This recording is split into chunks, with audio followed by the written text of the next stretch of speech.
Sup, my fellas, don't forget to leave feedback, and enjoy the story.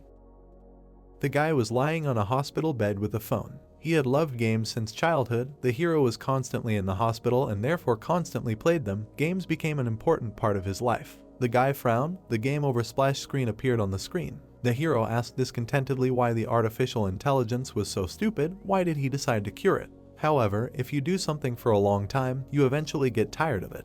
The console fell on the table. One day, playing became less interesting. He imagined knights, a character with a gun. Puzzles, RPG, first-person shooter. No matter what he played, any new game was bad. The story and lore were simple and stereotypical. A discussion window was open on the screen. Isn't one game a plagiarism of another game? It is absolutely similar to last year's, it just has a different interface and a slightly different lore. But the story is absolutely the same. The heroes are also cliched. Isn't this plagiarism? Commentators wrote that there are already a lot of such games and it is generally better to buy a console. There was no depth in the system. The hero sat on the bed, dissatisfied, thinking that there was no original game. Then he found out about the game. He noticed an advertisement for a new game, Dungeon & Stone, a sequel to the 2000 Seconds. Unlike others, in this one players will have to give themselves entirely to the gameplay. The guy thought, what kind of game is this? There was a 2D door on the screen. Dungeon & Stone is an indie RPG game with 2D pixel graphics, unusual for the present time. He sat at his laptop, wondering why it was only in English. He doesn't even like games like that. There was a splash screen for this game on the screen. The hero decided that since it was free, he would try it. 6 characters to choose from appeared on the screen: humans, gnomes, elves, barbarians, furries, and an unknown. The brunette thought that there were many types and classes. He chose the barbarian type, thinking that he was not going to play for a long time, so he would choose at random.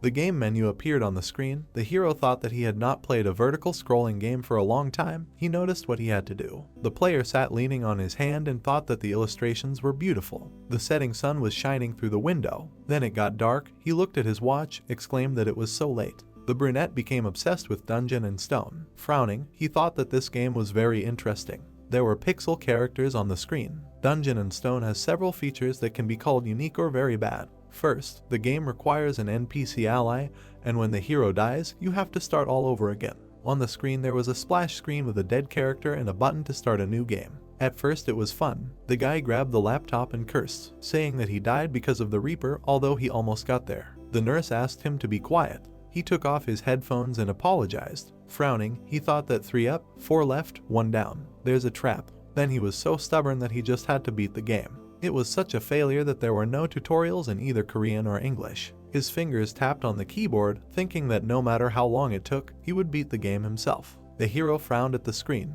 From the first time he launched the game in the hospital, the guy sat at the laptop at the reception, until the moment he was dragged into government service. He stood on the bus with his phone. The guy entered university, graduated, passed the interview, got a job, and was already working hard. On the screen, a barbarian character was selected. He played Dungeon & Stone all the time. On the screen, there was a dead character and a message saying that he was dead. The player cursed. Many game windows and messages about losing, over and over. 9 years passed. The guy grinned, saying that finally. He decisively exclaimed that this was the final boss room. The character stood at the pixelated door. The player raised his hands in joy, exclaiming that at least someone had made it this far. Morning turned into day, then night, and the player was still sitting at the computer. He clenched his fists and said that he had been doing this for 9 years, for the sake of which he had sacrificed his 30s. The system window asked if he wanted to enter the boss room. The guy shouted that of course. The system said that he might never return. Did he really want to enter? The hero chuckled, asking if it was because this was the final boss. He was omnipotent. There was no way he couldn't return. The system said that he had pressed yes and the download had begun. The hero thought that in any case, he was unlikely to pass the first time. In order to come up with a strategy, he needed to gather as much information as possible. The guy threw his hands behind his head, thinking out loud how many attack patterns he would have and what his special ability would be. Most likely, he would have an ult. Touching his chin, he said, what if after this training he can pass the boss on the first try? Is that it? The system reported that he had reached the abyss, so he didn't understand right away. The system notified that the training was complete. The guy read it in surprise and asked again, training. He grabbed the monitor and indignantly shouted that it was Korean. He thought that Dungeon & Stone was only in English. He frowned, thinking that he had been racking his brains with this English for almost 10 years. The system reported that the user verification was complete. A bright glow appeared from the monitors, surprising the hero. A bright beam of light appeared. The guy covered his ears with his hands, because of the hellish pain all over his body. The light surrounded the hero, who asked what was happening. The system reported the start of the transfer. The chair next to the bright monitor was empty. The hero lost consciousness. Words of congratulations from the young warriors were heard. The man stood with his arms outstretched and said that today they would all leave this sacred place. The hero thought who was so loud. When he opened his eyes, there was a crowd in front of the man. He shouted that then they would become real warriors. The hero found himself in an unimaginable situation. Torches were burning. He thought that the torches were instead of LEDs. There was a crowd of muscular people with tattoos. He thought that there were pumped up barbarians everywhere. The gray-haired elder shouted for them to choose a suitable weapon for themselves. The player thought that some strange man was giving a speech. His silhouette froze in space. The hero, thinking weapons, what is he talking about? He definitely had never heard this language, but why does he understand it? Why did he end up here? He needed to calm down. The hero touched his chin, thinking that if this was the introduction of a very complex game,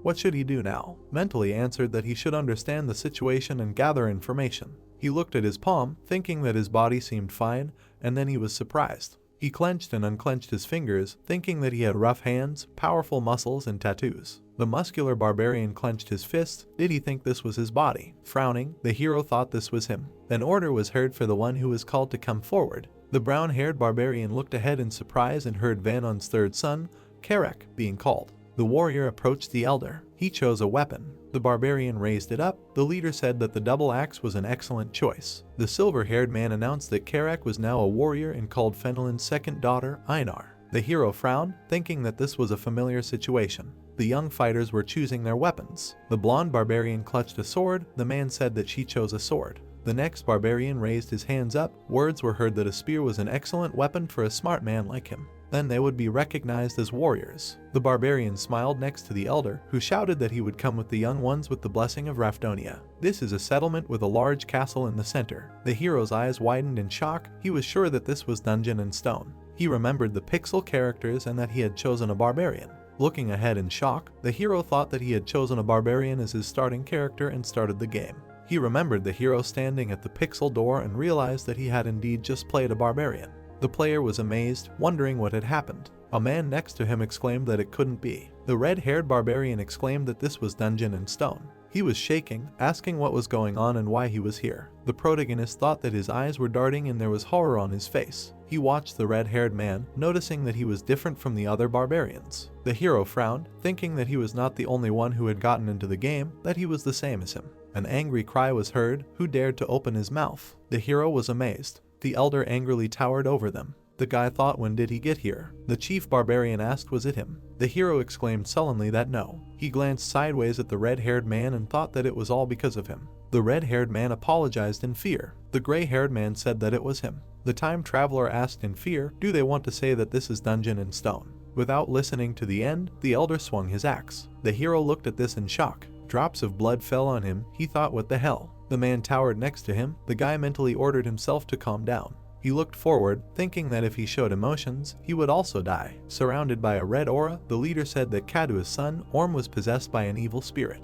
Hiding his weapon, he told everyone to forget what the evil spirit told them. The guy with tattoos stood and heard that now they will continue the ceremony, and thought that now he understood. He analyzed the past events. Note 1. People like him who got into the game are called evil spirits. Note number 2. If anyone finds out, he will be killed. Note number 3. His head could be lying on the ground. The handle rested on the ground. Conclusion, it must not be revealed under any circumstances. A crowd of barbarians stood in front of the elder. The hero thought that there was a small problem. The man called Sarum. The barbarians were worried. Men and women came out, hearing the order. He does not know his name. A shout was heard for the next one to come out. The time traveler looked ahead sullenly, thinking that the game should have at least told him his name. His life depended on it. He simply cannot guess, and there is not even a starting window. Looking ahead, the guy thought that the chance is small, but he has only one way out. The next shout was heard. After the name is said, it will only move after 2 seconds. The boy clasped his hands behind his back. It could be the name of another evil spirit, but he hoped for luck. The elder with yellow eyes shouted Jandal's son, Bjorn. Stained with blood, the boy counted 1. The barbarians did not move. 2. No one came out of the crowd. The boy thought that 2 seconds had passed since no one came out. He stepped forward. With a determined look, the boy walked, deciding that then this was his name. Probably, Bjorn looked forward resolutely when his name was called. He approached the elder. The man looked at him. The boy looked back. He was addressed as a young warrior. With a wave of his hand, the elder ordered him to choose his weapon. Bjorn grinned, realizing that he guessed his name correctly. Before him is the second important decision. There were spears and swords on the stand. The hero thought that barbarians had no talent for magic, but they had outstanding physical abilities. He was going to make his barbarian a good melee fighter for beginners. He stretched out his hand, deciding that the weapon he would choose would be this. The elder frowned and chuckled. The hero held a shield in his hand. Looking forward seriously, he thought that this was the best choice. Words were heard that Bjorn had now become a warrior. The system reported that the synchronization was complete. In the empty room, there were lines on the monitor. The screen said that the total item level was plus 24. The character information was added to the daily log. The data was sent to the administrator. The system window showed Bjorn's character information. Level 1, Strength 25, Intelligence 35, Skill 1, Item Level 24, New plus 24, Total Combat Indicator 67, New plus 6, Barbarian. The hero imagined the blade and how he stood holding the swords. When he first played for this race, he chose a two-handed sword because it looked cool. The monster looked at the defeated character in surprise, but he died too much. The player frowned in displeasure and exclaimed, "Did he die again? What should he do to this character to increase his survivability?" He imagined an axe, a hammer, a mace, double axe, a huge hammer, a fist. He tried different weapons, but it was all within the framework of the Berserker meta. The barbarian was clutching a wound on his hand. It was a very unstable build since he barely survived every fight. One day, he suddenly thought. The barbarian saw a shield standing on the counter. The player thought, should a barbarian really be a damage dealer? He imagined a golden shield. Barbarians are tenacious and strong. The hero imagined a warrior in armor and thought that maybe dwarves were better suited as tanks, but the barbarian had everything to be a tank. Touching his chin, the player thought that he did not like this method of fighting since it required training, but he did not want to waste time, so he could try. A huge explosion was shown. The barbarian was standing next to the defeated bird. On the screen was a pixel field and information that it was cleared. The guy exclaimed that this was cool. He looked ahead with satisfaction, thinking that this was the most rational decision he could make now. He would not regret it. A cry was heard at the drawbridge, "Open the gate." The crowd was standing at the tower. Bjorn stood among the rest, barbarians who are going through the coming-of-age ceremony, going into the labyrinth. The hero frowned, thinking that the city in which the labyrinth is located, Rafdonia. The elder standing in front called the warriors forward. Turning, he shouted that this was the place where their fate would be decided. With a shout, the crowd of warriors rushed forward. Bjorn frowned and thought that he would run with them for now. The barbarians ran forward. The time traveler thought, did they even know where they were running? A scream was heard among the houses, "Stop!" The gray-haired barbarian turned and shouted that he thought they were lost. The crowd shouted in disappointment that Karak led them to the wrong place. He did not deserve to be their leader and should be held responsible. Bjorn thought that they were fools. They were no better. They themselves ran after him. The warrior girl slapped the disappointed barbarian on the shoulder while he was saying that he admitted that he was not worthy of being a leader and gave up this place. Einar pointed her finger at herself and shouted that she would be the leader. The crowd shouted that Einar was wise, she would lead them. The blonde looked ahead with a smile. Bjorn looked at her, repeating her name in his mind. The girl raised her eyebrows pitifully, saying that she seemed lost. The boy thought that she was too. The barbarians were shouting angrily that they needed to get to the labyrinth by the appointed time. Einar stood behind, upset, while they said that she did not deserve to be the leader, let someone else be the leader, but he refused, saying that he did not agree. While the others argued, Bjorn thought they were so stupid, if this continued, they would never get to the labyrinth at all. However, for now, he did not want to attract attention. He touched Einar's shoulder. The girl turned around, recognizing him, and asked, did he want to judge her too? Putting a finger to his lips, the barbarian replied that no, he was here to tell her how to get to the labyrinth. The blonde asked, shocked, really, but how? He pointed his finger at several heroes and said that she just needed to follow them. A group of various characters were saying that there were a lot of barbarians here. Stupid, they would definitely not find the way in the middle of the night. Einar looked at them and exclaimed that she understood, then she would try. She ran to the others, shouting that she had found the way into the labyrinth. The barbarians were happy that she was wise, and Bjorn thought that they were really brainless. A shout was heard from the tower, follow her. A huge crowd stood in front of the purple portal. Shouts were heard that he saw the labyrinth, the sacred dimension of battle. Bjorn thought that this was indeed a labyrinth. He looked at it excitedly, thinking that it was definitely worth going. The hero stood, thinking that, honestly, he did not think that anyone would notice his disappearance now. He remembered how he was in the hospital. Almost his whole life he was sick, an ordinary person who never even hit anyone. He frowned, wondering if someone like that would be able to defeat the monsters in the labyrinth. Wouldn't there be another way to pay the taxes of Rafdonia? The guy imagined gold and a chest with a crown. Tax is one of the strange systems of Dungeon and Stone. Upon reaching the age of 20, every villager must pay taxes. If they can't do it, they will be executed. There are several ways to earn money. He imagined demonic beasts. 1. Fighting monsters in the labyrinth. The man brought food to the table. The second, working somewhere, for example, in the village bars. The hero with the shield thought that the problem was that he was a barbarian. People looked at him with displeasure, saying that they do not hire savages, they will not let him destroy their things, they have no work for stupid barbarians. Looking down, Bjorn reasoned that in this game, a barbarian cannot get a normal job. That's why they're the only ones who get weapons right at the start of the game, otherwise he wouldn't have to fight monsters. A scream was heard that there were 10 minutes left before the portal closed. The purple portal was glowing. The big problem was that the labyrinth only opened once a month. Bjorn stood in front of the portal, thinking that if he didn't go now, he'd have to survive here for a month somehow. What if he really couldn't get a job because he was a barbarian? And what would he do in a week after the food the boss gave them ran out? The guy frowned, thinking that even if he somehow survived this month, he'd be in terrible shape, then he'd go there right now. The time traveler closed his eyes, thinking that his legs weren't moving. After all, this wasn't a game, his life was at stake. A hand fell on the barbarian's shoulder. He was called. He turned and called Einar, Fenelon's third daughter. Looking at him, the girl said that she was the second daughter and the other warriors had already entered the labyrinth, only they remained here. They needed to hurry, they didn't have much time left. The man standing at the entrance shouted that there were 5 minutes left before the labyrinth closed. The hero thought that the portal was clearly getting smaller. The blonde looked at him when he told them to go forward, and he immediately followed her. On her foot were leather sandals. Einar turned around, thanked him for his help. Looking at her, Bjorn replied that you are welcome. The girl put her hands on her hips and said that she had a question. What should she do to become as wise as him? She had never seen such wise barbarians. She wanted to become like him too. The time traveler imagined the aborigine and thought that she needed to be reborn. Raising his finger, he thought that he would give her a vague answer and answered out loud that before doing something, you first need to think. The blonde smiled and thanked him for the advice. If she returned from the labyrinth, she would definitely thank him. Bjorn frowned, thinking if he returned. In the game the barbarians did not know fears at all, in life they did not seem different. Looking at the girl, Bjorn asked, is she also afraid of death? She opened her mouth, and then seriously asked, isn't that normal? Turning away, she said that she was afraid of death, but she was born a warrior, she will die if she does not fight. Does he have a different opinion? Looking down, the guy answered that no, and thought to himself, they are the same as him, they just have no choice, and they have to fight. Because if they do not kill monsters, they will not be able to survive in this city. Einar raised her fist and offered to survive and meet again.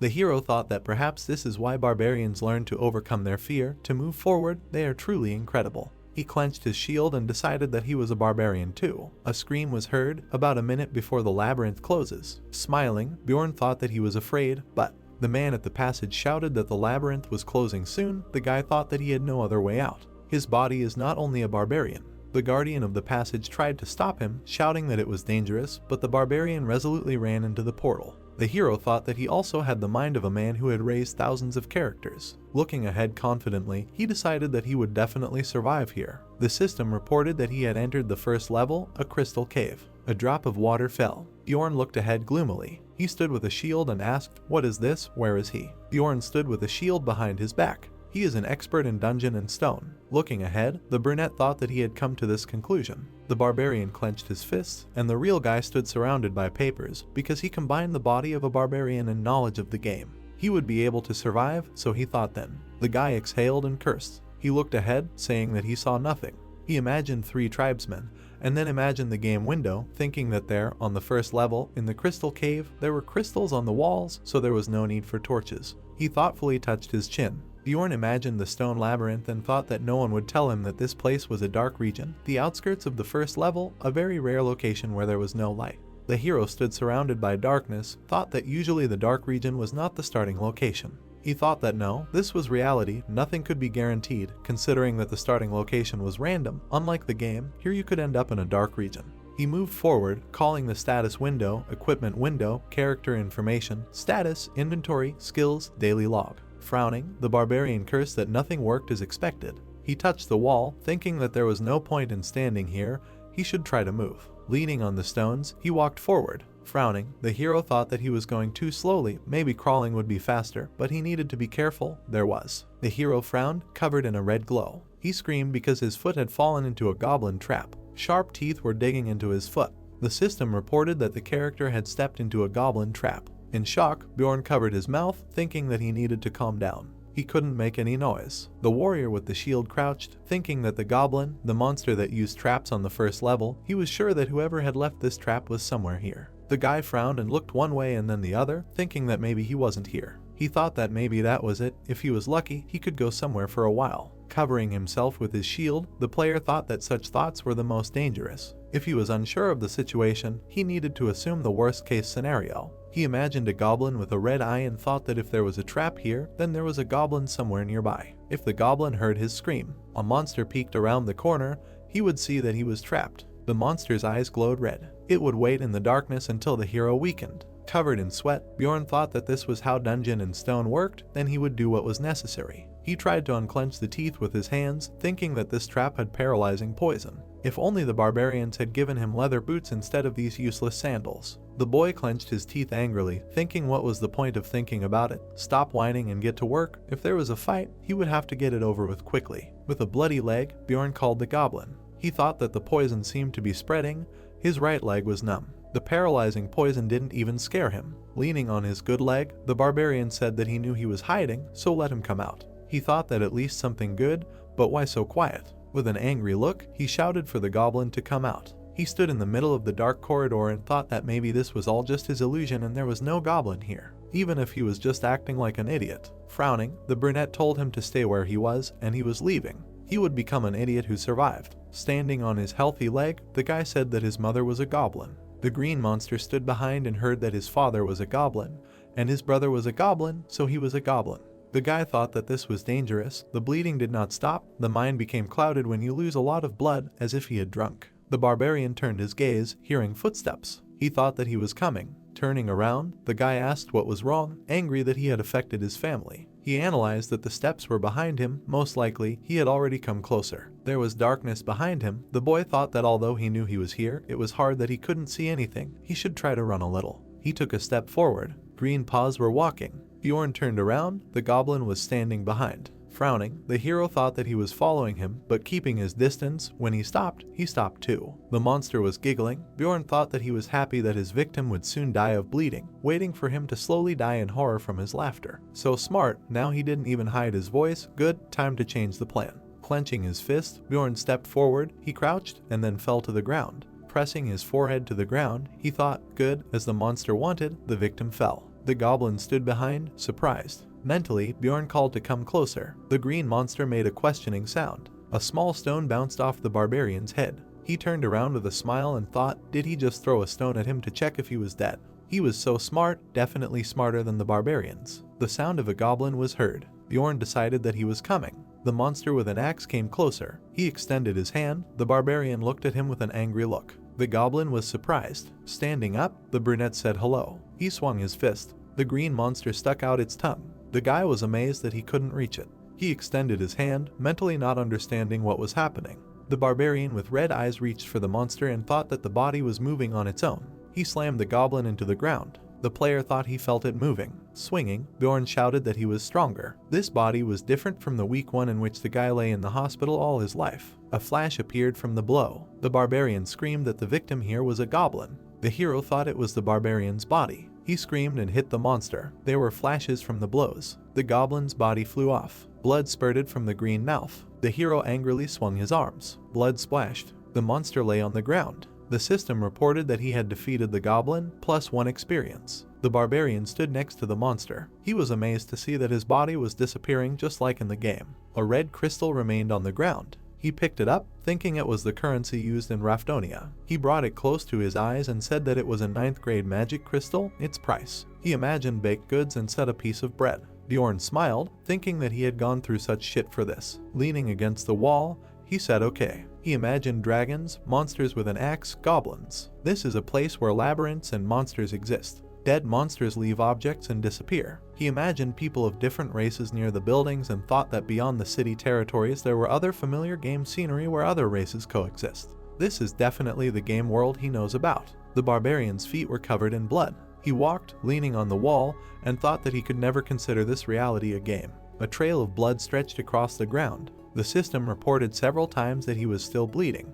Bjorn crawled along the ground with a wounded leg. He looked ahead solemnly, saying that it was not that he was broken, but that the rejection of human movement was taking its toll. He crawled along the ground, breathing heavily. Since he wasn't using his injured leg, it didn't hurt as much and he moved faster than he thought. And the best thing was that he wouldn't step on another trap. The boy's hand hit the next trap and he cursed. The rest of his body didn't hurt, so he could endure the pain for the sake of survival. The system told him several times that he was still bleeding. Blood was flowing down his injured leg, and the barbarian thought that the bleeding wouldn't stop. He crawled, breathing heavily, and thought that it was dangerous. He should find someone to help him. If he moved in one direction, he would definitely be able to get out of the darkness. The hero's face was covered in sweat. He remembered the red-haired barbarian who was executed by the elder and wondered what happened to him. Did he die or did he wake up in his real body? The hero thought he understood why people needed religions. The system told him many times that he was still bleeding. The next notification warned to be careful, the character has less than 5% of health. Bjorn thought that in moments of despair, religion brings peace. The notification window said that if he does not heal the wound, his character can die. Just in the same situations as this, a trail of blood stretched behind the guy. He looked ahead, thinking that he can handle it. The light is already visible. Of course, the entrance to the first floor cannot be covered in darkness. Ahead was a little lighter. The hero thought that he should reach the light. He sat up, breathing heavily, and thought that he was sure that there must be at least a couple of people who will help him. In front of him sat his imaginary double and said that he said nonsense. With a smirk, he continued, does he seriously think that someone will help a dying barbarian? Is he a beautiful girl or an intelligent man? He is just a stupid barbarian who is slightly stronger than an ordinary person. Bjorn thought that it seemed like he really was going crazy. He looked at the double and said that it seemed pretty smart, considering that it was himself. What should he do if not move forward? He should do at least something. Now he sees hallucinations. The double standing next to him said that he would rather run into a monster than meet a person. The guy replied that at least he can see better now. Bjorn looked ahead, thinking that his personality was splitting and then joining, and then falling silent again.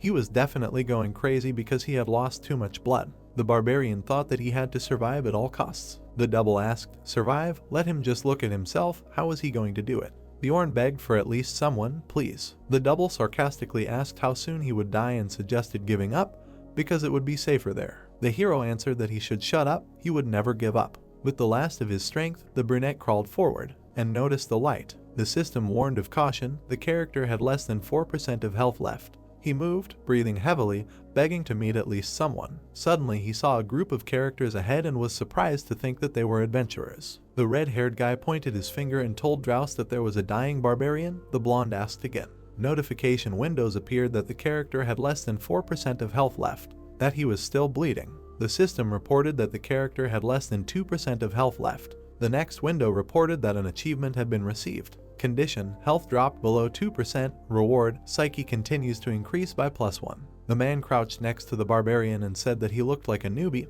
Bjorn thought that if he knew that he was a newbie, let him help him. The group of adventurers came closer. A question was heard, isn't this suspicious? The blonde asked how the newbie got here before them. Bjorn was shaking and trying to growl because he couldn't even speak anymore. He looked at the man, making some noises, and thought that he would stop looking at him and help. Draus silently towered over him, and then he smirked. He turned around and asked the priestess Ursula if she could help this man. The barbarian thought in surprise that they had a priestess in their team. He thought that if they had a priestess, they were definitely of a high level. What a miracle, he was saved. The pink-haired girl, crossing her arms, said that she refused. The blonde smiled, as if he was surprised. He turned to the guy standing behind him and asked if Patron could give him one of his potions. He replied that they were only for emergencies if they could not be cured by divine power. Draus countered that he had many, and when they got out, he would pay him. In the palm of his hand lay a vial with a potion. The blonde unscrewed the cap and said that it was not a divine power, so it would hurt a little. The barbarian mentally responded to him to hurry up. The guy poured the potion on the wound.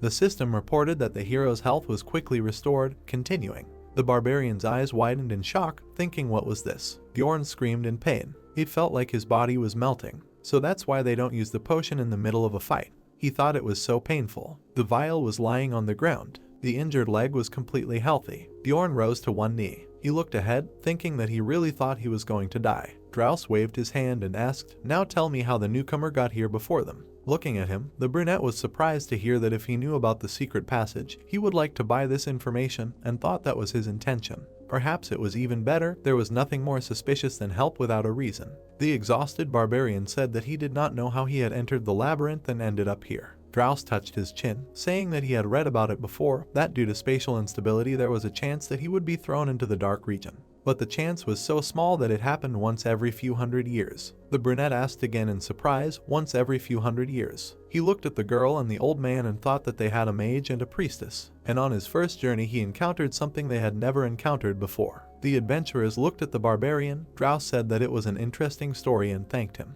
He smiled a little, saying that he could go and not worry about the price of the potion. The barbarian looked at him. He thought that the time spent in the labyrinth was valuable as gold. The group walked away. He watched and thought it was a miracle that they spent so much time on him. The warrior raised his shield. The blood-stained barbarian thought that he should be glad that he was able to survive, but it was so disgusting that they took pity on him. The group of adventurers walked through the labyrinth. Looking at his comrade, Patron said that this barbarian was very lucky. The blonde said doubtfully that he got there right off the bat. The red-haired one objected that if he stepped in a goblin trap, he should have gradually died. He was lucky that he met them. The girl walking behind said that he was lucky that he met Draus and not her.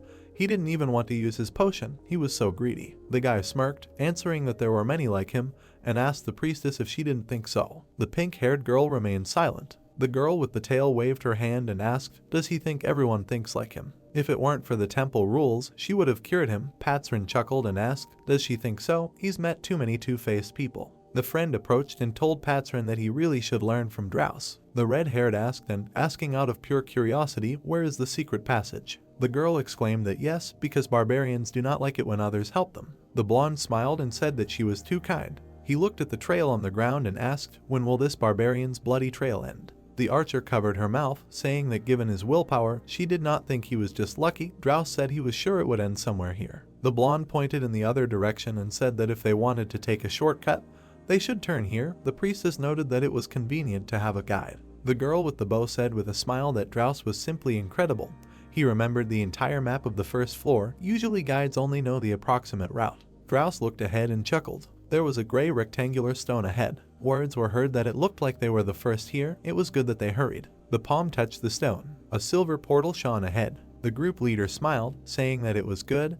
This was the portal that would lead them to the second floor. The archer ran after him. Then she asked to stop. The team turned to her. The girl pointed to the lying trap and shoes, asking if these were not the sandals of that barbarian. A ball glowed above the magician's palm. He said that he thought she was right. The fireball flew along the corridor, illuminating a bloody trail. The heroes looked there in amazement. The mage turned around and asked Draus how long it would take to get to the place where they had met the barbarian.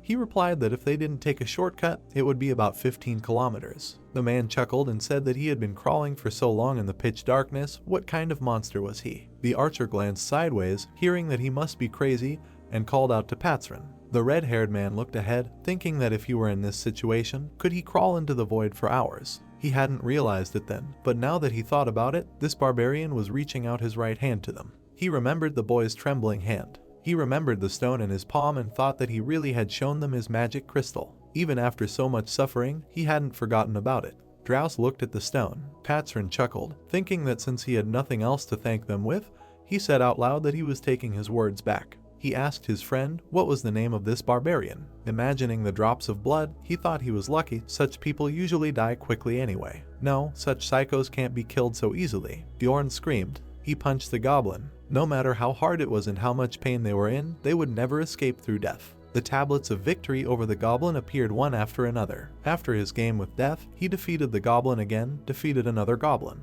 He struck. The monster decided to take several teeth with a crushing blow. The man had a full count of 1. He continued to bump into them. And another sign of victory. The guy looked ahead, exhaled, and said that they were still attacking and attacking. The first time he was nervous, but now that he could see everything normally, they were not a problem. With bloody feet he stepped between the traps.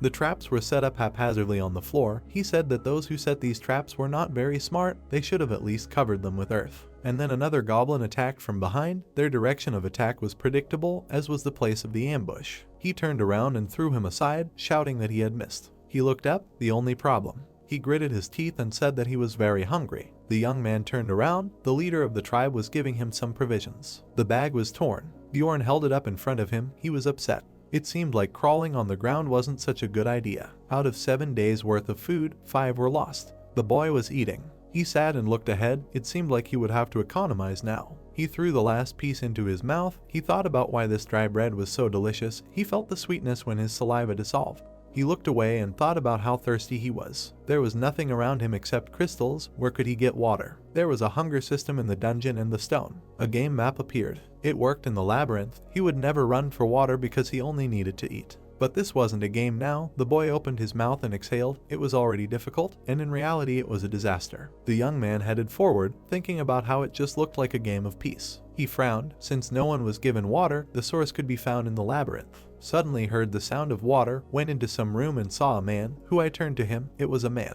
He turned around, twisted his bottle. And the boss meets someone for the first time, if you do not count the group of that blonde. He was standing right behind him. They did not say anything. The man decided to just leave. There is an unspoken rule to interact with other adventurers only when absolutely necessary. The guy began to count his crystals, 41, 42, 43, 44. He looked at them and thought that he had collected quite a lot. Now he understands that not dying in that situation was a real miracle, but now a new problem has appeared. He is damn tired. And the young man yawned. He caught a lot of goblins. It was worth it, but he wants to sleep so much. There are 2 ways to rest in the labyrinth. The first is to hope for luck and just go to bed. And the second, the guy found 2 young men, looked at them menacingly and offered to be comrades. It was possible to find people who would guard him while he slept. The guys were scared. At that moment they turned away and ran away shouting that there were no more free places. They turned around and added that their group was full. Another guy even covered his nose and added that they did not need a barbarian. Someone noted that there was a very strong smell of blood.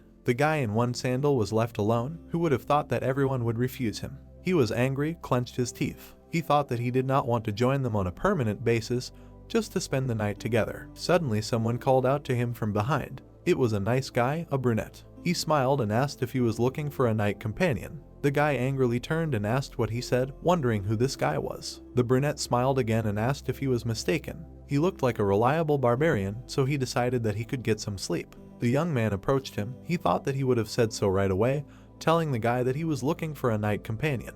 A night companion is an in-game term. He extended his hand forward and said that it was such a relief, then they could help each other. His name is Hans. The protagonist thought that in the game he perceived it as something like a sleepover with friends, but in real life it sounds somehow perverted. But nevertheless, he extended his hand and said okay. His name is Bjorn, the son of Jandal. They shook hands. The brunette said that it was better to gather in threes, but at such a time they would only waste their energy if they were looking for someone. He looked at the guys and added that they would spend this night only together. The young man did not understand what was happening. He looked at him with bewilderment. It sounds strange. Maybe it's because of his manner of speech. He pulled his hand away abruptly. Bruce smiled and said that they would break it into rock, paper, scissors, who would be the first to watch. So they decided to spend the night in the labyrinth together. The main character continued to think that it still sounded very strange. Brunette won and said that he was sleeping first. Satan stood in front of him and thought that he knew he would lose. Luck was clearly not on his side. The guy gave the barbarian a watch, said what it was, and told him to wake him up when the short hand was here, pointing to 2. The young man stood there thinking that it seemed that barbarians usually didn't understand such things. They looked at each other. Bruno asked if he understood everything or could explain it again. The other answered that he understood everything and thought that he was bored with him. He looked at his watch again and thought that he seemed really stupid to the others. So far there were only problems, but he would surely get a chance to use this prejudice to his advantage. Some time passed. Hans was fast asleep. The guy thought that he looked relaxed. Maybe all experienced adventurers behaved like that. He continued to look at him and thought, I wonder if he would lend him a sleeping bag if he asked. He exhaled, looked at his watch. There were no goblins or other adventurers around. Damn boring. But this was even better. It was only 1 in the morning, and the young man thought about how to make time go faster. And finally, the hand was where it should be. The guy woke the man. He sat up and asked if something unusual had happened. The guy said no. The man looked at him and said that everything was fine. His turn to sleep. He would wake him up in 2 hours. Well, at that moment Bjorn tensed up. He thought how he could trust someone he met for the first time. At that moment the brunette looked at his watch and thought that he was lucky that he had not broken it. And he thought that he would snore for show, like a savage who had a hard day. He began to open his mouth, but at the same time he periodically glanced to the side and hoped that he would guess. Everything worked out. The man looked at him and thought that some strange race, barbarians, and thoughts are easy to understand. He thinks that all barbarians are simpletons. The young man turned away. At that moment the man said that he was a stupid barbarian, sleeping like a log. He periodically peeked at him. He thought that he was completely open. Let the man show his true motives. Then he ate. The brunette in the background was just sleeping. dodged with rage, thought that this man had not done anything for 2 whole hours. He was snoring next to him, covered himself with a blanket, and the guy at that moment thought that he must not let his guard down in front of strangers. He would not sleep until he decided that he could trust him. He looked away and thought, although he could die of fatigue. He lowered his eyes and thought that he shouldn't sleep. Something had scared him. Blin was standing in front of him, clapping him on the shoulder. He drooled, looked at him and said that he hadn't slept, and Blin said that he should at least wipe his mouth. He raised his hand to his mouth and apologized. Blin smiled and said that everything was fine. They were lucky that nothing had happened, so he wouldn't swear. At that moment, the guy was taken aback. He raised his head and said that he could keep watch a little longer if he wanted.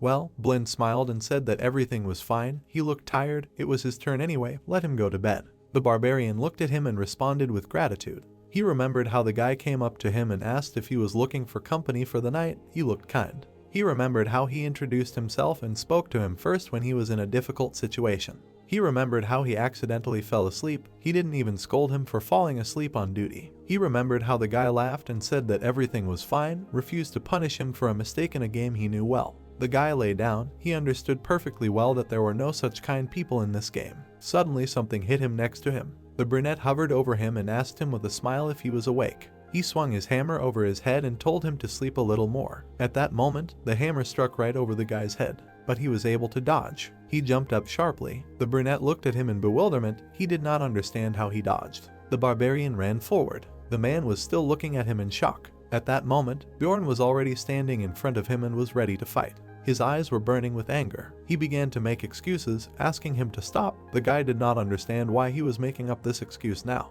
and he ran at him. He hit him on the head and thought about how stupid this man thought barbarians were. The man flew to the side and began to cough up blood, but then he landed. He shook all over, raised his hand, and told him to stop. He could explain everything. The guy looked at him with rage and continued to think that, unlike the goblin, he would not kill him with the first blow, then he would need to hit him again. After which he struck him again with his shield. Varya flew to the side. He turned over and started coughing. The barbarian approached him, his eyes burning, and the man was still trying to apologize. He looked at him practically toothless and begged for mercy. The protagonist finally decided to give him a chance to speak out and asked why he did it. The beaten brunette looked at him and said that he wanted to take his magic crystals. He just wanted to knock him out and take them. So he wanted to kill the barbarian for a handful of crystals. The man cried and added that he also wanted to take his shield. Barbarian equipment is considered very good. It can be sold at a high price. He smiled, thinking that they would let him go now, but no, he was still hiding something. The guy kicked him with a club. He leaned over and said that this was his last chance to speak frankly. The guy pressed him to the floor with his foot and thought that killing another lawyer was a serious crime. There must be another reason. The brunette started screaming. What was he doing in his heart? The guy asked again in surprise. He looked at him and said that barbarian hearts were sold at a very good price. He imagined his huge muscle heart and said that he heard that they were used as an ingredient for a new spell. The protagonist thought that now everything was clear to him. For this man, he was like a goblin. Remembering his battle with them, he thought that he was hard to catch. Remembering how the guy swung at him, he thought that he was valuable enough to get a big reward. Then he leaned over to the man and said why he did it now and when he went to bed the first time. He answered that everything was simple. He also needed to sleep. The young man thought that he was careless, just trash. At that moment, the brunette smiled and added, since he told him everything, will he forgive him? The protagonist looked at him silently, smiled, pressed harder and said that he would most likely meet people like him in the future and they would pour the same things on him. Then his eyes seemed to light up and he added that he really thought he would forgive them every time. The brunette looked at him with fear and answered that of course not, but he was not like that. While the guy was swinging, he shouted that he would give him everything he had. The man clenched his fist, and with the other he added that he had a little with him, but when he returned to the city, he asked to give him another chance. He definitely would not regret it. And the protagonist thought about the fact that after falling into this world, he had only killed once. He remembered that man. His life body lay in front of him. New card, achievement received, conditions, first kill, reward, your psyche continues to strengthen by +1. 2 days have passed since entering the game. New cards, characters copied shoulders, the overall item level increased by +15, the character equipped a backpack, the inventory size increased. The man stood in full gear, new card, the character equipped a hammer, the overall item level increased by +30, the character put on leather boots, the overall item level increased by +5. The man thought that he was no longer a savage. She had a flask. When he wanted to drink, he could do it. A compass appeared. He could navigate by it. A watch appeared. When he wanted to know the time, he looked at it. A potion and bandage also appeared. He could now treat his wounds. Isn't that ironic? He walked forward and thought that this only happened when he killed a man. Now he himself could live as a human. He continued through the cave. New card, level 1, strength 25, psyche 37, skill 1, item level 72, overall combat indicator 81. New battle with a goblin. They disappear after one blow of his hammer. The guy looked at him and thought maybe he should take the weapon right away. No, he didn't know that it would be so good with him. It's because he's in the body of a barbarian. It will feel like he's in someone else's body. There were 2 goblins in front of him. He picked up the hammer and searched. It was already the second day, so the goblins began to appear in pairs. Thanks to the weapon, his combat performance increased greatly. The goblins attacked, and with one blow he threw them aside. Now his progress became much faster. The guy struck again, and the goblins disappeared. Then he raised his head and said that he would die from exhaustion. After meeting that man, he fights the goblin non-stop. He won't last long. He needs to sleep. And leaning on the rock, he closed his eyes. Maybe he doesn't have a night companion, but this way, maybe even better, since it will be easier to survive the goblin's blows. Suddenly, something distracted him. Again, 2 goblins were in front.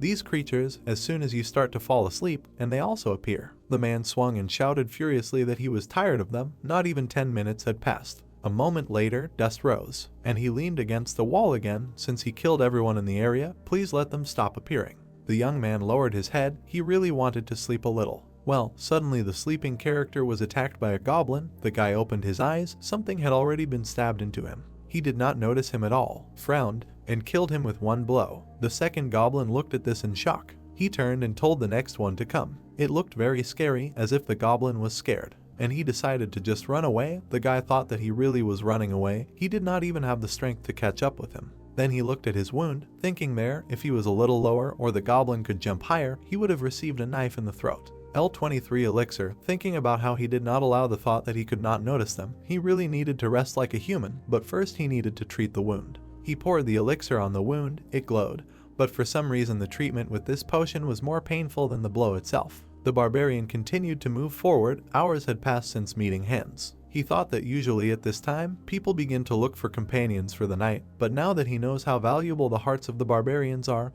he cannot trust anyone. He looked ahead with tired eyes, but he can trust another barbarian. It's time to look for a barbarian. 2 people approached him and asked if he was looking for companions for the night. The man looked at them with fury. The blonde smiled and said that he looked pretty tired. Would he like to join them? And another guy he met on the way shouted that he would be the third, the mind of a barbarian.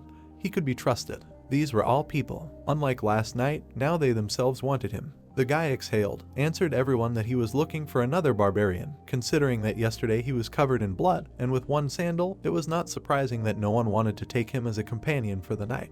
The boy looked at him in surprise and said that if he was looking for another barbarian, it would be very difficult. While the main character looked at him, he explained that usually 2 or 3 months after the ceremony, they already rise to higher floors, on the first of them most likely no more than 100. And the young man thought that yes, with such a build, it must be funny that he is hanging around on the first floor. The man raised his hand and added that he wished him strength. The barbarian thought that it was possible to give up and not try to look for another barbarian. He looked to the side, decided to be realistic. It did not matter whether a barbarian would become his companion for the night or not. It just should not be a human. Any other race would do. Perhaps there were fewer of them than humans, but definitely more than barbarians. He walked forward, thought that elves, guarding their promises, or dwarves, were as lively as barbarians. There were crystals around in the cave. He continued to think that it made no difference. The main thing was that it was not a human, because unlike humans, others have sharp features. They will not attack others and adventurers, blinded by the thirst for profit. Suddenly, something distracted him. A blonde was sitting in the cave, hugging her knees. After he made this decision, he combed the cave for another hour and noticed her. The girl looked at him. She looked at the guy in fear, and he thought that he had finally found what he was looking for. New card, you met a wounded elf. The guy came up and asked one Liana. The girl was silent. He thought that she was on guard, although he thought any wounded person would be scared of a huge barbarian who appeared out of nowhere. He frowned. There was blood on her side beams. He thought that the girl was wounded in the stomach. He doubted that it was from a goblin knife. He lowered his eyes and asked if the man had wounded her. At that moment, the blonde stood up and continued to be silent. She fell to her knees. She sat in front of him, folded her hands and began to ask for help. Varvara was surprised. Tears were rolling in the girl's eyes. She begged to let her go at least now. She had a little brother at home. He looked at her and thought that this was some kind of incomprehensible thing. What elf does not have character? Most elves in the game are too cold, and judging by her appearance, he thought that she was like that too. He went down to the girl and said that if he knew that it was not so, he would have approached her differently. It was time to get rid of this misunderstanding with his smile. The guy smiled and told her not to worry. The girl was shocked. He thought he looked cute. In fact, she looked even scarier than before. He also added that he did not plan to kill her. The elf was horrified. She lowered her head and said that she knew that he was a Wawa, but he really needed to do this. She begged him not to kill her. The guy looked at her and did not understand what the rest of the barbarians were doing then. He reached his hand into his backpack and wondered why she was so scared because of one sentence. What about their reputation? Then he threw a bandage at her and said that first she needed to bandage her wound and then they would talk. The girl looked at her hand and said that these were licho leaves and bandages. At that moment the guy thought that he now understood what kind of leaves they were. He was afraid that they were poison, but now they can be used. The blonde looked up and asked why he was giving them. What? He raised his hand and explained that there should be no reason for help, and he himself thought that there really was a reason. The girl came to her bandage. At that moment the main character added that he would stand guard, so she could take care of her wound. He thought about wanting to become a knight companion of this fake. Sounds strange, but for him this is not the worst development of events. He remembered the girl's wound, her tired eyes, her sad look and beautiful appearance. She is doing much worse than he is. The bandage was lying on the floor. The girl said that she was done. She folded her hands and looked at the barbarian, and he was surprised that she did it so quickly. She is handy. It seems she calmed down a little and thinks, "Can I introduce myself?" He lowered his head and said his name. The girl looked at him and replied that her name is Erwin. After which the guy sat down opposite and asked why she was so afraid of him. The blonde replied that it was because she was an elf and he was a barbarian. She remembered the battle of the elves and the barbarians. They were hostile to each other. Terrible battles took place over a long period of time. The protagonist remembered this natural teeth, realized that now everything was clear. But he was hearing about all this for the first time. For some reason he thought that they had a good relationship. The girl put her hand to her chest and added that she meant that the war had ended 10 years ago and she did not hold a grudge against the barbarians. Then she lowered her head and said that she did not want to fight him. The protagonist remained silent and thought that 10 years ago, how much time had passed since that game that he knew about. In any case, he did not have time to look for someone else. Therefore, he said that he did not hold a grudge either. The girl asked with a smile if it was true. He looked up and asked if she wanted to be his companion that night. He looked away and said that he was tired and was sure that she was too, so why not unite today? The girl thought about it and clearly tensed up. Remembering the terrible barbarians, we heard that they most of all their military honor. The blonde folded her hands and asked if he could swear by his military honor that he would not harm her. The guy was surprised and asked if an oath was really necessary, to which she answered of course, she would also swear by the name of her tribe. The barbarian thought that he did not care deeply about military honor, but believed that it could be used from time to time. He put his hands on his knees and said that he swears, but first he needed to sort out something. The girl asked again what, and he explained a little sharply that he was not Mr., he was Bjorn. At that moment, of course, the guy was not speaking for himself, but for the character, but nevertheless, he was only 20 years old. Then he looked away and added that he swears by his military honor, and the girl folded her hands, lowered her eyes and answered that she also swears on the name of her tribe. They sat opposite each other and swore that they would not harm the other side during this night. The young man thought that he would finally be able to rest. He looked at the girl and said that then he would sleep first. He was sure that the girl agreed with this. Yes, she looked at him with a smile and answered that not quite, but if that is what he wanted. Why did the young man hand her his watch and explain that it was a pocket watch? They were expensive, so they had to be handled carefully. The girl answered in the affirmative. He lay down, exhaled, thinking that who would have known that it would be so difficult to sleep. But one cannot be completely sure, so for the next 10 minutes he would pretend to be asleep. But the elf woke him up in an instant. He jumped up and asked how much time had passed. She answered that 2 hours had passed and handed him his watch. He wiped away his drool and thought, when he fell asleep, he didn't even have time to pretend. This is the power of the backpack pillow. If the man had lent them to him, he doubts he would have been able to wake up during his attack. Then he handed the girl a pillow and a blanket, thought that he should let her use them too, said that she could cover herself with this if she wanted. She could use the backpack as a pillow. The girl was surprised. She was very pleased. She quickly lay down and said that she would use this then and thanked the barbarian. The girl fell asleep instantly. The young man noticed this, but he looked at her and thought that he was sure that she was also overtired. He supposed her day had been just as exhausting. He leaned against the wall and thought that it felt like 5 days had already passed, but in fact only 3. Because of all these stupid thoughts, he thought he felt a little better. Then he thought, I wonder what happened to his real life. Maybe he went missing. Doubts that he has already been put on the wanted list. Who cares about him? He thought deeply, but quickly cut off the thought. Enough of these thoughts. Even if he can return, he has nothing to do there if he continues to think like this.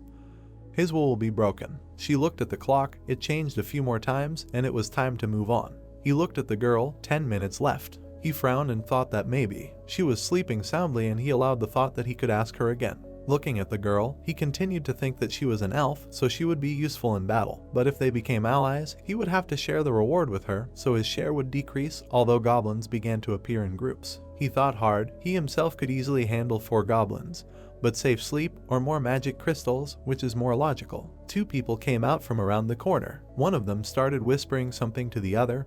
He asked if it was an elf. The other replied that yes, the bow and arrows looked like it. The barbarian tensed up, and they turned to him and asked what kind of relationship he had with this elf. The blonde came up to him. The main character replied that she was his companion for the night. He said that it was very charming, and how much time did they have left? His eyes lit up with anger. He said that he shouldn't answer them. The man got scared. They snidely got drunk and said that everything was clear to them. Then they turned around and left. The guy checked them with his eyes and thought that he had a bad feeling, and they weren't exactly looking for this girl. For a second he decided to wake her up, but she covered herself with a blanket and asked to sleep for another 5 minutes. The barbarian was unhappy.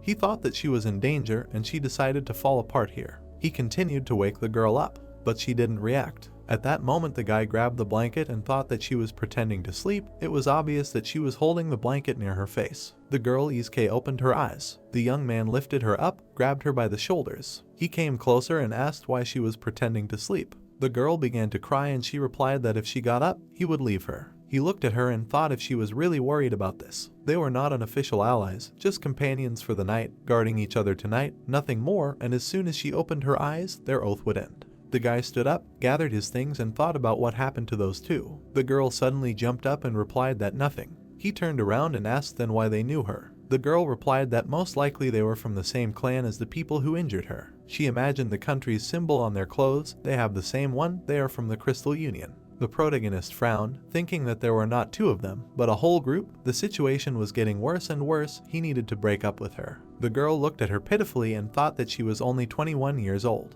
He turned around and said that they would discuss it on the way. The elf happily ran after him and asked if he really would help her, and when she received the answer that first he needed to hear her story, he would listen to her while they were walking. The grandfather happily replied that she agreed. She began her story by saying that she had rested at night and met them on the first day of the labyrinth. They were companions for the night. At some point she opened her eyes because in her sleep she felt something strange. One of them was stretching his pants and asked if she was awake. They were running somewhere. The girl added that only later did she find out that he was the director of the clan that works on the first floor. She looked down and said that she managed to escape, but people from his union were still attacking her, and that was when she was wounded. The guy turned around and asked how it happened. She pointed to a large crystal and explained that stone appendages were magical devices that allowed them to communicate over a distance if they were synchronized in advance. Their radius was about 300 meters, the equivalent of a walkie-talkie, nowhere to run, a bunch of people and mystical devices that allowed them to communicate. The young man frowned and realized that if he left the girl, she would definitely be caught. Then he turned to her and asked if she had done anything wrong. Why were the union members continuing to pursue her? The girl lowered her head in embarrassment. The guy added a question. Was this to shut her up? She replied that she was sure that was not all. She smiled and said that the first time she ran away, she threw her knife somewhere and it seemed to have hit a bad place. The guy was taken aback. He asked in horror what a bad place meant, and the girl explained in confusion that there, in that very place. She smiled. She heard that he was so early that even Zeal could not attach the organ back to himself. The barbarian was horrified. Now he understood why she was being pursued. They continued to run. He thought that this could be called karma. The girl apologized. Why did she turn around and say that someone was pursuing them and that they should not turn around? She thought for a moment and explained that the distance was 150 meters. This is the distance from which you will not feel anything. Moving forward, he thought that it seemed that she was not lying. Apparently this is a skill that elves are born with. Bjorn turned and offered to speed up, then asked if the blonde could handle it. She replied that at least for now, yes. She bled early. She opened up again, and the girl did not even complain. Speeding up, he thought that she was cool. They ran so fast. At that moment the guy asked what the distance was now. The blonde replied that it was still 150 meters. Although they sped up, the distance did not decrease. The guy got angry. He was sure that at that time, the pursuer had already informed his comrades about their location. It would be dangerous. He decided that they needed to destroy them. If their target was him, he would have done so. He resolutely continued to run forward. He also thought that if they killed the leader, Putin would not come back, so it was worth thinking more carefully. What were the risks? What was the benefit? The girl turned around and addressed him, and he was thinking about the fact that he could not make a decision yet. He needed more information. He turned to Erwin and asked what she was good at. She pointed to herself and replied that she was good at washing and cleaning, although she was not a good cook. At that moment he asked what she was talking about, and he menacingly explained that the speech was about the battle. The girl laughed. At first she did not understand that he meant a battle. She introduced herself with a bow and said that she was good at shooting a bow, and could also use spirit magic and the element of fire. He frowned and thought that she was an ideal example of a physical archer, and fire, the rarest element. Why did he ask if she had killed anyone? The girl was shocked. She grabbed her bow and said no. Then my face changed. It looked scary. The girl added that she was capable of it. The guy looked at her. Then he asked if she would become his ally. The girl was surprised, and he added that until they exited the labyrinth, he would take 90% and she 10%. Objections were not accepted. The girl smiled and shouted that she agreed. They continued to run and he asked what the distance was now. In response he heard that it was 100 meters. He got angry and thought that they were running at full speed, but they were still catching up with them. The cave was full of crystals. He stopped and shouted that they were changing direction and it was time to call the spirit. A fire spirit appeared. They headed forward. They entered some unlit cave. He did not think that he himself would return here, and they waited for the technician. The girl said that they were approaching. Then the barbarian said to cancel the call. A silhouette appeared from around the corner. The pursuers followed them, although they could not see, and stopped only near them. The young man looked out from around the corner. It must be someone very good at surveillance. He looked ahead and turned to the girl. She frowned. He ordered her to shoot. At that moment, the elf pulled the arrow. Then she released it, and the arrow flew straight into the enemy's head. He was defeated. She looked ahead. The barbarian put his hand on her shoulder and said that she was good. If she had wavered, they would have been in danger. He approached the man. Sounds were coming from his transmission crystal. Someone asked him to answer. The guy looked at this transmitter. From there he heard that this guy was not answering. He was chasing the elf and the barbarian, everyone who is now hearing this transmission. He got angry because he heard that they should gather in the goblin area. The young man looked down. He hoped for some decent loot, but nothing special. In front of him on the ground lay things: a bag of crystals, 2 knives, and 1 potion from his belt, and plus his clothes. The elf came out just in it, said that she changed clothes, and was experiencing strange sensations. The guy turned around, but there was no skin armor. It was better than what he was wearing before. After changing clothes, her aura changed. The girl was serious, and the aura changed for the better. She leaned over to the VAR. He asked how to use this stone transmitter. The girl replied that there should be some kind of button on the side. And indeed, there was a button there. Here is the moment of transfer of the bass sounds were heard. Someone repeated that their colleague was defeated by an elven girl and a barbarian. She is in the goblin area. With her wawa, he is looking for a hammer. A reward of 1,000 gold was announced for them. The blonde was in shock. The guy turned to her and said not to worry. It is better to call the spirit. They will walk in the dark. The girl called the spirit. The man said that they will go to the 2nd floor. They walked. The blonde asked if he was right. They themselves will go to the 2nd floor. She held onto the wall and said if he knew that the 1st and 2nd floors are radically different. The young man turned to her and said that if they are near the entrance, everything will be fine, since they made a great couple. The girl was embarrassed and asked again. He imagined them on the battlefield. An archer and a barbarian are always a good couple. If he decided to team up with her, he will not earn much on the 1st floor. The blonde was embarrassed and said that this was their first time. Couldn't they go to the 2nd floor, as if they were going to an orc lair to escape from goblins? The dealer made sounds again, asking if they had found them. If they found the elf, in addition to 1,000 gold, they would be able to try her first. The girl was scared. She put her hand to her chin and turned to the barbarian. He said not to worry and that he would not abandon her. They continued walking, and the censor heard that this was a good deal. If she resisted too much, you can cut off her arm or leg. The main thing is not to touch the important parts. If she understood what he was talking about. The girl was even more scared and said that she would go to the 2nd floor. The young man looked ahead and thought that they were just in time. Now she would not have to be persuaded. He is always ready to help those in need, when it is beneficial to him, of course. He turned and agreed, so if he can rid her of this trash. His eyes were filled with anger. He continued to think about what he could please himself with the good he had done. The girl was walking next to him, scared. He would kill 2 hares with 1 fell swoop. The radio in his hands did not stop making sounds. He thought that there was no reason to refuse to help this girl. They were heading forward. The blonde asked if he knew how to get to the 2nd floor, to which he replied that he did not know the specific path, but if he continued to go north, they would definitely get there someday. He remembered the dungeon map, but it was arranged in such a way that if you continue to go, I will definitely reach the portal. The darkness is the path that leads to the upper floors. Suddenly the girl asked him to stop. They were standing in the middle of the tunnel and she said that there was a goblin trap here. And the guy was surprised that they appeared only now, quite late. Before he stepped into this, he had only taken a couple of steps, or maybe goblins don't often appear in the dark. His eyes widened. The young man hit himself on the forehead and thought how unlucky he was then. The elf said that she would figure it out and he could take a break. She ran forward and he said that she was the only one who hadn't used the spirit. The girl turned around and answered sheepishly that she wouldn't do that. The guy noticed that she said this with such an uncertain look. Right in front of the trap, the elf stopped and wondered how he knew. And right from behind her, 2 goblins pounced on her. She fell to one knee and began to shoot them. One was eliminated, the second was approaching. He swung his blade, but the girl was already aiming at him. The shot was to the side, the goblin fell, he didn't understand what was happening. And what a second she shot him. She stood up. She smiled and asked if she had done well. The barbarian looked at her and said that she was definitely a great archer. She was much nicer than he thought, and she was so wired. She handed him the crystals. She smiled and asked if she understood correctly that he got 9 and she got 1. Analysis was smiling and said that her brother should ask her to buy something.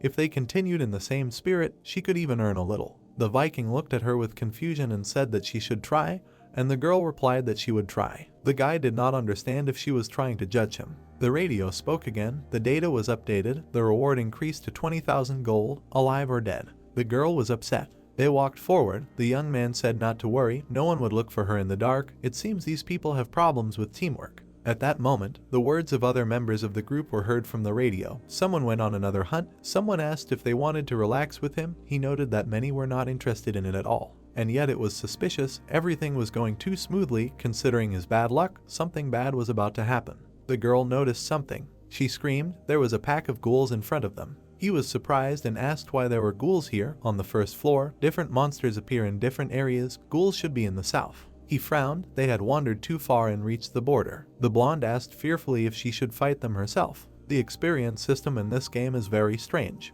The young man raised his hammer and replied that they would fight together. I remember the essence of the game. He thought that he was given experience only when he defeated a representative of a new species. Experience was not given for repeated killings. It turns out that in order to raise the level, he needs to defeat as many species as possible, so this is even good. They were decisively heading forward. The barbarian said that he would take on the front ones and she should do the back one. The monsters were in front of them. The guy thought that if the logic of the game works here, the ghouls will not attack until he enters a certain zone. And then they noticed them. They ran forward, and the main character thought that everything went exactly as he expected. The monster and asked where he was going. He swung. The ghouls are faster and stronger than goblins. And with a blow he knocked down one of them. He thought that they were still rank 9 monsters, so their attack patterns are quite simple. Another one appeared from behind. Well, he was thrown aside with a hopeful comrade. Defending himself is easy. It turned out that this elf had killed him. New card, you defeated a ghoul experience +1. They walked north until their 3rd day was over. Suddenly they saw drops of blood. The girl knelt down and said that it was blood. She didn't think it was goblins, and asked the guy who he thought it was. There was also a piece of bread. She thought she was going in the right direction. The young man thought it was blood, or maybe. He frowned and hoped that he was wrong. There was a trap in front of him and a sandal next to it. He looked at this trap better. He looked up and realized that it was in the place where he appeared. There was a portal in front of them. Right behind it he was then. He remembered crawling. It hurt. A man appeared in front of him. He screamed in rage that they were making fun of him and hit the ground with a hammer. Sofia was very scared. She began to apologize for everything.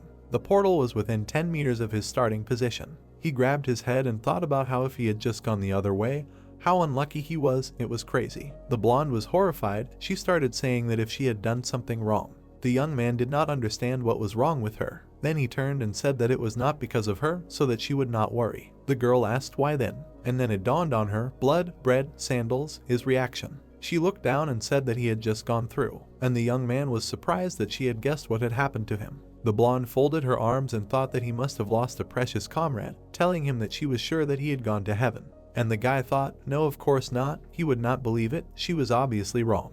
Then he asked if she was ready to go up. The girl smiled and said that she was a little scared, but if she stayed with him, she would hardly die. She had a strange habit of lengthening her sentences. They walked forward. The barbarian thought that he was not going to die just like that either. New card, you got to the 2nd floor, Goblin Forest. New card, you are moving to the 2nd floor, Goblin Forest. The heroes fell. They fell for a long time. The elf landed on her feet, and the barbarian fell on his back. The girl asked if everything was okay. He was interested in what he would feel when he entered the portal between the floors. He lay on the ground with a dissatisfied face and answered that everything was okay. The feeling was as if a giant frog had lived and spat out. The girl came up to him and said that she was a little surprised. She had never fallen like that before in portals, and other girls had not told her such things. And the young man thought about the fact that she still landed normally, but she begins to envy the dexterity that the barbarians lack. The main character of the forces, he decided that first they need to study the area around, also said that it looks like the northern zone of the goblin forest of the second floor. They looked around. The portal behind their backs will allow them to return to the first floor at any time. Within a radius of 50 meters he does not feel anyone. The lighting from the stars in the sky is so-so.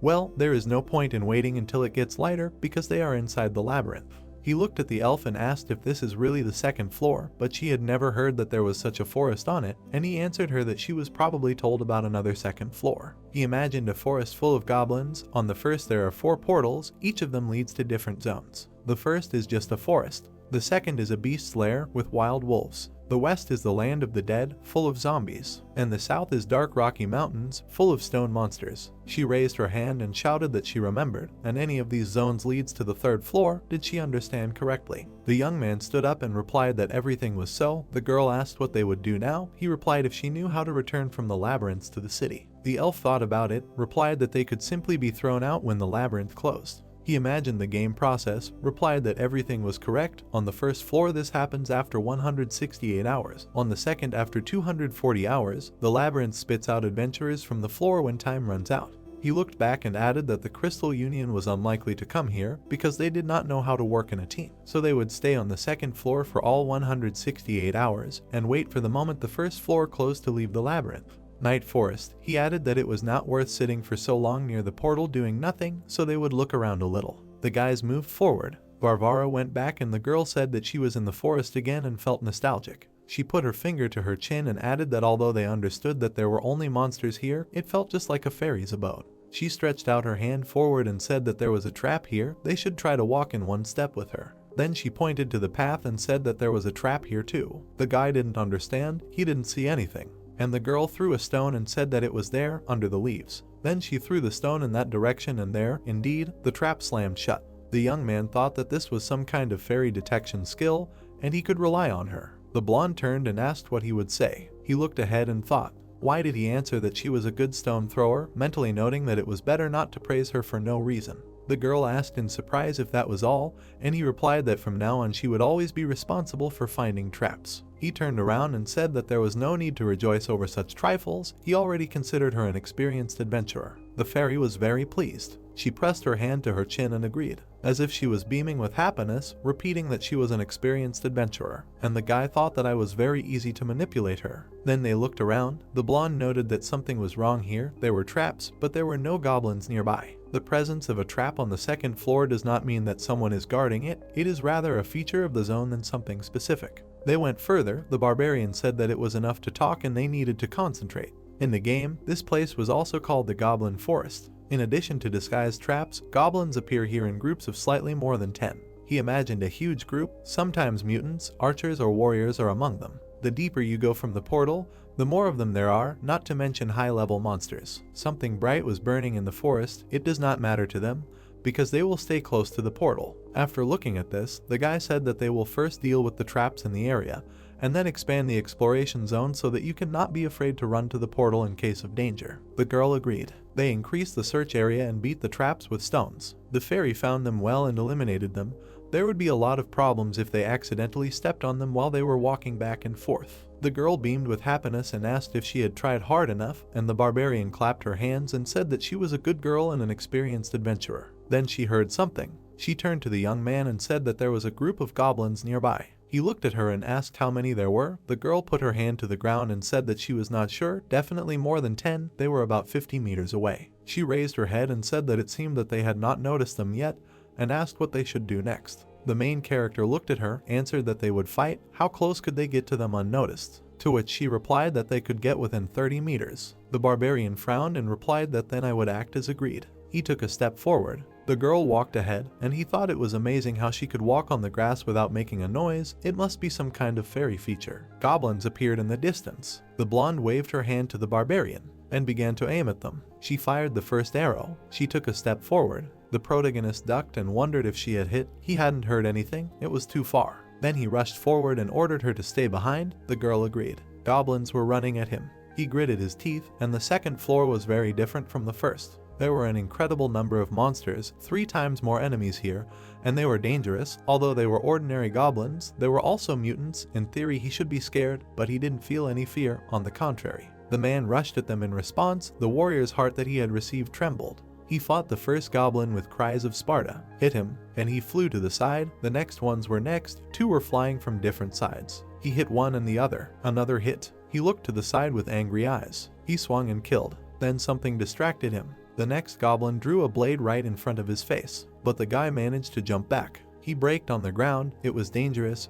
His head would have flown off if he had reacted a little slower. Monsters were approaching him from different sides. He thought about how they did not give him a second to rest. But the view, ordinary goblins, but more than 5 are already causing problems. They were approaching him closer and closer. Injuries were inevitable if he were alone. But at that second a fairy came to his aid. She shot straight at one of them. The girl exhaled. The guy looked at her and thought that she had taken up a position. It was time to finish. Barbarian shouted for them to come to him. New card, you defeated the goblin warrior, experience +1.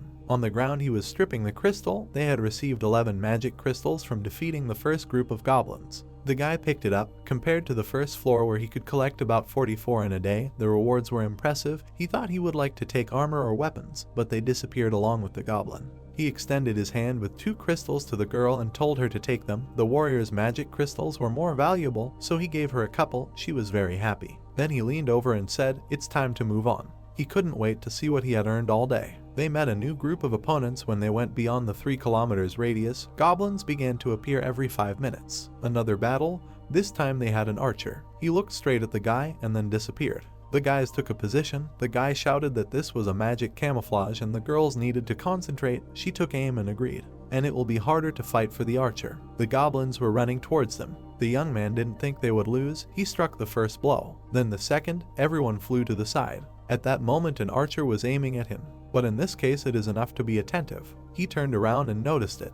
The arrow was right next to his face, and at the last second he managed to dodge. A goblin archer was sitting in the bushes above him. The guy squeezed his hammer. The goblin got scared, and at that second he knocked it out of there. But the card, you defeated the goblin archer, experience +1. Night, forest, the guy offered them a rest. The blonde offered a fist to the forehead and said that finally, then asked how long they had been fighting, to which she heard the answer that about 15 hours. The main character sat down and said that the girl could sleep first. She asked with a smile if that was so, then asked about the backpack and blanket. The young man replied that he would give it now. Arrows, a hammer, and a shield stood by the tree. The brown-haired man looked at her and thought, it seems she is completely exhausted, because she has never made such sounds before. The girl was sleeping soundly, maybe she just feels safe. They hunted for 15 hours. The guy looked at the sky. He remembered the players. They earned so much that they did not even dream of on the first floor.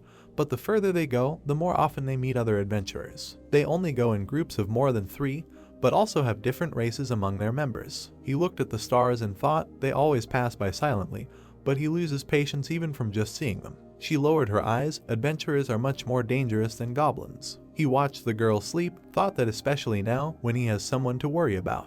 Then the guy said that the biggest problem is that she is so beautiful. The girl suddenly opened her eyes. She became embarrassed and asked if she was really beautiful. The barbarian turned and ordered her to sleep quickly, thought about the fact that she had just snored. The baby collapsed on the pillow and fell asleep contentedly, and the main character continued to think that something was wrong with her. Fairies should not be like this. The 4th day. But the battle, Bjorn shouted that first from this side. She agreed. The 5th day, the guy was sleeping and Erwin was looking at the stars. The 6th day they walked in the forest, met adventurers, and the 7th came. The young man took a step forward and said that it was time for them to get out of the labyrinth. A tired fairy was standing behind. 21:13, 2.5 hours before the first floor closed. The tired girl said that she wanted to go to bed right away when they returned. To which the guy turned and said that he agreed with her. It was time to move, thinking that it was better to come early than to be late. There was a trap on the ground. The blonde screamed cautiously. There was a trap. It looks like a new group of goblins appeared. And at that moment the fairy said, 70 meters, a group of goblins, 8 regular ones, 2 archers, 2 warriors, and asked if they would fight. Varvara answered that they were coming towards them. The goblins were sitting in a circle, and an arrow flew into one of them. The guy stood in front of them, ready to fight. He was angry. The goblin was screaming very loudly and they did not understand why. He began to attack, killing one after another, and thought that the girl would deal with the archers, so he would start with the warriors. Strike, another strike. He killed them incredibly quickly. After so many battles, he became a master of such battles, 1,000-armed and 1,000-mouthed Avalokitish. And Erwin was used to it. Another goblin attacked from behind, and the girl knew exactly who and when to shoot. She pierced two at once with her arrow. The brown-haired man smiled and thought that although she said that there were two archers, not a single arrow flew in his direction. He approached her, gave her a thumbs up, and said that it was a great job. The time it took to kill goblins had been greatly reduced. The fairy scratched her head with satisfaction. The dead monsters lay on the ground. He also added that next time she should also say if she had dealt with the archers, so that he wouldn't have to think about them too. The girl apologized. She looked at him and said that she wasn't sure that she had killed the second one. Now he understood everything. The blonde smiled, and the young man thought that unverified information could be more dangerous than its absence. He also thought that the girl had grown so much in the last few days. He was really proud of her. They ran up to one of the goblins, who began to sparkle blue. Something cool was happening there. Some strange energy hung over the creature. It was essence, the essence of a goblin archer. The young man frowned and wondered why exactly that. Essence is part of the dungeon and stone skill system. It gives passive or active skills depending on the type. He remembered the game settings. You can only absorb one per level, but it can give something cheating, so it is valued by adventurers much more than other treasures. The guy remembered how he played this game as a human. There is a limit to how much you can absorb, and skills vary greatly depending on the monster. The fate of the entire character depends on what essence is absorbed. They looked at it. The drop rate is about 0. Did not expect to see this here. The young man tensed up. They were too lucky. He had a bad feeling. He turned to the girl. She asked if she would turn into a goblin if she absorbed, and he thought that he could not be so lucky and answered that no, the girl would just get one of their skills. The guy who was chasing them on the first floor had a wolf behind him. Most likely he swallowed the essence of a razor wolf and was chasing them by scent. The protagonist looked at the fairy and asked if she wanted to take him. She said no, not really. Then she pointed at herself and said that if he didn't need it, then she would take it. The young man thought that the girl had completely lost her shame. Well, it didn't matter to him. He threw the sledgehammer over his shoulder and thought that he already knew what essence he needed anyway. He would have to spend a lot of money if he absorbed it mindlessly, and for a barbarian, the essence of a goblin archer is not very useful. Then he looked down and said that the girl could take it if she promised something. He already said when they were on the first floor, but there were people behind them. They ordered them not to move. Some guy raised his hand up and pointed at them. The barbarian and the fairy, what are they doing? The blonde was very surprised. She answered, what is the guy talking about? They were just hunting. And the main character only thought about how lucky he couldn't just be. He put his hands on her shoulders and told her not to say anything. Then he pushed her towards the essence. The girl touched it. Everyone was blinded by a bright light. One of the adventurers shouted, what's going on? She absorbed it. What did he do? The transformation began. People tried to shout that the essence was theirs. The fairy stood nearby. The barbarian put his hand on her shoulder. She thanked him. He expected that they would encounter such people, but they passed by and noticed the essence. They pointed at it. They wanted to take it. What could they do? A sly smile on his face said that they wanted to take it, but the girl absorbed it. The adventurers stood in front of them. The barbarian told them to come closer if they decided to fight. He understood that they were outnumbered, so they needed to be more impudent. The people looked at them angrily. They did not underestimate them. They would not be so careful. The barbarian raised his hammer and repeated once again that he was ready to fight right now. He thought that they should attack or get lost if they were scared. Dust flew from under his feet. The guys ran. The guy shouted to the girl not to slow down until the portal. She answered in the affirmative. The girl turned and asked that the four had already left. What did he think? And would they pursue them to the first floor? The man remembered those lawyers and said that they could still run into them, even if they did not pursue. The blonde asked what he was talking about. He again recalled that situation and said that this group of 4 people was a great number for clearing the second floor, but they were hanging around near the entrance, which meant that they were planning to return to the city through the closure of the first floor. Then he turned around and explained that they were the same as those guys. The fairy answered that she understood everything and he was very smart. Something surprised her. She sensed a new group of gnomes 50 meters away. The barbarian shouted that they would get around them this time,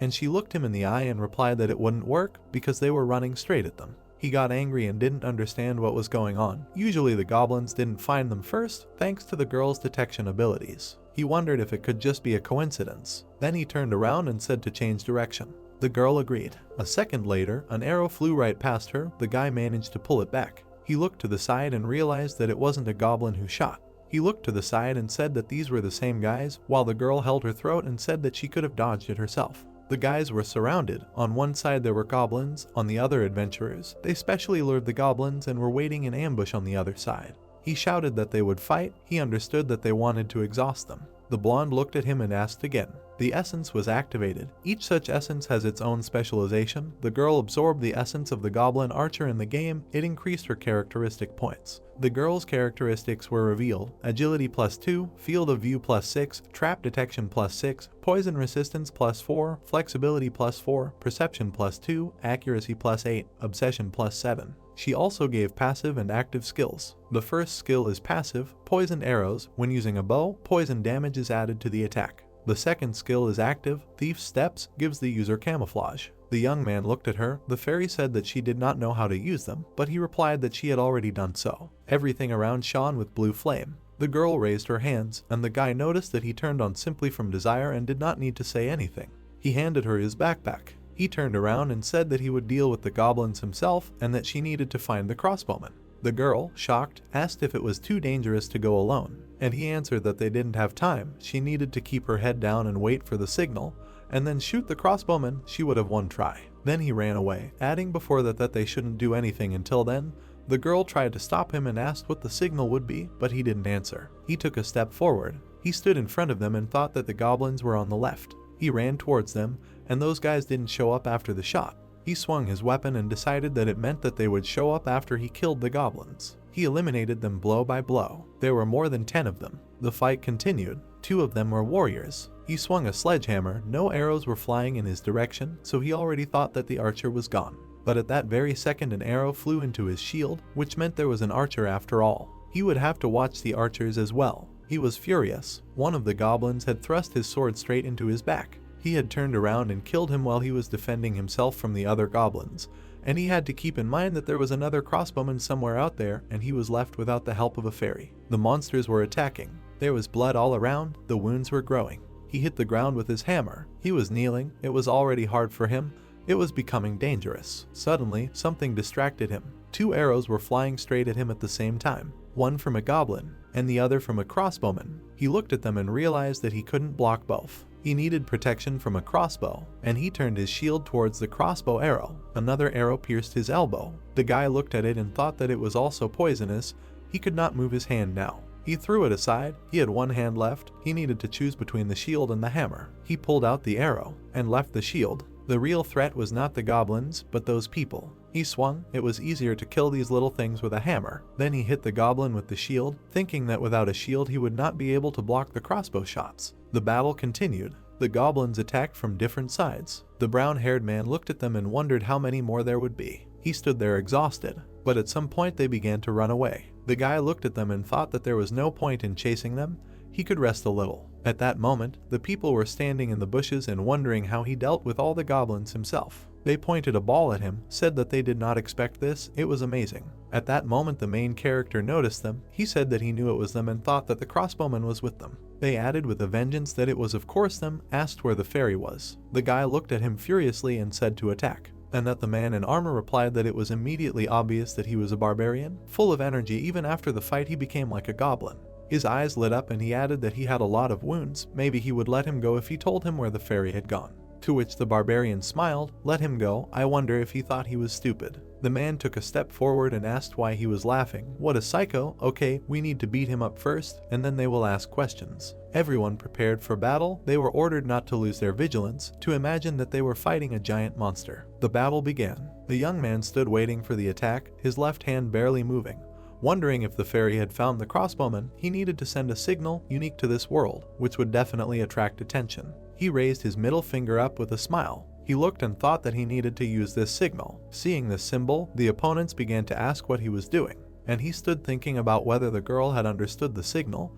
Because she was far away, he couldn't hear anything, but he had no choice. He needed to trust her, and he ran at his opponent. He flew into him with his shield. He looked at the other people. He ordered them to attack, as they did. The guy began to fight the old man. He thought that he could not let him go. Strike continued to think about helping the girl. He needed to distract them. Another one was approaching from behind. At that moment, he wondered if it was possible that the crossbowman had defeated her. The arrow was flying straight towards him. The brunette got scared. The old man also turned around. Their red-haired leader also looked in that direction. country the arrow was flying straight towards the enemy. He did not understand where it came from, but he protected himself with a shield. He raised his head and ordered to focus on the barbarian. He would block all the arrows. The arrows flew into the shield. The man walked forward and asked where he was going. The main character looked at him and reasoned that this man had originally planned to block all the girl's arrows. He was attacked from two sides. He repelled the blows as best he could. An old man was flying behind. The young man thought that he would deal with them himself then, and at that moment the old man injured him. The guy understood that he had to sacrifice something. He fell to his knees, thinking that he still could not feel his left hand. He took a step forward, defend himself from the attack. If they blame their non-working hand on the red-haired man, then this would be a pretty good exchange. I defend myself with my left hand. With my right he hit the man. He flew to the side. The guy looked at him, and the old man attacked from behind. But the young man stopped the attack and threw him aside. He stood in shock. At that moment the man with the shield said to be more careful, and he would block the arrows. But a moment later a fire spirit flew into his shield. The guy ran at the old man and thought that this is what he deserves. He thought he could block everything. But his archer is very skilled. An arrow flew to the man's shoulder. He fell while the main character was fighting the old man. Their leader looked at all this and said that things were bad. He decided to run away and shouted that he would go and deal with this fairy. The barbarian turned around. He thought that he would not be able to identify him. The others continued to attack and shouted at him to surrender. The fight continued. The man struck again, but something surprised him. With one movement of his shield, he knocked the man down. He did not understand what was happening. He tried to strike again, but the guy missed and told him that he was now alone. At that moment, he thought that the old man was very strong. He did not understand why he was on a team with these guys. They clashed in battle. The young man swung again. He thought why the old man dodged back every time. He supposed that he wanted to stall for time until his comrade returned, but he would not allow it. The old man clenched his teeth. The protagonist decided to pretend to hit, but then just throw the shield, and he knocked the old man down again. The barbarian grabbed it, raised it up. He swung. He screamed, and asked if he really thought he would die in such a place. And then he tore his face out with his teeth. He wiped his mouth. He looked at him. The fairy ran to him. She asked fearfully if everything was okay. It seemed she had also won over that guy. She ran closer, handed him the elixir and said that he had a serious wound. He needed to drink the potion faster. And the guy asked again why he needed to drink it. She held the potion forward and said that it was better not to pour it on the wound but just drink it, because he was also poisoned. It needed to be done faster. The flask lay on the floor. The young man sat, burning with a red flame and thinking about how his insides seemed to be boiling. He opened his eyes, all his veins ached, and his skin was burning, and for good measure. The girl stood nearby. She screamed that he had succeeded, and he asked how much time. She looked at her watch and said that it was 11:20. Only 10 minutes had passed. 40 minutes were left before the first floor closed, and they had no time to rest. At that moment, he ordered the girl to take off her clothes. She was glad. She unbuttoned her jacket and thought that this was so unexpected. He must have some other reason. The guy looked at her with bewilderment and explained that they did not need to take off their clothes. He meant the adventurers. 59 left. They collected their inventory. They did not have time, so they would only take equipment, magic crystals, bags, and backpacks. The girl said that she would go get the things of the guy with red hair and the crossbowman. The protagonist agreed and told her to hurry. Time passed. They ran to the portal. There was very little time left. 2 minutes. A portal appeared in front of them. They ran as fast as they could. 48 seconds until closing. They made it. They fell into the portal. They successfully went to the first floor. So, when she found herself at the bottom, the girl raised her hands and shouted that it was fun. And the guy said that she literally threw them out, and how does she land so well every time? The blonde was very happy. She noted that it was a good job. And the young man turned around, answered that she was also great. They had 30 seconds left. They were close to failure. The fairy came up and said about the entity. The barbarian asked again what kind of entity, and the girl reminded that he wanted to say something.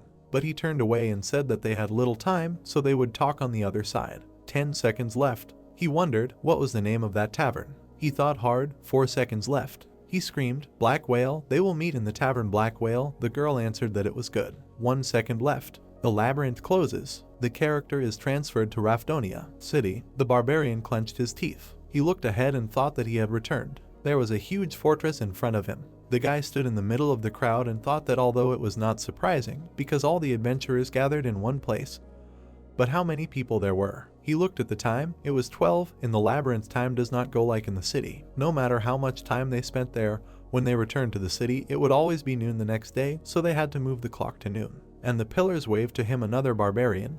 He looked up and thought who it was his name began with. They shook hands. Then another barbarian came up to them. The guy told him that he was glad that he was okay. The blonde said that he was alive. Voices from everywhere greeted each other and rejoiced that they remained alive. The main character stood in the crowd of barbarians and thought that this Vanons was popular. He did not understand what was happening and thought that there was some kind of reunion and where all these barbarians came from. Someone on the side suggested having a duel at the checkpoint, and everyone went there in a crowd. One shouted that he would prove his military courage. Another said that he thought he had earned more magic crystals than anyone else. The brown-haired man looked at all this with a dissatisfied face.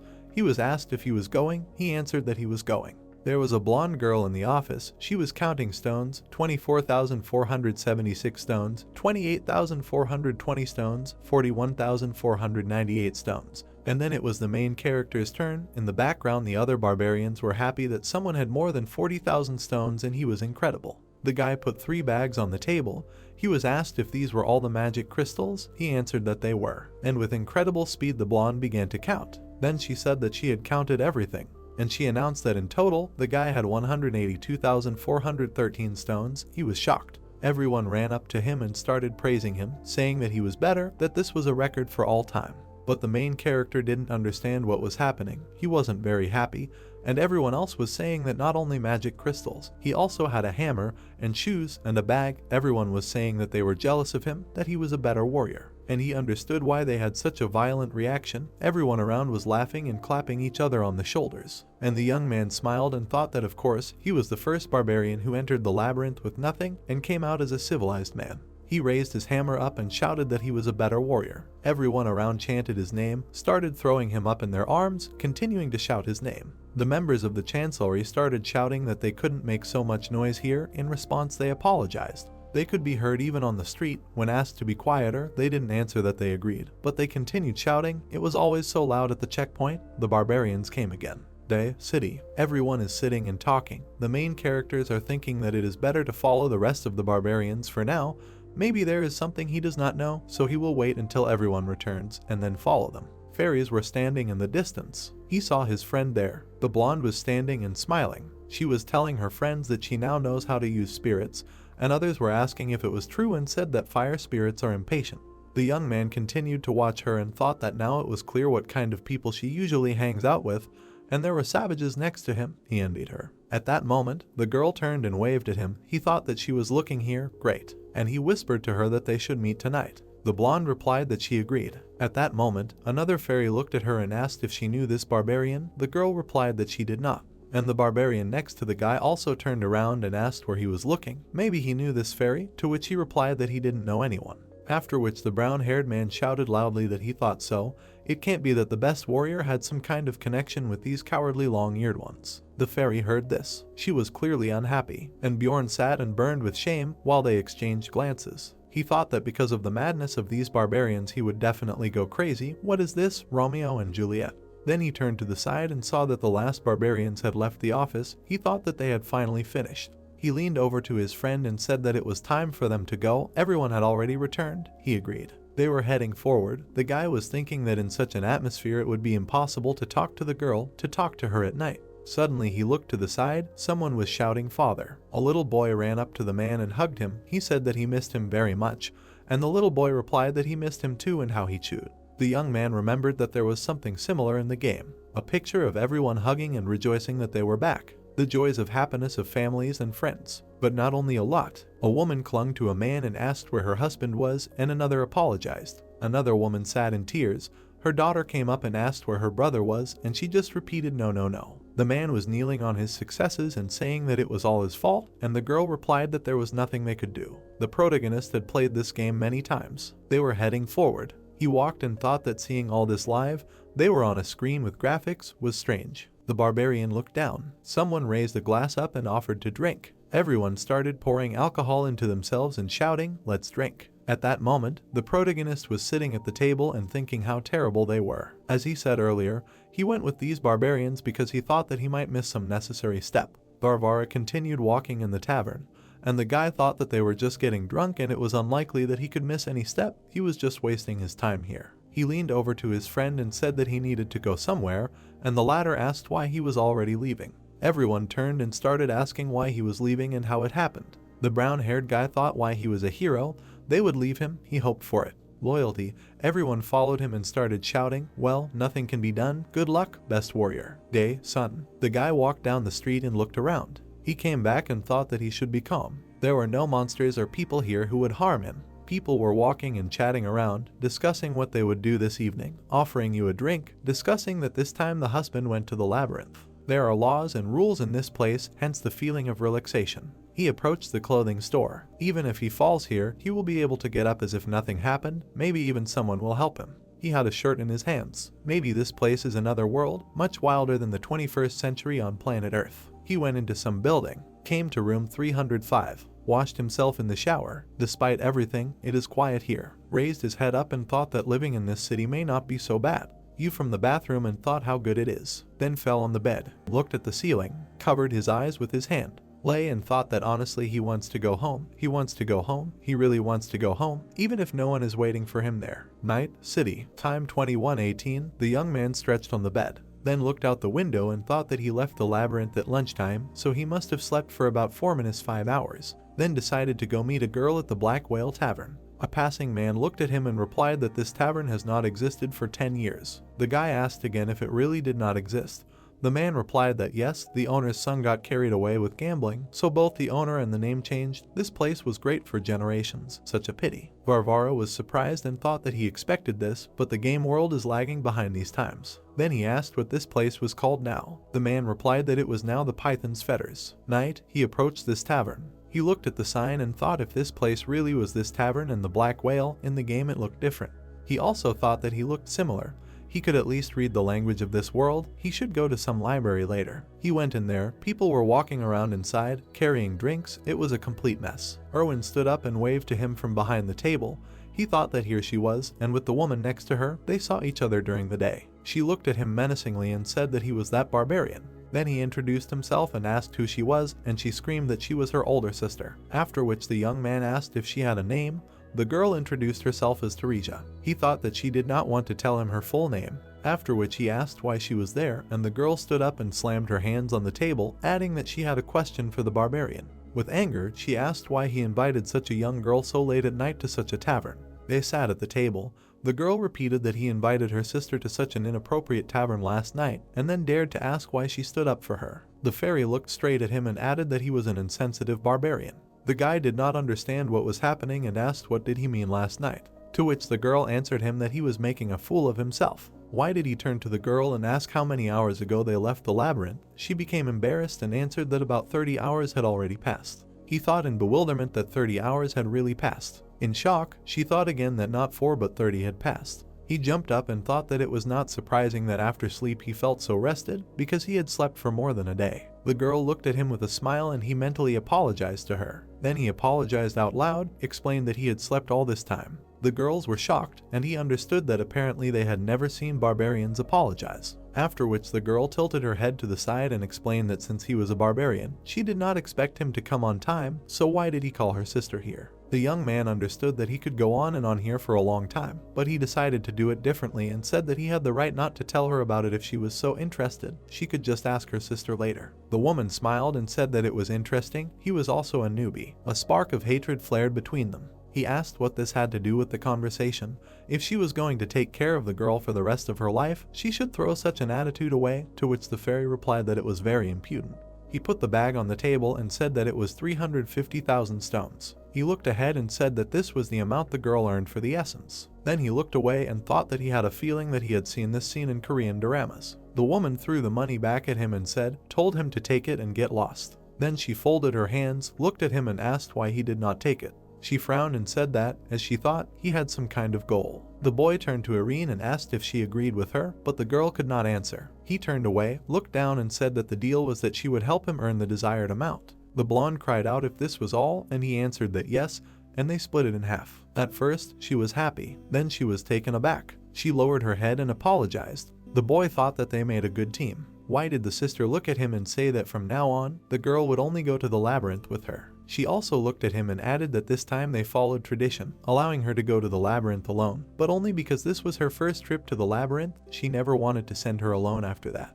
The boy frowned and replied that everything was clear to him. She already had those who would take care of them. He thought that to hell with personal connections. She handed him the bag and said that if he understood, then he should just take the bag. The man stood up and said that he believed that at the current rate, 350,000, it was the result of dividing the essence in half, right? Her sister said that it was true, that was what they had gotten together, and the guy added that then there were still 280,000 stones missing. They had agreed on 9-1. The fairy smiled and said that it was true, she had almost forgotten.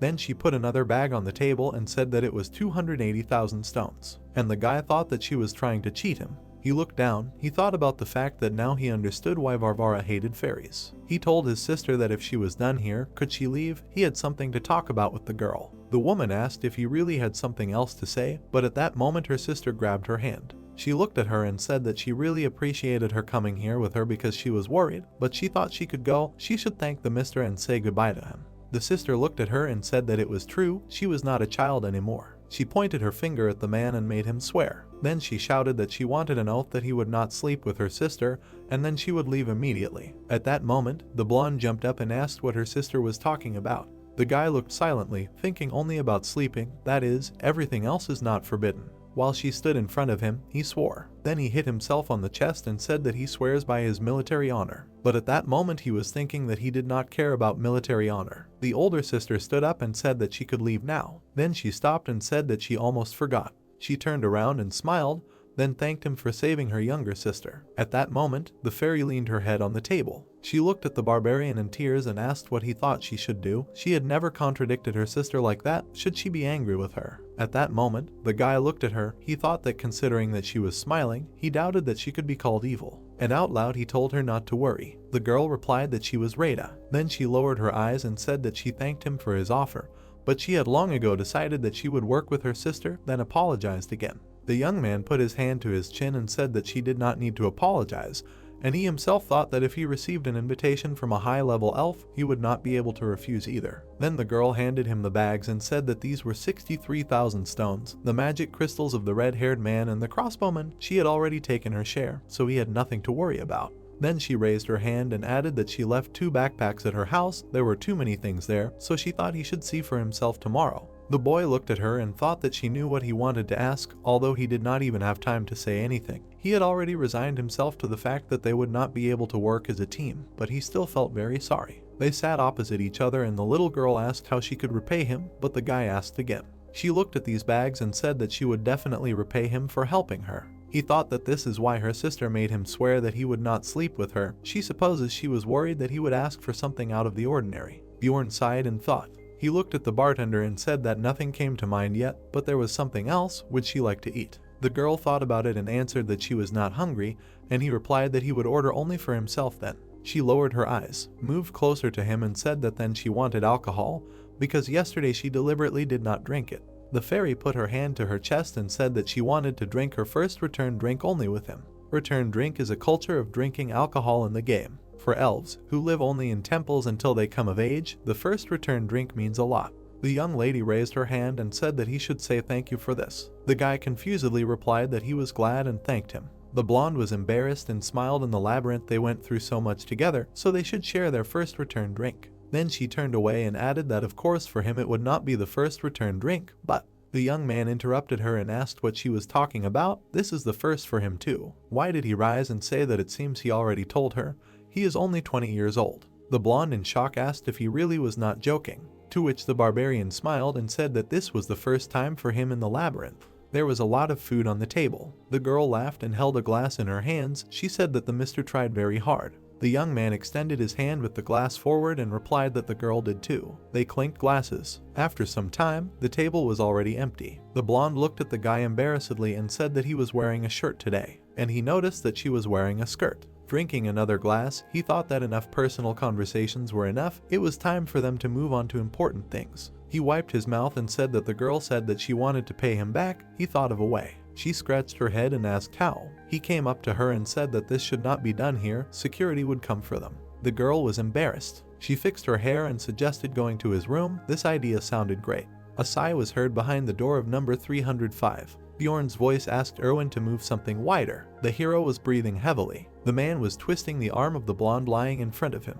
She screamed that Bjorn would tear her arm off like that. The brunette thought that controlling the power was very difficult. Erwin twitched and her eyes were watering. The girl exclaimed that she had never arched like that before. The barbarian doubted it, but Erwin was whining and was ready to swear on her mother. Bjorn agreed to rest for a while. The fairy felt her shoulder and muttered, asking if her arm was still there. The man looked at her thoughtfully, realizing that increasing flexibility by 4 was not particularly noticeable in real life. The blonde hugged herself and asked if the barbarian thought that she had come here to check her stats. Bjorn calmly agreed, and the girl looked away. He replied that he thought so, because it was forbidden to use skills in the city. The man thought that he wanted to check the difference in the essence effect in the game and in real life. The game Dungeon and Stone never spared its players. It was enough to look at the stats window to understand this. The system displayed the character's status, inventory, and skills. Strength, spirit, abilities, these are the 3 main characteristics, which contained hundreds of other parameters. Increasing stamina allowed you to carry heavy things and deal more damage with physical attacks. Thanks to this, even characters with the same main characteristics were played differently. For example, 2 characters with 50 strength. The protagonist got angry at the developers, remembering that he spent thousands of hours learning skills,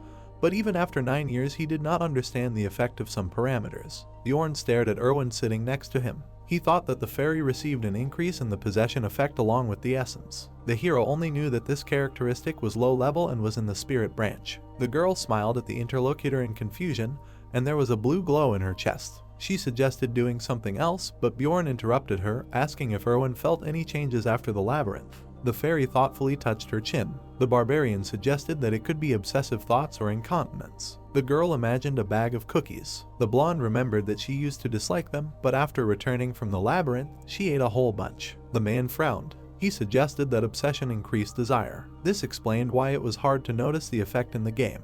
Erwin tugged the brunette by the sleeve and turned to him. The barbarian was distracted from thoughts about the possibility of new unfamiliar characteristics appearing. The girl tugged Bjorn by the shirt and blushed. She said that she wanted to lie down. The man thought that he would like to check a few more things, but agreed to lie down. The candle on the windowsill went out. The barbarian lay on the bed and abruptly opened his eyes. Erwin was sweetly snoring on his chest. He remembered that the elf sister had told them not to sleep together, but she probably meant something else. There was various equipment on the floor. The fairy clarified if this was all the loot. Bjorn sat on the bed, and the girl sat down near the items they had received. She admired that it was worth it for them to come earlier and collect so much. The girl asked if the man was going to sell it all. The barbarian answered affirmatively and added that he would leave a couple of things. The fairy happily grabbed the leather suit. The blonde asked if she could take it along with the belt and received permission. The man and his companion went to the merchants and sold the loot, receiving 1,450,000 stones for it. Bjorn and Erwin were holding bags of currency in their hands. The girl asked if she was dreaming. The barbarian thought that even after deducting the elf's share, 1,400,000 stones would remain. He had never earned so much on the first try. The man grinned and thought that this was a great start. The sky above the city was covered with clouds. Bjorn said that it was time for them to say goodbye. The girl was surprised. He did not understand her reaction because they had done everything. The blonde lowered her head in disappointment. The barbarian suggested that they walk together to the central square since they were on the same path. The fairy agreed. She wanted to spend more time with him. There was a crowd in the square. The man and his companion stopped and looked towards the crowd. Erwin asked why there were so many people. The guard loudly demanded that the crowd move back. Bjorn said that it seemed like an execution was beginning. A frightened man with a bandaged mouth was locked in the guillotine. He and the man and woman tied up nearby were crying. They had not committed any serious crimes, had not killed or raped. They were only guilty of not paying taxes. The hand confidently pulled the rope. The guard's voice announced that the execution was being carried out. Rapdonia was the last city in the world that was destroyed by the witch's curse, and the only place from which resources could be obtained in it was the labyrinth. Therefore, those who cannot pay the tax will be executed to reduce the number of mouths to feed. The guillotine blade slid down. The maddened crowd rushed towards the executed man, screaming. They dipped bread in the blood and ate greedily. The fairy screamed and covered her mouth with her hand. Bjorn clenched his teeth. The girl wondered why people dipped bread in blood. The barbarian told him about the belief that the blood of the executed brings financial luck. The blood spread under the guillotine. The man asked Erwin what the first year's tax was. She answered that it was 700,000 stones for non-humans. The brunette frowned and asked about the second year. He thought that the amount was slightly different from the game, but close. The pale girl trembled. The fairy answered that the second tax was 800,000 and there was a commission on the exchange. This figure already matched the game. Bjorn and Erwin silently looked at the people eating bread. Taxes increase with each year of work, so you can't stop training. The man gritted his teeth. He thought that if he doesn't find a way to return home or become stronger, his blood will also end up on someone's bread. He needs to save as much money as possible so that he doesn't have to worry about anything in the future. To do this, he needs to go up to at least the 6th floor. This will allow him to avoid execution and survive. The library. Bjorn was surprised by its size because it was in development in the game. Passing by visitors, he wondered why everyone was staring at him. Einar was sleeping and drooling on a book. The man tried to remember what kind of daughter she was and whose. The brunette poked her in the shoulder. He wondered what the girl was doing here. Einar woke up and opened her eyes. Bjorn was standing next to the girl. She was surprised at him. The barbarian said that he was glad to see her unharmed. The blonde beamed and joyfully exclaimed that she was too. The girl joyfully clenched her fists. Bjorn asked her to be quiet. Einar was surprised to meet them in the library. The man asked what she was doing there. The blonde looked at the book. The barbarian replied that she had listened to his advice to learn to think before acting and decided to gain new knowledge. The hero remembered his fellow tribesmen. He thought that the girl was different from the other barbarians. Einar was sitting at the table, and the brunette was standing next to her. The blonde said that after traveling through the labyrinth, she realized that monsters were not the only things to be afraid of. The man noticed that a lot had happened to her. Bjorn thought that the other barbarians were only bragging about their achievements. The girl closed the book and sighed. She said that she had decided to study, but reading was very difficult. The barbarian stood up abruptly and turned to her interlocutor. Einar said that she wanted to go to the temple to be taught to read and write. The man asked if she would go right now. The blonde replied that she would simply forget if she did not do it right away. Bjorn thought that the more he got to know the barbarians, the more sorry he felt for them. The girl headed for the exit and turned around. She remembered that she had promised to repay the brunette for his advice if they returned alive. The warrior smiled. Einar told the man to come to the Angry Bull Tavern when he was in trouble. Then she would do everything she could to help. The barbarian looked after her seriously. He hoped that the girl would not forget her promise in a couple of days because he might need help soon. Light from the window fell into the hall. Bjorn was perplexed how to find the right book in such a large library. A girl with long white hair was sleeping behind the reception. The barbarian approached her, deciding that she was a librarian. The man cleared his throat to get her attention. The girl looked at him. The blonde asked what happened. Bjorn started to answer that he needed a history book, but he was interrupted. The librarian stretched out her hands and a white light appeared in them. She cast the Farsitia spell. The brunette watched in surprise as the shining strip touched his chest. He mentally assumed that magic had been used on him. The girl yawned. Bjorn looked at her in confusion. It seemed to him that nothing had changed. The blonde said that the man would find the right book if he wandered around, reminding him not to take anything with him. The girl leaned on her arm and fell asleep again. The barbarian looked at her in bewilderment, but did not find out anything else. Bjorn found a book on one of the cabinets that was shining. He realized that the librarian's magic illuminated the necessary manuscripts. That is why such a large library is looked after by one person. The man opened a book called The Fallen World. For thousands of years, these lands have been subject to the curse of a witch and are unsuitable for life. Rapdonia is the last fortress that escaped the catastrophe. The ruling family opened a path to another dimension for people who were dying due to lack of resources. This is called the Labyrinth. Bjorn sat on the steps of the stairs and turned the pages. He thought that the ancient history of this world was similar to the prologue of the game. The second book, Basic Notes on Alchemy 4. It tells about how the magic crystals of monsters can be turned into bread, steel, and the like. The barbarian thought that he had better remember everything, even though he understood almost nothing. The next book, Holy War 3. It is about the reasons for the hatred of barbarians and fairies. The man sat down at the table. He decided that the next book would be more useful than the others. The fourth book, Evil Spirits of the Abyss. Evil spirits in this world are those who came from another dimension to take over someone else's body. The brunette stared at the book intently. He thought that it was technically correct. The reasons were not described, but it was clear that the ruling family of the church did a lot to get rid of this phenomenon. Bjorn put the last book on the stack. The man thought that everything would be fine as long as he did not reveal himself as an evil spirit. The fifth book, On the Death of the King. It tells about the first king, who was called the Immortal King Ravagen III, and he died 150 years ago. The game began with his death. It became clear why there were inconsistencies between the game and reality. 150 years had passed since the events of the plot. The next book, Notes on the Instability of Dimensions. The barbarian read carefully, cupping his chin in his hand. He assumed that this was the book that Draus had spoken of. Bjorn recalled meeting the blonde. The knight mentioned that what happened to the brunette was a rare occurrence, but the book said that passing through the portal at the moment of closing could cause instability. The barbarian sat at the table, leaning on his hand. He thought that those events could have been caused by him, but he immediately drove these thoughts away. It was already night outside. Bjorn decided to finish reading the rest another time. 3 days had passed since returning from the labyrinth. The barbarian was lying on the bed. He put his hands under his head and looked at the ceiling. The man thought that he had 27 days left, because a month here lasts 30 days and the labyrinth opens on the 1st at midnight. The brunette closed his eyes. He decided to look for companions tomorrow. A loud knock on the door. Bjorn opened his eyes and stood up. There was a knock on the door. Erwin's voice insistently called the hero. The man opened the door and asked what she needed. A gust of wind and golden magic hit him in the face. He was surprised. The fairy was smiling and holding a small hurricane in her hands. The girl said that she managed to conclude a contract for 10 spirit stones that her sister gave her. Erwin was glowing with joy. Gusts of wind surrounded her. She was glad that the wind went well with fire. Bjorn squinted. He said that the girl was lucky. Spirit stones are items that allow you to make a contract with a spirit. The chance is 10%. The man presented a tablet with a blue stone. The barbarian assumed that the fairy was from a rich family because this resource is expensive. The blonde was upset and brought her hands to her face. The wind spirit was hovering in front of her. The brunette said that it was already possible to recall it. The girl said that she had not shown everything yet. The things in the man's room were turned over, some were hanging in the air. The man asked displeasedly how much more mess she would make in the room. The fairy looked surprised, then put her palms to her face. The blonde excitedly apologized and promised to fix everything.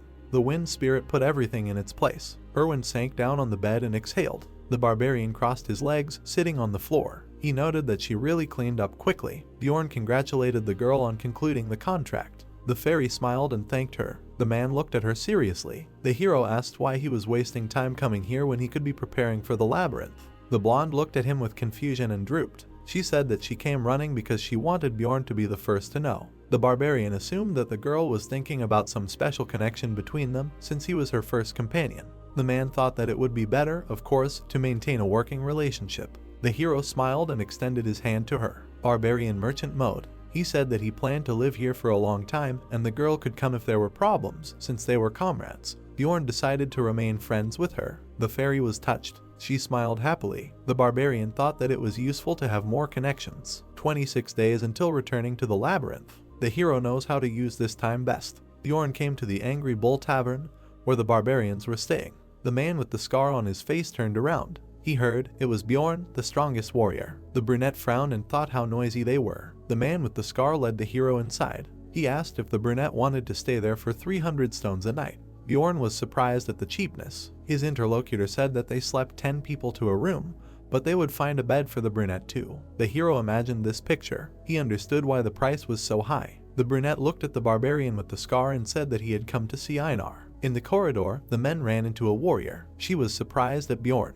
The hero's companion told the girl that the barbarian was looking for her. Einar approached. The blonde asked why the warrior was looking for her. The hero looked at her carefully. He replied that he wanted to fight the barbarian as a training exercise. The man thought that if we were talking about pure strength, then he was weaker. The girl looked at him in surprise and said that it was not necessary to pay, they could just go out onto the platform. Bjorn and Einar came to the training ground where the barbarians were fighting. The hero realized that it was better not to waste his request on this. The interlocutors stood opposite each other. The blonde said that she was ready to fight at any time except early morning.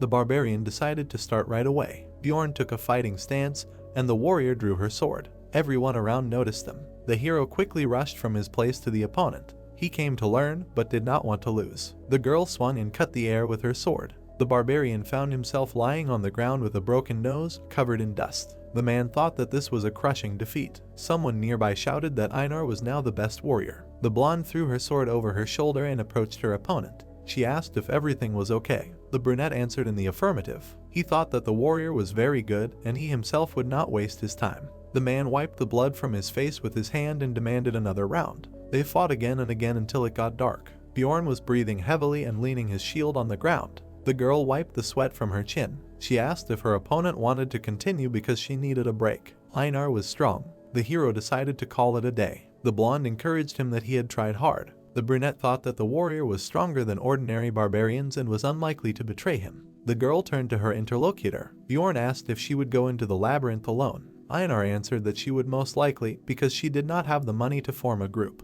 The hero smiled and resolutely extended his hand to the blonde. He asked if she wanted to become his teammate. The blonde looked at the outstretched hand and clarified what it meant. The man began to explain that he would take 80%, but would pay for the creation of the team. The girl abruptly interrupted him. Bjorn became agitated. He decided that the interlocutor did not like the conditions and began to list the advantages. The warrior confidently shook his hand. The hero was surprised. The blonde grinned and said that in any case she would not understand anything from the explanations. She just wanted to trust the barbarian. The brunette smiled and squeezed her hand. He said that he would be glad to work with Einar. The man mentally rejoiced at his new comrade. The next day, the temple of the barbarians. Bjorn and the warrior approached the barbarian leader. A man with gray hair and a scar greets them. The hero thought that he did not want to come back here because of him, but there is no choice. The barbarian with a scar grinned. He noticed that the departed warriors do not come to the temple and asked if the brunette is following in Einar's footsteps to learn to read and write. Bjorn answered negatively. The hero said that he needs the spiritual seal,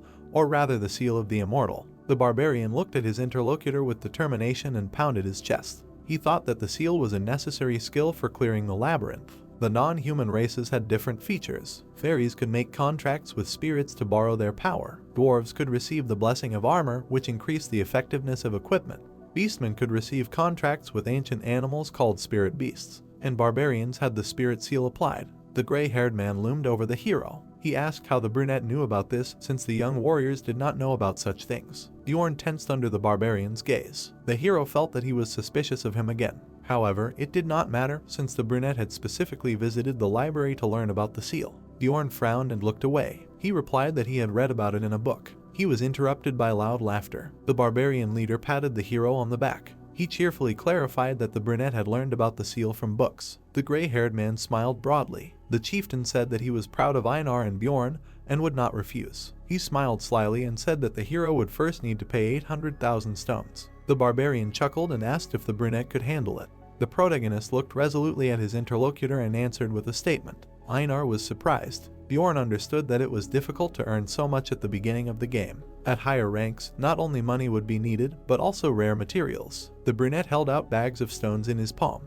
He said that there was one bag for 500,000 and three for 100,000. The chieftain accepted the payment with annoyance and asked how the hero had earned so much. But the brunette had already come up with an excuse. He smiled. The barbarian remembered his meeting with Erwin. Bjorn said that he had met a wounded fairy and with her help earned crystals, and then received money from that girl's sister for the essence. The gray-haired man laughed loudly. He exclaimed that he had not laughed like that for a long time and admired the deed of his former ward. Other barbarians gathered around, shouting joyfully. The brunette grinned. He was surprised that they did not like fairies so much, but he was pleased to have the attention. The leader put something in the hero's hand, and he became interested. The man praised the brunette's great potential and said that it was a gift from him personally. Bjorn saw 200,000 stones in his palm and was surprised at such a benefit for his invention. The brunette happily raised his hand up and smiled. The barbarians around rejoiced. He declared that he would continue to mock the fairies and become a cool warrior. The man smiled contentedly. He thought that the barbarians had their own charm, and in his eyes they were getting better and better. Spiritual seal is a kind of strengthening technique. The point is to fill the body with special ingredients that will give special power. Barbarians tattoo newborn children when their souls are still pure, so that the paths of the soul are visible even after they grow up. That's why every barbarian has a tattoo. Bjorn sat in the center of the magic circle around the candle. The shaman stood behind him. He asked the hero if he was sure of his decision, because the spiritual seal cannot be changed. The brunette answered in the affirmative. He knew that the immortal's spiritual seal was a prerequisite for a barbarian tank. The shaman raised the needle above the hero and announced that he was starting. Other seals are also very useful, but for those playing the long game, the immortal seal is an obvious option. Pinpoint injections were applied to the hero's back. He tensed up. His face twisted in pain. The man wondered if he would really have to endure this pain every time. He screamed. A notification appeared on the window. The first level of the immortal seal has been unlocked. Natural regeneration is significantly increased. Physical stats increased by 13. The brunette pushed aside the tent fabric. He turned to thank the priest. His back was red and sore. The shaman laughed. Bjorn was surprised by this. The sorcerer said that it was the first time he saw a warrior thanking a shaman. The hero hurried out of the tent before the priest suspected anything. The next morning, the man went to the shopping district to buy equipment. The city was bustling with life. Thanks to his training with Einar, the brunette realized that the sword was not particularly suitable for him. He planned to focus on shield techniques when he received the necessary essence, so he considered fiddling with a sword a waste of time. Bjorn went to the armory and asked for a one-handed blunt weapon. The hero looked at the equipment in the shop. The merchant pointed to the goods that barbarians choose. The brunette thought that this would be too much for first-level monsters. Bjorn took the mace and smiled, choosing it. Medium mace, 220,000 stones. The character has equipped a medium mace, item level plus 85. The hero has donned armor worth 360,000 and a helmet worth 170,000 and has slung the weapon over his shoulder. The character has equipped a cheap helmet, item level plus 47. The character has equipped hard half armor, item level plus 57. When he has bought everything he needs, he has 50,000 stones left on hand. Much time has passed since leaving the labyrinth, and things have become routine. The elf happily waved her hand. The hero and Erwin are sitting at a table in a tavern. They have breakfast every day at 7 a.m. Bjorn sneaks past the sleeping librarian with books in his hands. He reads until 4 p.m. After that, the hero goes to eat in a place where he has not been before to gather information that is not in the library. The hero eats in a tavern. At the next table, they are discussing monsters. The barbarian frowned. He thought that everything in this place was expensive, and the taste was so-so. Around 5 in the evening, Bjorn goes to the barbarians to train, not only with Einar anymore. The hero smiles and wipes the sweat from his face, then calls the next opponent. Such training is useful for normal combat instincts. Repeated training improves reflexes, flexibility, and field of vision. Physical characteristics are increased by 1. After regular training, the hero began to defeat Einar sometimes. The brunette shakes the hand of the warrior, who is sitting and leaning on her sword, and thanks. There are shouts around, Bjorn is the best warrior. The blonde smiles. She notices that the man has become stronger. The girl is skilled, but her movements are predictable. This habit will not be easy for her to change. At 9, the hero returns home, washes, and sees Erwin again. It is dark outside. The fairy calls the barbarian to dinner. The man dries his hair with a towel. A satisfied girl stands next to him. He asks if she is tired of running back and forth. The blonde assures that she is not. Around 11, they finish dinner, and Erwin returns home. Bjorn stands in front of the entrance to the inn and sees the fairy off. The girl smiles. She wishes him good night and good luck in the labyrinth. The man smiles and responds in kind. He thought that time had passed very quickly, and so a whole month flew by. There was only 1 day left until the opening of the labyrinth. Bjorn Jandal, level 1, strength 66, spirit 37, skill 1, item level 218, total combat level 158.5. 2010 Explorers Guild. Squads enter the building. Bjorn and Einar approached the reception and asked for a magical connection. The barbarian leaned on the counter in front of the guild employee. The warrior stood nearby, her hands on her hips. The woman in glasses clarified the number of warriors and told him to put his hands on the crystal. The companions touched the shining ball. The woman demanded 15,000 stones for 2 rank 9 explorers. A bit expensive for a one-time thing,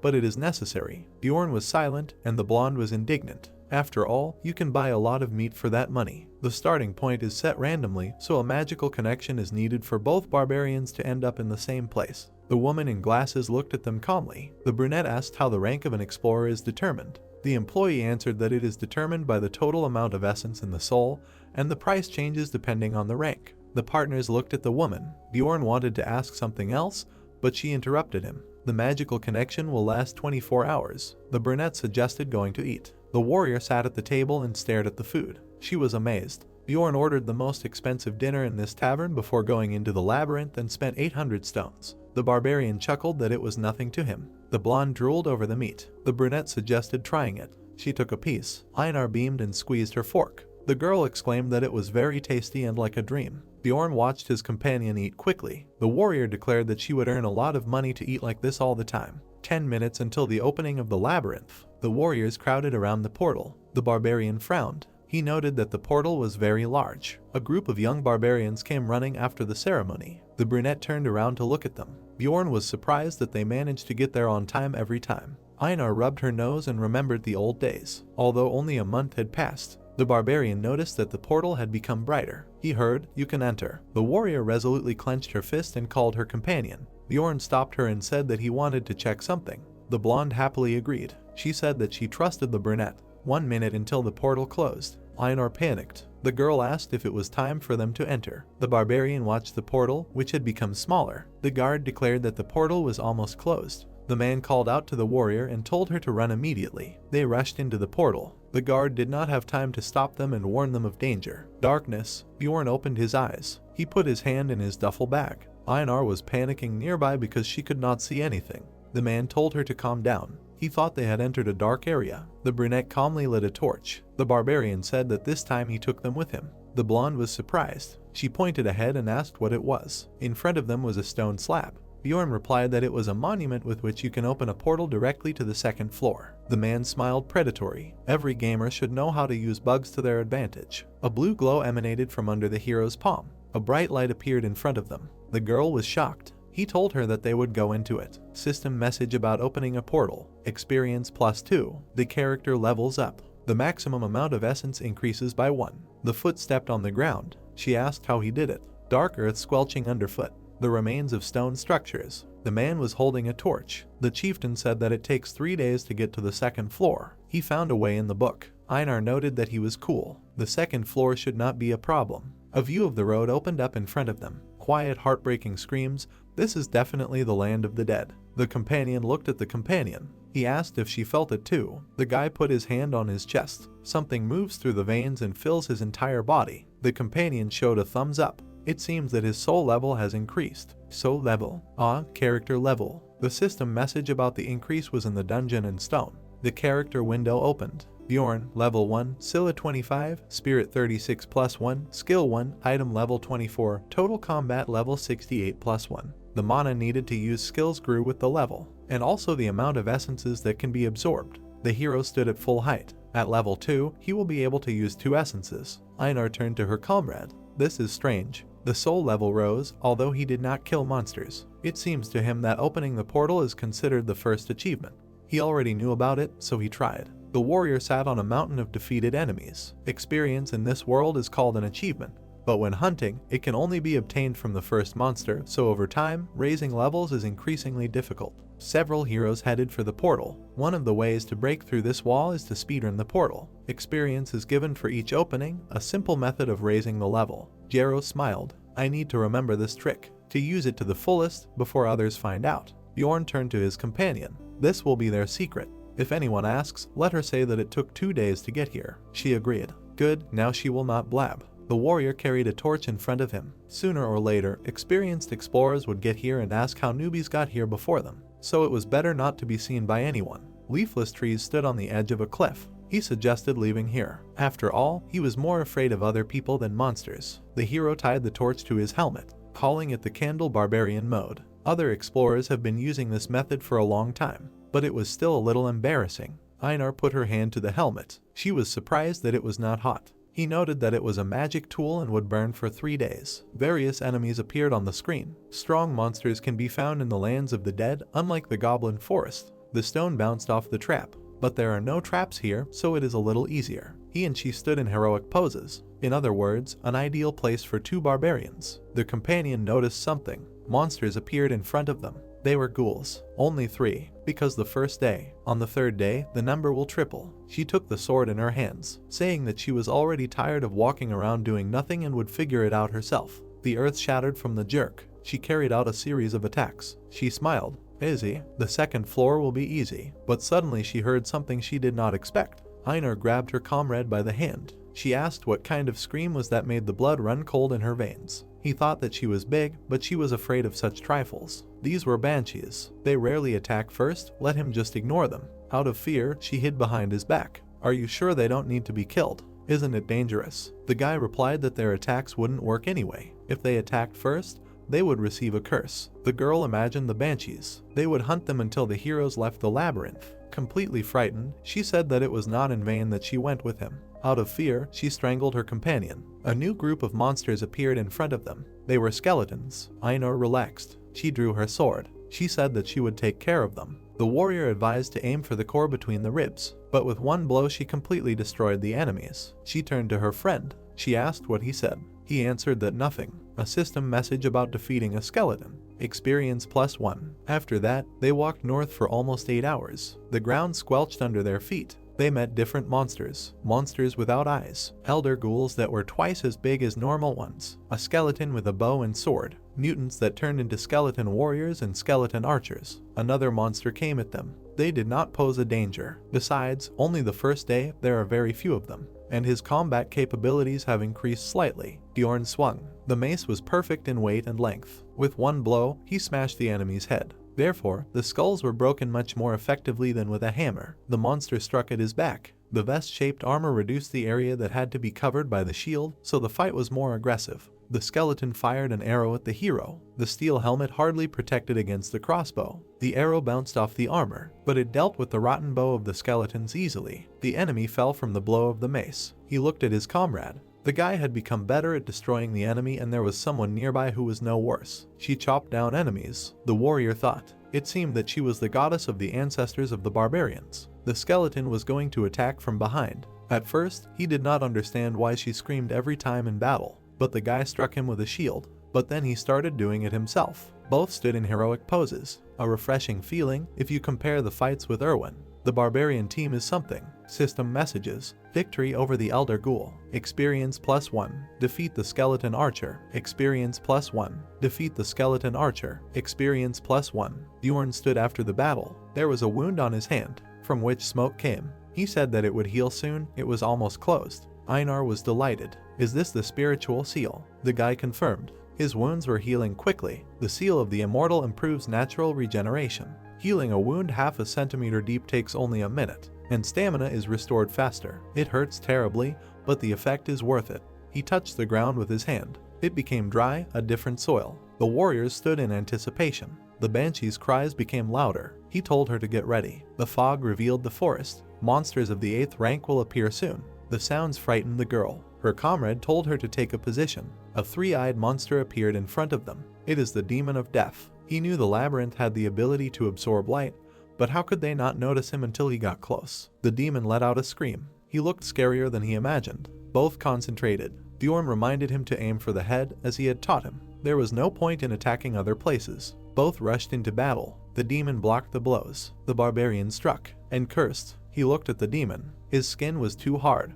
It was like he was hitting a stone. The monster struck. The guy decided that he needed to divert attention to himself. The girl struck, but she was surprised. The monster's skin was not damaged. He noticed her, and with a blow he threw her back. She stuck the weapon into the ground. Einar turned to her comrade. This demon is too strong. Saliva flowed from the monster's mouth. The death demon in the game had very high defense, but he did not think it would be so difficult. The wound from the warrior's sword was healing. Her sword only scratched him, and the wound healed in 3 seconds. This is a passive skill for preserving the body. The demon let out a scream. The heroes were shocked. Hands appeared from the ground. His active skill. Several eyeless monsters rushed at the barbarians. Summon ghouls, call of death. Now it will be much more difficult. Bjorn frowned. He said to deal with the ghouls like this. The barbarian dodged the attacks of the large monster. He would distract the demon of death. He blocked the blows with his shield, jumped away from the attacks of the three-eyed one. The guy ducked, suddenly saw how the demon used attack after attack. Einar's voice was heard. She ran with the sword in her hands. He said that she killed all the ghouls. They were lying on the ground. She jumped. She swung to strike, but she missed the head. Bjorn watched this. He said not to be distracted. He managed to hit the head. The demon screamed. Blood was coming out of his head.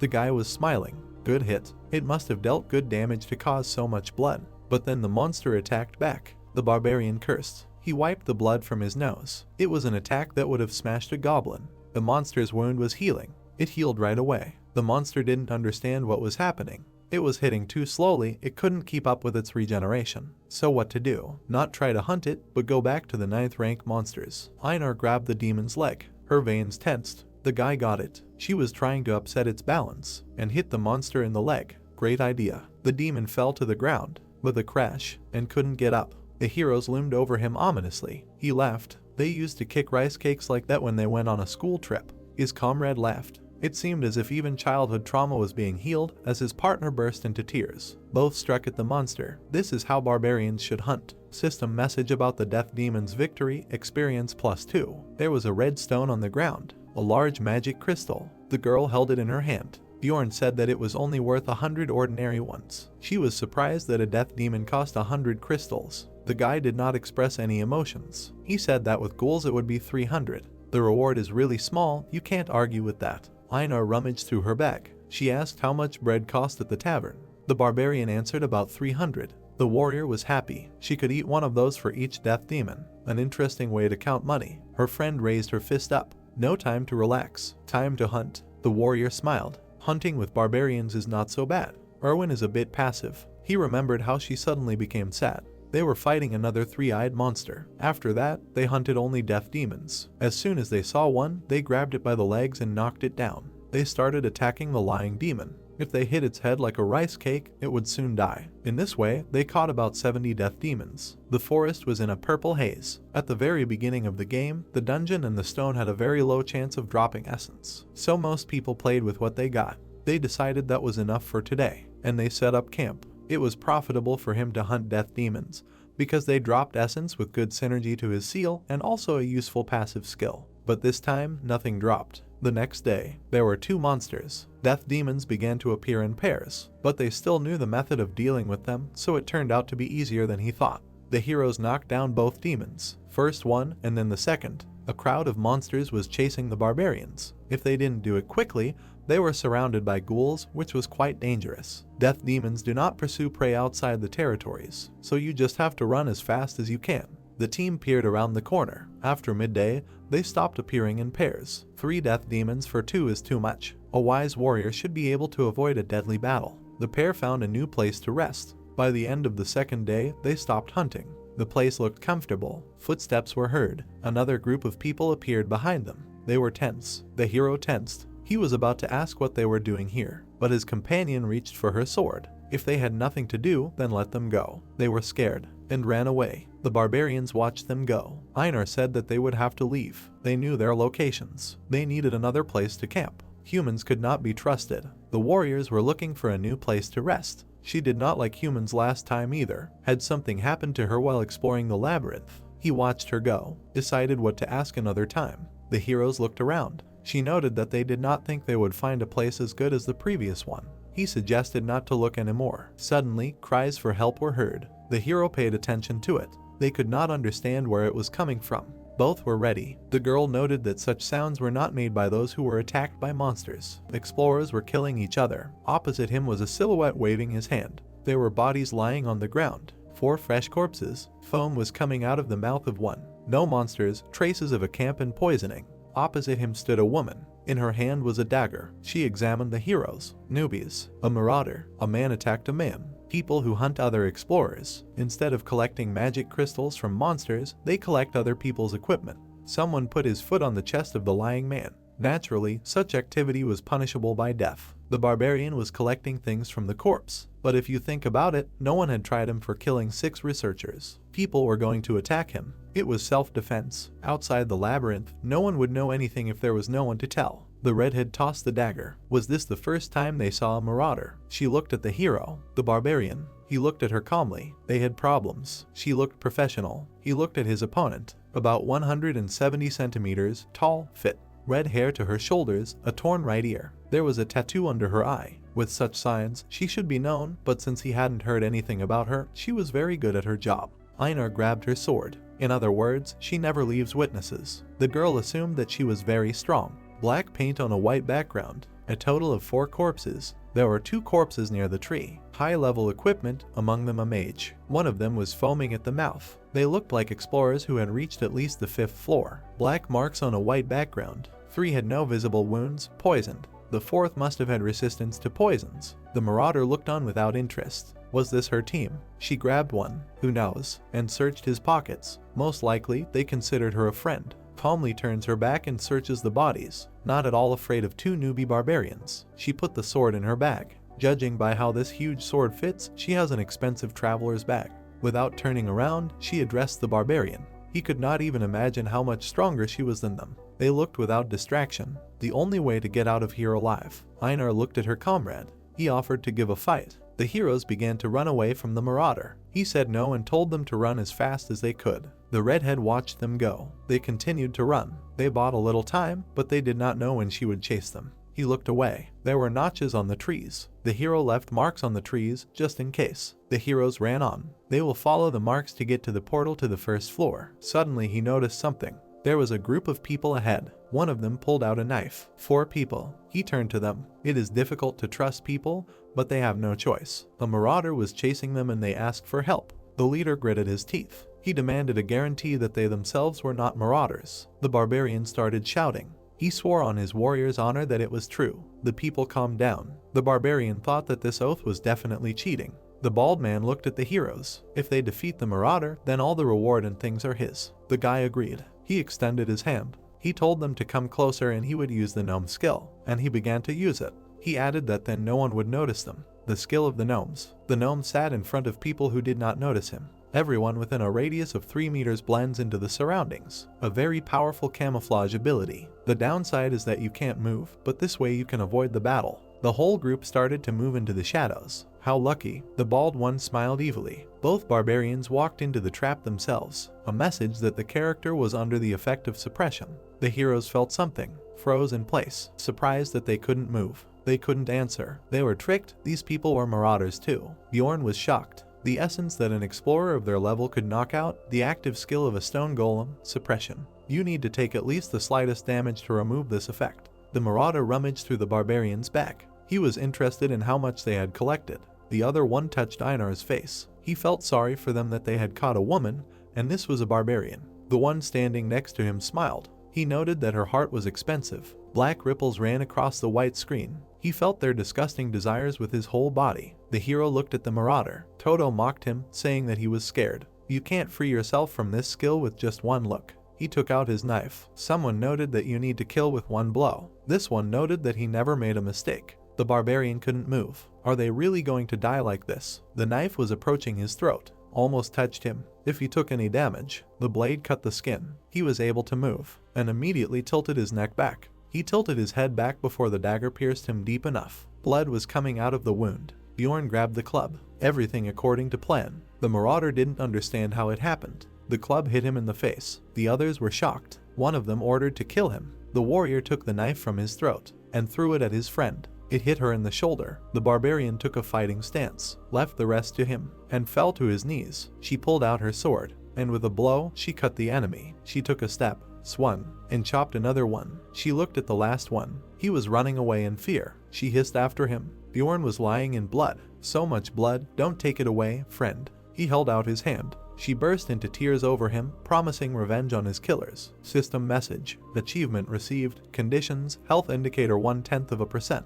Reward. Spirit permanently increased by 3. An empty vial lay on the ground. She examined the wound on his neck. This would definitely leave a scar. Lucky he bought the seal of the immortal while he had the chance. Without it, he would have definitely died. Einar left. He was probably the only barbarian with a scar on his neck. Did she consider this an achievement? He put on his helmet. There were probably few barbarians who survived a neck wound. He said that if she took all the things, then she needed to catch up with that guy. He couldn't have run far. The heroine held him above the ground. The bald man asked him not to kill her. The guy was standing next to them. He said she shouldn't kill him, they still needed his skill. A sharp object flew at the marauder. He fell dead. The marauder stood behind. She watched their fight and it was impressive. She had been watching them all this time. They exchanged glances. If they can't escape. The girlfriend rushed at the pursuer. She looked without surprise. They will have to fight. They attacked her at once. Einar struck. She dodged. Bjorn's blow was blocked. Strong. She was holding him back. How much essence did she have?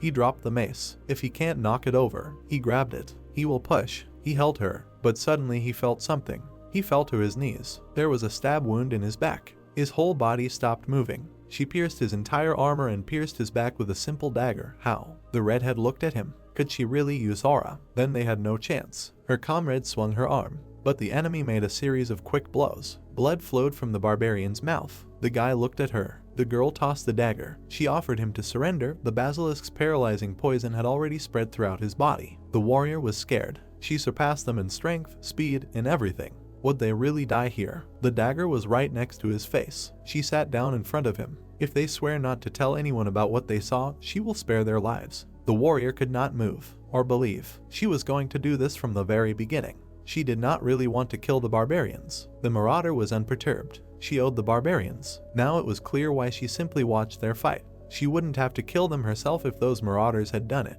Her friend came to her senses. She told him not to trust the redhead. She held out a trembling hand. She was deceiving them. He looked at the robber. What if he refused? She didn't move. She replied that he would die. She promised. He asked who, but she replied that it was none of his business. The barbarian was kneeling. The warrior swore an oath on his honor. She stood up. Noticing that he was unusual, she made a cut on his neck. The barbarian lay in blood and turned to Einar. She refused to swear. Bjorn put his hand to the wound. The marauder swung. She had no choice. She looked at the girl lying in front of her. The hero hit the ground, demanded that she swear. She turned to him. Blood was coming out of her mouth. He jumped up and screamed. that she would follow all his orders. What good is pride if they're going to kill her? She looked away and closed her eyes, said she swears. The bandit hid the dagger. The barbarian asked to ask one more question. Her friend drank the potion. What floor? She looked silently. As she left, she answered, the 8th. If she really was an explorer from the 8th floor, then only her promise saved them. Einar leaned on her sword.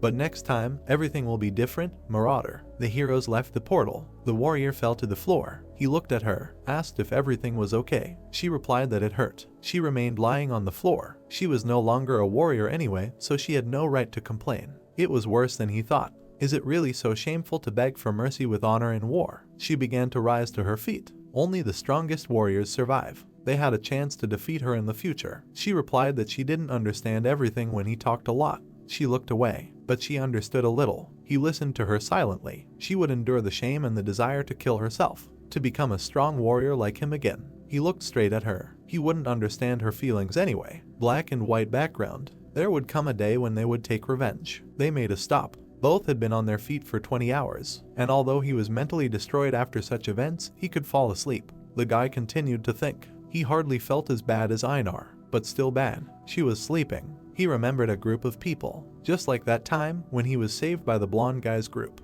He remembered Ursina and Patsrin when the priestess refused to heal him, and the swordsman threw the potion as if he was not worth it. Like a wounded dog, he crawled on the ground. His hands were clenched into fists. He was happy to survive, but he could not forget that feeling. He swore that it would never happen again. What was the problem? The light fell on the barbarian. He made the best choices in the given situations. To put it bluntly, he focused only on the present. His face was in shadow, but what else could he do? He remembered the splashes of blood. He remembered the beheading of a man in front of him when he opened his eyes. He remembered the blow passing next to him, and other unreal things happened one after another. He had no choice. He had to put his own safety first. White smoke came from the hero, but it was impossible to survive like that. Change of plan. The barbarian looked ahead. His armor lay on the ground. He woke Einar. She turned to him. The guy offered to show a method to become stronger, which is associated with great risk. The girl sat down. Agreed, they will die anyway if they do not become stronger. This life will be filled with chaos, no matter which path you choose. Bjorn sat with his fingers crossed. So it's better to attack first. Okay, then let's go, he said.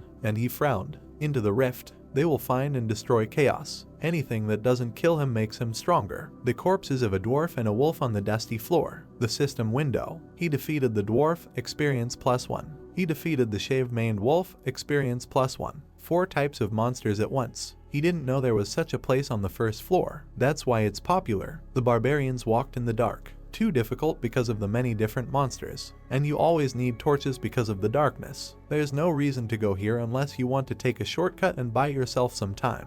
A stone with inscriptions appeared on the way. Simply put, a great place to hide something. She asked him what it was. They stood in front of the stone. A memorial to the man who first found the labyrinth. On the stone was the following. The last sage, Difflon Grondel Gabrilius. In honor of great first steps, the hero thought. The same description as in the game. Apparently, the hidden conditions are the same. The companion looked at the hero. He was going to open the rift, asked to keep everything that happened a secret. She swore on the honor of a warrior, and smiled, asking what a rift is. He answered that it is a labyrinth within a labyrinth. In the game it was called an instance dungeon. On the screen there was a choice of dungeon and 2 game windows. A dungeon that is cleared by the selected number of characters. Bjorn placed crystals. To open a rift on the first floor, you need to place magic crystals of 4 types of monsters on the memorial. Goblin, gnome, ghoul, and razor-maned wolf. The last one will be the crystal of the death demon. With the crystal of the monster of the 8th rank from the 2nd floor, the red portal opened. The rift will be open.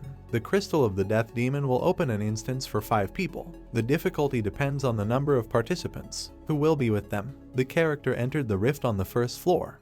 The rift is a labyrinth within a labyrinth, which in the game was called the instance dungeon, a passage to another reality that appears randomly on each floor. The rift in space has time to recover. A new rift on the 1st floor opens at least 3 months in city time, but just waiting is very ineffective. Putting crystals on the table, the protagonist noted that this is why people began to look for a way to forcibly open the rift. There are 4 rifts on the 1st floor, and in the one where they go, there is a red sky and clouds of crows. This rift is called the Blood Citadel. The 2 barbarians were inside. They froze, looking at the building ahead. Bjorn mentally noted that he knew where they would end up because he had used the Death Demon's magic crystal. He pursed his lips, thinking that in real life, this was much scarier, and the only good news was that all the rifts on the first floor were passable, no matter the difficulty. The girl looked at the passage into the hall itself, while the man thought that the most important thing now was who would appear here, because the rest of the group would be chosen randomly. She noted that someone was walking. A leg appeared from the passage. The barbarians froze, watching. Looking at the white-haired archer, the voice noted that Erwin had summoned a spirit again. The first floor of the labyrinth, the crystal cave. The two girls walked through the dark cave and Erwin said that she was having a hard time with only one dagger. Teresa replied that she had told her many times that she should be able to defend herself without a spirit and a bow. The white-haired girl frowned, noting that the mister had said that they should concentrate on what they do best and that it was every explorer's duty to trust their team and fulfill their assigned role. Her companion placed a hand on her shoulder and said that he was right, but the world was not that welcoming. Approaching her, she said that companions were just companions and they should not be trusted too much. The girls averted their eyes and agreed, thinking that the Mr. Barbarian did not seem bad to her. Turning away from her friend, she asked if they could go to the second floor already, noting that the mister had probably already collected a lot of money there. Teresa pointed and said that they could not go to the upper floors right after hunting a bit on the first, so they would find the rift first. As they walked through the cave, Erwin said that she thought they were very hard to find. The girl replied that it was true and there were unlucky explorers who had never been there. Following her friend, she said that the last one had opened 8 months ago and the cycle down was about 8 months, so a new one would open on the first floor soon.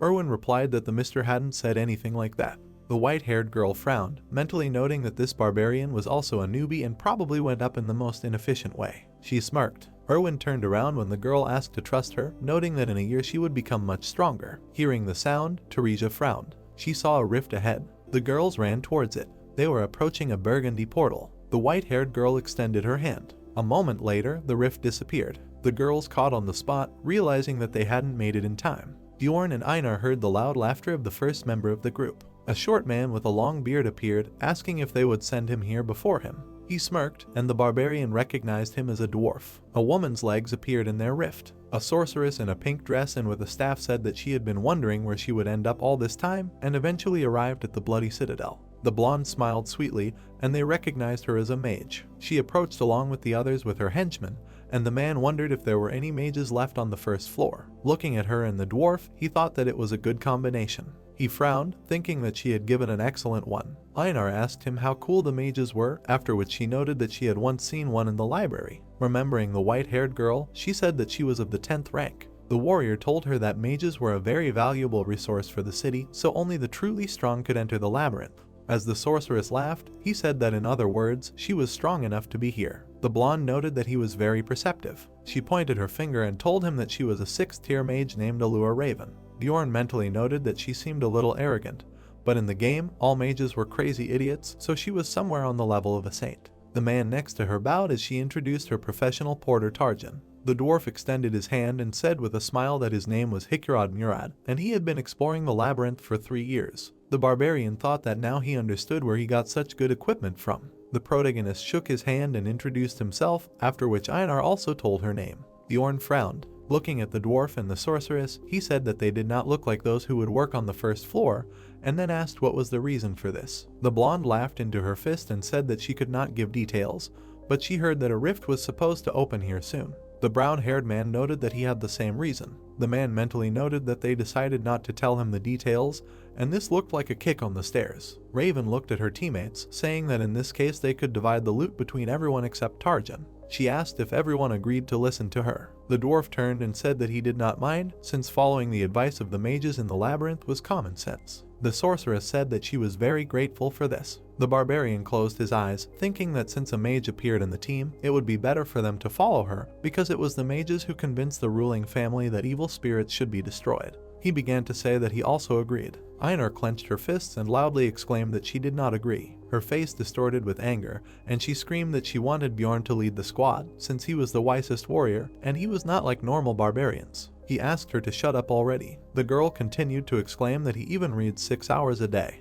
The blonde clenched her fist, saying that a barbarian who reads is truly something unique, but they had already decided. Einar, with fury in her eyes, continued to exclaim that he is not just unique, but the best. The blonde stepped forward, shouting that this is a great warrior named Bjorn. The dwarf and the sorceress froze in shock. The barbarian covered his face with his hand, mentally asking her to stop. Einar perked up when Murad began to laugh that it is difficult to find a wife who will respect her husband so much, so he even envies him. She exclaimed that she was not his wife. While the two of them began to bicker, Raven suggested that they stop all this and go already. Looking at her, the protagonist mentally noted that they were very lucky that she changed the subject. The sorceress noted that they still had a lot to explore. The man thought that he hoped that she would not pay attention to him until the very end. The dwarf turned to her and asked how they could go already if they did not know anything except each other's names. Raven asked, is it really necessary? She pointed to her carrier and said that in the Bloody Citadel there would be monsters of the 7th rank and below, so she and Tarjan would be enough. The rest of the squad looked at her sullenly. The blonde smirked and noted that she also wanted to take the loot from the keeper since she needed it for research. The brown-haired man trembled with anger, asking did she really mean that she planned to take everything from him for herself. Frowning, he indignantly asked did he look like an idiot. The protagonist noted that such conflicts in the dungeon and stones happened all the time, and in 100% of cases the reason was money. The dwarf and Raven stood opposite each other. The barbarians watched their confrontation,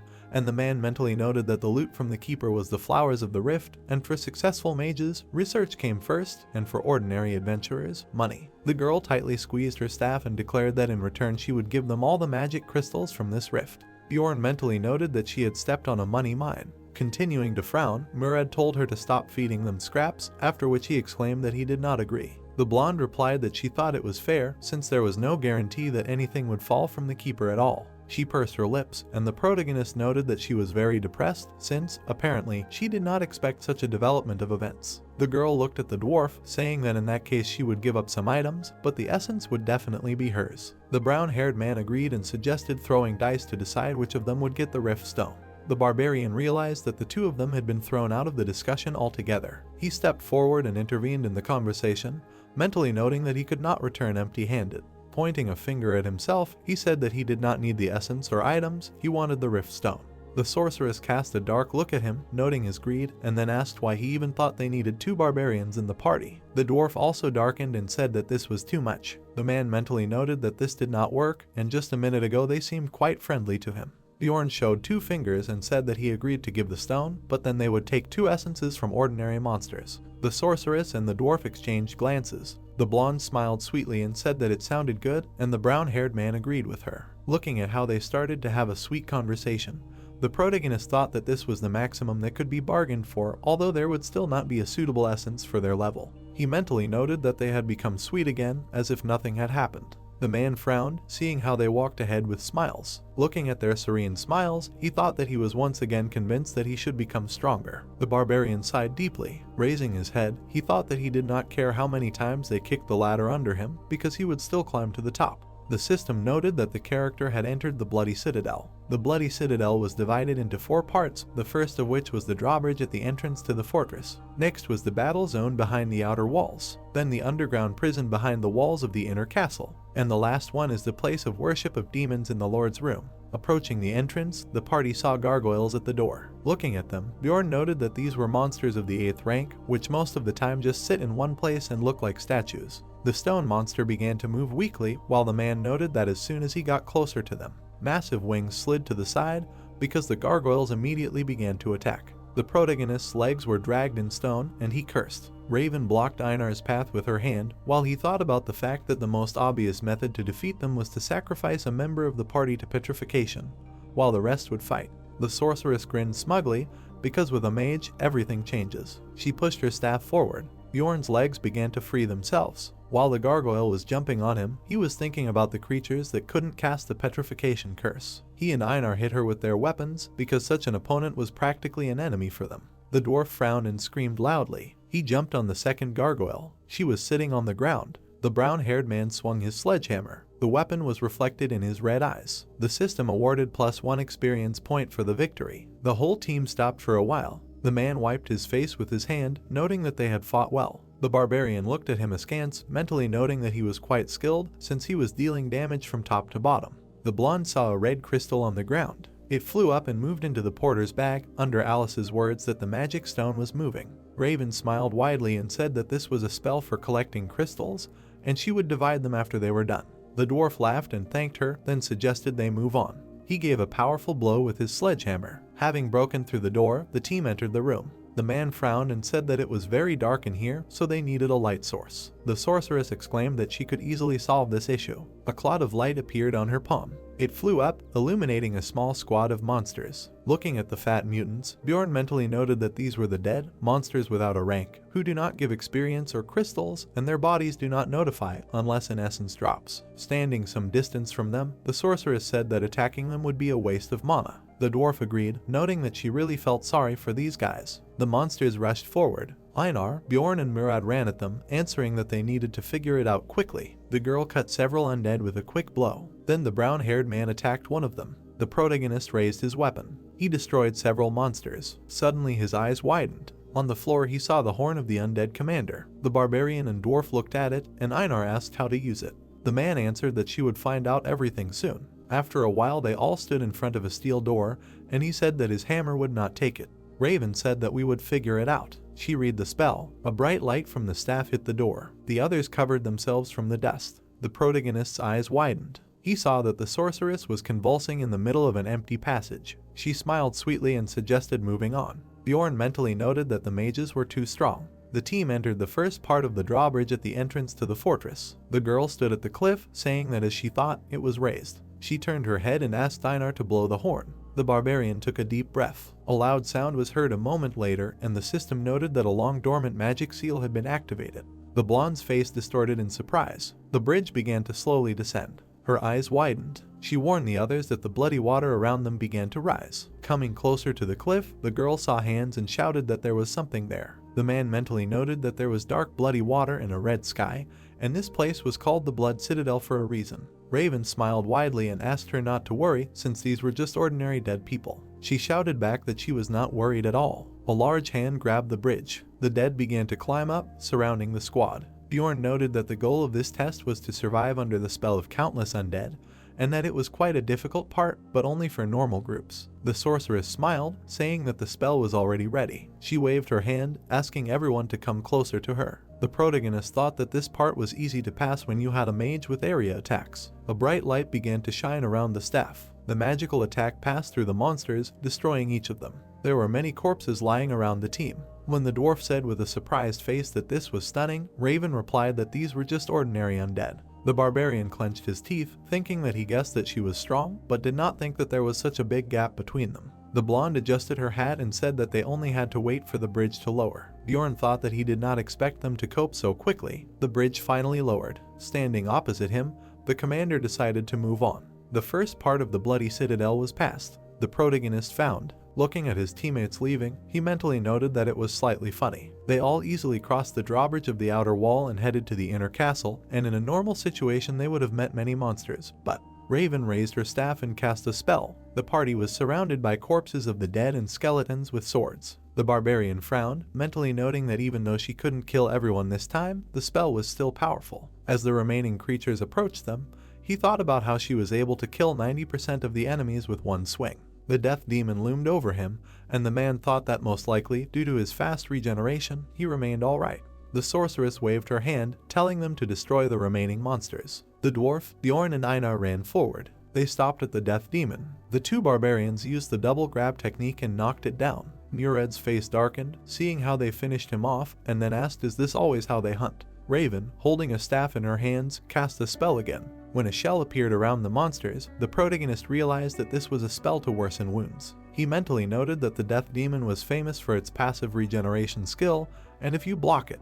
The brown-haired man attacked with a sledgehammer, and Einar hit with a sword. The man also fought the monster. Purple light flashed near the porter's backpack. Looking at him and the sorceress, the blonde said that now she understood why everyone treats mages like that. Raven heard out of the corner of her ear how the dwarf laughed and said that mages have a huge number of opportunities. She turned around abruptly and pointed at herself, saying that they study hard for this, but without talent it will not be possible to do this. The blonde grinned smugly. The barbarian thought that now he understood the essence of her character, and that she pretended to be modest, but liked to brag and conduct research. Raven smiled sweetly and said that she was going to collect some materials, then asked if the others would like to help her. Murad replied that thanks to her they save a lot of time, so he would be happy to help. Bjorn agreed with him and thought that now he understood how he should act with her. After placing all the received materials on the floor, the sorceress said that they did it much faster than she thought, and then suggested to move on. The protagonist stood behind everyone while the group began to leave. He looked away and thought that it was very strange that she explored the entire area, but did not take this. He wondered why that was so. There was a statue of a man on that side. The man wondered if she didn't know that this statue would be easy enough to destroy. He remembered how he played a pixel game, noting that some gamers have a habit of pressing the interact button when they see a unique object or a suspicious wall, and he himself was one of them, so he often found hidden items. Bjorn frowned, thinking that it might hurt her pride if a common barbarian knew something that she hadn't discovered, despite spending her entire life researching. He thought that it would be better for him to avoid such things that could arouse suspicion. The party walked along a stone corridor. Coming out into the open, the sorceress noted that this was the inner castle. Walking ahead, she clutched her staff, saying that she had heard a lot about this place, but it didn't look like they would find anything useful here. The dwarf noted that there weren't even any monsters in sight. The girl suggested moving on. As the 5 of them made their way through the rubble, she exclaimed that she was very excited. Holding a torch, the brown-haired man went down first. The system noted that they had entered the underground prison on the first floor. Murad looked at the sorceress and wondered what kind of monsters they might encounter here. The blonde answered that there were skull rats, banshees, death demons, chimera wolves, ghoul lords, and corpse golems. The man smiled widely and said that he had fought with all of them except the corpse golem. The girl noted that it only appeared in this rift. As they walked along the corridor, the brown-haired man laughed, saying that he would gain new experience. Raven asked to beware of the flesh explosion, which, although it does not explode very strongly, but its pieces are poisonous, and you can even die if you are too fast to the epicenter. The protagonist watched their sweet conversation with displeasure, wondering if they had already forgotten how they had desperately asked just recently. Einar pointed to the side and asked if these were also monsters. The man began to speak, but the blonde interrupted, saying that this was the skull rat she was talking about. She pointed with a smile and noted that they had no rank, just like the dead, and they were not strong enough in battle, so it was enough to just step on them. The barbarian exclaimed that she had not asked her. The sorceress gave her an offended look. The blonde screamed, hearing the sound. She pressed herself against Bjorn and exclaimed that there were banshees. Monsters with long black hair appeared ahead. Raven smirked and said to be careful, because whoever encountered her would be in trouble. She stood behind the frightened Einar with a dark smile and said that she was not very dangerous, but the experience would be terrible and indescribable. Pressing herself against her comrade, the girl asked to explain what she meant. The sorceress smirked, saying that she even knew. The man said that he heard that there was a way for mages to deal with banshees. The blonde turned around, noting that he seemed to know a lot. She took a step forward, saying that they should stop joking and that she would sort everything out now. She hit the monster with a magic strike. The monster with red eyes screamed loudly. Several banshees appeared next to the sorceress. The girl burned them with a fire strike. She stood in the abyss of fire. Looking at her comrades, she asked if they could go further. The 3 froze with shocked faces. The team went up to the 2nd floor of the prison.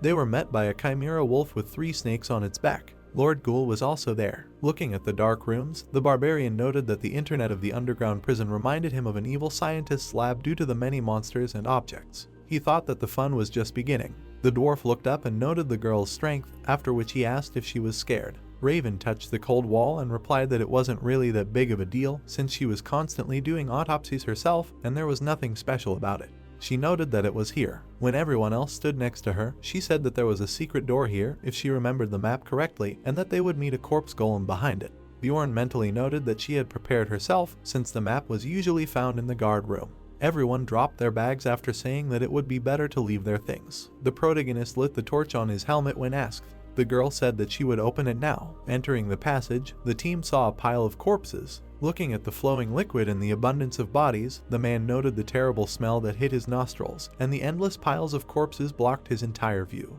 He walked forward with the others, thinking that the old him would have definitely passed out after seeing this. Bjorn frowned, mentally noting that the effect on the barbarian's strong body was not as strong.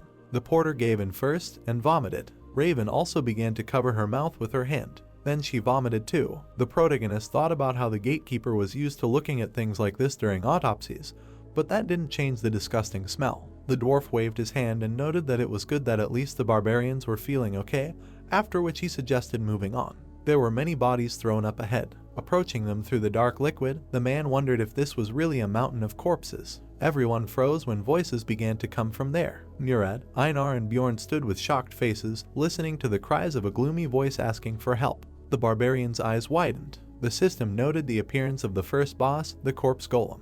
The bodies began to come together, and a red-orange eye began to glow in the center. The monster muttered that it was in great pain, and the bodies asked to be killed. The protagonist noted that they were all silent in the game. He frowned, realizing that they had no time. He turned sharply to the brown-haired man, shouting that they needed to come together. The dwarf froze and trembled with fear. The bodies intertwined together continued to scream shrilly. While Raven and Murad looked away, the man thought about how they had been pretending to be cool all this time. Gritting his teeth, he realized that they were absolutely useless now. Standing with Einar in front of the huge monster, he understood that he would have to figure it out himself. Dungeon and Stones is a niche game, but there are details that anyone could like. One of them is the terribly realistic illustrations that look like photographs, for example, like the image of monsters. These photographs flashed so often in the game that many people began to recognize them, even those who had never played the game. Gritting his teeth, the barbarian thought that he was once again faced with a fact, and no matter how plausible the drawings were. Looking at the huge monster, he noted that reality was on a completely different level. He looked at the vomiting sorceress, who had experience in dissection. Then he turned his eyes to the frightened dwarf, who had seen many successful monsters during 3 years of exploring the labyrinth. Nearby, a porter with a blue face stood, who looked too strong for his role. Clutching his weapon, the protagonist thought about how they all treated them like trash because they were newbies, but the only ones who remained sane. He stood together with Einar, noting that it was them, the barbarians. The blonde turned around and loudly asked what they were doing there. She abruptly turned her gaze back. A green corpse was flying at them. Cutting it with her sword, she grabbed Murad. Green liquid splashed into his eyes. The man screamed loudly in pain. Go thought that if the brown-haired man became useless in an instant, then what rests with the magician who considered himself very reliable? He looked at the girl who was almost vomiting. Turning and frowning, he ordered Einar to take the dwarf from here and go protect the mage. The protagonist thought that he needed to distract the monster, and everyone would die if he failed. With a loud cry, he ran forward. Approaching the corpse naked, he remembered that it throws a corpse bomb at distant enemies. The monster stretched out a huge hand. Many dead bodies reached out to the barbarian, since this is how the monster catches nearby enemies. The man jumped back, thinking that he cannot get too close. He squatted at some distance, understanding that if he approached, the golem would hit the mage with a long-range attack, and this would be the worst-case scenario. The barbarian dodged the sweeping attacks, thinking that he would have to stay not too close, but not too far either. He covered himself with his shield, mentally noting that he would remain a decoy for him to stall for time. Raven stood up, leaning on her staff. She frowned. Holding her weapon forward, she created a fire attack. Looking at all this power, the barbarians wondered if this was the full power of a mage. The two of them stood in front of the golem covered in fire. The man mentally noted that the first phase of destruction, which required many torches, was completed with just one spell. The system noted that the outer body of the corpse golem was drained of power. A burning hand reached out from the fire. The bone monster skeleton golem began to rise, and the second stage began. Running, Bjorn shouted that this was not the end, and then called for Einar. The girl rushed after him and heard that she should aim for the chest. The monster raised its hand. The barbarians rushed at him with weapons, and the protagonist mentally noted that they could well defeat him after removing the outer shell. One of them struck the golem's chest together. The system awarded 1 point for each corpse golem's victory. The man with the weapon lowered his eyes. The core sparkled with a bright light below. The girl stood next to her comrade, who confirmed that it was the essence of the corpse golem. He noted that the rift was a treasure chest. Introducing books to information, he told how elite monsters appeared that did not appear in a normal labyrinth. Remembering the appearance of various artifacts, the barbarian noted that items from the Guardians were desirable things for every explorer. He imagined various jewelry and crystals. Seeing the bright iridescent energy in front of him, Bjorn noted that, however, there was one main feature of the rifts, and that was the fact that the chance of essence dropping increased. While it was reflected in his eyes, the warrior mentally noted that it was even strange that they had stumbled upon the first one so late.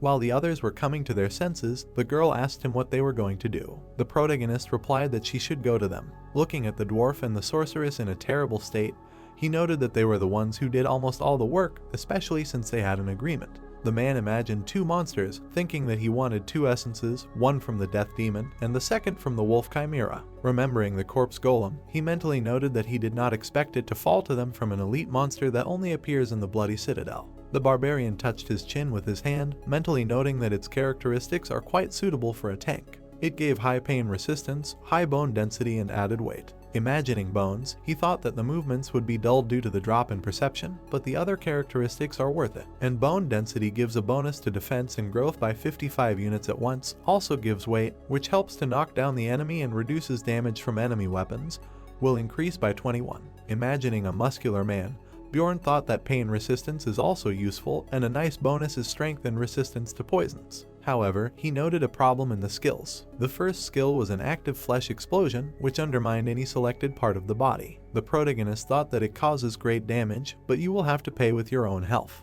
The second was a passive skill acidic body fluid, which made the blood acidic. The warrior thought that with each injury it would get on the equipment and reduce its durability. Grabbing his head, he thought that this essence is good enough, but you will have to work very hard on healing potions and equipment. He said that there was no time for that yet, and they needed to heal the dwarf, and the essence didn't last for half an hour. There was an empty vial on the floor. The man sat with a sad face, saying that everything would have turned out very badly if it weren't for them. The barbarian next to him saw and said that it was good that he understood this, since Einar saved his life. The brown-haired man replied that he knew this and said that as soon as he saw this monster, his whole body turned to stone. He smiled nervously and noted that it seemed to him that he had already seen all the monsters. Bjorn mentally noted that they almost died from the intermediate boss due to mental problems, although they had enough strength to deal with it. He thought that this was another reminder that this was real, not a game. Raven sat with a blue face and covered her mouth, saying that she was very sorry. The warrior waved his hand and noted that they dealt with the pipe golem since they needed to discuss the payment. The girl looked up and said she knew, adding that they were very lucky that she was able to use her spell. The protagonist was irritated by the fact that she did not thank him, but immediately started talking about what she did herself. He realized that if he did not enter into an argument, they would not get anything. Turning around, the barbarian said that they saved them since one spell would not solve anything. The sorceress asked what he meant by this. The man rested his hand on his knee. He stood in front of her and declared that they would take the rift stone. Everyone around was silent. The dwarf coughed into his fist. He smiled and said that he did not mind, because he would not be here if the barbarian lady had not saved him. Lowering the peak of her hat, Raven said that he did mind, however. Bjorn frowned when she said that if they came across the rift stone, he would have a chance to take it. He mentally noted that he probably shouldn't expect more. He leaned over and spoke. The sorceress and the dwarf perked up when he told them that the golem had dropped an essence. The girl covered her mouth in surprise and exclaimed that it dropped even less often than the guardian's essence, and that few large guilds knew its effect. The blonde bit her nail, muttering that she could research it. The protagonist grinned contentedly, mentally noting that the real negotiations were about to begin. He waved his hand and said that in that case he could give her the corpse golem's essence. Raven froze when he added that in that case he would take the guardian's essence from her if it dropped. The sorceress frowned while being asked what she thought of such a proposal. Standing opposite the man, she asked him again. The man with a confident look answered that he would take the risk when Raven asked if he would agree even under the possible condition that nothing might fall from the guardian. The blonde folded her arms and exclaimed with a smile that she agreed, since she was more interested in the corpse golem's essence. Bjorn clenched his fist in victory, realizing that the negotiations were over. Draft asked the girl if she was really going to feed the essence to this barbarian. He said that he heard that mages cannot absorb them. The sorceress took out a test tube and answered that she needed the essence itself for research. Looking at the test tube, the protagonist mentally noted that this was a very expensive item that would pay for itself even on essences below rank 6. Raven smiled widely when the brown-haired man answered that she had such an expensive item. She replied that she only had one. As she sucked the essence into the tube, the man wondered if this difficult golem was worth using a rank 7 item for. He assumed that she was taking the risk because of its rarity. The girl glanced at her teammates. Everyone turned around when she raised her staff and exclaimed that they could get out of this nightmare place. Murad noted that he had been waiting for these words. At this time, the warrior mentally asked for the essence of the guardian to fall to him. They walked along a dark corridor. Stopping at a statue, the brown-haired man asked what it was, noting that it did not look like a gargoyle. The blonde replied that she did not feel mana, which meant that it was an ordinary statue. She rubbed it with her hand and said that the Lord's room should be somewhere nearby, and if it did not fall, they could look in. The girl touched the face of the statue. A book fell from the ceiling, and she caught it. With a smug smile, she replied that the book was a treasure that conveys knowledge, when Murad asked in surprise if she knew about it from the very beginning. Looking at the book in her hands, Bjorn thought about how the book was called the Necronomicon, and it was a magical text of black magic that was sold at a high price. He thought about how he planned to come back here a little later to get it. He thought about how he would have to watch the mages take all the loot for themselves now. Raven smiled and said that she found it thanks to her powers, so she would take it for herself. The brown-haired man agreed, noting that they did not know about distortion magic, so they would not need it. The girl chuckled contentedly, and the man mentally answered the awkwardness in her head. He thought about how the Necronomicon was considered a normal item, so it could be taken out of the labyrinth without distortion magic. He remembered the statue and wondered why she did not know about the cache in that case. Bjorn frowned when the sorceress raised her staff and told them to move on. He noted that they wandered around the demon worship room and hunted monsters. Einar slew the gargoyle statue. Murad melted with the wolf chimera. The protagonist swung his weapon. In front of him, the second intermediate boss, the Bone Rider, stood on horseback. Raven smiled widely and said that they were very lucky to have obtained the essence of the corpse golem first and now meet the Bone Rider. The man frowned, mentally noting that they were indeed lucky. He mused that it was a rank 7 monster that had 3 types: hatred, sadness, and desire. The sadness type uses fog, which causes psychosis and is a very annoying opponent. The hatred type uses soul kill, which lowers the level and is the hardest opponent. And the last type is desire, which was now in front of everyone and could regenerate by absorbing life force. The sorceress tightly gripped her staff and exclaimed that she could knock it down with wound deterioration. The magic attack hit the enemy. The barbarians dealt him a few slashes. After his death, the essence of the Bone Rider appeared. Bjorn smirked, wondering if his luck had turned. He smiled at the dwarf when he congratulated him. Einar perked up in shock when her comrade told her to take it. She asked if she could really do that. The man recalled the description of the essence on the website, thinking that he would be lying if he said he didn't want it, but from a player's point of view, it would be better to give it to the girl. Imagining a large sword, he thought that absorb life force works well with swords, and he would have to give up his weapons one day. Thinking back, he thought that he felt it back when they entered the labyrinth together. Imagining himself next to the girl, the protagonist mentally noted that she was reliable. The blonde smiled widely and exclaimed that she would definitely repay him for this. The barbarian mentally noted that he had such a character that she would not leave him in trouble so easily. He thought that it would be better not to rush and find a more suitable essence with the help of the enhanced Einar. The girl took the cloud of aura. It glowed brightly to the sides. The man noted that the only thing he forgot to tell her was something. Standing in clothes that were too big for her, the blonde asked if it was over or not. Her bandage slid down to her knees while she was saying that she did not feel any changes. Suddenly, the silent ones became rounder. Running up to Bjorn, she screamed that he had become even bigger. She turned sharply to the sorceress with the dwarf and indignantly asked what happened to them and why did they grow. The blonde froze when the main character told her that she was the one who had shrunk. He mentally noted that now her height was about 170 centimeters. Raven pointed her finger and began to explain that this is a standard effect for a Bone Rider, and by increasing bone density, they are shortened. She noted that she would explain everything to her now. If you transfer the effect to game characteristics, the main indicators were an increase in bone density by 55 and a decrease in height by 25. The passive skill was protection, which weakened injuries and negative effects by half, and the active skill was absorption of life force, which temporarily increased the power of regeneration when attacking another living creature. Blood gushed from the blonde's ears when the barbarian screamed that she was finished. She grabbed her head and began to exclaim that now no one would see her as a warrior, although everyone already looked down on her because she was a woman. Raven approached her and said that she had become much more beautiful. Looking at the toned blonde, she said that her features had become softer and she would be able to impress even aristocrats. Einar loudly asked if it meant that she didn't look like a warrior at all now. When she sat down on the floor, Bjorn sat down next to her and said that it wasn't so, because everyone already knew that she was a great warrior. He mentally noted that without the tattoos, she would look like an ordinary girl, so it was better not to drive her deeper into depression. Everyone gathered around the dejected barbarian, and the dwarf noted that if he had drunk her, they would not have seen him at all. Raven asked if she could give her a detailed check when they returned to the city. The protagonist mentally cursed them. When the blonde raised her tearful eyes, he asked her not to be sad.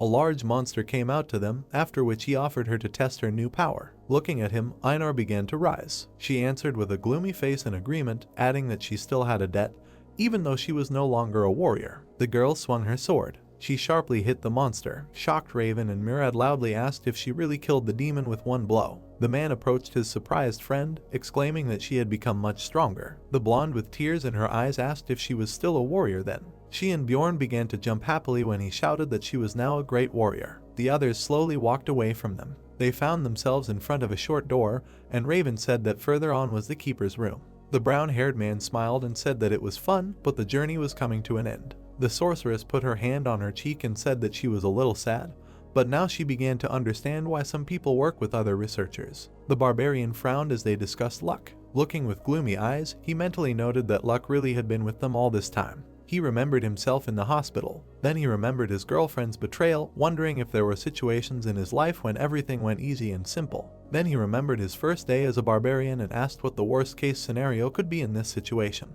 The dwarf grabbed the door handles, offering to come in. The protagonist saw the red handles and wondered why it was that color now. He reached for the brown-haired man, shouting for him to close the door. Opening it slightly, Murad asked him what was wrong. The system noted that the owner of the Bloody Citadel was waking up from sleep. The squad stood in front of the open door. Raven covered her face from the wind, saying that this could not be. Her eyes widened. Looking at the one sitting on the throne, she asked why the Death Rider was not there. The monster with sharp teeth and a long tongue said that he had not seen living creatures for a long time. The system noted a change in the Guardian. The blonde with a gloomy face noted that it was a vampire. Looking at the monster with glowing eyes, Bjorn noted that he was very rare only after the 6th floor, and even his mutated version with intelligence. The vampire on the throne asked where they came from. It was the vampire Duke of Cambormire. In this game, all monsters are divided into 4 categories. The first category of mutants are monsters that do not change race or characteristics, but get a new class like Goblin Swordsmen or Goblin Archers. The second is the advanced category, monsters whose rank is higher than the average for the floor they are on, like the Death Demon.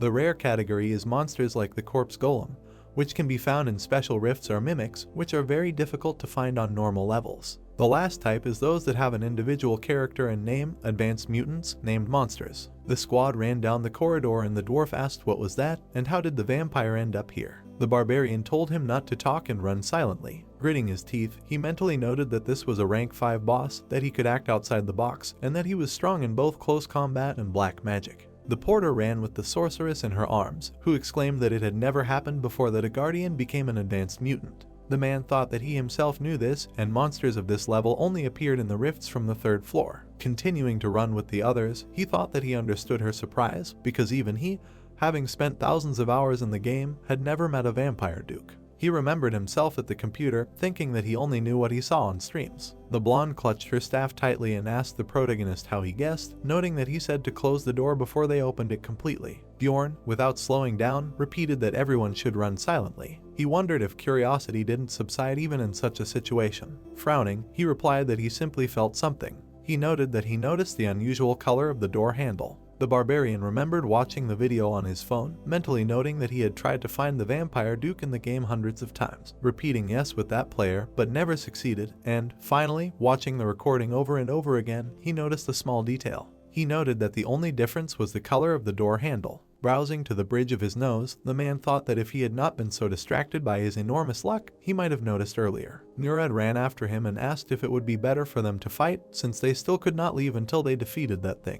The warrior replied that they first needed to get to a place with sunlight. A bloody aura began to appear around them, and the voice noted that they were extremely rude guests. Bjorn realized that this was the spirit form of Cambormire. He thought that this is why he hated monsters with magic so much, because they are very strong. Raven began to cast a spell, telling everyone to close their eyes. There was a flash of light. The protagonist stood with his eyes closed. Opening them slightly, he realized that the vampire had disappeared. The dark aura in front of him began to disappear. Imagining the appearance of Cambormire, the barbarian noted that the spirit form is one of the black magic spells that vampires use, and it allows you to move quickly, but the real body remains in place. However, with the help of release, he can swap the real body and the spirit. The man thought that they were in big trouble, but Raven reacted in time and bought them a couple of minutes, and now the vampire should wake up in the room. He turned around at the scream, hearing that she was injured. The girl went limp in the arms of the porter. A stream of blood flowed from her mouth. The protagonist froze in horror, wondering if vampire essences had a similar effect and if this was the essence of another monster. Remembering the player's losses, he noted that the videos usually ended before the player had time to do anything, so he could not find out what other powers the Duke had. Bjorn thought that there were several ideas of what could have happened, but now there was no time to figure it out and they needed to get out. He stopped and shouted that they were all getting out. The brown-haired man asked how they would do it if only she knew the way. The man leaned towards him and menacingly said that he knew too. The dwarf asked him how he could know if this was his first trip to the Bloody Citadel. The protagonist frowned and said to just follow him. He thought that he did not want to seem suspicious, but now there was no choice. Everyone ran on. Passing the long corridors, the warrior noted that he really remembered the way. He thought that he couldn't help but remember it, having been here so many times. Seeing the exit ahead, Murad noted that it was true. Bjorn shifted his gaze. Energy was gathering behind everyone, and he exclaimed that the vampire had caught up with them, and now they needed to run faster. The explorers began to climb up. Aura flew after them. Everyone was climbing quickly. A few moments later, they got outside. The warriors began to turn around. Aura disappeared, colliding with the light. People were breathing heavily, and the barbarian noted that they were very lucky that the sun had not yet set. The brown-haired man wiped his face, muttering that the man remembered the way in one go. The protagonist frowned when Murad asked if he really had gone through the ceremony just a month ago. Einar clenched her fist and exclaimed with a smile that he was capable of much more since he was the best warrior. The dwarf replied that he would definitely become one, but in the future. Watching the sunset, he asked what they were going to do next since the sun was already setting. The barbarian came closer and noted that there was little time, then told the porter to take the mage. The guy looked at her blue face, while Bjorn said that they needed at least some cover so they would move away from the outside. Tarjan muttered that Raven needed rest. The warrior with an angry face loudly asked if he really wanted them all to die here. He told him to get ready if he planned to leave here alive. The porter burned his teeth while he was told to protect the sorceress even at the cost of his life. He lowered his gloomy gaze and agreed. They moved to another wall. The protagonist realized that there was only one option. Clutching the mace, he said that he would go look around before she woke up, and at the same time he thought that he should take the object they passed by. The head of the statue flew. Having knocked it down, the man noted that he knew it. In place of the head, he saw a test tube with a liquid called Tears of the Goddess, which was a one-time healing item. The system noted the receipt of the item. Approaching Raven, the barbarian asked if she was awake. Standing in front of her, he noted that the vampire would return after sunset. Bringing his eyebrows together, the warrior asked what happened to her. The blonde looked up at him, saying that she was not exactly sure, but it was like sharing the pain. Bjorn thought that they were lucky that the vampire only had rank 8 monster essence. He slept soundly fist and asked how long it would take to heal. The sorceress replied that she would need about 20 minutes, and after that she would be able to try a rank 7 spell 5 times. The man thought that this was very little. Looking gloomy, he asked if she had sun-type magic. The girl with a displeased look asked if he understood how rude it was to ask a mage about his arsenal. The warrior scratched his nose with his finger, thinking that he knew because he read the lore, but he didn't care. He smiled wickedly, mentally noting that he was a barbarian, the height of rudeness, someone who didn't even care about talking to the king. Raven made a face. She sighed heavily and replied that she could use Sunspot Sphere. It was a 6th-tier spell, similar to Fire Sphere, but of the sun type. Do waved his hand and asked if she could use an attribute enhancement spell at the same time. The sorceress replied that only if there was enough mana and she would need 10 minutes. The protagonist gripped his weapon tightly, stating that he would try to win 30 minutes, so she would need to stay out of it and accumulate mana. The blonde's eyes widened in surprise. She pointed at the man with an indignant look and asked why he was acting like he was the leader. The barbarian asked who, if not him,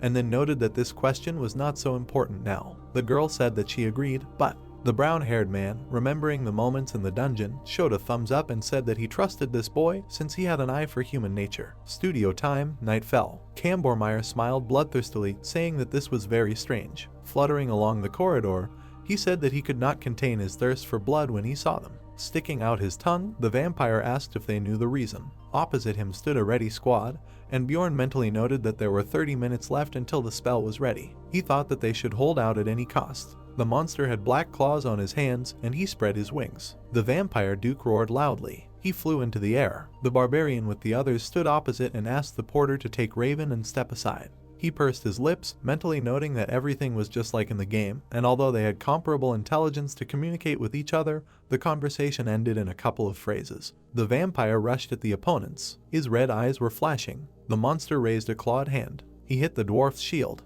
The man frowned, noting the heavy blow. Cambormeyer continued to attack the shield, and the protagonist noted that Murad continued to hold him back even despite such powerful attacks. He noted that the effect of the first essence from the 7th rank monster Aantros counterweight. The brown-haired man's eyes lit up. While the enemy continued to try to touch him, Bjorn noted that he could not be thrown back or knocked down as long as his feet were on the ground, with a bonus of cushioning, which is very useful for tank-type fighters. The barbarians ran to help their comrade. Einar swung in a jump. Cambormeyer jumped back. A warrior hit him from behind. He gripped his weapon tightly. He struck the monster again. The vampire flew to the side. The man gritted his teeth, feeling pain in his hand, and then wondered if this was a sharing of pain. Watching the monster rise, he mentally noted that his attack did not even faze him. Cambormeyer began to transform into ravens. Many birds flew towards their target. Bjorn stood with 2 companions, saying that they must be stopped. Brown-haired frowned, saying that he would step forward. His shield glowed blue. The barbarian realized that this was the 2nd essence of the dwarf, emergency recovery. The ravens were shattered when they collided with his shield.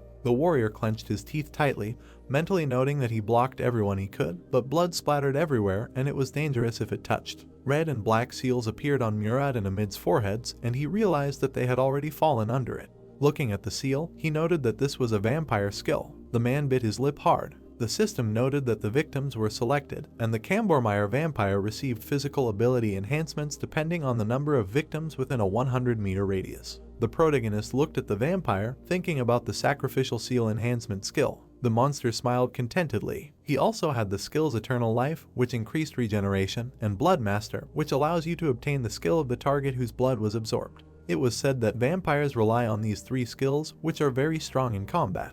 The warrior swung his sword, thinking that the problem is that he can use black magic at the same level. He could appear in black smoke and dodge. Then the enemy transformed into many crows. After that, there was an explosion. The vampire could also summon monsters using blood. The man thought that Cambormeyer was a high-ranking monster with frightening characteristics. The dwarf was thrown aside. Bjorn and Einar stood back to back, and the protagonist asked the girl not to be distracted. He quickly put up his shield, blocking the attack, and then realized why everyone was abandoning the game when they reached this floor. Raven shouted that she had 5 minutes left. Milan was breathing heavily, bleeding. The barbarian thought about the brown-haired man, who was the main force in this fight, was defeated, and he and Einar were already exhausted. The blonde perked up when her comrade told her to take the dwarf and retreat. Holding the shield in front of him, the warrior said that he would distract him. The girl ran away with the man in her arms. While the duke was swinging, the barbarian thought about how he would not need the weapon. He smiled madly, thinking that it was because this was no longer a battle. Cambormeyer pierced his body with his hand. Bjorn was reflected in his eyes. The warrior drank the potion. His body began to cover with energy. Everyone from the side watched him. Raven, with a frightened face, asked what he was doing. The protagonist was bent over, breathing heavily, and she asked if he was really going to drink potions all the time to survive. She thought that she had never heard of anyone fighting like that. The man dropped and screamed. Streams of blood gushed from his body. The girl thought that there was no point in this, and it was hard to even imagine the pain of taking potions. While the vampire was stabbing him in the body, the sorceress mentally noted that the pain was getting stronger if the wounds were serious. There were many vials on the floor. Smoke was curling above the warrior's body. While Cambormeyer was swinging again, Raven realized that in this situation he could die at any moment. Bjorn blocked the attack with his shield, which surprised her madly. The monster looked at her with angry eyes. The protagonist clenched his teeth. The blonde thought that he was just a monster since he could move in such a state. As the warrior was being hit with a multitude of blows, she mentally noted that his body was still taking damage because he couldn't block every attack.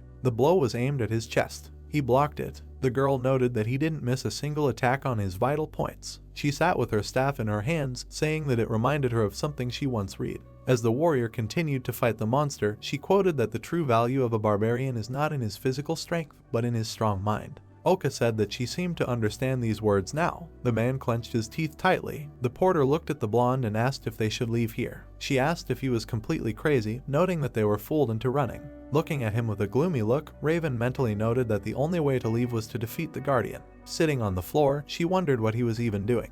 Thinking back to Bjorn, she thought that even a barbarian who had recently gone through the coming-of-age ceremony could fight with common sense and make rational decisions. The sorceress gripped her staff tightly and said that it would be all over for them if the man died. She waved her hand and told the porter to go help Murad. Einar shook her head as the girl said that she needed to help so that she could return to the fight again. Raven opened her backpack, thinking that mages weren't just about firing spells from behind, but that they had to analyze the situation based on their knowledge and choose the best move for the team. The girl took out a test tube, knowing that she had to decide if she wanted to live. Looking at the battle in the distance, she noted that this would be the best decision in this situation. The blonde created magical seals, noting the increased accuracy, help in projecting the range, and automatic targeting. She tossed the test tube to Bjorn and called out to him. The warrior shifted his gaze. When the vial broke, he realized what it was. Everything was filled with a bright white light. The system noted that the character had absorbed the essence of the corpse golem.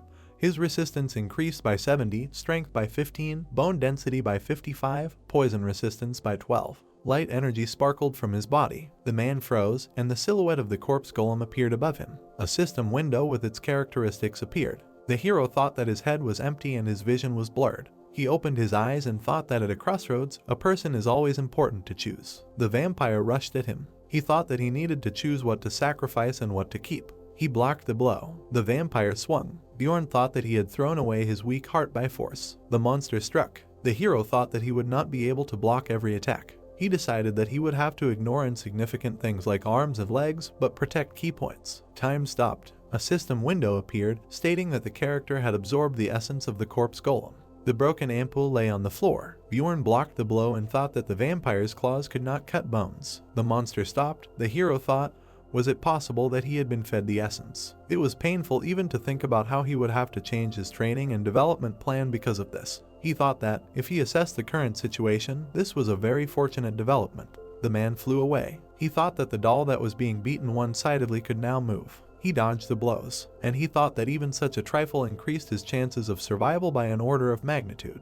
He frowned and thought that he could not just continue to take damage. The bottle fell to the floor. A notification appeared that a recovery effect was applied. Regional radio was increased. Raven came to her senses. He thought that if she could regenerate at the same level, the vampire prepared to deliver the next blow. Bjorn looked at him. He knocked the enemy off his feet and activated the immortal barbarian mode. The monster attacked him. The man thought that he didn't care how his muscles were cut. He spat out blood. The vampire frowned. Bjorn thought that the acidic blood would damage the vampire. Someone threw a bottle. It smashed on the hero's back. The damage was immediately healed by a potion and essence. The monster frowned. He struck again. Einar ran up and said that she would help. She struck. The vampire looked at her. Bjorn struck with his fist. The monster pierced his body. The hero coughed up blood. The girl fought with the monster. The man thought when the magic would be ready. Someone shouted that the sunspot sphere was ready. Bjorn looked up. He tore from his place. He ran up to the vampire. The barbarian frowned and cast a spell. The monster was thrown back. The man frowned and shouted Murad to attack.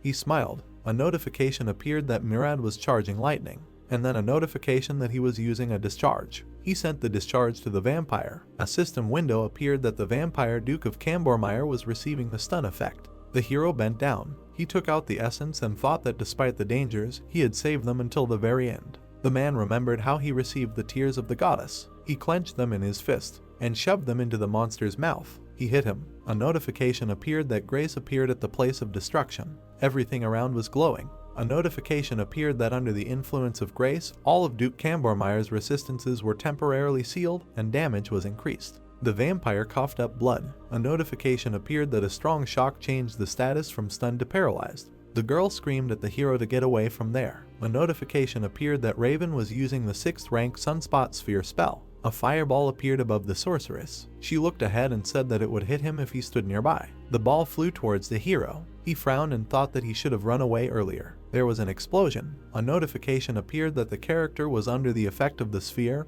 and was stunned. Many notifications appeared. Bjorn rolled his eyes. He was lying on the floor and wondered if they had managed. The heroes thought, why is he so quiet? Did this dish really die? He rolled over onto his stomach and wondered if everyone had passed out. He knew too little information and did not understand. Suddenly, his eyes widened. The vampire got to his feet. The man thought why he was still alive. A notification appeared that the Eternal Life skill had been activated.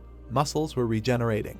A notification appeared that he had a passive skill that would not allow him to die until his heart was destroyed. The hero thought that they were tightening it too early. Damn imbalanced skill. Bjorn sat up and thought that if he did nothing, he would heal in an instant. He did not understand what had happened. It seemed that the others were unconscious. The hero thought that he had to finish what he had started. He took a step and thought that he had to kill him before he woke up. He pushed the monster. Bjorn was sitting above him, and he thought that his body was mush, but his heart was fine. He raised his hands above him and thought that he had managed to close. He punched him and told him to die. He tried to remember how to use Flesh Explosion. He put his hands on the vampire's chest and called the spell. There was an explosion. He looked at his hand and thought that it hurt. He frowned and thought that this was necessary to survive. He cast the spell over and over. Instinct screamed at him that he was already at the limit. The hero thought that even if there was only a little left before the vampire's death, a notification appeared that his health points had dropped below 1%. He thought that he would die anyway if he did not continue. He received a notification that his health points had reached 1%. The countdown began. He could not stop. He was told that he was losing 3 spirit eyes per second. The man thought that if he stopped, his fate would not change. The system windows reminded him that he was losing spirit points. He only had 16 spirit points left. Bjorn frowned. He thought that he no longer had an arm. He lay down on the vampire and thought that he would have to use the rest of his body. He cast the spell again. A notification appeared that he killed the vampire and received 5 experience points. He thought that the bastard had died and that he had not fought until the very end in vain. He continued to lose spirit points. A notification appeared that he received a kill bonus for an advanced mutant. He had leveled up. The man closed his eyes and thought that this game does not have healing after leveling up, something he had hoped for from the beginning. A notification appeared that his soul power was increased. He thought that the drop rate of the Guardian essence was 33%. The vampire essence of the Guardian permeated the character's soul. Thanks to the passive skill Source of Darkness, the character cannot die until his heart is destroyed. A notification appeared that there was a strong acceleration of regeneration under the influence of the Eternal Life skill. Health points were restored above 1%. The countdown was interrupted. The hero received the achievement for surviving after the countdown. This was an abnormal growth rate. The manager is now monitoring the character. Bjorn looked up. Einar smiled at him and asked if he was awake. He looked at the girl and asked where the others were. She replied that they left 3 days ago. Now it was more important if he was okay. She said that she was worried. He had been unconscious for 4 days. The hero frowned. He jumped up and thought that it was already his 7th day in the labyrinth. The man clenched his fists. He looked at them and thought that he did not feel any changes in his body and did not see any injuries. Bjorn frowned. He asked the girl where his pants were. She came up to him and said that they were so disheveled that they had to be torn off. Einar smiled and said that he had nothing to be ashamed of. She already knew that he was a great warrior. The man mentally asked her to stop.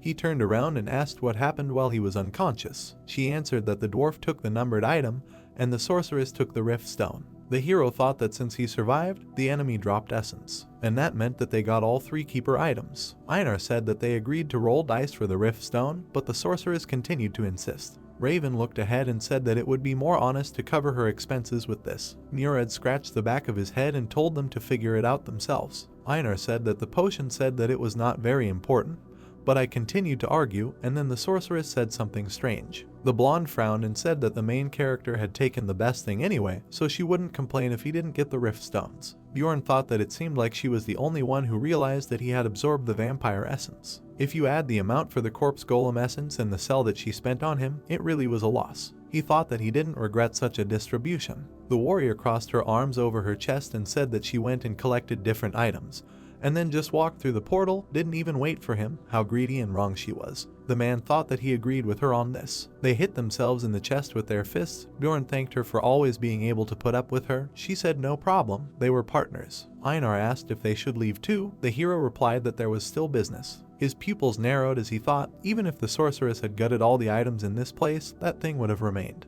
He clenched his fist and thought that he should at least take that. He asked his companion if she had any extra clothes. A notification appeared that they had moved to the 1st floor. The labyrinth is closed. Move character to Rafdonia. The hero returned to the city, thought that there were a lot of problems this time, hoped that the profit would balance it out. The seller said that they were ready to pay 231,000 stones. Bjorn frowned and thought that for such a difficult journey this was not enough, but it was okay since he received 2 essences. He took the bag, but it was immediately snatched away. He looked at the girl and asked what it was. She said that it was a lot for a researcher of his rank, asked what was in his backpack. The man frowned and asked why he would answer. He thought that he had never been asked such a thing. The guards appeared behind him and told him not to move. He looked at them in shock. The guards said that they would talk in the interrogation room. The elf wiped her face. She closed her eyes and thought that she did not expect that the 3rd floor would be so difficult. The girl thought that the strength of the rank 7 monsters was amazing, as were the rank 6, although her sister fought them. Herwin thought that this time it was more like an adventure than survival.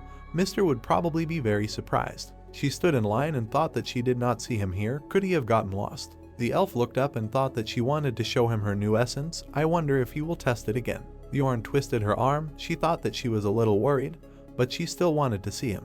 The girl approached the seller. The guy handed her a bag and said that she got 184,000 stones, and this is a lot for a 9th rank explorer. She said that she went to the labyrinth with her sister. He asked her name. You answered that her name is Teresia. She smiled when she was told that her sister was already a verified explorer and she could go. After some time, the girl was swimming. She put on her clothes and wondered if Mr. had returned yet. She smiled and thought that she should treat him to a delicious dinner with the stones she had earned. She thought that she couldn't wait. I wonder what adventures he had. The stranger said that the owner of room 302 had not returned. The elf opened her mouth in shock. She looked down and said that he would definitely return soon. A week passed. The guy was taking things out of the room. The girl looked at him and asked who allowed him to touch Mr.'s things. The employee turned around and said that he had already waited for him longer than expected. The labyrinth had closed long ago. If he hadn't returned, then everything was obvious. Erwin grabbed her hand. The guy said that he had died during the research. The girl was sitting on the floor. Her sister came up to her. She looked up.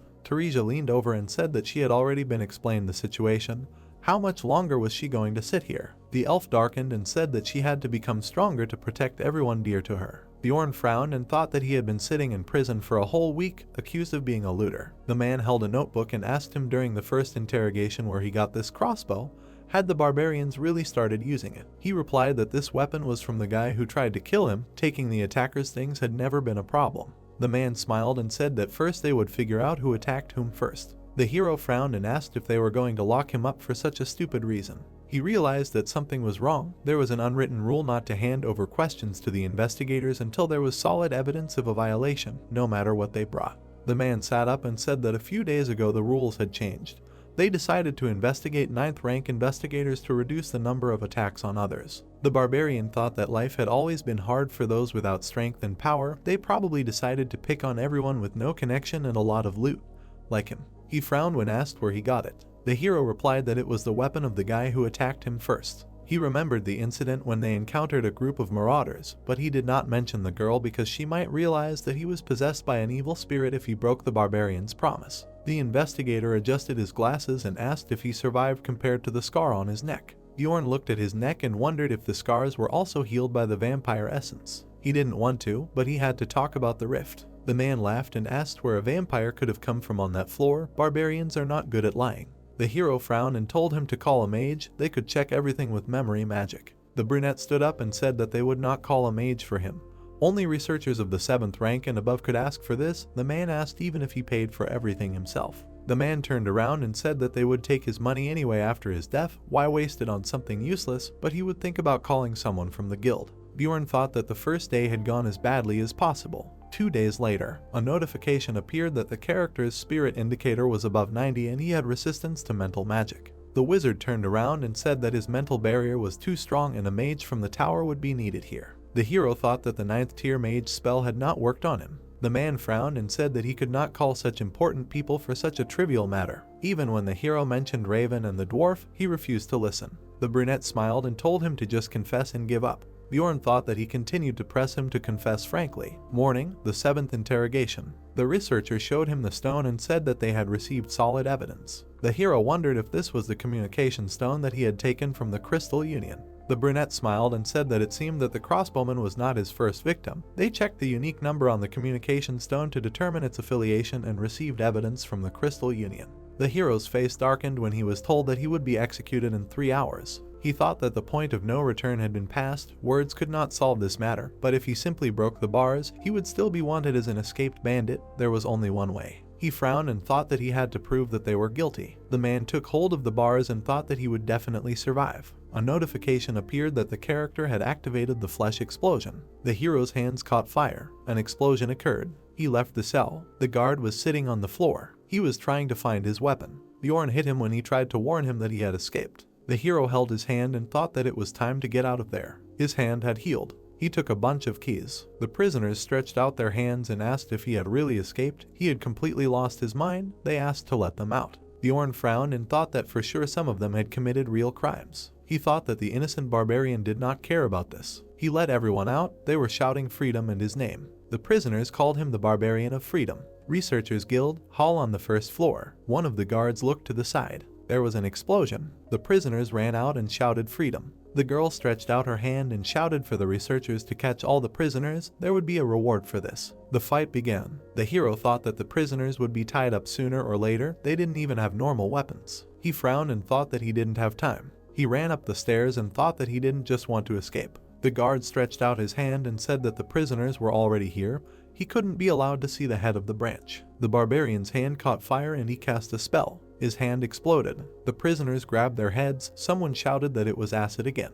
A notification appeared that the character had used the sacrificial seal. It also said that the character's abilities would temporarily increase proportionally to the number of victims. The hero entered the room. He smiled and thought that the enhancement was complete. The barbarian attacked the guard and killed him. The guard's teeth broke. Another opponent ran up. He struck the hero with his sword. There was not a scratch on Bjorn. He hit the man. The hero thought that he felt energy as if boiling inside him. The guard flew away. The man thought, so this is what enhancement is. The knight looked in shock at his colleague when he said that this barbarian was rank 9. The barbarian thought that this branch of the guild was organized for lower ranked researchers. He smiled and thought that he was sure they did not even know what real strength was. He beat the guards. In front of him were doors. The 3rd floor of the Explorers Guild.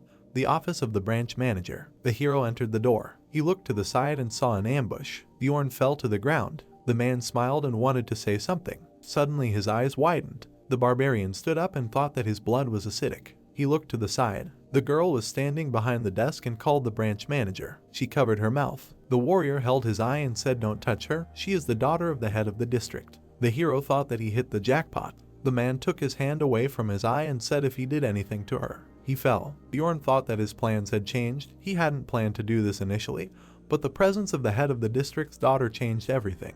The girl pointed at him and said that he was completely calm after doing something so terrible. The guy thought that it would end very easily or it would end terribly. Bjorn covered her mouth when she said that he already knew that she would be here today.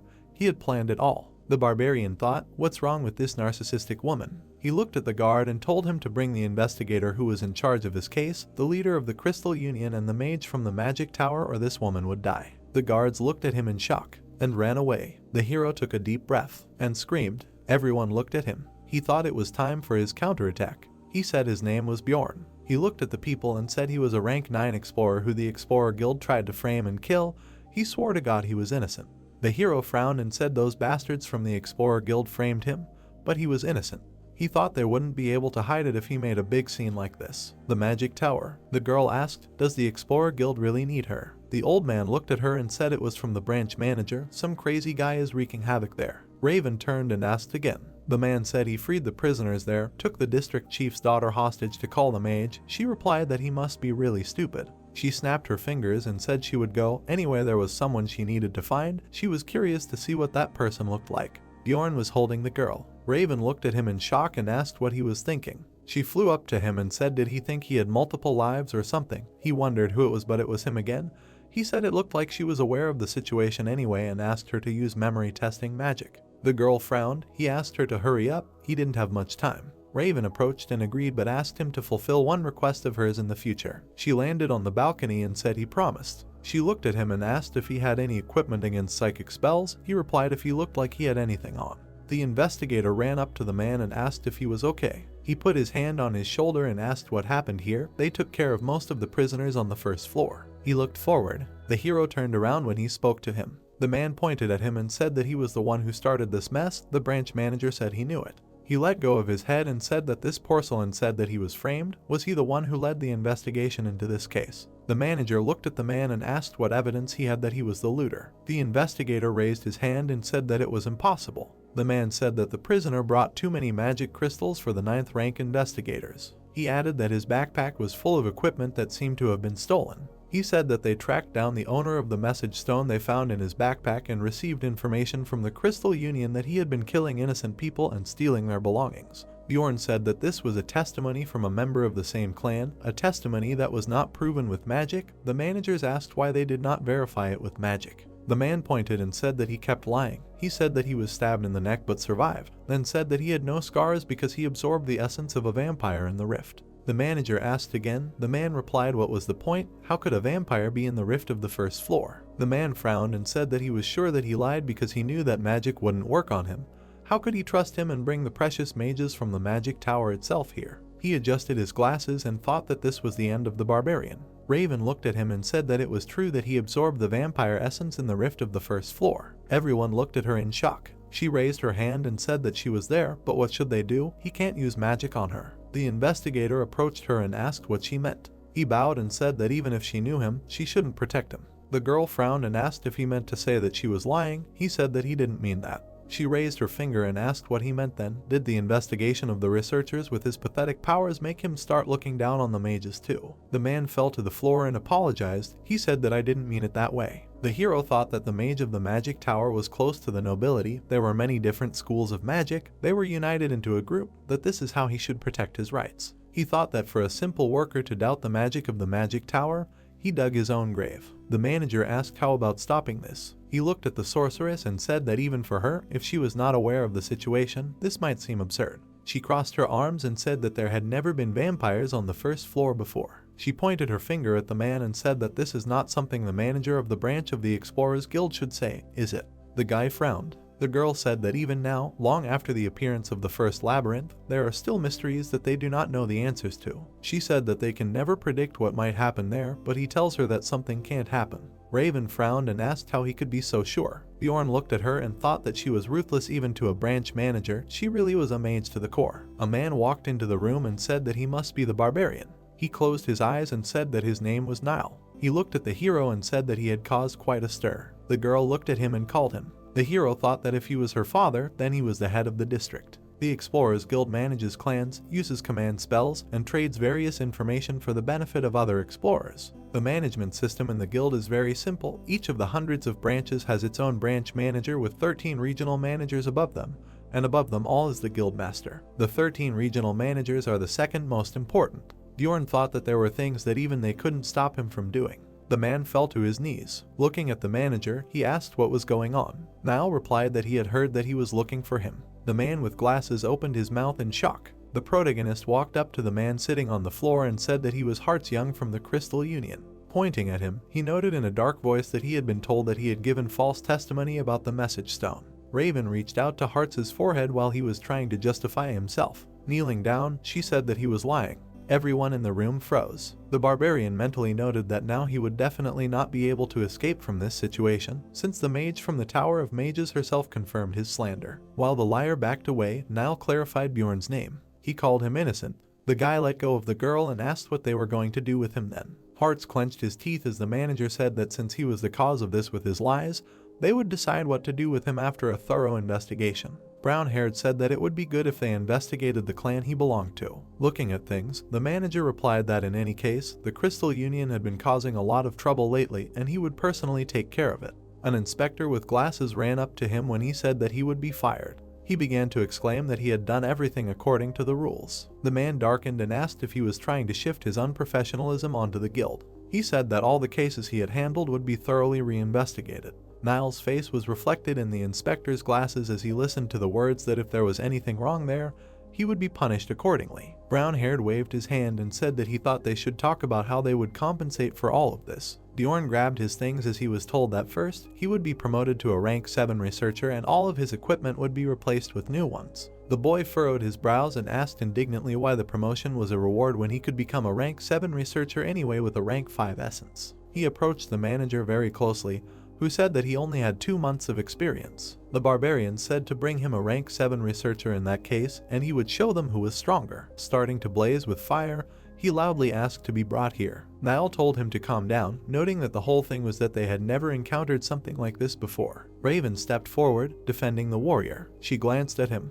Pointing her finger forward, she stated that she was sure that there was no researcher here who could stand up to a rank 5 vampire and come back alive by absorbing the vampire guardian's essence, causing destruction. The girl remarked that she found it funny how they were trying to pass off what they had to do as compensation. The manager clenched his teeth and asked what he would like to see as compensation. Bjorn smiled slyly. He waved his hand and said with a smile that he wanted money and that he needed 5 million stones. He thought that this might be too much, but in any case, he was just a stupid barbarian. Niall crossed his arms and agreed, while the manager tried to mumble that it was too much. Raven waved her hand and said that she would also need a separate 1,000,000 stones for her services. The protagonist wondered if the manager agreed only because of her presence. The brown-haired man sighed and agreed, after which he asked to tell the master that he was grateful for the work. The guy mentally asked if this is the power of the Mage Tower. Sometime later in the Mage Tower, the sorceress and the barbarian entered the girl's personal laboratory in the Altemian School of Mages. She poured the liquid with a smile, while the warrior wondered why there was such a mess here. The blonde handed him a flask with liquid and asked him to drink. Bjorn asked if it was water, not bringing it to his mouth. Raven confirmed, noting that she simply did not have a mug, after which she added that if he did not want water, she could offer basil concentrate.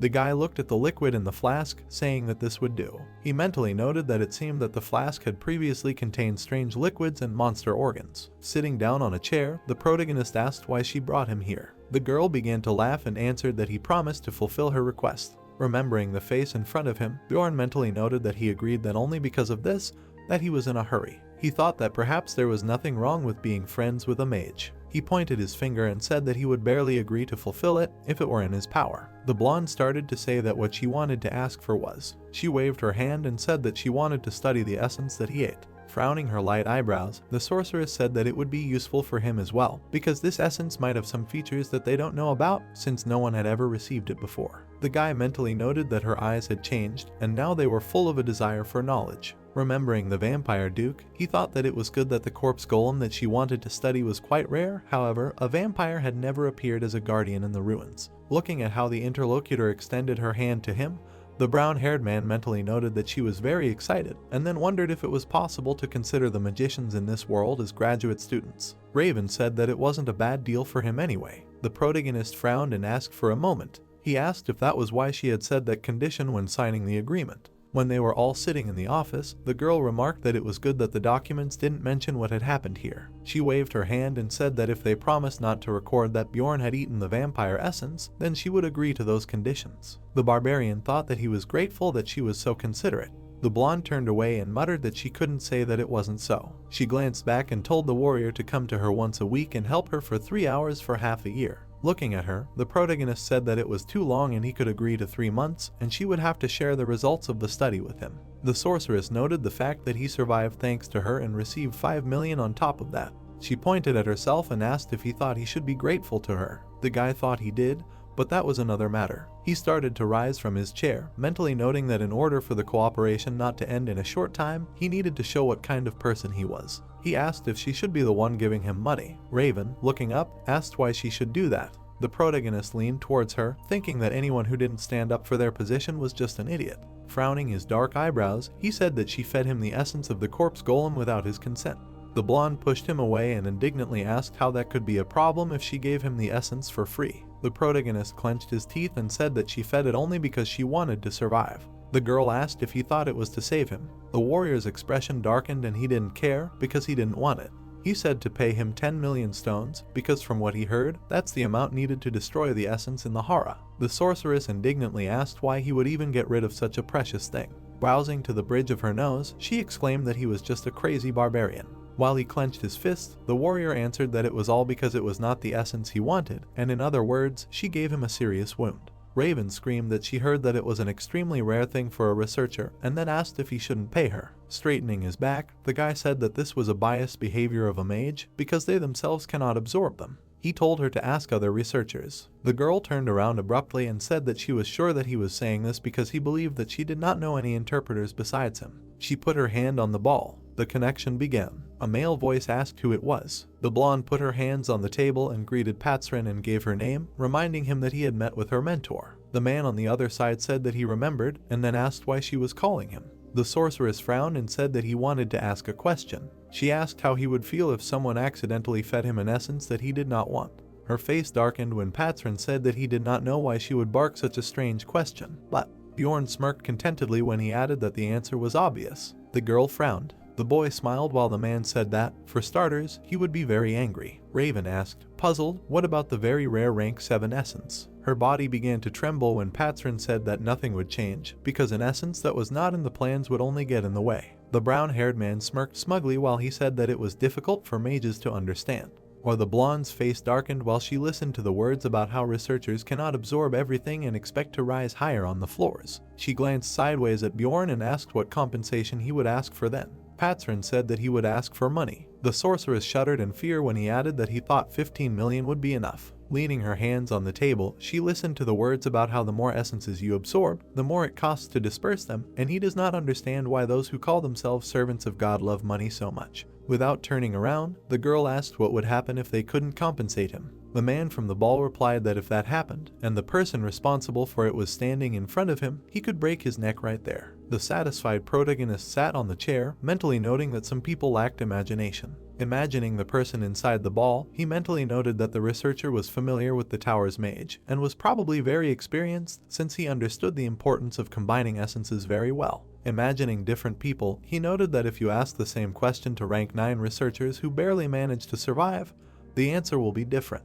The brown-haired man smiled slyly, thinking that this was her main mistake. He wondered if she was ready to admit her negligence. The man laughed, noting that the barbarian was a mage voracious. A man appeared in the room and said that he was even more interesting than he heard. The old man in the blue cape greeted him and said that he was the teacher of the lady he had just made cry. The blonde exclaimed that she had not cried at all. The guy looked at him with surprised eyes, realizing that this was the great master of the Altemian school, and he would be even higher than the regional leader. The mage smiled sweetly and said that he had overheard their conversation. As he began to approach, Raven exclaimed in surprise that she had installed sound insulation magic. Her teacher noted that it seemed that she still had a lot to teach because there were many gaps in it. Bjorn turned to him and listened to the words that his student had dragged a living man to her for the first time, so he had to satisfy his curiosity. The warrior asked again. The old man smiled grimly and said that usually they were brought only dead or their hearts. The protagonist frowned. The man smiled. Waving his hand, he began to laugh and say that it was just a joke.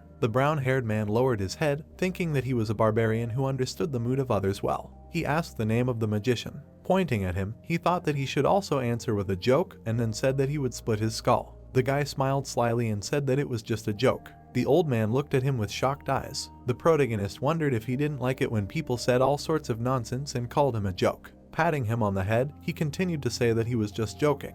The sorceress asked if he had gone crazy, delivering that she should have realized this after what he had done in the guild. Looking at the trembling man, he realized that he had gone too far. The magician burst into loud laughter, noting his character. Gritting his teeth tightly in anger, he said not to worry because they, the older generation, can distinguish a joke from a real threat. The barbarian realized that he was furious. He wondered what he would do to him. The warrior gave him a thumbs up and exclaimed that he was very glad that his barbaric humor was appreciated. He asked if there were any barbarians in his family. The mage stuck his hand into his sleeve and said that the elders also have a brave side. He asked if he would agree to accept something other than 10 million stones. He took out a box with a ring and said that it was number 9425 Frost Spirit Ring. Bjorn's eyes widened when he realized that it was a numbered item. Imagining the various attributes, he mentally noted that they can only be obtained from guardians, and each contains a unique skill. He wondered if they would really give him the Frost Spirit Ring so easily. Looking at the old man, he asked what use it was. The mage began to say with a smile that it was very useful and sealed one of the skills that give essence absorption.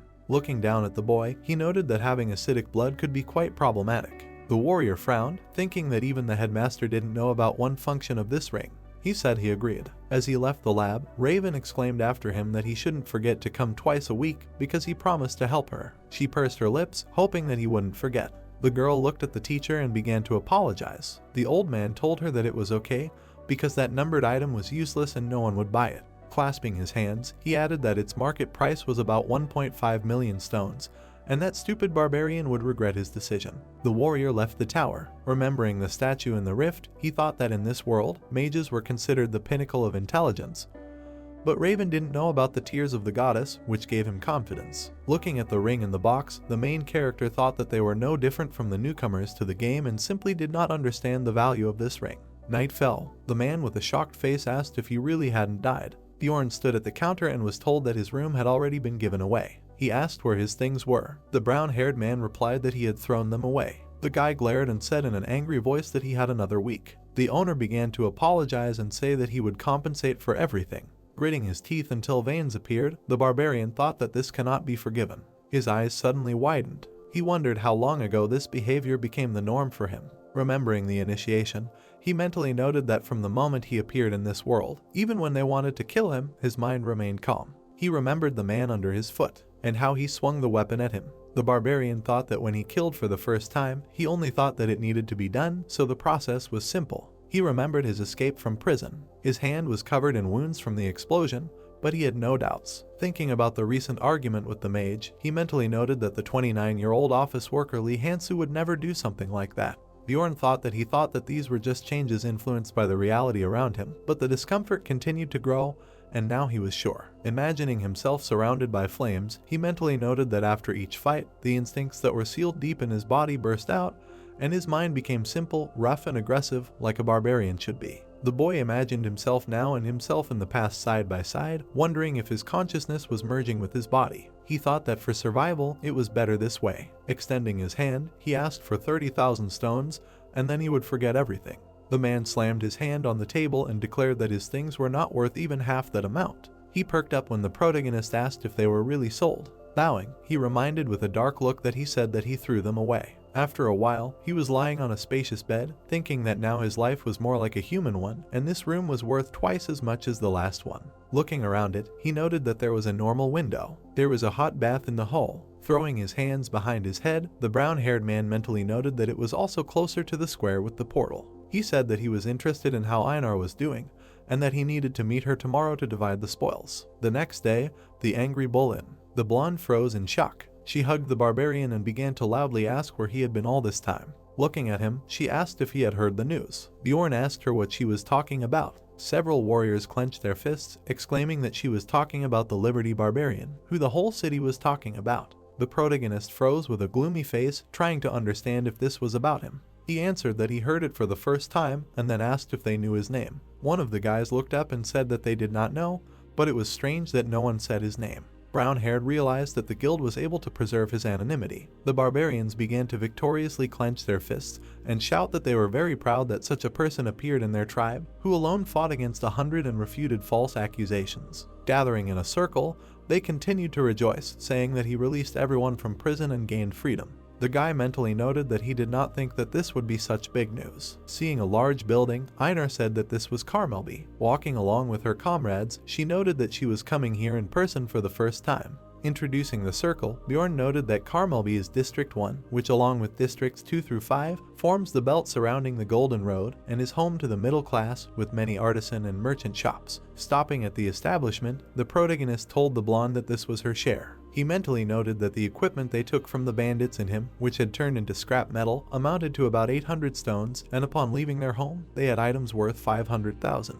The girl took the bag and said that this was a lot. The protagonist replied that she deserved it. Einar smiled sweetly and thanked him. She pointed to a stand with cotton candy and said that people there put clouds on a stick and eat them. The brown-haired man saw her drooling. Sitting in the cafe, the blonde ate cotton candy, asking how people could come up with such a delicious thing. She asked if she could buy some cotton candy with her share. Looking at the food on the table, the barbarian thought about how they now had another currency to measure money with. He told her to eat some normal food first. The girl looked away and thanked her comrade for treating her like before. Bjorn's eyes widened. Einar looked at the floor and said that he knew she hadn't changed much, but the other barbarians didn't see her as a warrior anymore and avoided her, and lately, she started remembering the various guys who tried to get to know her, exclaiming that wherever she went, people started to cling to her. The blonde grabbed her head and said that this had never happened to her before. She slammed her hands on the table and asked loudly if she had really become that ugly. The warrior froze in shock. He tried to reason with her, but she interrupted. The girl closed her eyes and screamed that she could no longer go to the labyrinth with him. The protagonist wondered where she got such thoughts from. The barbarian sat at the counter, noting that Einar had left his group. He thought that it was not surprising that her appearance had not changed, but that was not the main reason. Remembering the muscular smoky man, he noted that the elder of the sacred land, a famous sword master, had noticed her talent. Thinking about his comrade, he mentally noted that this was why she decided to start studying the art of the sword under his supervision. The guy waved his hand and asked if he could take a vacation to go to the labyrinth with them. The girl replied that it would be great, but he was talking about some special training method, and therefore he could not leave the sacred places of the earth for 6 months. The brown-haired man froze, wondering if he was talking about that very method. Looking at the blonde opposite him, he thought that then it could be understood, and it became obvious that this was a very good opportunity for her. She said that she couldn't ask her comrade to wait for her, and she didn't ask him to take her back when she returned. She frowned and said that she would try very hard and would come back so strong that she wouldn't hold him back anymore. Bjorn started to drink from the glass. He sighed heavily, thinking that he couldn't hold her back. He remembered the study where she was white and marauder. Einar was lying on the ground, saying an oath to her. Then he remembered how in the rift the girl was always on the sidelines and watching the others. She twisted her lips from resentment. The barbarian thought that it seemed like this was her last straw, which influenced her decision. Abruptly putting the mug on the table, he realized that he would have to look for a companion again, although there was always the option of going to one. Touching his chin with his hand, Bjorn thought about how much he had grown in these 2 months. He imagined the silhouettes of a vampire and a corpse golem, noting that he had absorbed 2 essences, one of which was the Guardian. The protagonist thought that his basic stats had grown enormously, and if he took into account his regeneration skills, he had no equal on the 2nd floor. Imagining the Tower of Mages, he thought that, however, it would be impossible to travel alone from the 3rd floor because the game is based on group gameplay, and no matter how strong you become, it will be impossible to complete the game alone. Brown-haired climbed the stairs, thinking that as the floors increase, the absence of some roles will become critical, so a group of members with different abilities is simply necessary. Entering the laboratory, he thought that he needed companions of a similar level to climb higher and hunt on higher floors. Raven smiled widely, noting that he had come. The barbarian thought that maybe he could recruit her with 2 of them. He smiled and said hello, mentally noting that then his goal would be closer. Pointing to an old chair with hand holders, the sorceress asked if he was ready. The guy realized that he would have to endure her research first. The girl crossed her arms and said she didn't want to. She pointed to Bjorn and asked if he really thought there was a crazy mage who would want to join a group with only 2 barbarians. She exclaimed that if he wanted to invite her, everyone had to be at least rank 6. She said not to think about it until he found a priest. The warrior turned away from her while the sorceress said that it would take at least 3 years. He thought that he had asked her in vain. The blonde handed him a document and told him to take it, saying that it was data she had obtained from researching the vampire essence. The protagonist took it and began to think that there was only general information there and nothing precise. Imagining the vampire's face, he read the characteristics of the essence. Looking at the piece of paper, the barbarian mentally noted that he already knew about this, but it was still not bad. He mentally noted that the biggest growth was natural regeneration, magic resistance, and soul power. He began to read the bonuses. The first was a passive skill that did not allow him to die until the heart was destroyed. The active skill was the ability Sacrificial Seal, which strengthened physical abilities depending on the number of victims. There was another active skill, Blood Master, which allowed him to temporarily absorb the skill of the victim whose blood he drank. And the last was the active skill Eternal Life, which increased regeneration proportionally to the lost health points. The guy thought about how amazing active skills were. He squeezed the piece of paper in his hand, mentally noting that he received the seal of the Immortal and the essence of the Guardian, and one could say that the regeneration pumping was complete. He thought that he had been playing this game for more than 10 years, but he had never grown so fast. The blonde extended her hand and asked him to wait when the warrior said that it was time for him to leave. She said that she was interested in one question. The girl pointed and asked what happened in the fight with the vampire, specifying that she was talking about the thing he put in his mouth. Brown-haired frowned, realizing that she was talking about the tears of the goddess. He picked his nose and replied that she had mixed something up and the situation was chaotic, thinking that he was not going to tell anything. The sorceress put her hand on her chest and declared that she saw everything. Bjorn replied that he was very hungry, so he needed to go. Raven perked up when he abruptly left the lab. She clenched her fists in anger, saying that he was hiding something and she would get it. The blue book flew off the shelf. Raven stood in a huge library, noting that she had found the book complex Rift Records 3. Starting to leaf through it, she thought about the fact that this was an ancient manual on rifts, which was not even in the academy, and its author was unknown. She said out loud that she was looking for information about the Blood Citadel. The girl poked her finger at the page, muttering that she thought that part was unreadable because of the dirt.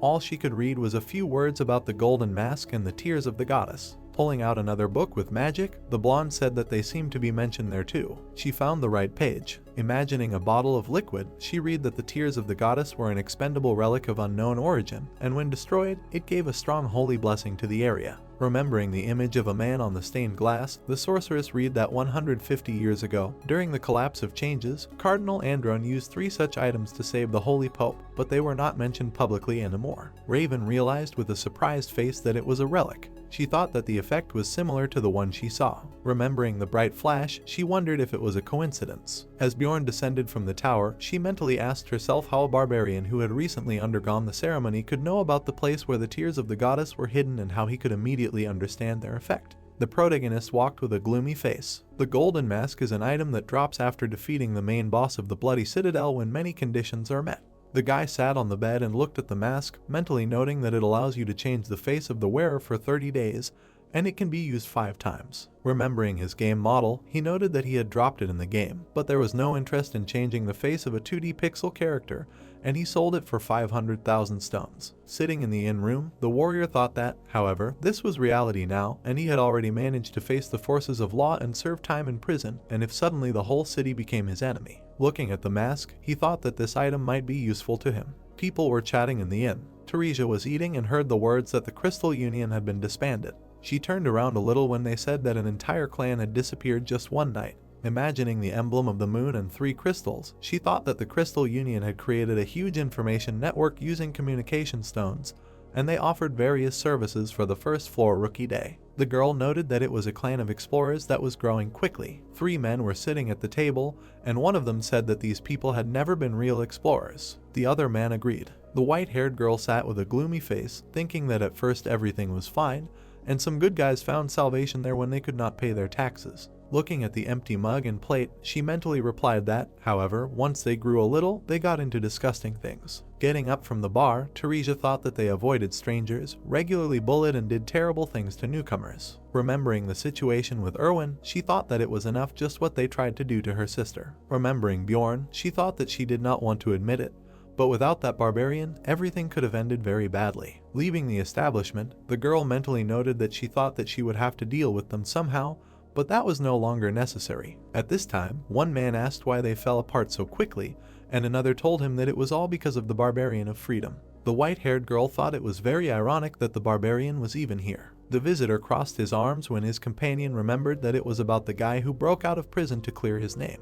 His companion replied that there was an opinion that the rule about searching for marauders that was only adopted at rank 9 would be revised due to the growing problem. The white-haired girl froze when she heard that the Barbarian himself was a rank 9 researcher who had just passed the coming-of-age ceremony. Teresa looked around with a gloomy face, thinking that she did not believe in such coincidences. While the lights were on in the windows of the building, she wondered if he was really dead. The girl walked into the room, thinking that if it was the Barbarian, then the disappearance situation was quite understandable. She grabbed the door handle. Opening the door to the dark room, she called out to her sister. The girl was sitting on the bed. Her face was blue and swollen. The white-haired girl wondered if she should tell her sister about this. Bjorn stood at the counter while they asked him what brought him to them. The guy looked at the man and said that he was looking for companions of a suitable level. The man asked if he had any preferences. The protagonist replied that the team should be 4 people with activity above the 3rd floor. He held out his ID and badge when asked about it. The brown-haired man began to study the items thoughtfully. He asked about 5 stars with a surprised face. Jumping up and holding out a piece of paper, he said that he misheard when the Barbarian asked how another 5 stars. The woman said that there was a list of teams that would suit him. Taking the paper, the warrior sighed, realizing that he was changing the subject. He mentally noted that in all likelihood, this was some kind of internal guild code, and such a warm greeting from the workers suited him. He saw a familiar name. Murad smiled widely, saying that he knew it was him. The dwarf said that he began to doubt when they said there would be a rank 7 barbarian. The warrior sat down at the table opposite and greeted them. The man said he was glad to meet him, but wanted to hold off on the conversation until another person showed up. There were barrels of drinks around. Bjorn asked if he had picked someone. Murad replied that he had been told it was a mage. The protagonist jumped in surprise, thinking that this was a huge rarity. He turned his head when the dwarf told him to look, noting that he was already here. The guy thought he was very interested in who it was. A long-haired blonde man with a monocle appeared and greeted his new comrades. He smiled widely and introduced himself as Lear Wu of Dwaki, after which he noted that he had come to join their team. The brown-haired man shook his hand and asked if he was the mage they were going to meet. The blonde replied that it was a great luck to accidentally meet a mage in such a place and at such a time. The dwarf froze in surprise, and the barbarian confirmed his words. They shook hands and greeted each other again, and the boy noted that he was an 8th rank mage of Raftonia's ruling family. The man froze again, asking about the ruling family. The warrior explained that he meant that he did not work for the guild. He wondered why he did not know such obvious things. Dwaki smiled widely and noted his knowledge, then asked if he could ask his name. Bjorn looked up and gave his name, then told him to sit down. Once they were all at the table, he replied that he would speak frankly. Drawing his eyebrows together, he asked why he wanted to become a researcher. He thought that for an 8th rank mage, this was a rarity. The blonde smirked and replied that it was simple, while the protagonist mentally noted that he did not have enough skills to work on the middle and upper floors, and the lower ones did not bring in much money, so it was more profitable and stable to stay in the city. The boy adjusted his monocle and said that he wanted to become a famous explorer and bring glory to the family of Baron Martwine. The dwarf jumped in surprise and loudly asked if he was a nobleman. Dwaki replied that my mother's sister's husband was the 3rd brother of the Baron's wife. The barbarian mentally noted that then he had no connection with him. The blonde smiled sweetly and told them not to be nervous, as he was not going to act arrogant. The warrior began to think that he was starting to look like a swindler. Looking at the mage, he noted that he had a handsome face and light hair, was about 160 centimeters tall, and had a thin build. It was noted that he could use daily and administrative magic, knew a couple of curse-type spells, and was well versed in cold magic, and that he was an 8th rank mage with no experience, full of lies and arrogance. The brown-haired man waved his hand sharply, mentally noting that there were nuances, but a mage on the team would be a good bait for good fighters, so they decided to accept Dwaki. Looking at the pile of papers, he thought that as expected. After that, applications from the best researchers appeared, so they chatted several times a week to sort through the documents. Looking at one of them, Bjorn said that he thought this one would do. He thought that he felt like he was doing all the work alone. The man took a piece of paper and asked if they would go as a group. He said that he thought he would reject the application, and so the team was assembled. The barbarian even bought himself new armor and a shield. In front of him sat a girl with blue hair. The guy was standing in front of a long counter and she asked what it was. He said that he would have to explain everything since she was so interested. Holding out the shield, he explained about it and the armor, which increased the overall damage of items. The warrior turned around and showed an expanded backpack, which did not cost that much, so he decided to buy it. The girl raised her hand and said that other customers would complain about him, so he should not come here anymore. Bjorn froze, thinking that it was better not to joke with her. He was walking down the street of the city. Something caught his attention. In a dark alley sat a man, and the protagonist realized that he was a barbarian. Seeing how he pressed himself against the wall, he wondered why he was unarmed, because for a barbarian, his weapon is his life. The brown-haired man turned his gaze when he was called. He scolded back, seeing a large silhouette. A warrior with a gloomy face asked him not to be afraid, because he was not going to harm him. He asked where his weapon was and what was he doing here. When he squatted down, the man replied that he had no money at all, so he had to sell it. The guy smiled widely, mentally sending curses at him. The brown-haired man looked at him with frightened eyes while he introduced himself, and then said that his name was Leon's son, Tarakan. The warrior mentally cursed. The man greedily ate the dishes. Holding his drink, he exclaimed that he would not forget his kindness. Bjorn mentally noted that he told him that he had completed the ceremony a month before him. He touched his chin, noting that he had gotten lost and was unable to find the labyrinth. Looking at Tarakan eating, he thought that it was more likely that he was simply afraid to fight monsters. Imagining a group of barbarians, the protagonist thought that it would be very easy to escape from them. He imagined a frustrated man, realizing that he had probably tried to find a job after that, but was rejected because he was a barbarian. Rubbing his chin, the guy wondered if players actually got here when they opened the boss room of the Abyss Gate. He asked himself, shouldn't such an experienced player know how barbarians who do not go to the labyrinth are treated? As the waiters walked around the cafe, Bjorn wondered what he was doing a month later. The man replied that he had not gone into the labyrinth again. He closed his eyes when the protagonist indignantly asked if he had really gone crazy. Tarakan asked loudly how he would have fought monsters without weapons. The warrior looked at him with a shocked face, mentally saying that this was exactly why he should not have been lost. He wondered if he had even played this game. The barbarian muttered that he had been kicked out because he had run out of money. Looking at the empty plates and mug, he told them that he had gone through hunger, cold, illness, tried to go to the other barbarians, but they had driven him away. Bjorn frowned and wondered how he had even lasted 3 months with such behavior. Remembering himself, he thought that if he had run away out of fear that day. The guy pursed his lips, realizing that the same fate would have awaited him. The man put his hand on his chest and asked how he liked his story, and if he wanted to help him. He clenched his hand into a fist and said that he knew the labyrinth very well, so he could help. Bjorn darkened and said that he would not go into the labyrinth with him. When the man darkened too, he added that he could help in another way. The warrior handed him some coins and said that he could buy a weapon with them and go himself. Tarakan reached out with a trembling hand, asking if he really wanted to give it to him. He exclaimed that he would definitely give it back to him. Lowering his head, the protagonist told him to leave since he was tired of talking. The barbarian began to raise it and say with a smile that the next time he came. The guy interrupted him. The man froze while he told him that he would lose this money, spend it on stupid things, get rich in the labyrinth, or even want to pay him back. Bjorn continued to sit with his head lowered, saying that he should never try to find him again.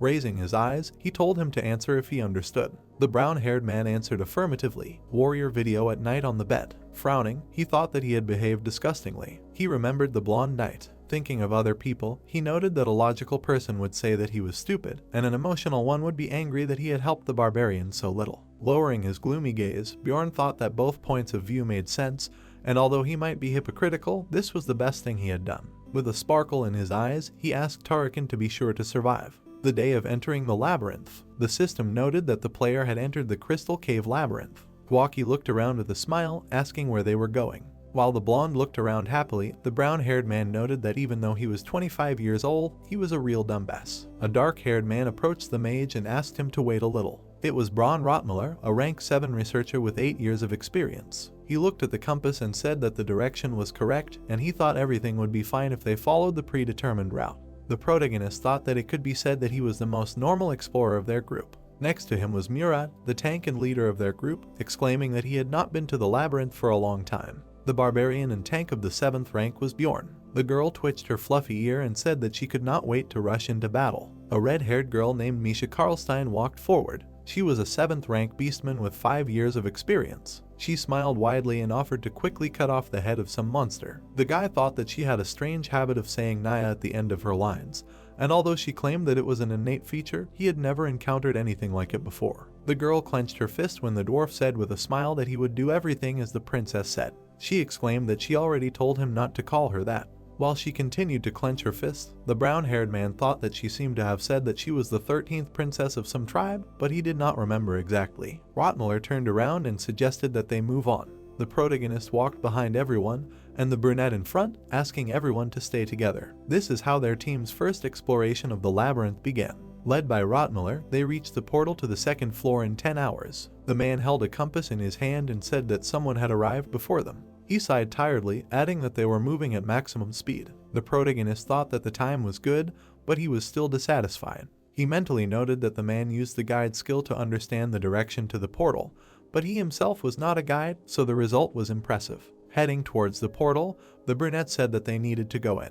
The warrior frowned, thinking that it was a pity that he could not take the experience for opening the portal. Remembering himself with Einar, he thought that if she was with them, it would be possible to use the bug. He thought that it would be better to leave this method for when he found people he could trust. The system noted that they entered the second floor of the beast lair. A large canyon appeared ahead, and the man noted that no matter how many times he came here, he could not get used to the smell. The protagonist thought that the portal to this zone was accessible from the eastern part of the first floor, and as the name said, this floor was filled with monsters, beast type. The dwarf turned to Dwaki and asked if he was okay. The mage held back his vomit with his hand and asked him not to ask unnecessary questions. Misha noted that it was very disgusting. The guy thought that this was the reason for the disgusting smell. Approaching the brunette, he asked how he felt, noting that it seemed that he had an essence that was related to the sense of smell. The man replied that everything was fine. He turned his head back and said that there were plenty of cesspools here, so they needed to stay close to him if they didn't want to end up in one. The barbarian mentally noted that just looking at this man gave him confidence. The squad was walking through mud. They were moving through a canyon that was a beast's lair, and so they had to find their way through a natural labyrinth. And although there were no traps here, a guide was even more necessary than in the goblin forest, but the local monsters would not be a hindrance due to the strength of the team. Misha and Bjorn defeated a razor wolf. Then they dealt with a werewolf. Next they defeated a saber-toothed tiger, and the last was a steppe mole. The protagonist was sitting by the wall when they made camp for the night. He noted that thanks to the Dwaki signal magic, 4 people could sleep at once, which was a whole 6 hours of sleep for him. The blonde asked if he would sleep. He sat by the fire, raising his knees, and listened to the dwarf say that it was not a lack of confidence in his skills, but simply that this magic only works on monsters. The mage asked what the problem was then. His face darkened when Murad said that other researchers were much more dangerous than monsters. Dwaki looked down and asked if it was true. Brown-haired confirmed and said that he could sleep and that he would replace him on duty. The protagonist opened his eye. He thought that perhaps this would be the last exploration with this mage. The second day, just after noon, Rottmiller pointed ahead and said that the portal to the third floor was already closed, and there they would hunt monsters of rank 7-8. The protagonist presented a diagram and noted that the third floor was a huge map called the Pilgrim's Path, and if on the second floor everyone ended up in different locations, depending on the portal chosen, on the third floor they again ended up in the same one. Walking behind the rest of the squad, he thought about how the starting point depended on the portal they chose, so he hoped they would end up in a normal place. Misha glanced at him, noting that he had said earlier that he had almost reached the third floor last time. She said that it had taken her a year to do so. The guy asked her how long it had taken her to get to the 4th floor. The girl touched her chin and said that it had taken her about 2 years. The dwarf said that it was the same for him. The redhead ran up to him and exclaimed in displeasure that she didn't like it because she had less experience, but she was a 7th ranked girl and he was a 6th ranked girl. Murad laughed and replied that at least she was born in a good family. They caught the brunette telling them both to shut up. The barbarian frowned and wondered what had happened, because now he looked more dissatisfied than before. Looking at the man's back, he thought that he was probably used to working alone, which is why he reacted so sharply to noise from behind. The system noted that they had entered the 3rd floor of the Pilgrim's Path, the Hill of Steel Rocks. The squad came out of the portal. The brunette's eyes widened. The warrior ran forward and told him to step back. Several boars were running at him. One of them crashed into Bjorn's shield. He wondered where the monsters came from right in front of the portal. Gritting his teeth tightly, the brown-haired man mentally noted the power of the monster and thought that if it weren't for this lithium shield, it would have already been blown away. The second boar pushed Murad away, and the protagonist realized that his situation was worse. The man's shield began to crack. It began to glow blue, and the system noted that he had used emergency recovery. Holding the shield in front of him, the dwarf told the boy that this was a rank 7 monster and that he should not try to push it away, but just not let it pass any further. The protagonist mentally noted that he had recovered very quickly. Imagining his comrade and the monster, he thought about the fact that this boar's active skill was counterweight, which gave resistance to knockback, and they had already gotten the essence from it in the Blood Citadel. Nured's leg moved back. While the monster continued to press on him, he used the counterweight. The boar's fangs began to bubble as Dwaki used the corrosion curse. The blonde held the staff in front of him. The dwarf raised the sledgehammer and praised him. He jumped on the monster, shouting that he would finish it off. The wind rushed past. The girl stepped on the barbarian's back, saying that there was one more left. The red-haired girl jumped on the boar with a dagger. She smiled contentedly, asking the essence to come out. Misha chopped off a part of the monster's body. It howled from severe pain. The system noted their victory over the monsters. Rotmuller and Bjorn stood in the smoke, thinking that it was strange because they do not appear here. The brunette perked up when he was asked if there were people nearby. His eyes shone when he used heat search. Seeing the area under infrared radiation, the man said that he did not see anyone. He approached the warrior and said that by the smell it was clear that someone was here a maximum of 2 minutes from them. The protagonist said that apparently they were watching their fight and then ran away. Rotmuller waved his hand when the dwarf asked him if it was a planned attack. He replied that he did not think so, and most likely they were interested in them specifically. Recalling the Tit portal,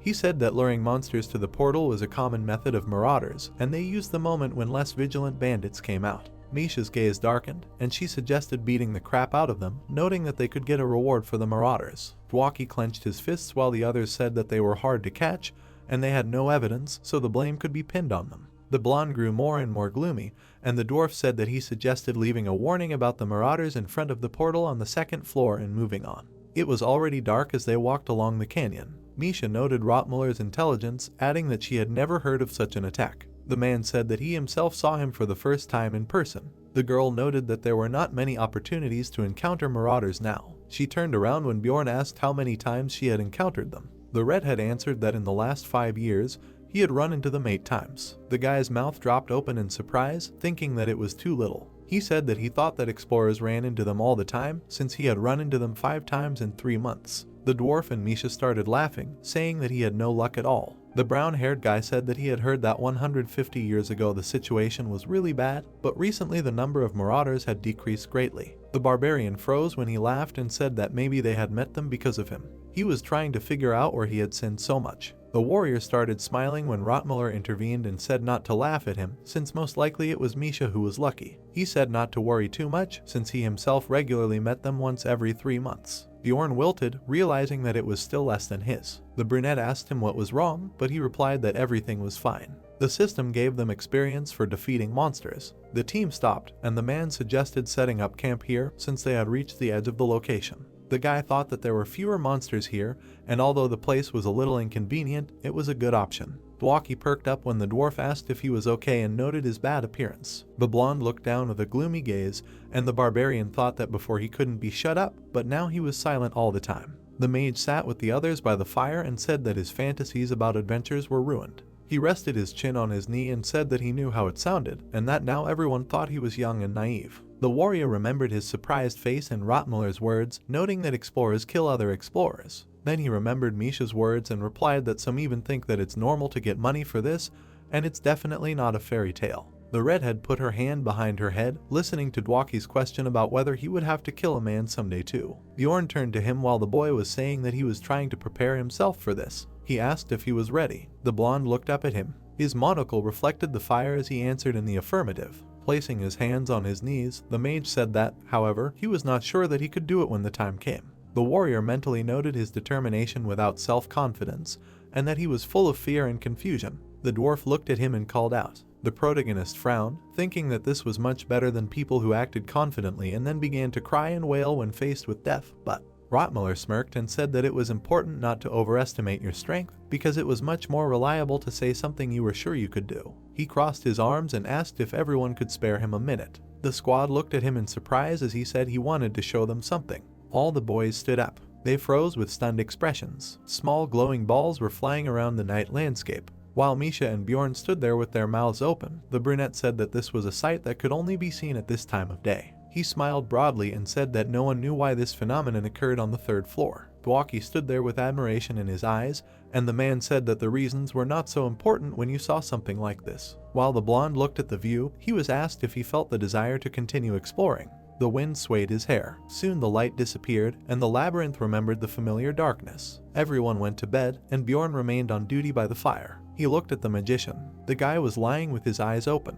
The barbarian grinned when after a while he heard his sleeping breathing. He thought that if he added up all the experience gained so far, it would be about 50. The squad and the genius further. Frowning, the warrior thought that to level 4 he needed 150 experience points, which would take a long time, and now he could only absorb 3 essences. Thinking back to the corpse golem and vampire, he noted that 2 of them had already been collected, and there was 1 free slot, so there was no need to rush to level up. Imagining the essence, he thought it would be great to get something useful. He perked up when Rotmüller ahead said that they were there. A wooden camp appeared ahead, and he said that the orc settlement began here. Imagining the many monsters, the guy noted that the orc settlement was the zone with the largest number of monsters on the 3rd floor, and only monsters of rank 8 and above appeared there. As everyone walked forward, the tent thought that in terms of difficulty, this was the 2nd place on the 3rd floor, but if they were not going to go straight to the 4th, this was the most suitable zone for hunting. Murad pointed his finger and suggested that they try to get used to each other and then move on. A group of orcs began to approach them. A monster with large teeth growled. The team lined up. The monsters rushed down. An ice spear from Dwaki flew at them. 1 orc fell dead. The barbarian noted that they had decided that the blonde and Rotmüller would deal damage from a distance, while he and Murad blocked the enemies. Bjorn and the dwarf held back the monsters. The guy noted that Misha was supposed to kill the approaching ones, one by one. The girl cut a couple of orcs. The brunette prepared his crossbow. His eyes widened when the orc shaman tried fury. The monster stood with his staff raised. A red light appeared around the monsters, and their resistance to physical attacks tripled for 10 seconds. The monster's eyes flashed. He rushed past 2 tanks. The warrior glanced back, thinking that if the monsters broke through the first line and attacked the back row. He loudly called Rotmüller. The monster swung her hand. The brunette put a shield in front of himself and the blonde, asking him to stand behind him. Bjorn thought that they should protect the most vulnerable of them, the mage. The huge orc hit the shield. His eyes suddenly widened. Misha appeared next to him with a dagger, saying that 10 seconds had passed. Blood gushed out. The system noted the victory over the monsters. The monster fell to the ground. Shaman Oru roared loudly. His head flew up. The system noted the kill. After a while, the squad gathered in a place, discussing the massacre. The main character touched his chin and thought that they lacked damage, because they spent 8 whole minutes. He mentally noted that this was expected in a team with 2 tanks and a scout. While Dwaki and Misha were happily discussing the battle, the guy thought that this was a good combination. They continued to approach through the settlement and fight. Dwaki used ice attacks. Mudra held back the monsters. Rotmüller used a crossbow. Bjorn noted that the closer they were to the center, the more monsters there were in each group. Misha was standing in front of a huge warrior, a rank 7 giant, when he came across them. They defeated him without much trouble. The system counted the kill. The brown-haired man mentally noted that, however, a quiet hunt could not last long. The old man cast a spell. A huge explosion was heard. The barbarian with the shield clenched his teeth, thinking that it could have hit them on the head. The man stood in front of the squad. The old man with the staff extended his hand and declared that the orc settlement is the territory of the Dizarwi clan, so they must leave this place. The protagonist recalled the gameplay of the game, noting that although it is a single-player game, it surprisingly had a lot of content restrictions. He noted that at first they forbid you to move freely around the map until you advance in the main plot, but later, if you manage to create a clan, it will be possible to even take control of the hunting grounds. Standing in front of the man and the building behind him, he noted that it takes a lot of people, so they only do it for rare mobs or bosses. The guy wondered why they captured the area on the 3rd floor. Murad frowned and said that he thought that this clan was active from the 6th floor, and then asked why they needed a settlement. The old man also frowned and said that he was not going to explain anything. The dwarf with a gloomy face said that he heard that some clans are given territories for their merits, but no one said that this place belongs to the Dizarwi clan. He asked how they can understand that they are really members of this clan. The man looked at him angrily, noting that he was saying interesting things. They had a fight with their eyes. The angry brown-haired man replied that he was often told this. The barbarian assumed that he was stubborn because of the responsibility of the team leader. He glanced at Misha, who was hiding behind his back, and wondered why she was doing this. The redhead's expression darkened when the voice asked if she was that stupid. The girl peeked out from behind her and called Talon Karlstein. The red-haired guy with animal ears pointed his finger and said that he asked her not to call him that outside. Misha apologized. He crossed his arms and said that she was not that stupid, glad she realized her mistake. The old man asked if she was his sister. Talon answered that for now, yes. He frowned and said that there was no need for that when the man offered to make an exception for her. He said that he could not give details, but his father would not be against it. The old man looked at him and offered to at least explain why they were driving her away. He turned to the squad and said that they urgently needed the essence of a great orc warrior, and if everything went well, then next time the zone would be free, and they would be grateful if they went somewhere else now. The barbarian remembered how they had fought this monster recently and thought that it was not at all rare. The mage grinned smugly and said that they would not have any monsters left anyway, since they were already here. The guy thought that if they did not leave themselves, they would do everything to stop them. He frowned, thinking that in the labyrinth, the rules are written by the strong, and it was better not to forget about it. The dwarf cursed. The warrior opened his mouth to answer, and at the same time thought that they needed to know their place and leave before they were killed. A voice interrupted him. The brown-haired man looked at Dwaki in surprise. The blonde spread his arms out to the sides and said that he was glad to meet a senior colleague. He said his name and began to talk about himself. His gaze darkened when he was called trash. The guy stood in front of the squad, listening to the words of the mage that such a pig did not dare to call him a senior colleague. The old man told him to leave all his useless tricks for street performances. He frowned and pointed a finger, angrily telling him to find some shame in himself and not to dare call himself a mage. Dwaki stood there with horror in his eyes. The warrior thought that it was sad to hear such words addressed to him, but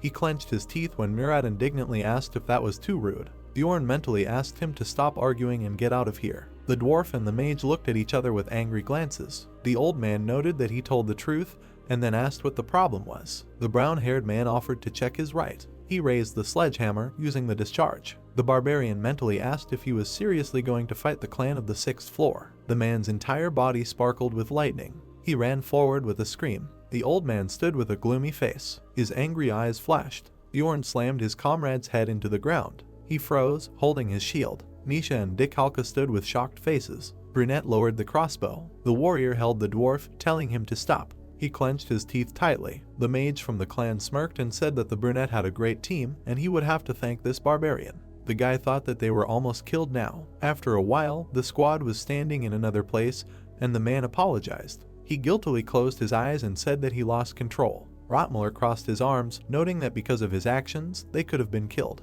The protagonist pressed his lips, mentally praising the man for the public spanking. Brunette suggested forgetting about it, since nothing happened. While the clouds were gathering in the sky, he said that although he was hasty, well done for standing up for an ally. The guy frowned and mentally noted that Rottmuller was too soft to be the leader of the group. Nisha put her hand behind her head and apologized, noting that without her participation the situation would have been much easier. Dwaki began to assure her that this was not so, and without her they would have simply been driven away. The girl turned to him and called him a mage. The dwarf noted that this was a very awkward, but sincere consolation. Barbarian felt goosebumps and thought that he always felt ashamed when the atmosphere changed so quickly. The red-haired girl smiled sadly and said that she didn't like to talk about her family very much because she was the only one who couldn't make a contract with a spirit beast. The protagonist began to imagine different beasts. He noted that beastmen were able to make contracts with the spirits of ancient animals called spirit beasts, and the contract could take different forms. When imagining beastmen and beasts, he noted that some summoned the beasts to help them in battle, while others became possessed, which increased their abilities. It was also noted that some received blessings that gave them special abilities. The red-haired girl clenched her fists. It was noted that not everyone could make a contract, but the problem was that Misha was the direct heir of a family that had become a disgrace to her family due to her inability to summon a spirit.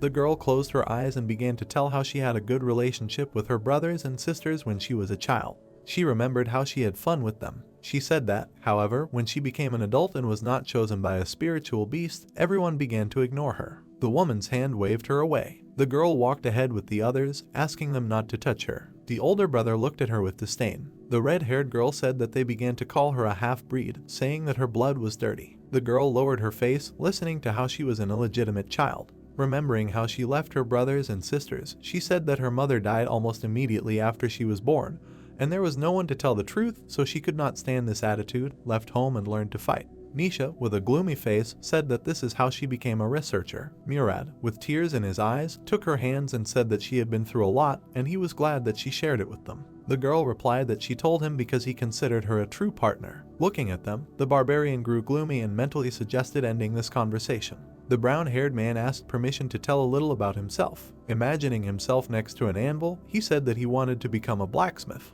His eyes widened. He remembered a piece of crooked metal and said that he lacked talent, and in 10 years he never finished his preparatory training. Remembering the empty forge, the man said that this was one of the reasons why he became a researcher so late. He added that he needed money, so he had to run. Dwaki, holding back tears, exclaimed that he was sure that he was the most talented. He said that he could become a mage thanks to his family's status, but he did not have the talent to get into a magic school. The guy remembered looking at the Tower of Magicians. Remembering how he recently stood in front of the old man, the blonde said that if he were a real mage back then, clutching his staff and almost crying, he said that the man would definitely show them respect. His eyes shone with joy when Murad said that it was not so, and he was a good person and an excellent mage. Dwaki thanked him. The barbarian tried to understand what was happening. He twisted his lips, while Rotmuller next to him said that he had been in many teams, but never encountered such a thing. The brunette abruptly raised his head and said that he wanted to apologize too. The warrior was in a stupor. Introducing Misha and the dwarf, the man said that when they talked about experience and age, he was very upset. Then he remembered how they walked through the labyrinth. Rotmuller closed his eyes and said with a smile that all this was because of disgusting envy, because he thought that they had no right to complain, because they were not born human and did not even guess what they had to go through. The redhead and Murad smiled widely. The man asked if researchers had an advantage. The girl noted that people can use aura, become elementalists, simple mages, or priests. Bjorn thought that it was only a minority that would show talent, but he would not speak out loud. The brown-haired man pointed at himself and said that they were making a team of losers and they could now cover each other. The four guys gathered in a circle, and the gloomy barbarian watched them, thinking that they had laid out all their problems and supported each other, and now all that was left was. Everyone looked at him with hope. The guy found them with a shocked face, wondering why they were looking like that, as if they were waiting for something, and what would happen if he didn't say anything.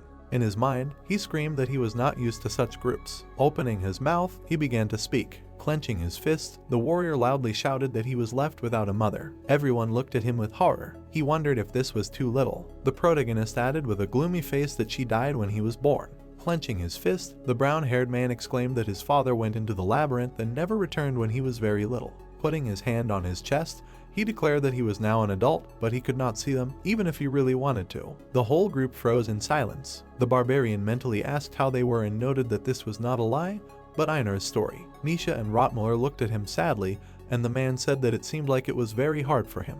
The girl began to apologize for complaining about her family and did not even realize. Dwaki wiped away tears, asking if he really pretended to be okay all this time. Murad stretched out his hands, saying that he could replace his father. The warrior waved his hand and declared that he was okay. The others started to get even sadder, muttering that he was also the youngest of them, so he kept it all inside. Bjorn tried to understand how he managed to become the most pathetic member of the group. He thought that he didn't care, even though his mother was really gone. The guy grinned and mentally noted that he was a Munchkin barbarian who had reached rank 7 in 3 months. He darkened, realizing that he was a barbarian in the game reality, who was balancing on the brink of death. Misha, with frightened eyes, began to ask what was wrong with him. The brown-haired man froze with an empty entrance, mentally asking why his life was so pathetic. The girl asked if thoughts about his mother had really started to torment him.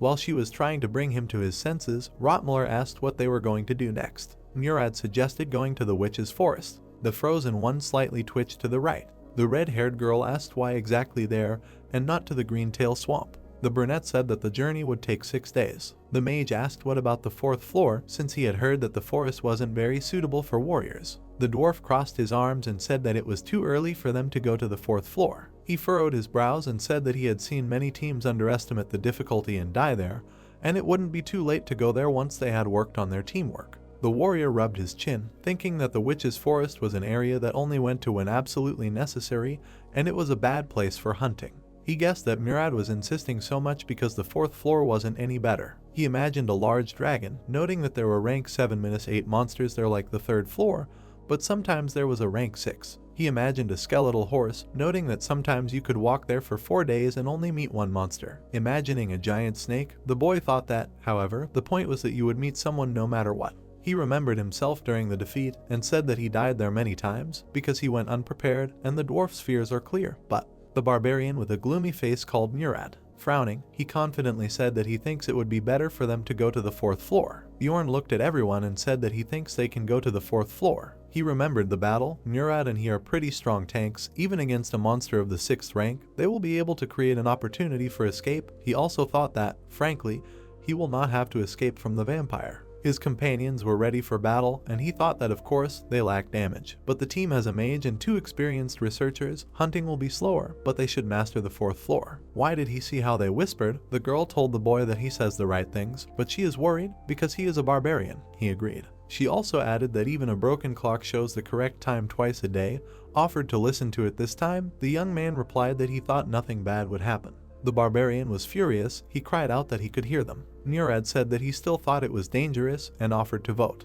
As a result, they went forward. They moved through the forest, went to the 4th floor. Their small pathetic team decided to go to the 4th floor. They continued walking. 3 days had passed since the entrance to the labyrinth. Rotmiller looked at his watch and said that they could spend the night here. The gnome looked at him and said that they still had enough strength and offered to go a little further. The guy shook his head and said that it would take 3 hours to find the same suitable place. He heard this and said that then it was really better to stay here. Everyone set up camp, sat and talked, and the main character thought that it was 9 p.m., the same time as the camps of the 1st and 2nd days. He remembered the map. It seemed he was choosing the future resting place based on the remaining distance and speed. It doesn't sound very complicated, but it's impressive, especially in a labyrinth where the concept of day and night doesn't work. Then he turned to the guy and asked what the plan was for tomorrow. He looked at the map and replied that he thought they would be at the witch's forest before lunch. He turned and added that moving through the forest would require a lot of strength. It would be better for everyone to have a good rest. The hero thought about the fact that he didn't even think about the answer, a walking navigator. He didn't expect anything else from a veteran explorer. He answered that he agreed and asked if he would be the first on duty. The others wished everyone good night. The fire was burning. Suddenly the barbarian woke up from the fact that he was shouted at. He looked at the brunette, asked if it was his turn. He answered that it was not yet. The guy jumped up and asked if these were monsters. The young man turned, frowned, and replied that they were all. The protagonist thought, who are all these? Explorers too. They sat down and looked into the forest. From there they could hear cries for help. The guy noted that it sounded like people being chased. The other answered that yes, but that was not important. Did he remember the attack when leaving the portal? They remembered the huge pig. He turned and said that everything looked like a trap for those who escaped. Rotmiller tensed up a little and said that everything was right. Now he could smell that very smell. The dwarf sat behind him and asked if he meant marauders. People were running. He answered that yes, they did not know the reason, but there was a feeling that they were targeting them, and now they decided to deceive, pretending to be people in trouble. The girl also jumped up. She asked what they would do then, because they were almost here. The barbarian put on his helmet and said that they might need to use it. He took the weapon and told the others, if they were not sure, do not interfere. The people were approaching screaming for help. He ordered them to stand. They were clearly scared. In front of them stood a team in equipment. The main character said not to come closer. If they came even one step, he would break their skulls. They stood in shock. They looked back in fear. Huge monsters were standing behind. The man asked for help. Other members of their team died. They promised to thank them. The barbarian looked at them and ordered to throw their weapons on the ground. The others raised their hands and said, "There are monsters behind. Is this really so necessary?" He frowned. The orcs were watching all this from behind a tree and were clearly trying to figure out whether they should unite into one group. Then he thought that it was even easier. He looked at the people and menacingly said that the choice was theirs. Either they would throw down their weapons or fail. The group was scared. One of them shouted that they agreed, and the weapons flew to the ground. Then they asked for help because they had done everything. But the guys did not relax. The guy turned to the brunette and told him to collect the weapons. He agreed. The orcs were waiting. Then they turned around and left. The guy thought they were retreating because they wanted to attack a large group. Damn monsters are very cunning. He was distracted by gratitude for the help. A girl in a nurse's uniform came up to him and said that her name was Alyssa. The girl's clothes were torn. The dwarf was embarrassed and introduced himself, also said that he did not know what happened to them, but something complicated for sure. And the barbarian thought that he was a stupid dwarf, already distracted by her appearance. Next, a guy with long black hair introduced himself. He said that his name was Tayson. And after him, an adult man in armor introduced himself. His name is Hans Arget. At that moment, the barbarian thought that this was exactly the name of the first marauder he met and killed. What a coincidence. They approached him and said that this is a fairly common name. Perhaps he knows another Hans. The guy rolled his eyes and said yeah, sort of, thinking he was already a corpse. The girl wiped her tears and said she didn't even want to think what would have happened to them if they hadn't met them. It was probably the protection of the goddess Leetlas. The brunette looked at her and asked what kind of goddess, and was this girl a priestess? She folded her arms and answered that yes, she serves the goddess of light, who protects explorers and relationships, a star that rises at dusk and guides them. The barbarian smiled and thought that they wanted him to believe this nonsense. They already knew they were marauders, and they were still trying to pretend to be a priestess. The man came up and asked the girl to examine her wound, and she replied that of course she would. At that moment, the guy was surprised, and she began to treat the man's wound. He thought she used a divine spell. The dwarf screamed that this was a real priestess. The guys behind them started whispering, asking the guy if he was sure he was not mistaken. and he was taken aback and said that it could not be. The main character understood his feelings. In the world of the dungeon and stone, priests are sacred and pure beings, and people are very devout believers. The girl put her hand to her chest and said that this was enough evidence. Could they return the weapon to them? But in response, the thug answered that no. The blonde was surprised. He looked at her and said that he realized that she was a priestess, and what next? At that moment, she thought that this only works on people. Barbarians are a different race with a different faith. His eyes lit up. He said that they should first give a reward for saving, and he himself was thinking about whether she could use the holy attribute or not. He did not care. The blonde lowered her head and said that a reward. She heard about the existence of such services, asked how much they wanted. He replied that 2 million stones. He thinks their lives are worth that much. The lady was surprised and replied that they did not have that much money with them, offered to give it to them when they got out of here. But he came closer and said that no, he did not trust people who did not belong to his tribe. The blonde backed away, and he added that if there was no money, let them give things. He looked at the men and said that their armor would be just right. One of them began to take off his armor and said that their lives were definitely more expensive, they should agree. The barbarian looked at the folded armor, thinking that he would start by taking as many items from them as possible, after which a question was heard whether they could rest now. He grabbed his young man, said of course, they can come here. The girl turned around and added that she could heal wounds if someone was injured. Voss swung right at her. The girl looked in shock at all this. His eyes were burning, thinking about how in any game you need to kill the healer first. And he hit her, so hard that the girl flew to the side. Stones flew. The dwarf was shocked. His group members were also shocked. They looked in horror and asked what he was doing. Like this girl's allies, they screamed in horror. The guy exhaled. Then he looked at the others and said with a smile that his hand went numb. It seemed to him that they could be marauders, but they could not do anything about themselves. The men stood and trembled. They screamed that now they would all die because of this crazy guy. Well, then the guy with black hair grabbed his head. The main character thought, what are they looking at like that? And suddenly blood flew out of the guy's mouth. He fell to his knees and held his throat. There was some kind of magic around. The dwarf asked Dwaki if he did it, but he answered that he did nothing. The twisted girl was standing behind them. She said that it was very strange. The main character got scared. He turned around. A half-broken crazy lady was looking at him and asked how he knew she was an enemy. She laughed nastily. She came up to them and said that it was too late. The guy frowned and thought, why would his life never be normal? Nisha and Rotmuller stood in shock.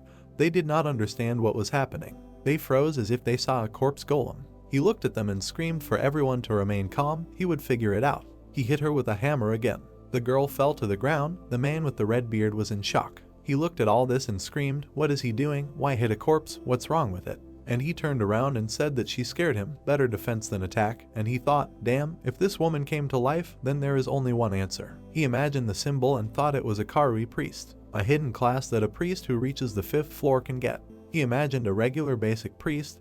This class gives a huge number of combat spells and curses. But on the other hand, he imagined a creature. It also allows you to use dark and light magic at the same time. Of course, there are weaknesses. He remembered the execution of one of these priests. This is an evil god, so they will cut off his head if they find out about the class. For full use, you need to regularly sacrifice living beings. He imagined the sacrifice. Apparently, for this reason she became a marauder. The easiest way to find prey is in the labyrinth. Mountains of corpses. At that moment, the second man grabbed her throat. He fell unconscious, and the girl stood nearby. She resurrected again, and said that she lost 2 useful servants because of them. The guy lowered his head and asked if she blamed them for everything.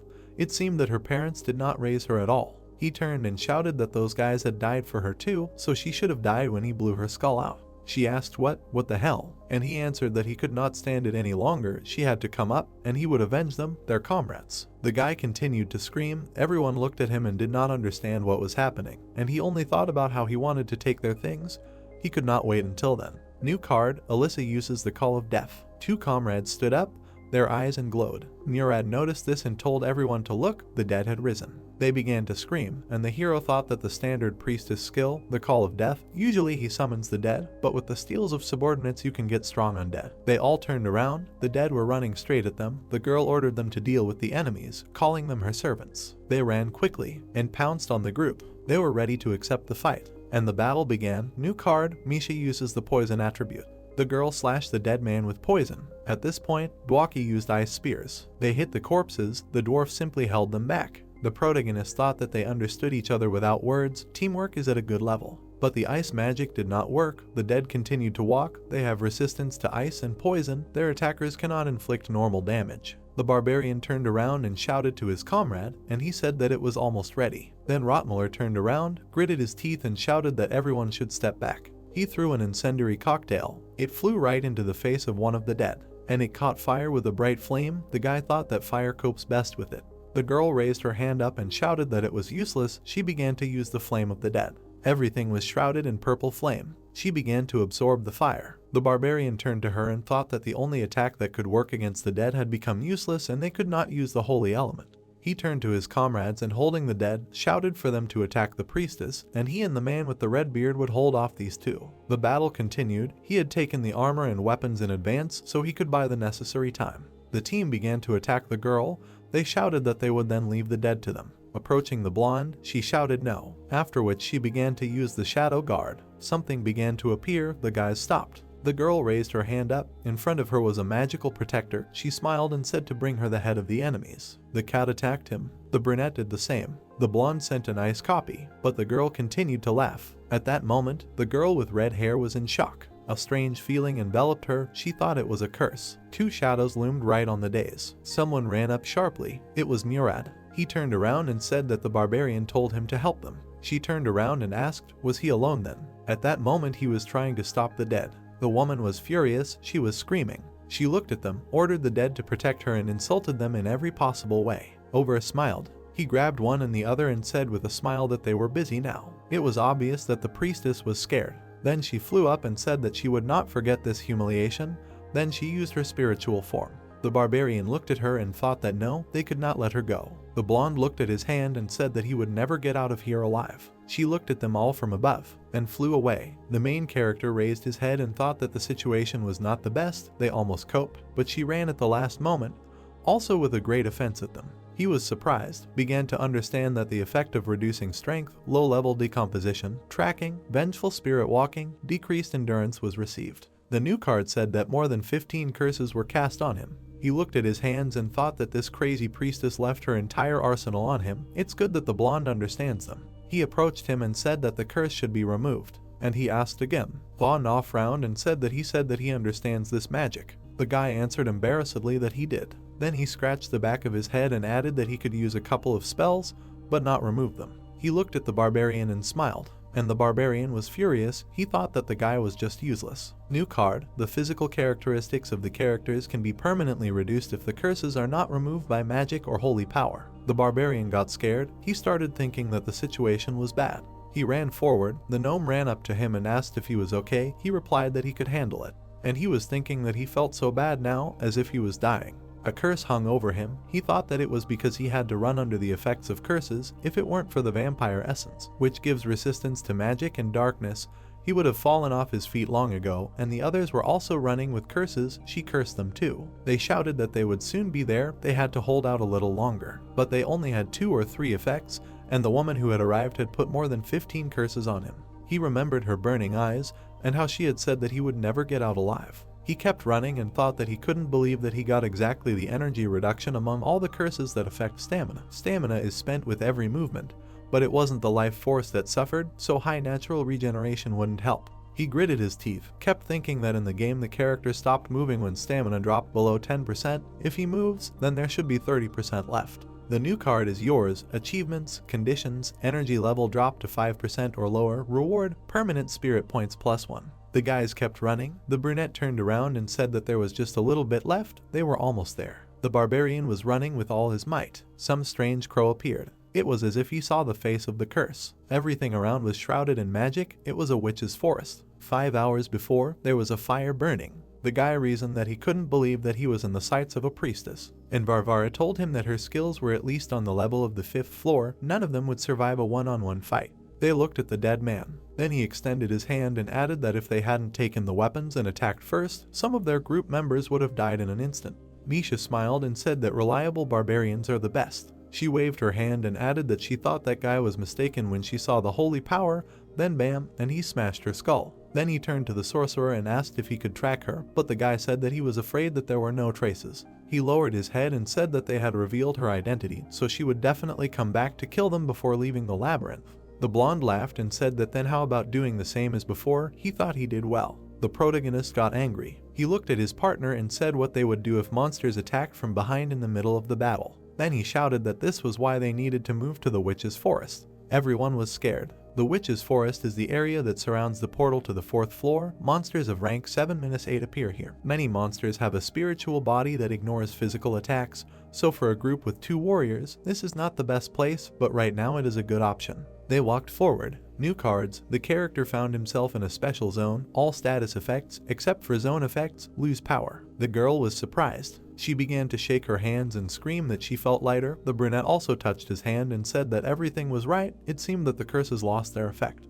He looked at the barbarian and said that he did not think that he understood the local geographical features. It seemed to him that this was his first time on the 3rd floor. The guy smiled and said that he studied in the library, and he himself thought that he was too smart. Everyone laughed. They said that they had stopped lying. A barbarian who read books had never heard of such a thing. He thought that the curse had disappeared, but the effect of the zone had appeared. New card. Abnormal status effect imposed. The girl was surprised again. The tree began to scream at her to die. All the trees around began to scream and wish for death, insulting their mothers. The barbarian looked at this and thought that these were auditory hallucinations. He had a mother. What were they talking about? The cat grabbed her head and screamed. The guy thought that the effect was not so strong as to call it a mental attack, but not everyone thought so. Nisha fell to her knees. She asked how he could listen to this nastiness and be okay, to which he replied that everything was bearable. Each of them reacted differently. The main character thought that the 3 of them who had already visited this place were in a normal state, but the useless Mog stood aside, vomiting.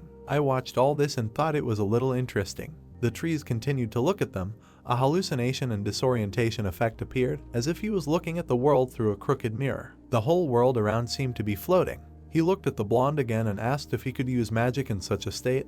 He said between vomiting that he could do anything. And the main character was only thinking about why mages have such weak stomachs. They stood in a circle. The dwarf suggested resting a little. They hardly slept last night. While everyone flopped down to sleep, he said that he would watch for a bit. The guy was lying on the ground and thought that one day he would definitely not be able to stand it. Suddenly Murad sat down next to him and offered to talk about that woman.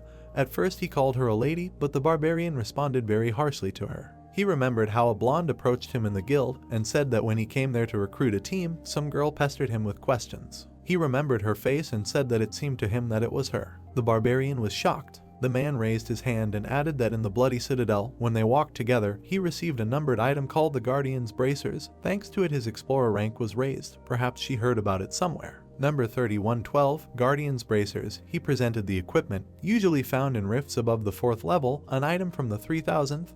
There should be an effect. He pulled his teeth and thought that he could no longer. Hunched over to get the essence. The guy who barely moved a finger took the numbered item for 50 million. Looked at him and said why he did not recognize her right away, and he himself thought that this was his disgusting luck again. The man replied that she was simply dressed completely differently, and the deeds of the priests, and also dirty. She remembered the girl, torn clothes, noted that in places, and she was even torn to pieces. He smiled. The guy thought he was busy staring at someone other than her face. Now the picture came together. The girl was watching them there in the city. He thought they were having a group meeting in a bar. She could overhear everything and set up an ambush. Then the dwarf stood up and added that they say treasure always brings trouble, and Varvara replied that he should not shift responsibility. He was the one who was careless. Then he turned around and, leaving, said as if he could have known that this would happen, and told the barbarian to rest. He sat in shock. He thought, is everything really going to be okay with this group? He was woken up again. The brunette looked at him and was told that he was sleeping so soundly, and he had heard that even barbarians can't stand it on their first trip. The girl put her hand to her forehead and asked how he could sleep in such noise. He put on his helmet and asked where the monster was. The brunette replied that it was over there. He looked ahead. Fairy monsters were flying ahead. They looked at him. They were rank 9. The guy thought about the fact that the only skill was the emission of poisonous pollen mixed with stimulants, one of the few types of non-combat mobs in the game. The gnome approached. The guy told him that there were quite a lot of them. That guy should also be nearby. Will they fight? To which he replied that they were not so easy to deal with. He frowned and explained that the magician felt better. He accepts. New card. Murad is preparing lightning.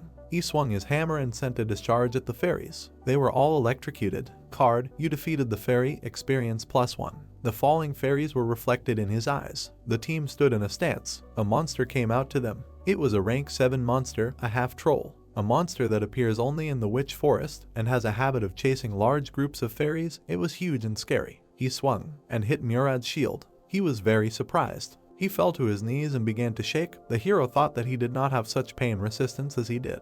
This is one of the main reasons why the location is not suitable for warriors. He imagined a trembling man. They, as always, should take all the damage, but here the pain is greatly increased due to the effect of the pain amplification zone. He continued to think that most monsters are not susceptible to physical attacks, and also use mental magic, which is effective against warriors. The man turned to him and shouted if the magic was ready. In response, he heard that they were almost done. Walkie swung his staff. The power of his next ice spell is significantly increased. He uses an attack spell of the 8th rank, an ice spear, and points the spear straight at the monster. Card, you defeated the half-troll, experience +3. They came up and looked at him. The little man replied that it was a great pity, he had no essence, and the monster was not simple. The brunette came up, took the watch and said that it was time for them to move on. The witch's forest was not the best place to rest. They needed to quickly move to the 4th floor. Then something surprised him. There were shadows ahead. Could these really be the researchers? The blonde screamed that it was them. She pointed her finger at them and shouted that they had killed her dear companions. The researchers were standing behind her. One of them told her to stay behind. The guy thought that this girl had already caused trouble. Now there were even more of them. This battle could not be won. There was only one option. He looked at his allies and shouted. He ordered Murad to use the item on his hand. He did so, swung. The item repels enemies and temporarily provides protection from any negative effects. Abnormal effects are removed. Everything around began to shine. This was their chance. They had to run. And they didn't run, and the girl said what was going on. How did the woman find them? Shouldn't it be safe in the witch forest? The young man thought about what if he tried to guess. He would say. He looked ahead seriously. He imagined the girl running into the group, thought about how after they entered the forest, this woman lost their trail. Most likely, with tears in her eyes, she approached those people, so she went to look for researchers to use them. The poor priestess pretended that she lost her group because of the marauders.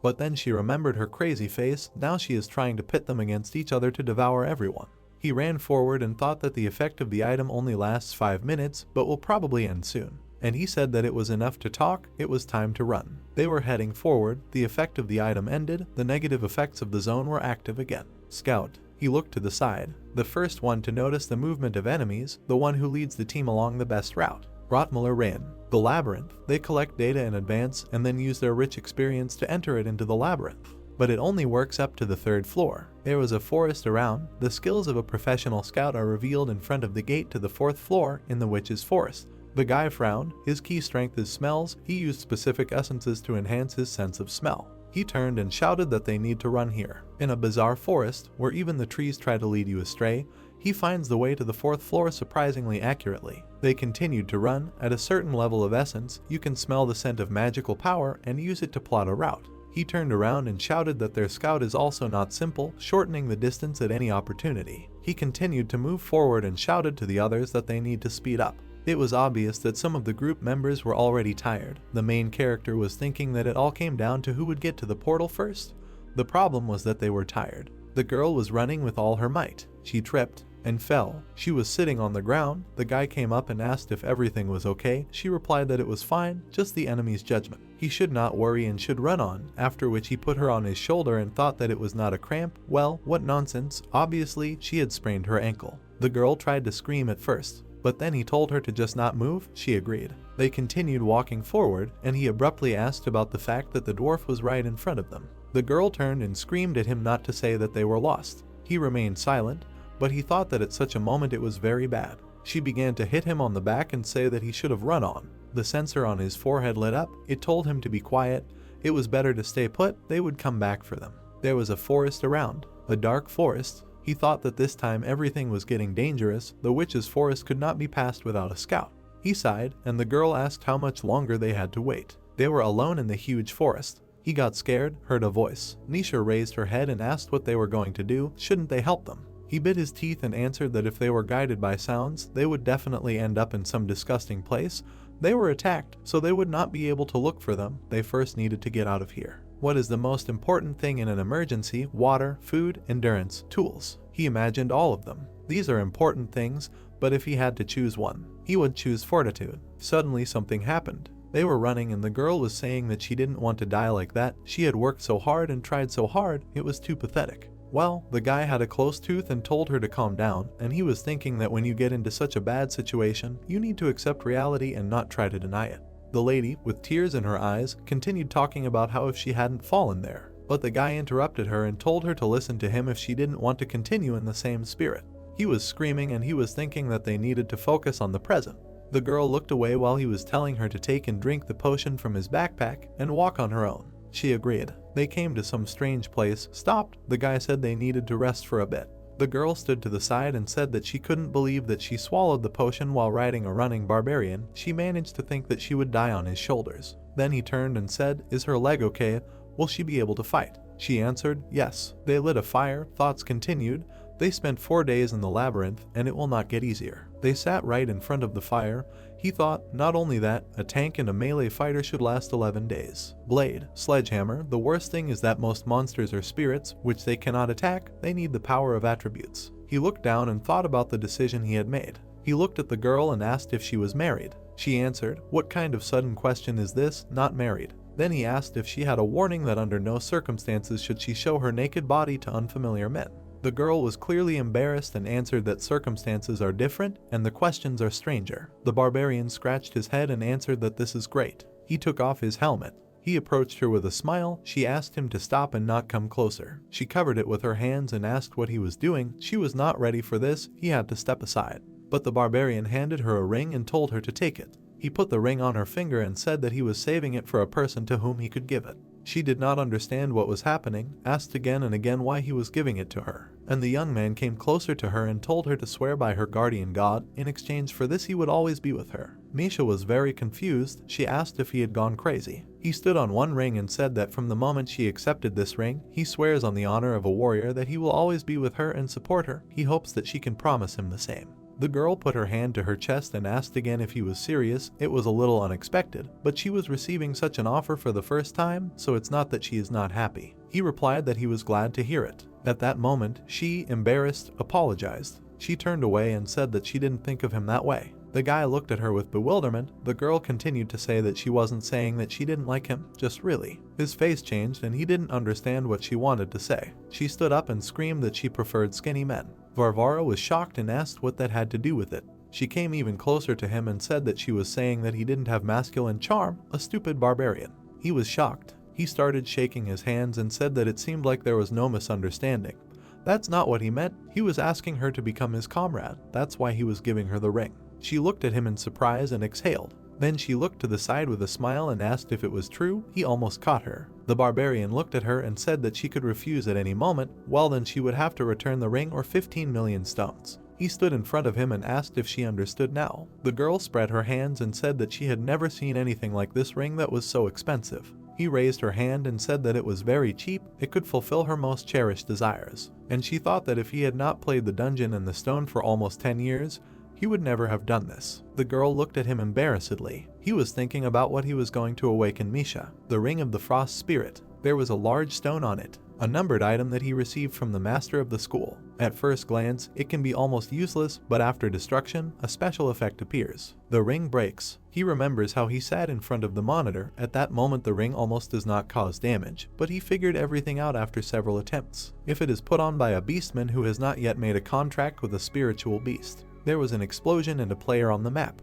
In this case, an event will occur, the player connects with energy. New card, the ring of the frost spirit is destroyed, special conditions are met. New card removed the seal of Skadia, the spiritual beast of ice. An ice monster appeared, it stood right in front of the girl. Skadia offers to sign a contract with Misha, after which the girl agreed. She raised her hand. She touched the beast and said that they accepted the contract. They began to connect. The girl spread her arms. The contract was concluded successfully. She flew into the air. Then she landed again, said that she could not believe that it was so easy. She looked at her hands and asked where he got such a ring, and how is it, no, if something like this exists. She looked down and asked why her father did not tell her anything. LRV put on his helmet and said that he thought he himself did not know. The girl asked again. She looked at him without understanding. He added that it seemed that the magicians had been trying to understand the effect for a long time. It was discovered quite recently. She asked again how he knew then, and how did he get such a ring.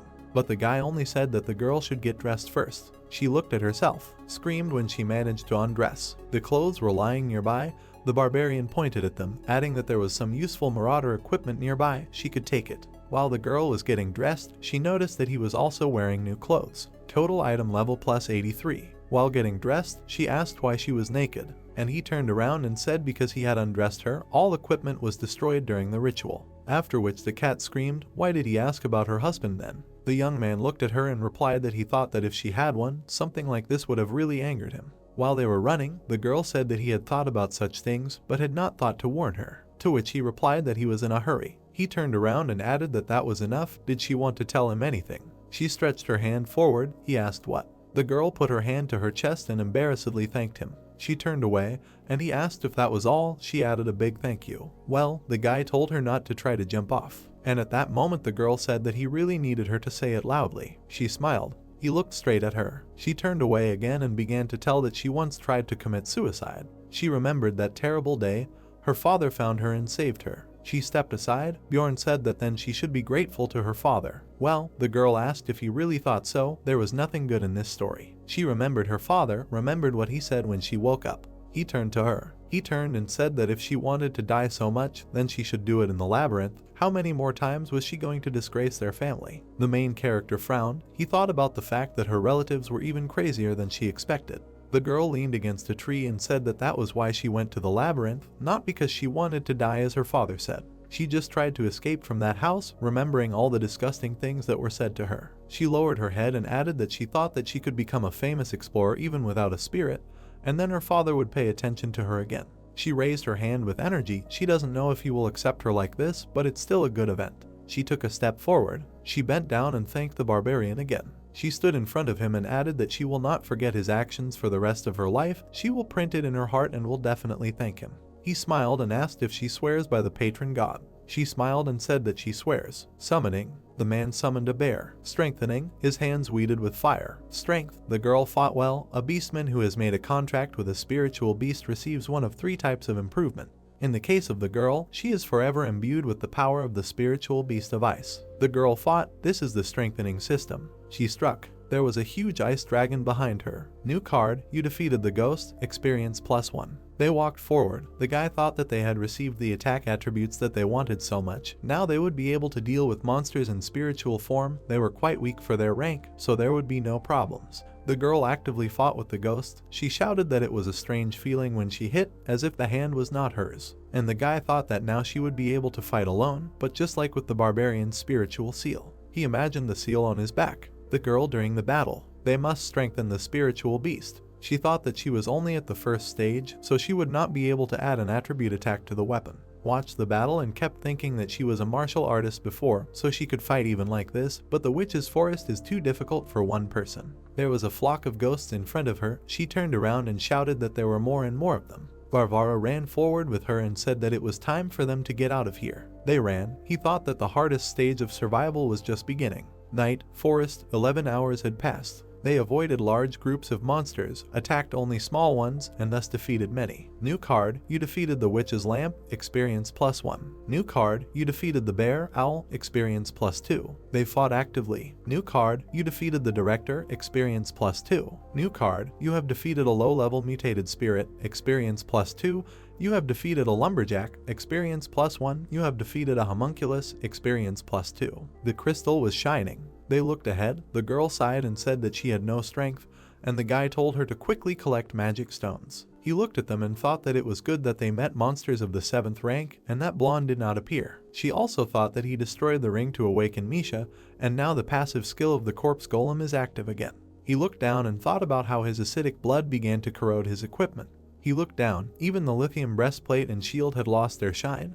Although made of 2nd level materials, it would take a lot of money to repair. They continued walking, and there was another problem. They did not find a single attribute essence. The girl was exhausted. She had less and less strength. He was also tired. The chances of returning to the city alive were about 30%. They had been in the forest for more than 12 hours. The effect of the zone was getting stronger. The guys were moving forward. The protagonist was thinking that they had been wandering through the forest for more than 12 hours. The negative effects were getting worse and worse. Then he turned to the girl, raised the rope up and told her to tie her waist. They would not be able to find each other if they split up. She tied her waist. At that moment the barbarian said that the effect of the zone was getting stronger. They had spent too much time in the forest. She replied that she knew. New card. Received an abnormal status effect, the witch's eye. He turned to her and said that they were moving on, and he himself was thinking that they should not stop even for a second. Negative effect of the zone, the witch's eye. A huge eye was watching everyone. This is why the witch's forest is considered a passage zone, in which it is better not to linger. It's very simple.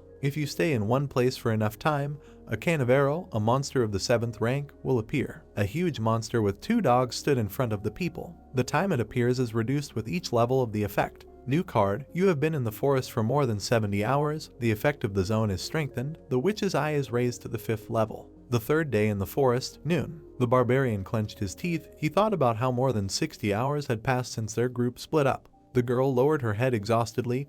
They still had not found the way. There was a huge forest in front of them.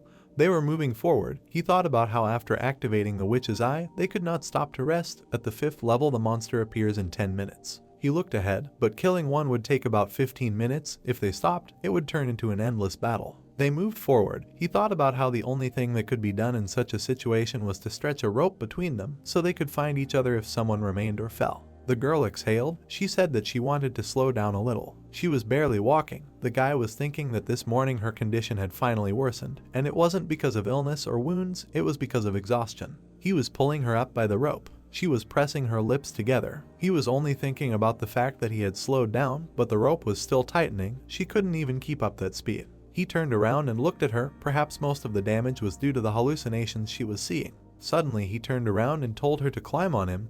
It would be better if she closed her eyes and rested a bit. The girl looked away and said that he was more tired, but the guy grabbed her by the waist. He lifted her up and put her on his shoulder, told her to just listen to what he was telling her. Misha was embarrassed, and he was thinking that usually she would have resisted, but she didn't have the strength even for that. The girl quietly thanked him. New card, you have been in the forest for more than 87 hours. The effect of the effort zone, the eye in the witch has been raised to level 6. He has been carrying the girl for 17 hours, excluding moments of combat. The trees around continue to whisper for them to die, to perish. They are disgusting insects and laugh at them sarcastically. Bjorn is also very tired. He was at his limit. If I do not find that thing before it is too late. A female voice was heard. He asked what could be better to let the girl go. Varvara was surprised. He recognized this voice. Behind him stood the silhouette of a girl. She said that he had already solved the biggest problem in her life. She folded her arms and added, "Is it true that he will not even try to seduce?" The guy looked away and realized that this was his ex. He continued walking, and thought that this did not look like an illusion of the forest at all, and the girl stood by the tree and asked if he was afraid that she would leave him again. He had a feeling that he would feel warmth if he touched. The brunette raised her hand up and said that he was such a pervert. What kind of things did he imagine? And now she was standing in front of him. He was thinking that in life she behaved exactly the same way. His memories were probably used as a basis. The girl said that his problem was that he always thought that he should know everything. She looked up and asked if it was fair. He never tells anything about himself. They stood opposite each other. He thought that they were similar in this. The girl seemed to hear his thoughts and asked what he knew about her. Turning around, she added that he had learned every corner of her body. She adjusted her hair and said that even better than she did. She touched his cheek. Then she looked at her legs and said that such tights as he liked before, his tastes do not change. He frowned and thought what was wrong with him. It is impossible to get excited by an ex in such a situation. The brunette came to him and told him to leave that girl and go with her. He should choose her. The backpack fell to the ground. They hugged. She said that other girls would never understand him. He asked if it was true, but at the same moment she covered his mouth and said that it was. She smiled and said that she would make him happy. But at the same second Misha called out to him and hit the brunette in the face with her fist. She flew to the side. He was shocked. He realized that it was an illusion. The girls continued to fight, and he was shocked. She asked if he was okay. She came up to him and said that she got rid of the dryad, and he should pull himself together. That's when the guy's eyes widened. The negative effect of the charm was removed. The girl's face distorted. He thought that this was a very rare monster of the 8th rank that appears in this forest and uses charm. New card, you defeated the dryad, experience +2. The monster was defeated. He put his backpack on his shoulder again, thinking that now it was clear why the illusion was so realistic, not the effect of the zone, but a skill. He turned to the little girl and thanked her for saving him, said that he would have definitely had problems without her. She laughed and replied that she would have. Then she was very surprised. The researchers were standing in front of them. He thought that for the first time since the group split, they ran into someone. People looked at them and asked why there were 2 of them. Maybe they got lost. But he was serious and thought that the witch's forest was huge. No one uses it as a hunting area, so it was very difficult to meet others. They spent 8 days on the 3rd floor, and the main part of the group had to go further. The red-haired guy asked if they lost their team, to which he answered that they did, but at the same time he continued to think that they could not be trusted. The girl asked with a smile if they were saved, to which the guy told her to calm down. The old woman with white hair waved her hand and said that there was no need to be so afraid. They were not bad people. They themselves had children their age in the city. They were probably tired. Let them come here. The barbarian replied that he did not want to and thanked him. If they had children, they were still dangerous. He covered the girl with a shield and thought about what this meant, that they needed to feed more mouths. The woman smiled. Her eyes were shining. Children, this is a motive for making money for any purpose. At this point, the cat asked what the problem was, because they could help, and he told her to shut up. He showed his grin and thought about what they would do if they met other explorers. He got into trouble many times and usually asked for help. But if he promised a reward and asked to lead him out of the forest, it would be a good deal. All these explorers looked at him. He came closer, thinking that first he needed to understand what kind of people they were. He introduced himself. The guy with red hair said that his name was Hans, the scout of this team. The barbarian asked again in surprise, and he answered that it was a popular name. He gritted his teeth and thought why there were so many people with this name in this world. -1 point for an ominous name. He looked at the laughing guy, thought that they had 2 warriors, 2 archers, and a scout. At the man in armor, at the woman with white hair. Then he concluded that it was dangerous. They were standing right in front of them. He whispered to the girl if she trusted him, and she said yes. He bowed his head and thought that maybe he was worrying in vain, but they looked suspicious. He took a step forward and said that they would go further, but that he heard a question about whether they needed help. Their eyes looked frightening. He thought that they needed help, but his instincts were screaming about danger. He turned around and said no, they would figure it out themselves. No help was needed, they were leaving. That was when an arrow flew at him. He was able to protect himself with his shield. He looked ahead and thought that he knew it. They were not just researchers. The young man fearfully asked the woman why she did it, and she answered that they needed his equipment. Her eyes were burning. She explained that the equipment was made of lithinium. It could be sold for a lot of money. The man with red hair also went on the attack, and the young man continued to say that they were researchers, to which he was told that if he did not want to participate, he should just step aside. Then he said to look at the backpack that the barbarian was carrying. It was an extended backpack, so expensive that they would not be able to afford it even for a year of work. The boy watched all this in fear, saying that he still could not do it. The woman told him to leave in that case. The man in armor came up and said that he was with them. It was not the first time for him. Only the rich can be nice to others. The guys were preparing for battle. The girl asked if they would try to escape, and he thought that 5-2, they had little strength. He looked at the girl, thought that they had a scout. They would be found quickly, so there was only one option. He looked up and said that they would have to play for time. The girl said that she agreed. He shouted, offered to talk. He could give the backpack and shield. They just had to visit them. But at that moment something happened that he did not expect. Misha took a step forward and said to kill the barbarian. She was a princess. She would reward them generously if they let her go. She was shaking with fear. He looked at her and thought, this is a trick. The people got scared. They began to discuss what they would do. The woman answered that he was still asking. Of course they would kill both of them. They would hand them over if they came out alive. The men in armor noted that the princess might have something else valuable, and they ran at them, adding that the spoils would go to the one who found it first. The barbarian put a shield in front of herself, thinking that she couldn't drag it out any longer, but that should be enough. That's when the monster appeared. He was talking about killing everyone. The people got scared and retreated. They started discussing how long these people had been wandering around here. The protagonist thought that it had been 5 days already. He looked at the girl and shouted for her to grab onto him. And then he ran straight at the monster, thinking that he would pursue his victim to the very underworld, that it was impossible to escape from him. He ran past, and he ran straight at his enemies, the other researchers. They didn't understand what was happening. He hit the guy with red hair on the head and thought that he would use them as bait. He knocked them off their feet. He kept thinking that he should have over-aggroed. Now it was their problem. The monster hit the ground. Energy spread around. People were getting up. The woman said not to move. He had mined everything, and they were discussing what they would do with those guys. Well, the monster was already running towards them. The man shouted that they had to kill him first, and they wouldn't run far. He took a step forward, stepped on them. He thought that they were mines. He wouldn't be able to dodge them alone. Explosions thundered around. The guy decided that he would have to run over them. They ran very fast. The girl noticed his leg, and the monster was jubilant at that moment. His dogs were also running around. He called the hounds, and they rushed straight at the researchers. A second later, one was already dead. The other was shouting that he couldn't run away because of the mines. A brutal, formal battle began. The woman crouched down and said that she didn't want to die. That's enough. They had to stop. And the barbarian continued to run. And then a dog appeared. It bit him right on the leg, and at that moment it exploded. The guy turned around and thought that he couldn't feel anything below his ankle. He was already running on one leg and thought that his leg was finished. Then he wouldn't be able to run anymore. New card, attention, injury to a body part can cause irreversible damage if not treated.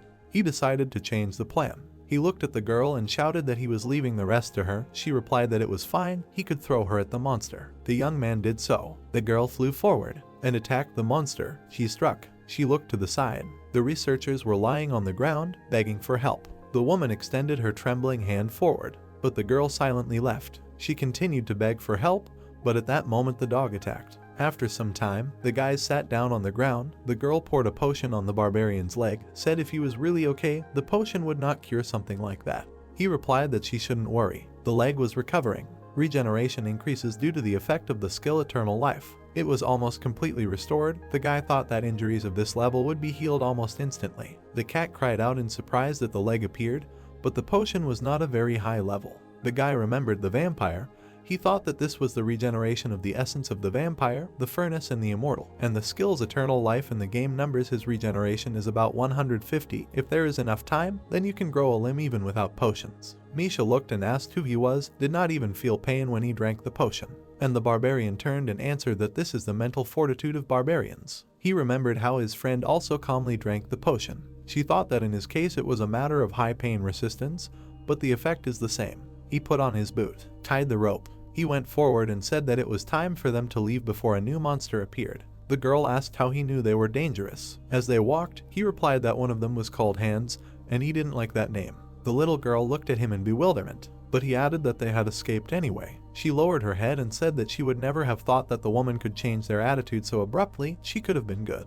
But the guy closed his eyes and said that it would have been so if they hadn't seemed so weak, if they hadn't worn expensive equipment, if they hadn't met in the labyrinth. He lowered his eyes and said that then she could have been remembered as a kind person, but she attacked first. The girl got upset and said that she didn't understand, and the barbarian turned and asked her why she went to the labyrinth. Lowering her eyes, she explained that she needed money, to which he replied that they had the same reason. Money is the best way to protect yourself. He remembered the execution. I thought about how, especially in a world where you can be executed for not paying taxes. I remembered that woman, how she said that she also had children their age and they were probably tired. I thought about how she needed to protect not only her own life. They continued walking, thinking that they would rethink a lot after this journey. 109 hours had passed since they got lost in the forest. The girl looked away and was surprised. Then the barbarian turned around, raised her hand and shouted that they had found it. She was right. They looked up and screamed that finally. The young man thought that the only place in the forest where you can rest is the witch's hut. He stretched out his hand forward and thought that at least this time he wanted it to be without surprise. He put it against the wall.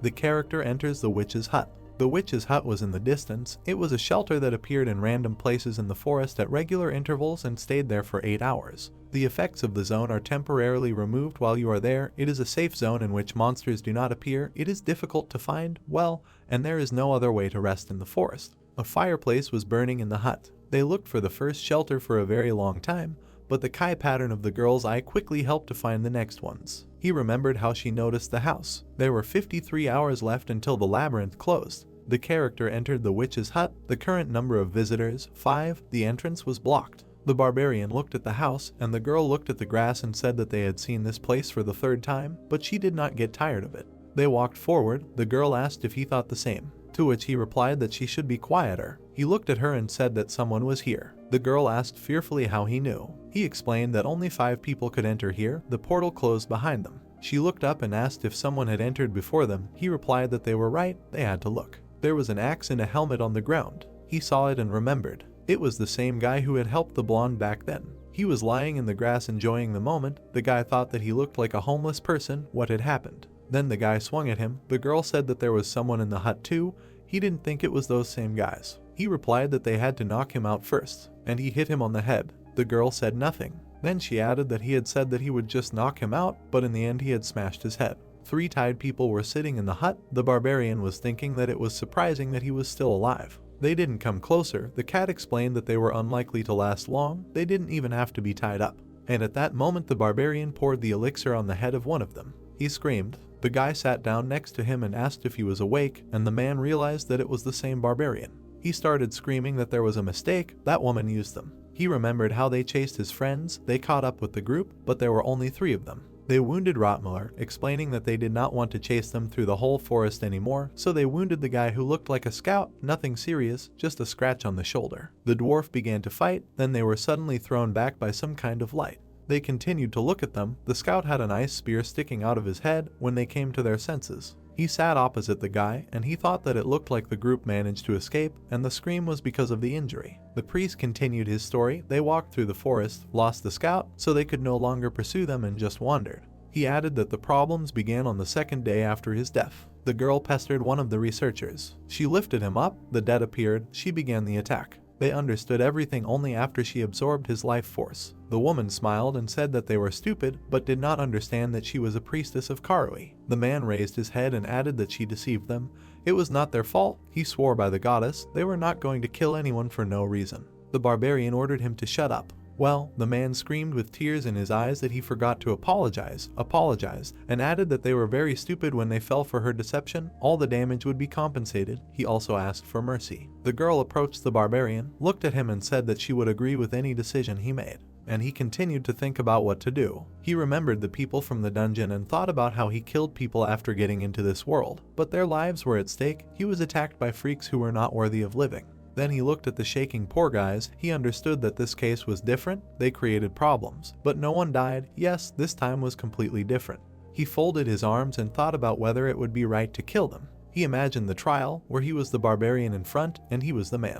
The barbarian said that right or wrong, what difference did it make? It would be much easier to kill. They could create problems in the future. And the man, he said, why did he doubt? You can't kill people because of one mistake. He tried to object to himself. Well, this only applies to the world he came from. He lowered his eyes. He turned to the girl and asked what she was thinking. She replied that she could not trust them. She also lowered her eyes and added that mistake or not, but they tried to kill them. Now she understands that this cannot be forgiven. He turned away and replied that he understood everything, thinking that his mind had cleared, as if a fog had been dispelled. He clutched his weapon and thought that in Rome they obey Roman laws, otherwise you yourself will end up in the grave. He swung it over the man's head. He screamed that it was a mistake. And he hit, thinking that whether it was a mistake or not, he had feelings that they would repeat it at the first opportunity. He looked straight at them. New card, achievement received, conditions, kill 10 times, reward, mental fortitude +1. He stood in front of the corpses and thought that he understood this from the first day when he opened his eyes in a new body. Blood dripped from his weapon. He thought that Bjorn Yandel was the name he had to live with. He stood and trembled, thinking that not only the name, everything must correspond to the barbarians. This is the only way to survive. The girl came up to him and asked if he was okay. His hand was shaking. And he, without taking his eyes off, answered that she should not worry. Everything is fine. We need to collect equipment. Hut. For some reason he was dragging the corpses to the side. The girl asked what he was doing. The guy was putting them in the fire and said that he was doing what he had to. New card, a new victim was provided. The witch's hut will be open for an additional 8 hours. The bodies were burning in the fire. He watched these and thought that it was just like in the game. He put his hand to the back of his head. The girl asked if he was sure that everything was okay. And he was only thinking about the fact that they had 2 logs left. It turns out 24 hours of rest. He turned around, took off his helmet and asked why she was standing and was not going to rest. Then he said that then he was going to sleep first and collapsed on the bed. He lay on the bed and thought about how comfortable it was. Sleeping on a bed is the best. He looked at the pillow. Now that phrase was no longer ironic. Next to the bed lay his bed-long guns. The more they renounce humanity and accept the life of a barbarian, the more it becomes like a human. He remembered his human life, how he sat at the computer, talked to people, had dinner with his girlfriend, played on the computer, how they slept together, how he smiled. Then he suddenly woke up.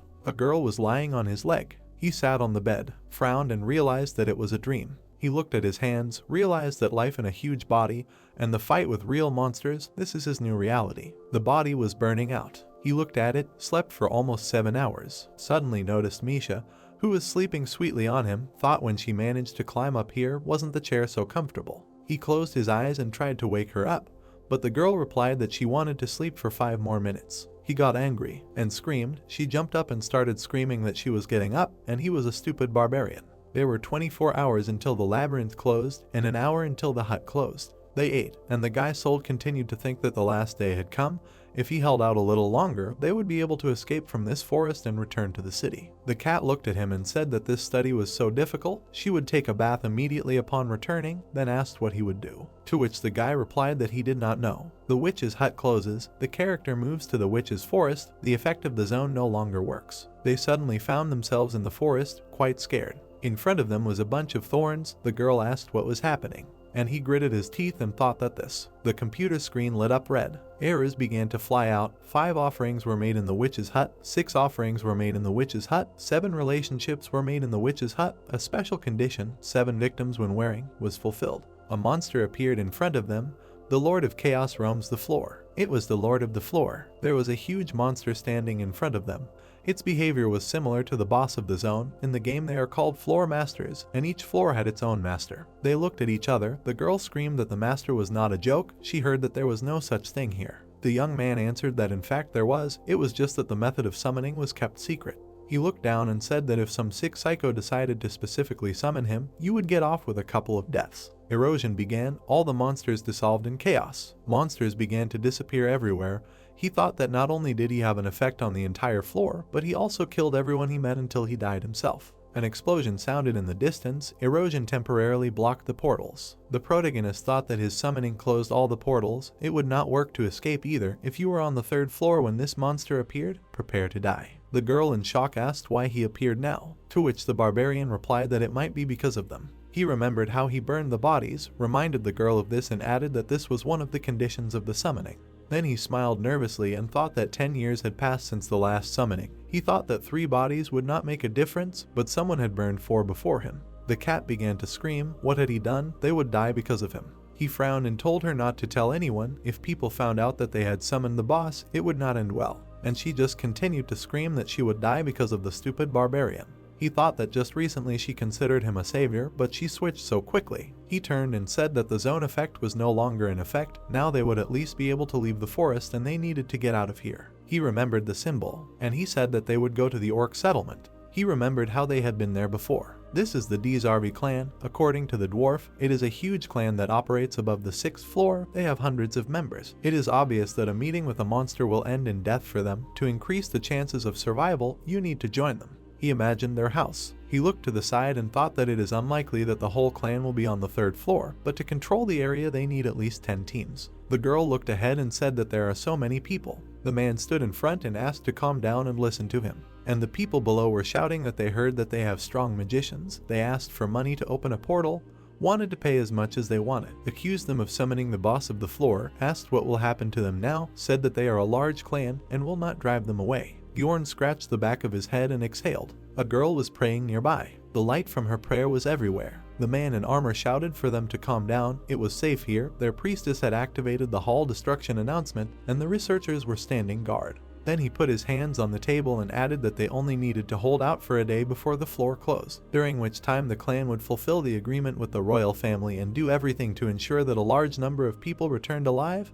Everyone looked at him in shock. Then he shouted that if anyone disagreed and started causing problems, they would immediately drive him away. The 2 guys stood and looked at him. Then Varvara looked away and thought that he had said too much, but the speech was good. He had calmed the panic a little, and thanks to the hall destruction, they could rest a little. Hall destruction announcement. The girl stands, prays, a dome surrounds her, in which monsters cannot enter. One of the main skills of priests, which creates a safe zone for researchers and does not let monsters in. Tree. The guys are sitting under him. The guy is thinking about how it looks like they are not going to chase them away, but he needs to be on guard. A problem may appear soon. He turned to the girl and asked how confident she was in her ears, and she replied that she did not know, but some say that they like them. He leaned back again and did not understand what she was talking about, and then explained that he was talking about how good her hearing was. The cat became embarrassed and replied that of course, she hears perfectly well. The barbarian told her that then she should listen to the conversations nearby and say if there is something useful. He looked out from behind a tree. There they were talking about what they heard, that the overlords did not call for 10 years. 2 guys were discussing what an interesting crazy bastard did this, and the second replied that they were lucky that the clan of the 6th floor is with them. One told the other that it is true, he never personally saw this destruction of the hall, and the other replied that it is great in a large clan. The protagonist frowned and thought that yes, if the clan was coming for that thing, their chances of getting out alive were pretty high. The girl was smiling. She fell asleep right on the barbarian. He jerked his hand sharply. She fell, woke up and asked what happened, to which he replied that it was time. She leaned over and asked what time they were talking about. The young man said to look around. There were a lot of people, there were already too many of them, at least 500. But she did not understand what that meant, so he had to explain that there were 50 people from the clan here and offered to see how they would cope with controlling such a crowd. The man was shouting, he demanded silence. Then he looked at the people and said that thanks to the destruction of the hall, the only safe zone on the floor was created here, but the priestess would like them to show a little respect for God. He raised his hands and said that they had to give 1 million stones per person. Pay now. She said that crystals or any equivalent items would do. The barbarian thought that it was smart. Not every researcher would have such a sum on hand. They wanted to take some of the equipment from people so that it would be easier to control them. And the man stood in front of everyone and continued to explain that this was not only respect for God but also payment for protection. They could lose some of the equipment or potions. Then he spread his hands and said that while they were here, there was nothing to worry about. The main character thought about it.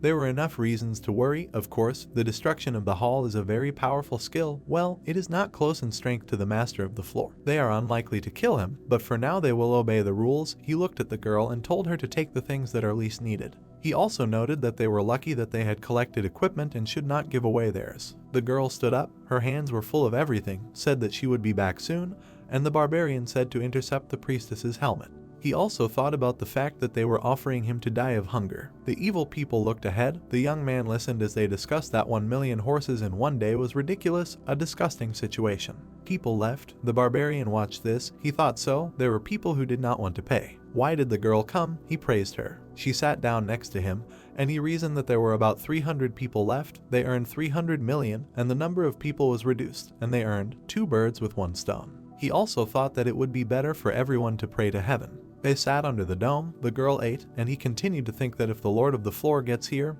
they are doomed. He took his helmet. The 3rd floor is quite large. Everyone hopes not to collide with him. Both those who left and those who remained remain optimistic. The wind was blowing. He was preparing for the worst case scenario, and fears do not always become reality, but it is difficult to predict such a thing. 9:07, 5 hours before the labyrinth closes. It started raining. He thought that it really happened. He sat in the rain, noting that it was the rain of despair, the passive aura of the Lord of Chaos. The character receives constant damage from the house attribute. Magic resistance is greatly reduced. Smoke rose up. The guy thought that this skill not only deals damage to the area, but also turns it into an erosion zone, which removes all effects. Attention, constant exposure to the house attribute can cause the status effect of confusion. The girl approached the barbarian in fear. The Lord was approaching. He was fierce. People were very scared.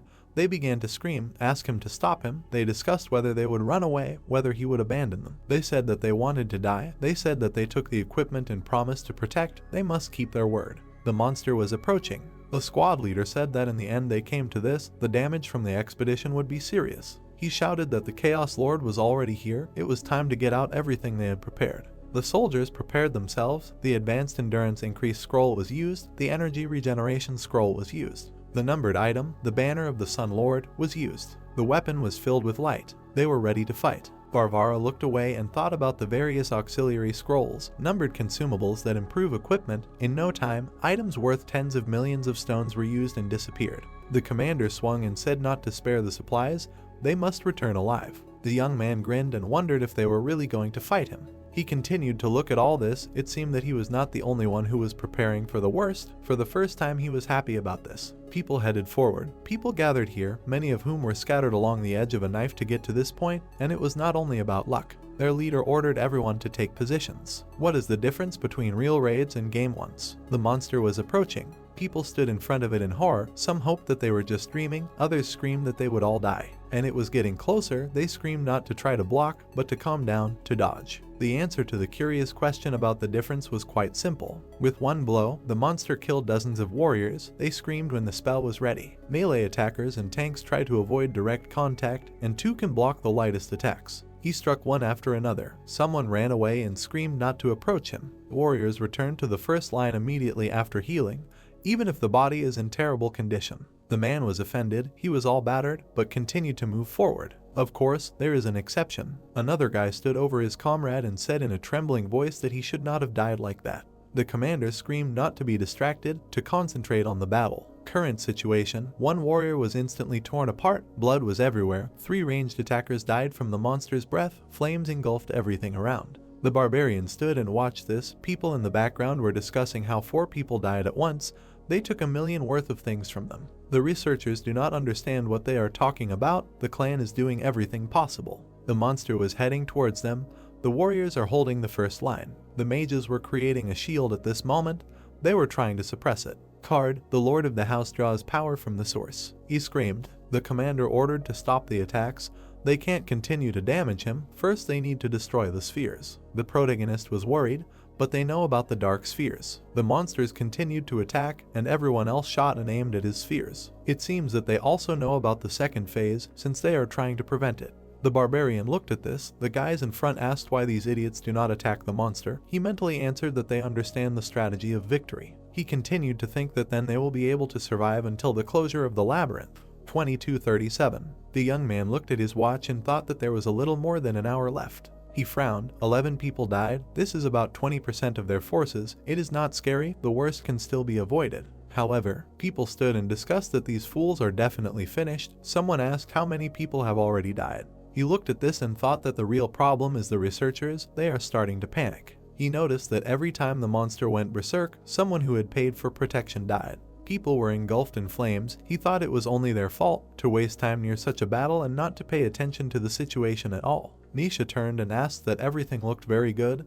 Would they do anything? He looked at her and told her to wait. He was thinking. People nearby continued to discuss. They said that they could not just watch, offered to help to increase the chances of survival. Someone said that so many people had died. Others answered that they had to protect themselves. But the clan had taken all the equipment. People looked in shock. They saw a mountain of swords and shields to the side. At that moment, the barbarian tensed up and told the girl that they were leaving, and she asked again if they would do it right now. People came straight to the guards. They were shouting to calm down. What are they doing? Everyone will be in danger if they don't step back. People were shouting that they can't keep their promise, but they still took the payment. They want to leave here. They grabbed the guards and started demanding that they give back the equipment. Step back, then a fight started. The guy was running and shouting at the girl to keep up with him. She thought that of course, everything will come to this. Ordinary researchers don't know the strategy for defeating the boss. They rushed forward. In the background, people were running to the equipment, but in front of them were huge spheres. These are the spirits of chaos. They turned the direction. The guy shouted that they need to run to the right. He was thinking that they don't have time to fight the monsters, and they ran forward. They needed to run as far as possible. The spirits went after them. There was still a little left. The end of the clearing was visible ahead. It would be quite far from the center of the forest. But at some point, something scared him. The Lord of Chaos has successfully absorbed the source's power. The evil cleft effect has been activated, radius 5 kilometers. Everything around was immersed in darkness. The protagonist did not understand what kind of skill it was. He thought that this bastard had time to swallow all the spheres. The barbarian was angry. The girl shouted at him and asked what was happening. They seemed to dissolve in space. The guy realized that this was true. This was the evil cleft. The monster was approaching. There were a lot of spheres around. The evil cleft is an ultimate skill that is activated after absorbing 10 spheres. It lasts 45 minutes of in-game time. Everything around seemed to blur. If you do not have time to escape from the effect zone, you will die no matter how strong you are. The skill has a special feature from us. The sphere attracted people like a black hole. It attracts everyone who fell under the effect to the center of the zone. All characters will be moved to the center. They all turned around, found themselves in the center and did not understand what was happening. Where are they? They were running away. Bjorn looked up and thought that there were about 200 researchers left. There were also mages among them, about 20 from the clan. There were 50 of them initially. He frowned. 11 clan members had died in a few hours, the rest in the last few minutes. It was obvious what happened when they ran away. People stood in front of them and asked for an explanation, but they shouted at them quite rudely to shut up. One of them was furious. He asked if they wanted to know how many people had died, and because of them, just let him try to approach. They would immediately attack them. People did not understand and began to ask if it was their fault, if they had not taken the equipment. Someone asked to let them through, shouted that they had done nothing and were ready to pay. And they only answered that they should be grateful that they did not finish them off right away, and should not rely on the protection that was before. It would not be difficult for them to kill everyone. People stood and did not understand what to do now. Someone raised their hand and said in a trembling voice that they knew a little about this place. It was a young guy. He said that it was better not to ask for details, but they needed to get out of here, otherwise they would all die. He had read about it in ancient texts. Someone asked if there was a time limit. He turned and explained that it said that they needed to break out of the 5 kilometers zone. Monsters would stand in the way, but if they worked together. The barbarian listened and thought that surprisingly, he was right. People supported him, and the guy continued to think that the problem was that clones and chaos spirits would attack like crazy if they moved away from the center. People shouted that they were doomed to die. It was better to try to break through. They were ready to try. The girl turned to him and asked what they were going to do.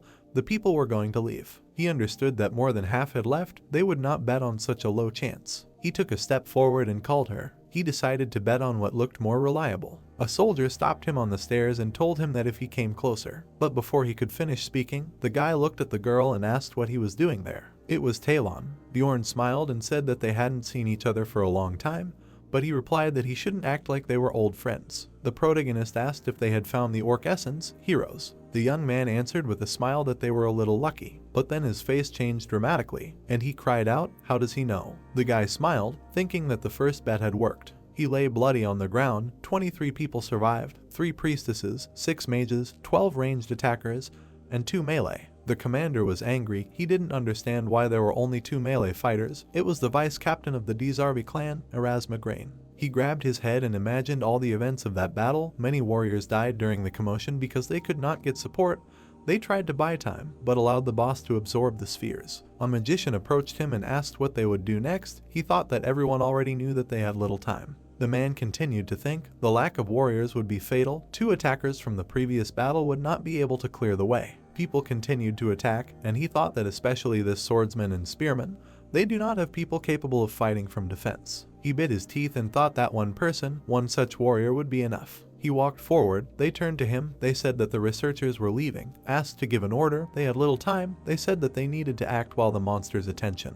But he did not pay attention. Suddenly someone shouted that he said to pave the way. The man turned around. He looked and wondered who it was. At that moment, the barbarian tried to get to him and ordered him to retreat. The guy with ears asked how he dared. It seems that this is a barbarian and the commands of this guy's sister do not pay attention to him. Well, the man turned around and sharply answered that he will decide for himself, then asked what he wants. The subordinate answered him that he does not know how he got the information, but he asks for the essence of the orc hero. They remembered what it looks like. The soldier also added that he said that he can clear the way with it. Suddenly, it dawned on the captain that he has the skill survival instinct. This skill highlights targets that can increase the chance of survival. The guy was moving straight towards him, and the man thought that he saw such a bright light for the first time. He turned around and walked towards him, and thought that this dying had saved him from many life situations, and now it says that this barbarian is the key to salvation. The guy with red hair approached him, but he did not pay attention to him. He lowered his eyes and asked what the name of the barbarian.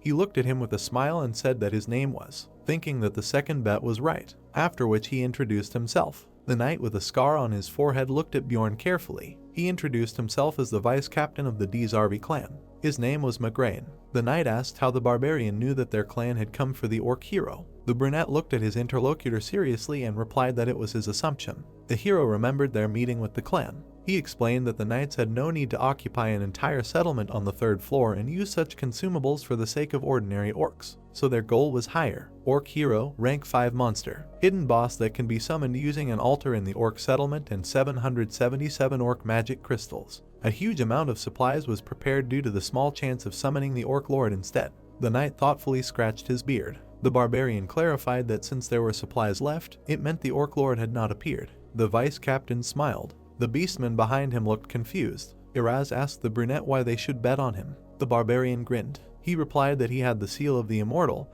and also absorbed the essence of a vampire guardian from the rift and the essence of a corpse golem, which gives pain resistance. The knight was amazed. He said that he realized that the brunette could fight and drink potions at the same time. Magrain became serious. He noted that for an explorer of the 3rd floor, this was excellent, even compared to their remaining warriors. The vice captain smiled widely. He looked at the barbarian standing in front of him and agreed to bet on him. The beastman boy panicked and tried to object to the man, but the knight interrupted him. The youth reminded him that the essence was requested by the nobles. Iraz replied that they could lie and say that it didn't drop from a monster. Everyone around was amazed. The scarred man said that he was willing to give the essence if it would save at least one more life of a clan member. He demanded to bring the essence. Bjorn looked at the knight with determination. The barbarian thought that this was good and the first obstacle had been passed. By donating crystals, 3 orc heroes could be summoned. Each of them was a different named monster. In other words, high-level opponents with inconvenient essences. That's why the party had to be special,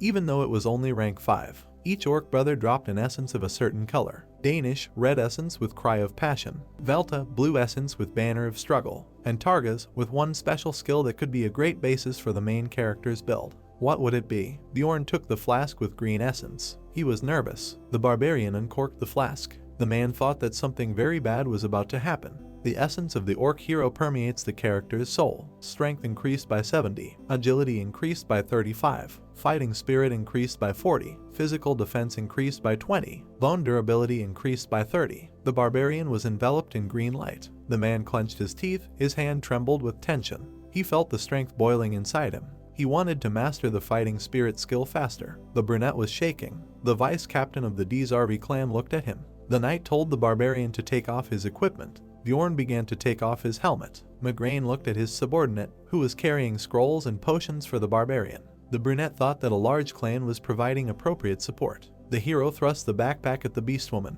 The man tore the parchment. The character used a scroll of physical defense. The character used an advanced scroll of increasing endurance. The character used an energy regeneration scroll. The character used a strength increase potion. Strength was temporarily increased by 10. Bjorn opened several flasks with his teeth. The character used Tears of the Spirit. Elemental resistance was temporarily increased by 10. The barbarian drank potions. The character used Basilisk Flask. Pain resistance was temporarily increased by 10. Aaron Defline used Spirit Protection. The character's mental fortitude has increased significantly. Aaron Defline used Flame of Regeneration. The character's physical regeneration has increased significantly. Talor's Pine used Coffin of Sacrifice. The character's aggro level has increased significantly. The clan vice captain looked at Karlstein. He said that his abilities would be the most useful. The beastman guy cut his hand. The barbarian leaned over and drank his blood. Karlstein looked at him with displeasure. The character uses the Blood Master skill. Karlstein's passive skill Unholy is temporarily obtained. The brunette's eyes turned red. The knight looked at the hero. He assumed that the change in eye color was due to the Unholy. Passive Unholy. The maximum amount of essences is reduced by 1. The effectiveness of all active skills is increased by 1.5 times. Bjorn took the shield and looked at the vice captain. Migraine suggested that the hero slowly try out his new powers. The brunette closed his eyes. He began to slowly imagine the skill obtained from the essence of the orc hero. The barbarian opened his glowing eyes. Gigantification. The character uses Gigantification.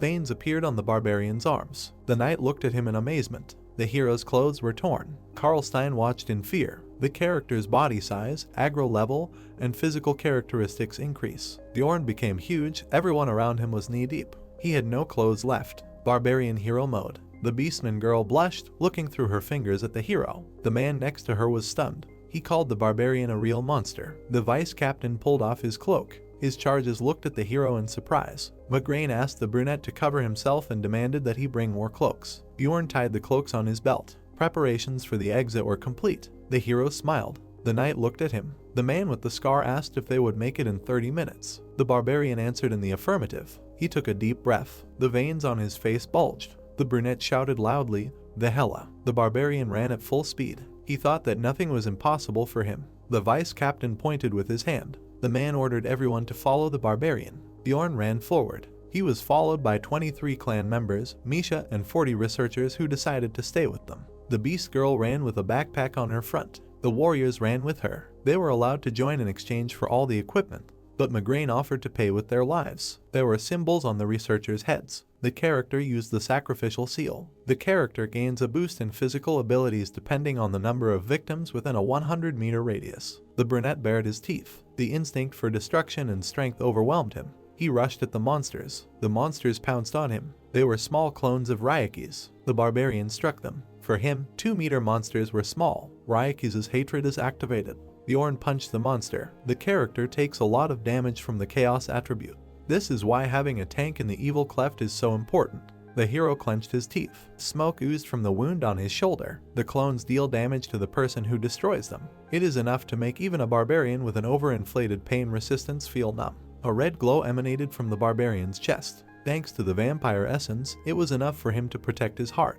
Thanks to the source of darkness, the character will not die until his heart is destroyed. Here, even being a famous swordsman, archer, or priest is useless. Bjorn turned to look at the knight. He was shouting from below at the hero not to kill too many at once. But it was not easy. Gigantification increases aggro proportionally to body size. Barbarians are already large, so it is very difficult to imagine its level. Bjorn in constant aggro mode. The brunette walked past the corpses of monsters. The others ran after him. The researchers behind him remained safe. Karlstein plunged his sword into the monster. He frowned and clenched his teeth. The same damage he had inflicted was returned to him. The beastman turned around and grabbed his shoulder. He demanded that the priests heal him. The barbarian glared at him and demanded that he leave and not get injured for no reason. Karlstein looked at the brunette with irritation. His shoulder was being healed by a priest. The hero struck the monsters. He believed that he should be the only warrior on the front line. The character's health points dropped below 50%.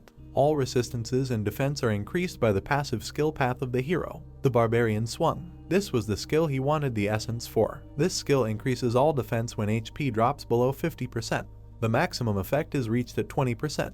Bjorn stood in front, gritting his teeth. No one should approach the front line so that he could use the skill's effect to its fullest. The man shouted that he would handle it himself. He broke through the wall. Everyone ran after him. The beastman moved back to Hernesian. The man noted that sending the beastman here was a wise decision. Karlstein bit his lip. He had to retreat because one attack caused unbearable pain. The barbarian cleared the way for the explorers. The beastman thought that a human would be unable to do this. He wondered who the hero really was. After all, he seemed like a simple barbarian warrior. Bjorn was furiously pushing forward. The beastman did not understand how he could not hesitate at all. Everyone followed the hero. The barbarians have no equal in bravery. Everyone admired his courage. Misha ran with the others. She was asked who this barbarian was, but she did not know. Hernesian noted that if the famous hero of the Balkan barbarians were with them, he would look like the main character. The beastman turned around at the red light. It was the exit. Bjorn rushed there. The others sped up. The beastman thought that soon everyone would be talking about the barbarian. The effect of the evil rift zone disappears. Bjorn Jandal, level 3. Strength 330.1. Spirit 168.3. Skills 152.4. Item level 782. Total combat level 846.3. Essences absorbed. Corpse Golem rank 7. Vampire rank 5. Orc Hero rank 5. Bjorn frowned and ran as fast as he could towards the exit. He stepped out of the darkness. Not enough soul power. They got out. Gigantification cancelled. The hero returned to his previous size. The evil rift zone effect disappears. The people around the barbarian rejoiced and cried with joy at having survived. The portal above their heads tightened. Not everyone managed to escape. The orc settlement was wiped off the face of the earth in an instant. The hero exhaled. They miraculously made it in time. Gigantification ended immediately after exiting. The vice captain sighed with relief. The barbarian looked at him. The knight noticed that it was close. He immediately became serious and said that it was too early to relax. And he was right. After escaping from instant death in the evil rift, one of the survivors would be chosen as prey. The brunette glanced sideways at the researchers. He thought that the chance that he or Misha would be chosen was 1 in 15. The beast girl was sitting on the ground and trembling. The barbarian stood in front of her. She called him. The girl was scared. She said that she could not move. Misha Karlstein has been chosen as prey. Misha Karlstein is unable to move. The barbarian was horrified. He couldn't believe that she had been chosen from such a crowd. Misha was panicking and asking what was happening to her. Her eyes widened. Everyone around her was looking at her wildly. Her brother was shocked. He looked away silently. Prey, a human who gets the paralysis debuff and becomes the sole target of Ryakis. In other words, he will hunt her until death. The vice captain stepped closer. He said that he never imagined that the prey would be the barbarian's companion. The brunette put his hands on the girl's shoulders encouragingly and looked at the knight. Migraine offered to protect her if Bjorn wanted to join their clan. The hero's face darkened. He replied that he could not work with others for now. The knight expressed his annoyance. It seemed that their deal was over. The barbarian secured the girl behind him. She was scared. Iraz hoped that they would see each other again in the city. The vice captain smiled. He was sure that the barbarian would be able to get out. The clan priests used spells. The knight hoped that this would help the hero a little. Daniel Carmen used Blessing of the Wind. The character's movement speed increased significantly. Talor's Pine used Sail. The character's soul power recovers faster. The barbarian was enveloped in light. He thought that they were useful because there were no other resources left. The man looked at the knight and thanked him. He smiled. The vice captain said that the barbarian must survive, otherwise Ryakis would run after them if the hero and his companion died. The brunette grinned. He thought that the knight thought about efficiency until the end. 23:45. 15 minutes until the labyrinth closes. The paw of a huge monster appeared. Its eyes glowed red. The Chaos Lord Ryukis woke up. The barbarian ran quickly. A beast girl was attached to his back. She felt the heat from his skin and heard a roar behind her. The girl thought that they would both die like this. Bjorn was breathing heavily. She called out to him loudly. Her face became sad. Misha asked him to stop. The girl understood that the monster was hunting her. She remembered the looks of the researchers and her brother and thought that her existence was a nuisance to everyone. Bjorn Jandal kept running. The girl said that he had already done enough. She smiled awkwardly. Karlstein noted that they were not that close and she could have died much earlier, and her wish had already come true. Bjorn said, "Don't be ridiculous." The girl was surprised. The monsters were approaching them. The man said that she did not want to die at all and why talk such nonsense. Small monsters flew towards them. The beastman girl was amazed. The barbarian said that he understood that she was afraid of being abandoned. She protested. The girl screamed that she did not want to be a problem for the others. Bjorn Jandal frowned. He asked if this feeling was more important than her life. The man said that it was enough to ask him for help if she wanted to live.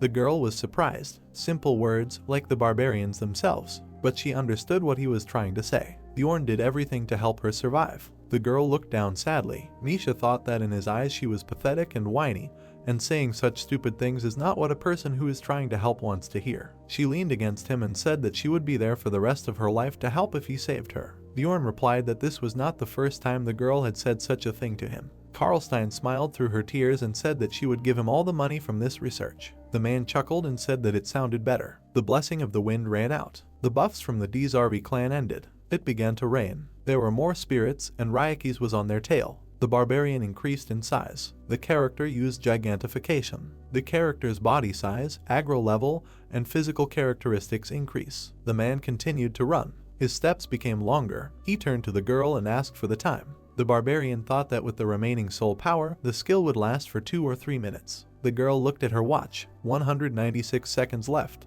The hero suggested that she count down. The man ran with concentration. Misha counted. Small spirits attacked from the front. Jandal dealt with them. The spirit of chaos was destroyed. The location is covered with erosion. The man struck the monster. 170, 169. They were surrounded by spirits. 165. The barbarian fought back with a mace. 120. He gritted his teeth. 103. A red pillar of light struck right behind them. The brunette turned around in horror. 90. They were already in the breath's range. Several spirits were lying on the ground. The breath helped get rid of some of them. The barbarian continued to run. They were in the monster's attack radius. A huge paw loomed over them. The man dodged the blow. 77. He tensed up. The monster was coming at them. Chaos Lord Ryukis. The girl panicked and begged the barbarian to stop. He stopped her, saying that he would not abandon her. The man continued to run. Misha screamed that it was not worth it and that he had to save himself. Veins appeared on his face. He had already promised her, and who would give him back the money for the ring? The girl was worried. Was he really going to die because of a simple promise? He smiled and said that he would get out of here alive. A beam of fire incinerated his hand. The girl screamed in horror. The hero furiously asked her for time. Karlstein cried, but answered. 60 seconds left. The man continued to dodge. The monster was gathering energy for a blow. The barbarian needed to hold out for a minute without one hand. There was no way to escape. He turned around and ran straight at the monster. The girl was terrified, but the man insistently asked for the time. 53. The attack beam hit right behind them. Bjorn was breathing heavily. 52. He decided that the monster would not shoot itself under its feet. The hero continued to avoid attacks. 44. The man jumped back. He learned all of the monster's attacks while watching its fight with the Dzarvi clan. The brunette ducked from the blow. 30. Dodge again. The warrior landed on his knee. 25. He was breathing heavily. The monster's tail sharply cut the air. The barbarian did not have time to dodge and received a blow to the stomach. He and his companion fell on their backs. The monster's paw was approaching.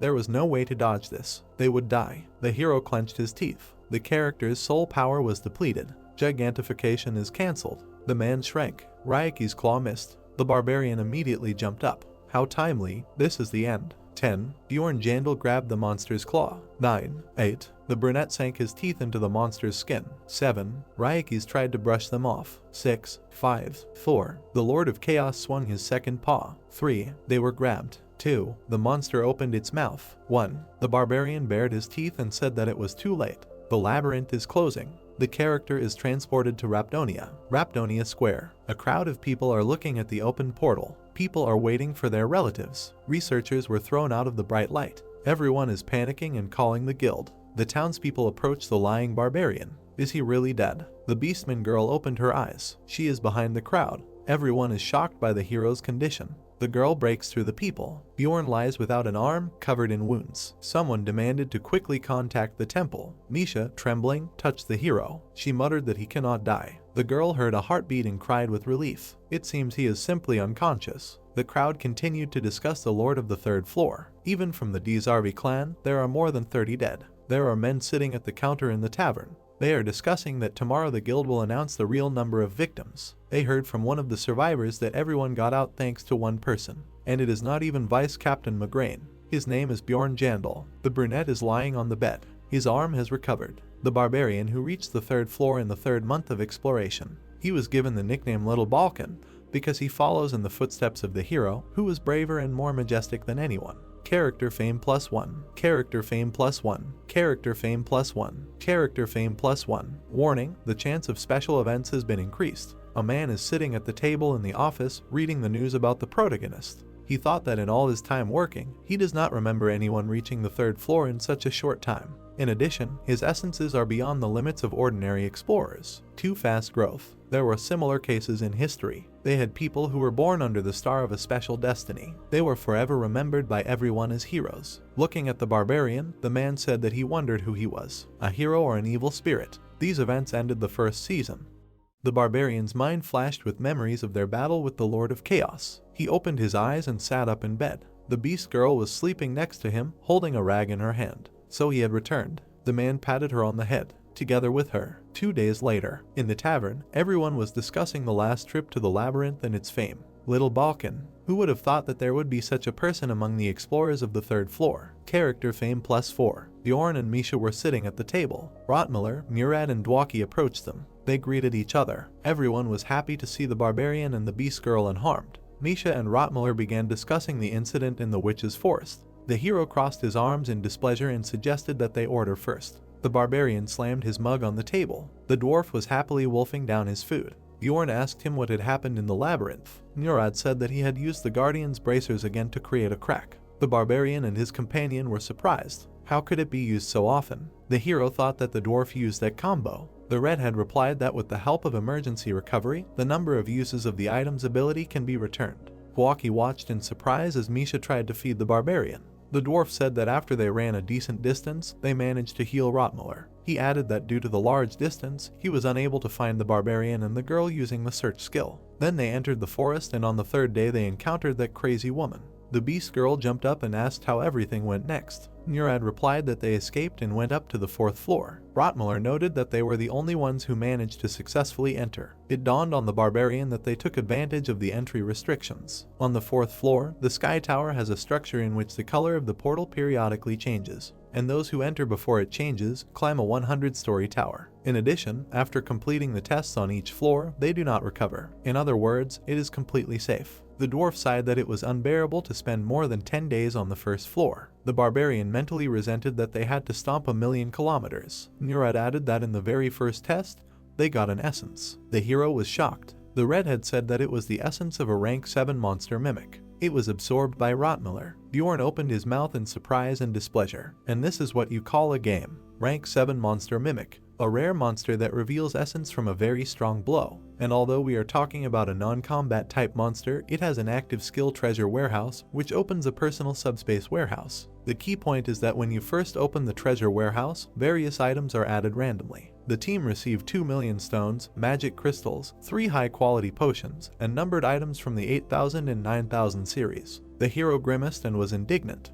The dwarf scratched his head, while the barbarian looked at him with envy. The redhead asked why he was swearing. The brunette replied that he was simply very surprised. He thought that this bastard was too lucky. Murad continued that he decided to sell the numbered items, and Rotmiller deducted the amount for the mimic essence from there in his favor. Bjorn thought that even this came to more than 10 million stones. The spoon bent in his hands. He gritted his teeth and congratulated. When asked why he was bending the devices, he replied that because of the orc hero essence, he was unable to control his strength. The beastman girl noted that she had not noticed anything like that in him. The barbarian frowned. The girl blushed. He said that she could not see everything that concerned him. Misha did not agree. The dwarf watched them in surprise. He asked what had happened to them. Karlstein became worried. The barbarian waved his hand and offered to tell everything himself, intending to keep silent about the details. The man finished the retelling. Their interlocutors looked at their companions in amazement. Rotmler looked at the girl in surprise. He congratulated her on concluding a contract with the spirit beast and asked what merit the barbarian had in this. The beast girl answered that thanks to him she returned alive. The dwarf was shocked. He noted that the barbarian had received only 2 million stones for protection.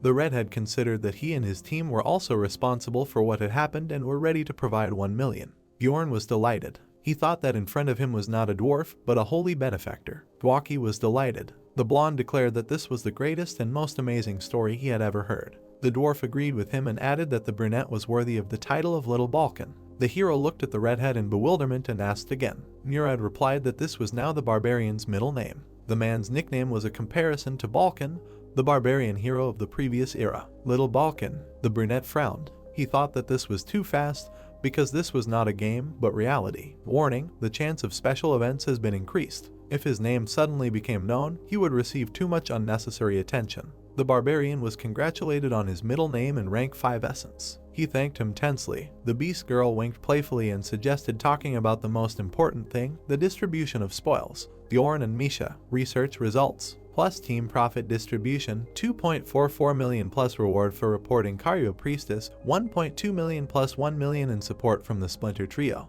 Plus recycling of the Splinter Trio's unneeded equipment, 3.11 million plus 800,000 magic crystals. Total amount of stones, 8.55 million. Cost of equipment repair for 2 people, 600,000. Cost of treatment regeneration of Bjorn's hand, 300,000. Total amount, 7.65 million stones. The barbarian grinned. The girl looked at him offended. He reminded that she promised to give him her share. A few days later, the beast girl was waiting for the barbarian in the city. He was already approaching her. She asked if he had finished his business, because even after completing the labyrinth, he was busy. Bjorn Jandal approached her and replied that he had done everything that was necessary. Misha smiled contentedly. The man listed that he had picked up the equipment given for repair, replenished the consumables, and even looked into the auction house. The hero looked at his companion in confusion. He did not understand why she was hanging around. Perhaps she had some regrets about the lost profits, but it would be better to keep the money with him. The brunette thought that 7.65 million stones is nothing at all. You need to prepare essence, weapons, equipment, and focus on Misha's growth. The girl was embarrassed and blushed. The barbarian thought that she was now his main companion. Karlstein asked why the brunette was looking at her like that. The man looked at his interlocutor. She was confused. The researchers around heard his name and glanced sideways. The hero said that he was going to go home and asked about his companion's plans. The girl replied that she would drop in on her family for a couple of days. Misha pressed her ears and looked away. The brunette noticed her confusion. He thought that she looked like she was afraid to tell him this. Jandal calmly looked at his companion. There were things that bothered him a little, but he was not going to interfere in family matters. The barbarian wished the girl good luck. She drooped and thanked him. The man noticed that she was still in a bad mood. He smiled and patted her on the shoulder. The beast girl jumped up and got angry, calling her partner an ignorant barbarian. She turned to her interlocutor and told him to be sure to come back in 2 days, and to eat well until then. He smiled, watching his partner leave. The barbarian thought that she cared for him like her benefactor, like a mother or like his ex-girlfriend. The man got into the carriage. His initial task was to level up Misha. It was sunset outside. He had arrived in Zone 8. With his stats, he could move to a higher team, but it would be difficult to take Misha with him. She would have to stay in the current team for a while. The first thing she had to do was level up the contract with the spirit beast and adjust the essence. The execution was starting in the square. The crowd was growling. The barbarian passed by, noting with displeasure that at least there had been silence for a few days. However, there were fewer people than usual today. Bjorn came closer. People were talking about the evil spirit's treasury. Tarakan, a barbarian he knew, was brought to the guillotine. The man's mouth and hands were tied. The brunette was shocked. He was worried about his fellow tribesmen, but apparently he had not bought a weapon with the money he had received from the hero. The condemned man was horrified. He noticed Bjorn. The brunette was horrified. Tarakan was crying and screaming the hero's name. The barbarian closed his eyes. The guillotine blade came down. He could have been in his place. The man was tense. It was time for him to stop helping everyone all the time. Someone came up from behind and called his name. The barbarian turned around. The unfamiliar blonde was smiling. He said that they were in the same boat and asked where the hero was from. The brunette tensed up. The blonde folded his arms. America, Thailand, Europe. He asked where the hero was from. Bjorn cursed, not understanding what it was. The interlocutor waved his hands. He assumed something like this would happen someday. The guy said he was from the States. But so soon, the hero got angry. He had one answer for this, and it was called the Einar strategy. The guy looked at the one who was pestering him with a withering look. No need for complicated words, let him speak directly. The blonde smiled, said that he almost bought it, thought he had only been here for 3 months. Excellent acting, and stepped back. Bjorn reminded him to speak directly. He replied that he didn't have to be careful with him.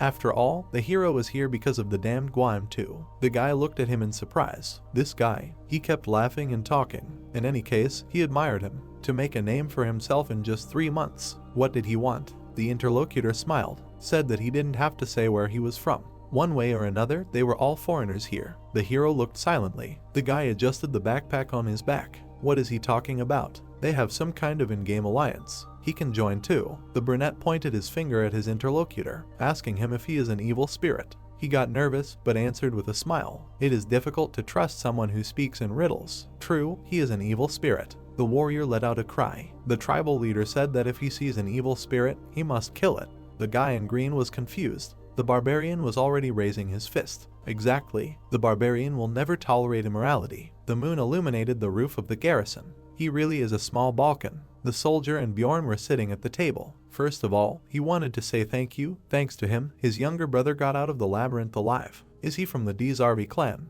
The soldier replied that he was among those who paid them for protection. There were not even a dozen survivors among them. The guy leaned back in his chair. He was hungry. How much longer should he sit here? He was already angry that he couldn't kill that evil spirit. There was blood on the ground. The guards were holding the barbarian. He demanded that they let him go. The evil spirit was going to harm him. A guard burst into the room. The mustachioed man said that they were already conducting an investigation. He had to wait. The captain was surprised at what he heard. That guy had an evil spirit hunter's ID. Everyone was standing over the beaten blonde. The doctor said that this man belonged to their ranks. Bjorn screamed. This man himself said that he was an evil spirit. And now suddenly he wasn't. They thought they could deceive him. The blonde man coughed. Usually, those who became famous or showed extraordinary abilities in a short period of time are given them as conditional measures. The warrior interrupted him, saying that he didn't understand complicated words. The captain sighed. The barbarian was surprised. He said that they suspected that he was an evil spirit. They had to hold Bjorn back again. He screamed, who had mistaken him for an evil spirit? The guy in the gray suit replied that no one had suspected him, it was just a precaution. The victim cleared his throat. The barbarian demanded that he speak more simply. He left the garrison, and cursed. I didn't think they knew such details. He remembered the guy who asked where he was from. Not everyone here is an idiot, right? He remembered his laugh, and he realized something. He stopped to think. Fortunately, he was able to notice the catch when he misspelled the word Guam. You could call it old-fashioned. He moved on. But if they had reached such a level, it was no wonder that Tarakan made a mistake. An unfamiliar city where he had no one to rely on. Suddenly a man who knew everything came up. Seeing the sign, he cursed. The more he thought, the more this world seemed strange. The guy entered the house. Okay, so far he managed to get away with it. There was an envelope under his foot. There was a red pill in the envelope. He sat down on the bed to read the letter. The letter said that it was sent to a random researcher, presumably a player. If he reads this text, let him know that he must not tell anyone that he is a player. And also, if he is caught by the hunter of evil spirits, he must not show this letter. The hero was surprised by what he read. They have a community that guarantees complete anonymity. If you swallow the pill from the envelope, you can get into it. If you do not want to join, destroy the pill. Sincerely prays for him to stay alive. P.S. Rafdonias is king. Secret Ministry of Public Order, directly subordinate to the royal family. On his knee sat the one who had previously been in the garrison. He was asked if everything was so bad. He was only ordered to keep an eye on him. The fair-haired man was nervous. They decided that a barbarian with 3 months of experience would be easy to uncover. And what was the result? The stranger pressed the button. It would be better for him to see it in person. An image of a warrior appeared in the yellow ball. Bjorn, the figure, was watching him in the ball. He was watching what had happened earlier through the ball. His boss sat with his back to him. Evil spirits in such a situation usually prefer to flee. But this barbarian attacked him without a shadow of a doubt. The hunter asked again, does this mean that Bjorn is innocent? The ball showed how he was detained. The window was open. To become famous in just 3 months, even without being an evil spirit. Was fate itself destined for him to play the role of a hero? Perhaps. The man with the scar looked out the window. That's good. This city has always lacked talent. 4 identical messages appeared on the board. Character fame +1. A tower rose into the sky. The next morning, a magic tower. It seems that yesterday's letter is not a fake. In that case, he must show that he wants to get to the bottom of the truth. The test tube was on the fire. If he received this thing, it means he raised his reputation. Opposite him stood a girl. She said that usually everyone who becomes famous gets something like this, let her not think about it. There was not a word in the letter. It's a pity, of course, if it had come to her, she would have immediately checked the letters. Isn't Bjorn himself interested in what the evil spirits wrote in this letter? He was sitting in front of him on a chair, and asked again. She answered that they were sending out letters. He replied that he didn't even know it was a letter. She was a real genius. Of course, ordinary people are not given to understand. He remembered how he took out the pill. There was a pill inside. Did she know what it was? No. The gray-haired sorcerer held a red pill. It was made by a talented magician. In addition, he possessed mind control magic, magic of other dimensions, and deep knowledge of alchemy. Souls were striving for the center of the glow. By swallowing the pill, you can enter a special spirit world. He looked at her in surprise. She answered with a smile that it was another dimension. Only the mind enters it, and the body remains in place. The girl, like a teacher, began to explain everything. First, if you swallow the pill, you will be summoned at midnight on the 15th day of each month to a special spirit world. Second, most likely, evil spirits use it to exchange information. Third, that is why many people swallowed the pill to enter that world, but the next day they were found dead. The guy almost screwed up when he almost swallowed it. He crumpled the empty letter. She advised not to drink it out of curiosity. He assumed that maybe it was just poison. Who would send it? The girl shook her head and swore that this pill did not contain such components and alchemical formulas. Then why did they die? The blonde leaned on the table. There are many theories, but the most plausible one is that evil spirits have a way of selecting those who do not belong to them and separating the souls of intruders from their bodies. A dangerous pill. He thought that some unknown person could control his life. Her eyes narrowed. There is one peculiarity: in that world the appearance of the soul is used. Therefore, they will not be able to find out what they look like in the city. The guy was surprised, but he noticed that if the pill was made by a mage, could they use magic to find out who swallowed it? The girl waved her hand. This is impossible. There is no such way, otherwise they would have caught all the evil spirits long ago. She slammed her palm on the table, suggesting to begin today's research by moving on to blood sampling. He clenched his hand on his knee. So the community really does guarantee complete anonymity. He turned his head. The advantage is that he could get information. The mage gestured for him. Perhaps there is even a way to return. She asked him to sit down on a chair. Everything is under control. Then, he sat down on a chair, continuing to think. Maybe he should take a risk. The envelope was lying on the table. He thought for a long time, and the best option seemed to him to swallow it, weighing all the risks and possible benefits before making this decision. The pill on a blue background. If it was so dangerous, the community would not have created it at all. The barbarian was lying in bed. However, he could not drink it right now. Anonymity is anonymity, but the sender of the invitation probably had a way to find out who joined. Someone wrote the letter. For example, what if at a certain time he was the only one who received an invitation?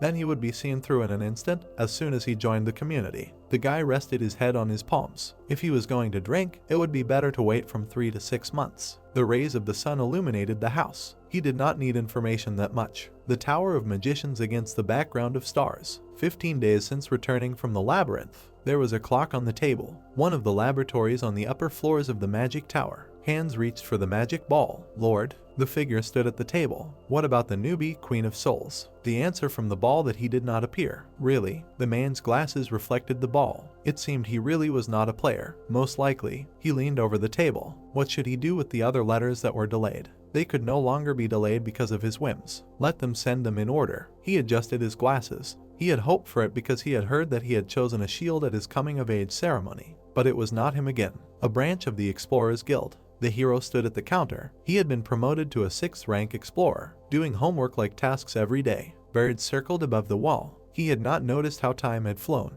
Water flowed into his palms. But more importantly, the guy was wiping his face. But he did not regret it, because they had been spent on necessary things. The barbarian was choosing equipment. A weapon shop. A gigantic balava of gigantic size and mass, 400,000 stones. Acid immunity spell for armor and shield, 510,000 stones. A friend asked if the weapon was too big. He replied that there were bigger ones. This thing was necessary to protect his person. He handed her the pants. Pants for protecting manhood, 900,000 stones. Includes spells of automatic restoration, shapeshifting, and immunity. He said that he cannot walk around naked every time he grows. Misha was surprised. Are they also endowed with magic? Well, yes. It must be difficult to find his size. He looked at her, asked if everything fits. Although they are smaller than the standard ones, they are definitely larger than the previous ones. She was a little embarrassed. She was a little unusual. A haystack flew into the air. Training area. The girl was practicing with weapons. Twin lick blades, 70% of the standard rapier standard, 550,000 stones. Blood of a wild beast for pumping spiritual beasts, for internal use, 2 million stones. She said she was already getting used to it. Frozen hay fell to the ground. Was it because of the blood of a wild beast? Now she could imbue weapons with the ice element. She asked how he was. He replied that his movements were clumsy, he needed to train more. Only the third stage of the spiritual seal remained. The warrior scratched his back. The second stage of the stone seal, 1,000,000 stones. Yesterday's stage was easy. It took only 10 minutes, but in comparison, the 12 hours of torment during the first stage seemed like a fairy tale to him. Screams were coming from the tent. The mentor told the warrior not to endure the pain and to scream. Who knew that even pain resistance would not work? A message about the activation of the second stage immortality imprint. His endurance and magic resistance increased significantly. Spirit plus 30, special ability plus 60. In his memory, he was the first one who remained conscious after the seal was completed. The mentor held out the sticks. He said to choose one. They still had time. He would look at his fate. What will he guess? He took out a stick. The mentor took it. The hero was surprised. He told him to name the day and hour of his birth. Did barbarians really know when and what time they were born? The man with horns laughed. How could he know that? So, what did he see there? The hero was surrounded by magicians, archers. He was destined to experience countless events that usually happen only once in a lifetime, both good and bad. He was destined to be the fate of those who are often called heroes. He put on a t-shirt. Destiny, of course. It still does not change anything. However, he will do what he must. Footsteps were heard behind him. And to withstand any adversity, Misha stood with a basket of food. She called him to eat, to prepare for everything he could. Candles were burning. He was the first to return so soon for the third seal. The barbarian sat among the candles. The mentor said that in front of him was a fork and 3 roads. The spirit of flame, the DKH of iron, and the spirit of the wild. Everything seemed to be like in the game. The mentor took the needle. He chose the spirit of the wild. He was told to get ready. A scream came from the tent. The third stage of the spiritual seal, 2 million stones. Message about the activation of the third stage immortal imprint. Resistance to physical attacks and fire resistance have increased significantly. Constitution plus 56, special ability plus 80. His body was filled with the spirit of the wild. The basic threat level has increased greatly.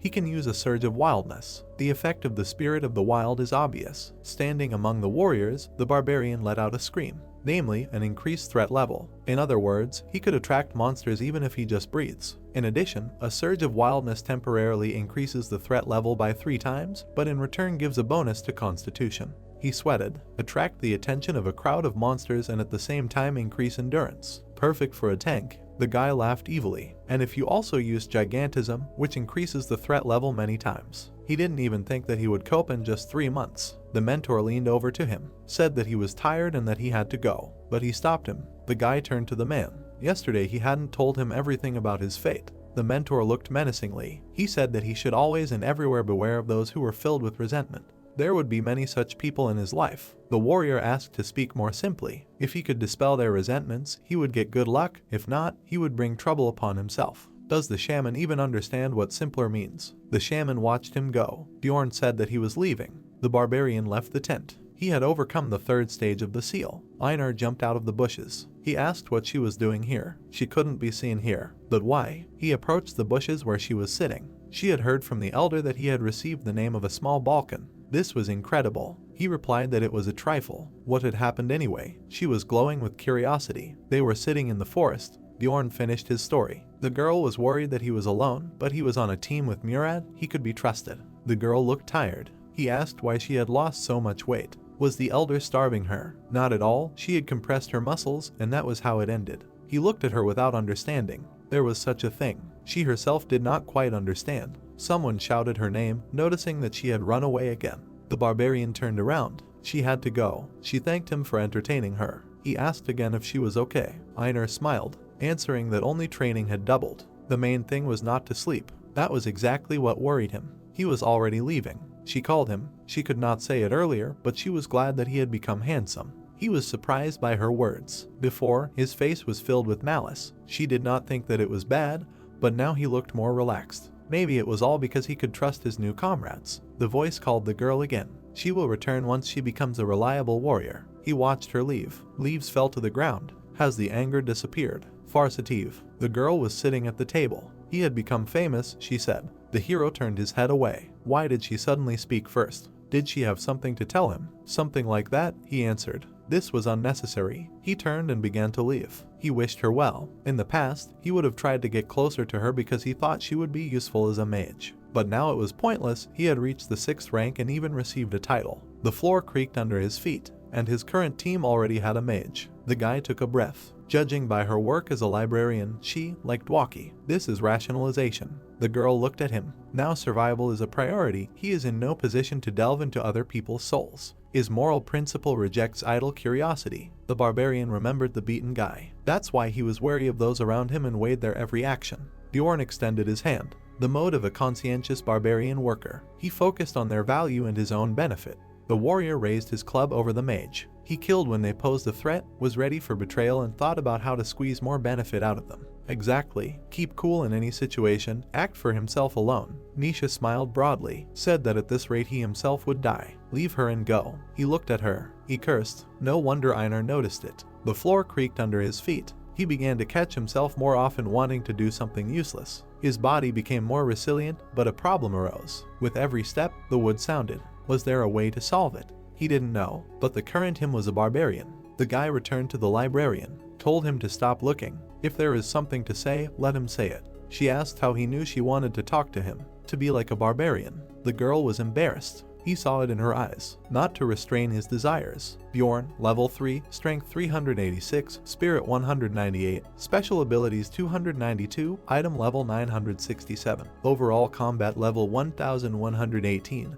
absorbed essences corpse golem rank 7, vampire rank 5, orc hero rank 5. There were people sitting at the tables. The next day, lunch, a cafe, the promise of running water. The guy hit the door frame at the entrance. As soon as he heard the name, he immediately became curious about this place. It turned out to be an ordinary cafe. The girl at the table waved. Was this his client? She smiled at him, introduced herself as Shaban, a 7th class officer in the administrative department, a friend of the librarian. Was she in her 30s? He thought she would be younger since the librarian called herself her friend. She didn't know what he liked, so she hadn't ordered yet.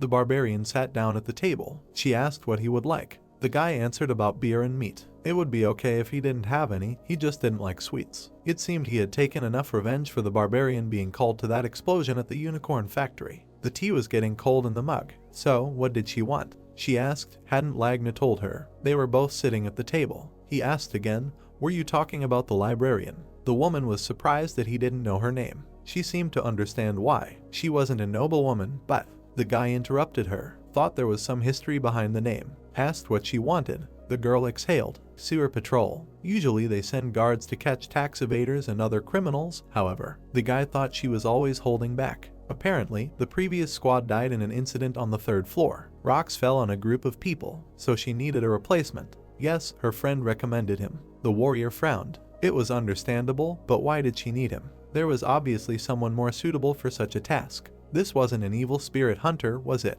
The girl pointed out Bjorn's fame. The thing is, he's extremely popular right now. Honestly, even she was curious. She wanted to meet him in person. Her eyes grew bigger. Afterwards, she would order cookies to go and tell her colleagues that he gave them to her. The barbarian agreed. Shaban took the cookies and asked if he was ready. The reward was only 200,000 stones, although not so little. A little to say out loud, but she bit off a cookie. They are a little picky in choosing the people they hire, so if they work well together, he will show himself to be a qualified person in the eyes of other guilds and management.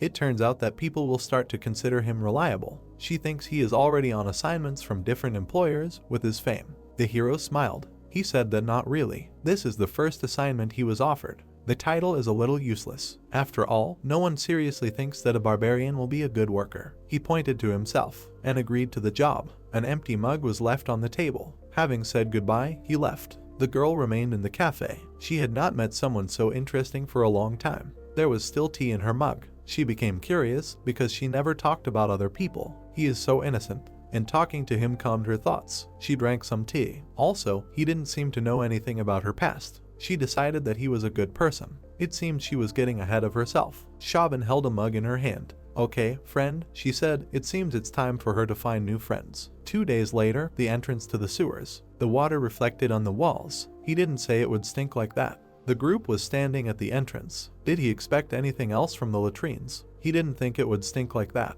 The outcast team was assembled. They were standing in front of the stairs. The door was open. There was a request not to lose the sewer system map and helmets with flashlights. The latter also included a recording device, so don't take them off and be sure to return them later. The guy told about the task at yesterday's general meeting. The gnome was drinking beer. He won't miss the trip to the sewers. It's full of ghosts. Guard Murad, and he doesn't need money. A comrade with a monocle was sitting nearby. He asked to go with them because he had been hiding in books lately. His head was starting to split. Mage Dwaki need a change of scenery. Another one was sitting in a brown suit. It is quite easy to get lost in the sewers. This could be a great chance to test a new skill. Researcher Rotmuller need to practice your sixth sense. The cat girl was sitting with food in her hands. He said that criminals were hiding there. It could be dangerous. Warrior Misha need to get used to dual blades. His foot stepped into the water. Well, he wouldn't refuse free help. The group walked along the corridor. I don't know about the others, but Rotmuller could come in very handy. It's more spacious here than he expected. The dwarf noted that he understood why people were hiding here. It's very dark here. Dwaki asked for light. Bright lights appeared with a wave of his hand. This should be better. They moved along the sewers. The dwarf noted that, be that as it may, they had heard all the rumors about the terrible monster that lived here. The redhead turned to the mage, wondering if he really thought there was a monster. Multicolored liquid was pouring out of the vials. He had heard that all the waste from the magic tower was dumped here. Liquids fell on the bones. If it had happened that some magic potion or chemical reagent had been sent to the trash, which then reacted with the monster's corpse, this could have led to the appearance of a specimen that no one had seen before. It turned out that this could have happened. Bjorn thought about it. Well, yes, of course. He looked around. The powers that be said that there had been no problems down here for 2 years, as if something like that could live here. The explorer checked the map. The warrior ran into him, asked why he had stopped. He said that he couldn't really smell anything because of the stench. Everyone looked around. It felt like there was someone else here besides them. The barbarian grabbed his weapon. The mimic essence that the explorer had absorbed gave him a sixth sense plus 50 and luck plus 20. If he said that there was something here, then he was probably right. There was a man in the wall. The cat had noticed him. How did he get here? The barbarian grabbed his clothes, told him to get out, and with one movement, he threw him to the floor. He took out a knife and pounced on the barbarian, shouting for him to die. But Bjorn grabbed his hand, noting the good try. Squeezing his hand, he broke his bone. The bandit was on his knees. The barbarian told him to tell him why he was hiding. He remained silent. The warrior frowned. Doesn't want to answer, or does it hurt so much that it's better to die right away? The bandit burst into tears. He begged them not to kill him. He wouldn't hurt a fly. He was just a bum. He was hiding here because he couldn't pay taxes. Rotmuller and Murad looked at him. The first one noticed the mark on his forehead. It is only given to those who have committed terrible sins, which means that tax evasion is not all that he has distinguished himself with. The second one remembered the past when a bunch of guys with such tattoos came to the forge where he worked. They asked the guy if the people from the administration told him what to do in such cases. He raised his hand to his chin. They would throw 5,000 stones at them if they brought him alive, but they also said that it would not be scary to kill him. The main thing was to get on the record. The magician was worried. What if he was an ordinary citizen? He answered that normal citizens do not come here. The homeless man was shaking. The dwarf did not expect anything else from the administrative department. The girl noted that they would still execute him, even if they took him alive. The bandit screamed in panic. He would tell everything if only they would let him go. The warrior looked at him coldly, threatened not to deceive them. He did not even try. He is sure that if they catch someone here, they will get a lot of money. The barbarian looked at him. A few days ago, some girl kicked him out of hiding. She definitely used some kind of dark magic. The blonde was wearing a dark cloak. There were several corpses with her, but they didn't look like the undead from the labyrinths at all. If they handed her over to the temple, they would definitely pay a lot. Not at all compared to what they would give for him. Bjorn was stupefied. Was it really her? The priestess of Kori, the girl who rose from the dead. Alyssa, Misha looked at her comrade, asking him, what now? He looked at her. If it really was her, they couldn't just let her walk around here. This girl had a huge grudge against them.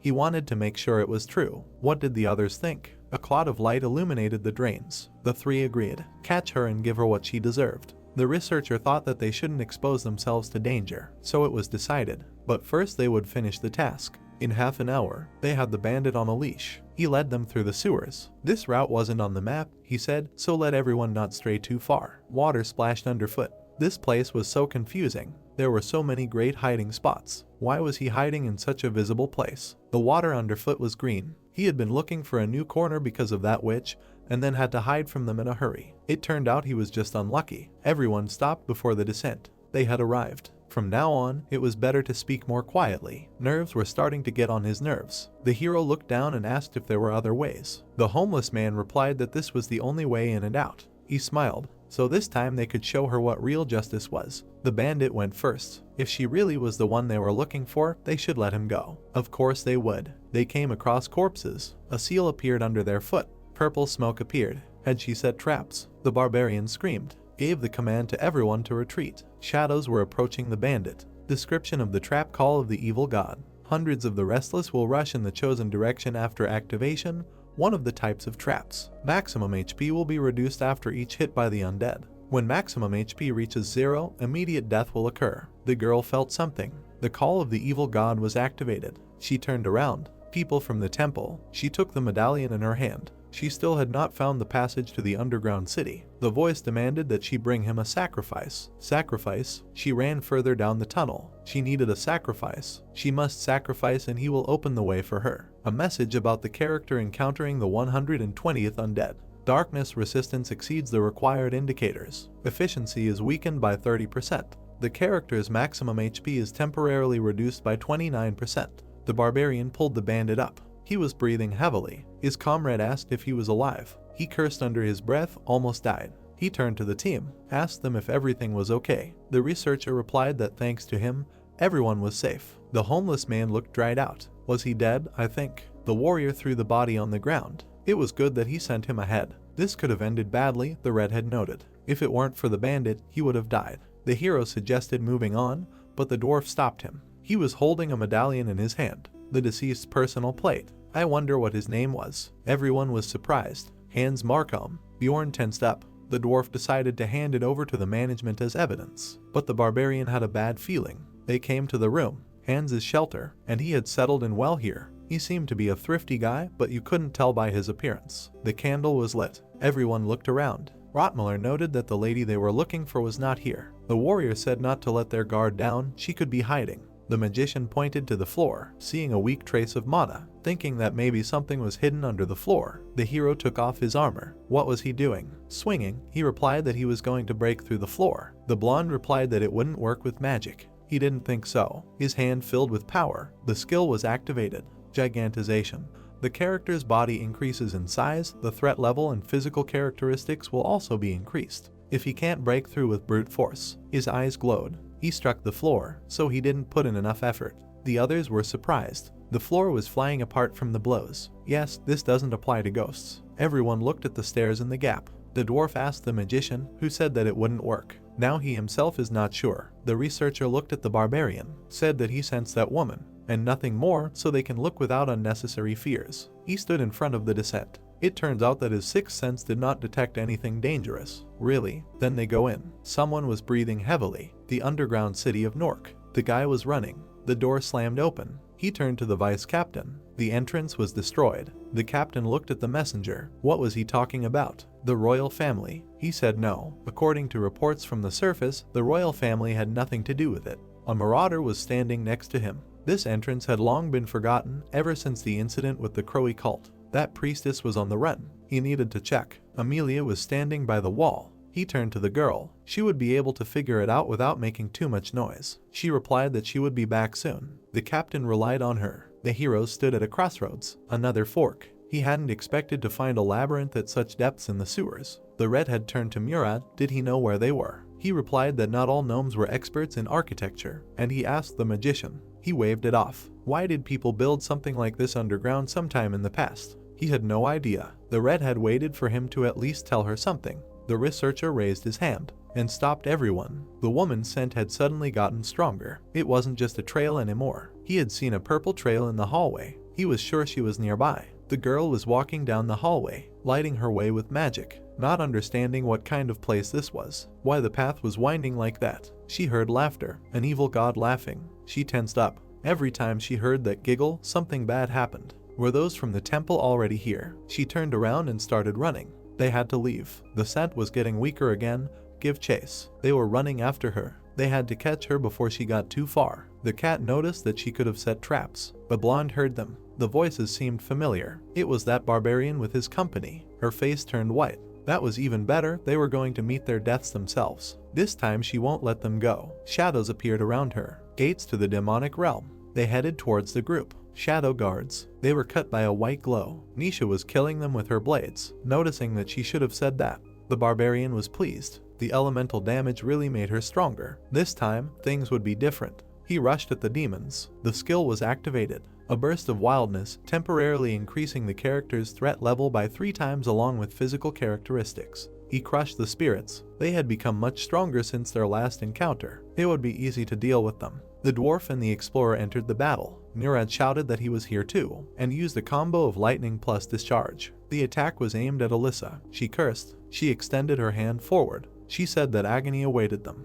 and she used low-level decomposition, decreased stamina, increased pain, decreased agility. The mage staff glowed, a tier 7 support spell. All evil attribute effects have been removed from the team members. Sledgehammer has already taken a swing. The mage asked how his team could handle this. They told him it was awesome. He asked him to learn a spell to deal with curses, and he went and learned mass action purification magic. The barbarian killed the shadow near the girl, and called Dwaki. The mage was scared. Now, a shockwave rolled. Bjorn was preparing to attack the blonde. She grinned. Spiritual form. Physical damage resistance. She was going to say that she would not forget this, but the mage staff glowed again, using materialization and increased accuracy. The girl was shocked. The spell is effective. Physical damage resistance is removed from Alyssa. The warrior grabbed her. She was caught. He slammed her hard on the floor. The others were surprised. They need her alive if they want a reward, right? Then, the hero tied her up. Let's stop here and go back. Bjorn's physical damage from his fist plus Dwaki's magic paralyzing poison equals Alyssa's remains. The team was lying on the floor. Gentlemen, you did a great job. Now let the researcher lead. He froze when he saw them. The character was poisoned with basilisk paralyzing venom. Message on the board. The character's constitution stat is over 300. The poison's effectiveness has been halved. The redhead stepped out of the shadows. He cursed. He knew it was too easy. Could he still move? The barbarian was shaking. He noticed that he had become much stronger. It was her, the psychopath from the Dead Lands. Amelia looked down. She saw the redhead. She grinned. Her friends were keeping her here. The warrior threw the blonde off, not understanding what this question was about. Horror. It seemed she had come to tie up loose ends. He remembered how she had held the knife, to make sure he wouldn't blab. Then she let him go because he was a newbie, and now he was a celebrity with a title. Since he had come down to this dungeon himself, she decided to take advantage of the opportunity. The hero screamed. He kept his promise. Why was she chasing him? Was she going to finish him off? The marauder's eyes lit up. He had opened the passage and invaded here. How did he know about it?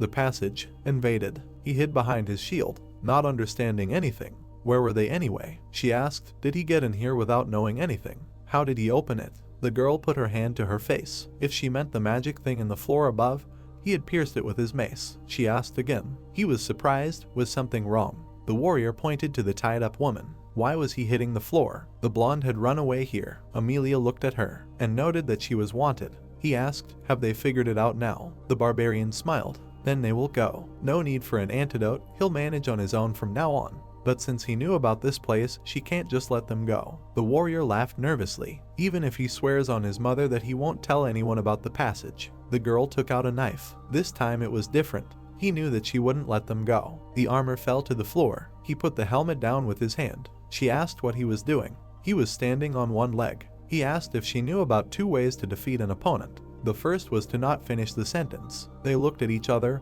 and the second. Bjorn threw a mace at her. She managed to dodge. He had already swung his shield. The shield flew at her. Captain America's throw. The marauder dodged. The warrior jumped. She was too flexible. The blow crumbled the floor. He tried to reach her with his hand. His hand passed very close. As expected, she stepped only to dodge. Now he had to act unexpectedly. Gigantization. Skill enough to grab her. The barbarian raised his other hand. Finally, the blow landed in the face. He raised his hand again. but he noticed something. Her knife was glowing. Aura. She wanted to cut off his entire arm. Flesh explosion. She was covered in blood. Acidic blood. She had launched an attack. There she was, stubborn, continuing to advance no matter what. A kick was used. Then let him try to dodge this. The blow hit her in the side. Amelia sighed heavily. He was glad. It worked. He could handle her. Barbarian. He turned around. Why did he hear a voice behind him? The marauder used self-replication, used the Sira strike. Traces of energy were left on the ground.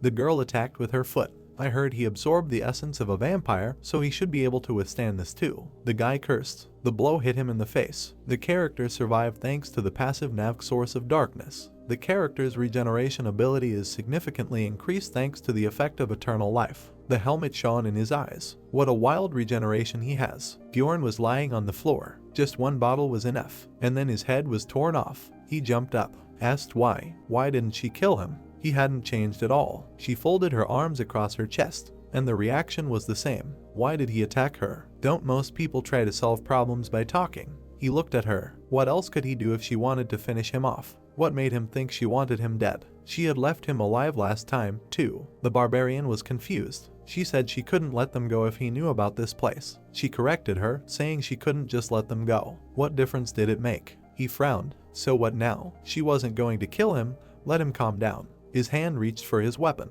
She repeated, letting him calm down. He wasn't going to attack her or anything. Amelia sighed. He just decided to pretend, in case she changed her mind. Yes, you guessed it. He gave a thumbs up. The best defense is a good offense. The marauder looked at the blood on her hands. He asked if she had drunk the potion. The girl couldn't. There are essences that don't react well to potions. She held out her hand, saying it was for him. There was a black worm in her hand. The Blessing of Lev, a drug prepared by alchemists of the underground city. After taking it, it erases the memory of the last hour. Why didn't she give it to him last time? It's rare, she answered. The warrior looked at the lying group. If she finishes everyone off, you will be able to get tens of millions of stones. Why does she need all this? The girl leaned towards him, indignant. Who did he take her for? He thought he could have told her honestly. She forced him to swallow the worm. She told him to eat it if he wanted to live. He swallowed it. Anything is better than dying. She stood over him. It only causes memory loss, right? She hadn't heard about the side effects. Let him not worry and fall asleep, or does he think there are other options? The guy looked at her. Amelia asked about another way. He asked again. 2 ways to piss off an opponent.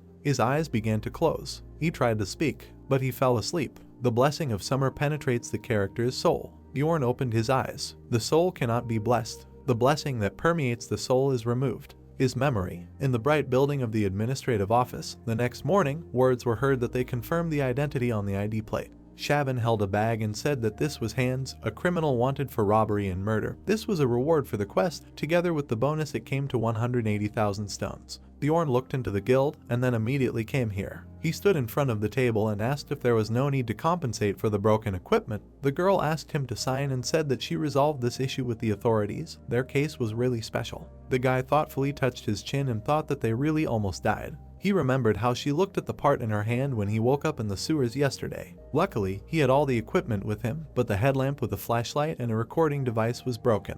The others did not remember anything, so it seems that the words of the psychopath can be trusted. The heroes stood and looked down into the round entrance. Apparently, the last memory for them was the descent into Hans's shelter number 5. The barbarian stood behind the others and wondered why his memory was intact. Nisha looked and exclaimed that it was that mad girl. Dwaki added that she was dead. The mage asked why they had no memory of what happened, how that woman died. Nisha answered that maybe that monster he was talking about did it. A tied-up blonde was lying on the ground. Rottmuller thought that that lady was probably involved here, and Murad asked what he was talking about. Rottmuller imagined himself standing at a board on which it was written that they managed to catch up with the priestess, won the fight, tried to tie her up to take her to the city. She woke up and did something to them. He said that the injuries inflicted were evidence. Couldn't you see that she was beaten with Bjorn's mace? The blonde said that now that he looked closely, he could see traces of his mana too. Anyway, the theory was pretty plausible. The guy with the staff said that it sounded logical.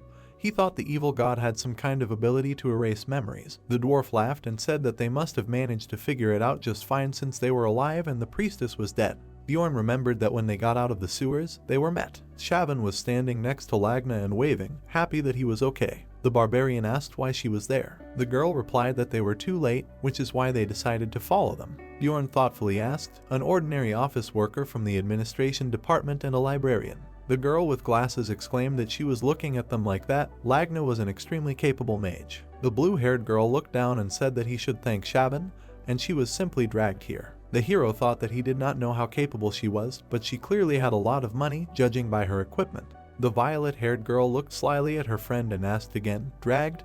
Does this mean that it was not she who was so worried? The librarian asked embarrassedly, when did this happen? Nisha looked at the girls and asked the barbarian, who is this? The cat girl turned away displeasedly, asking that she was a librarian, so she worked in the library where he often went. Now it was clear. Bjorn thought Misha did not like her right away, because she was obviously rich. Then a paladin with a huge two-handed sword on his back approached them. The guy in armor hit his chest and said that the blessing of the Twilight Star would come with them. It was really Alyssa Vahench. They would not forget everything they had done for them. Thus, the mission was confirmed. Someone was discussing that it was Bjorn. She heard that he had to cover himself with a cloak. The girls in uniform giggled and whispered that another heard that he got really big when he used the skill. The friend asked what she was talking about. Bjorn listened to their whispers with irritation and thought, is he an animal in a zoo or something? The girl slapped her palm on the table and called out to the girls. Shaban angrily pointed her finger at them and asked if they wanted to get punished for harassment, otherwise she would quickly write a complaint. The barbarian grinned and thought that she deserved to be forgiven for having to come to the cafe because of her. He pushed his chair back and said that he would go. His partners were waiting.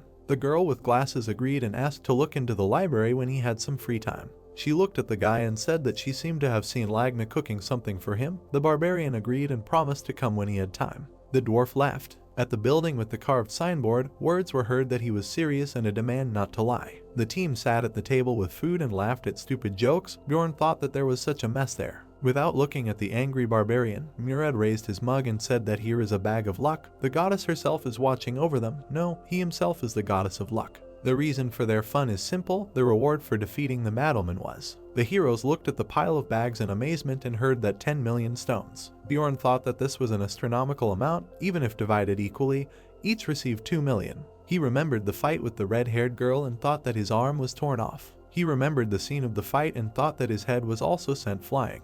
And they don't remember anything at all, so they think they won the lottery. Nisha looked at the guy with his arms crossed and said that she wanted to discuss something with him. She came closer and sheepishly said in his ear that her dad wanted to meet him. Suddenly, he heard words that it was him, Bjorn. The hero turned around and saw a man who happily asked. He had already forgotten him. He was Hans Horch. The hero thought that he had simply forgotten which Hans it was.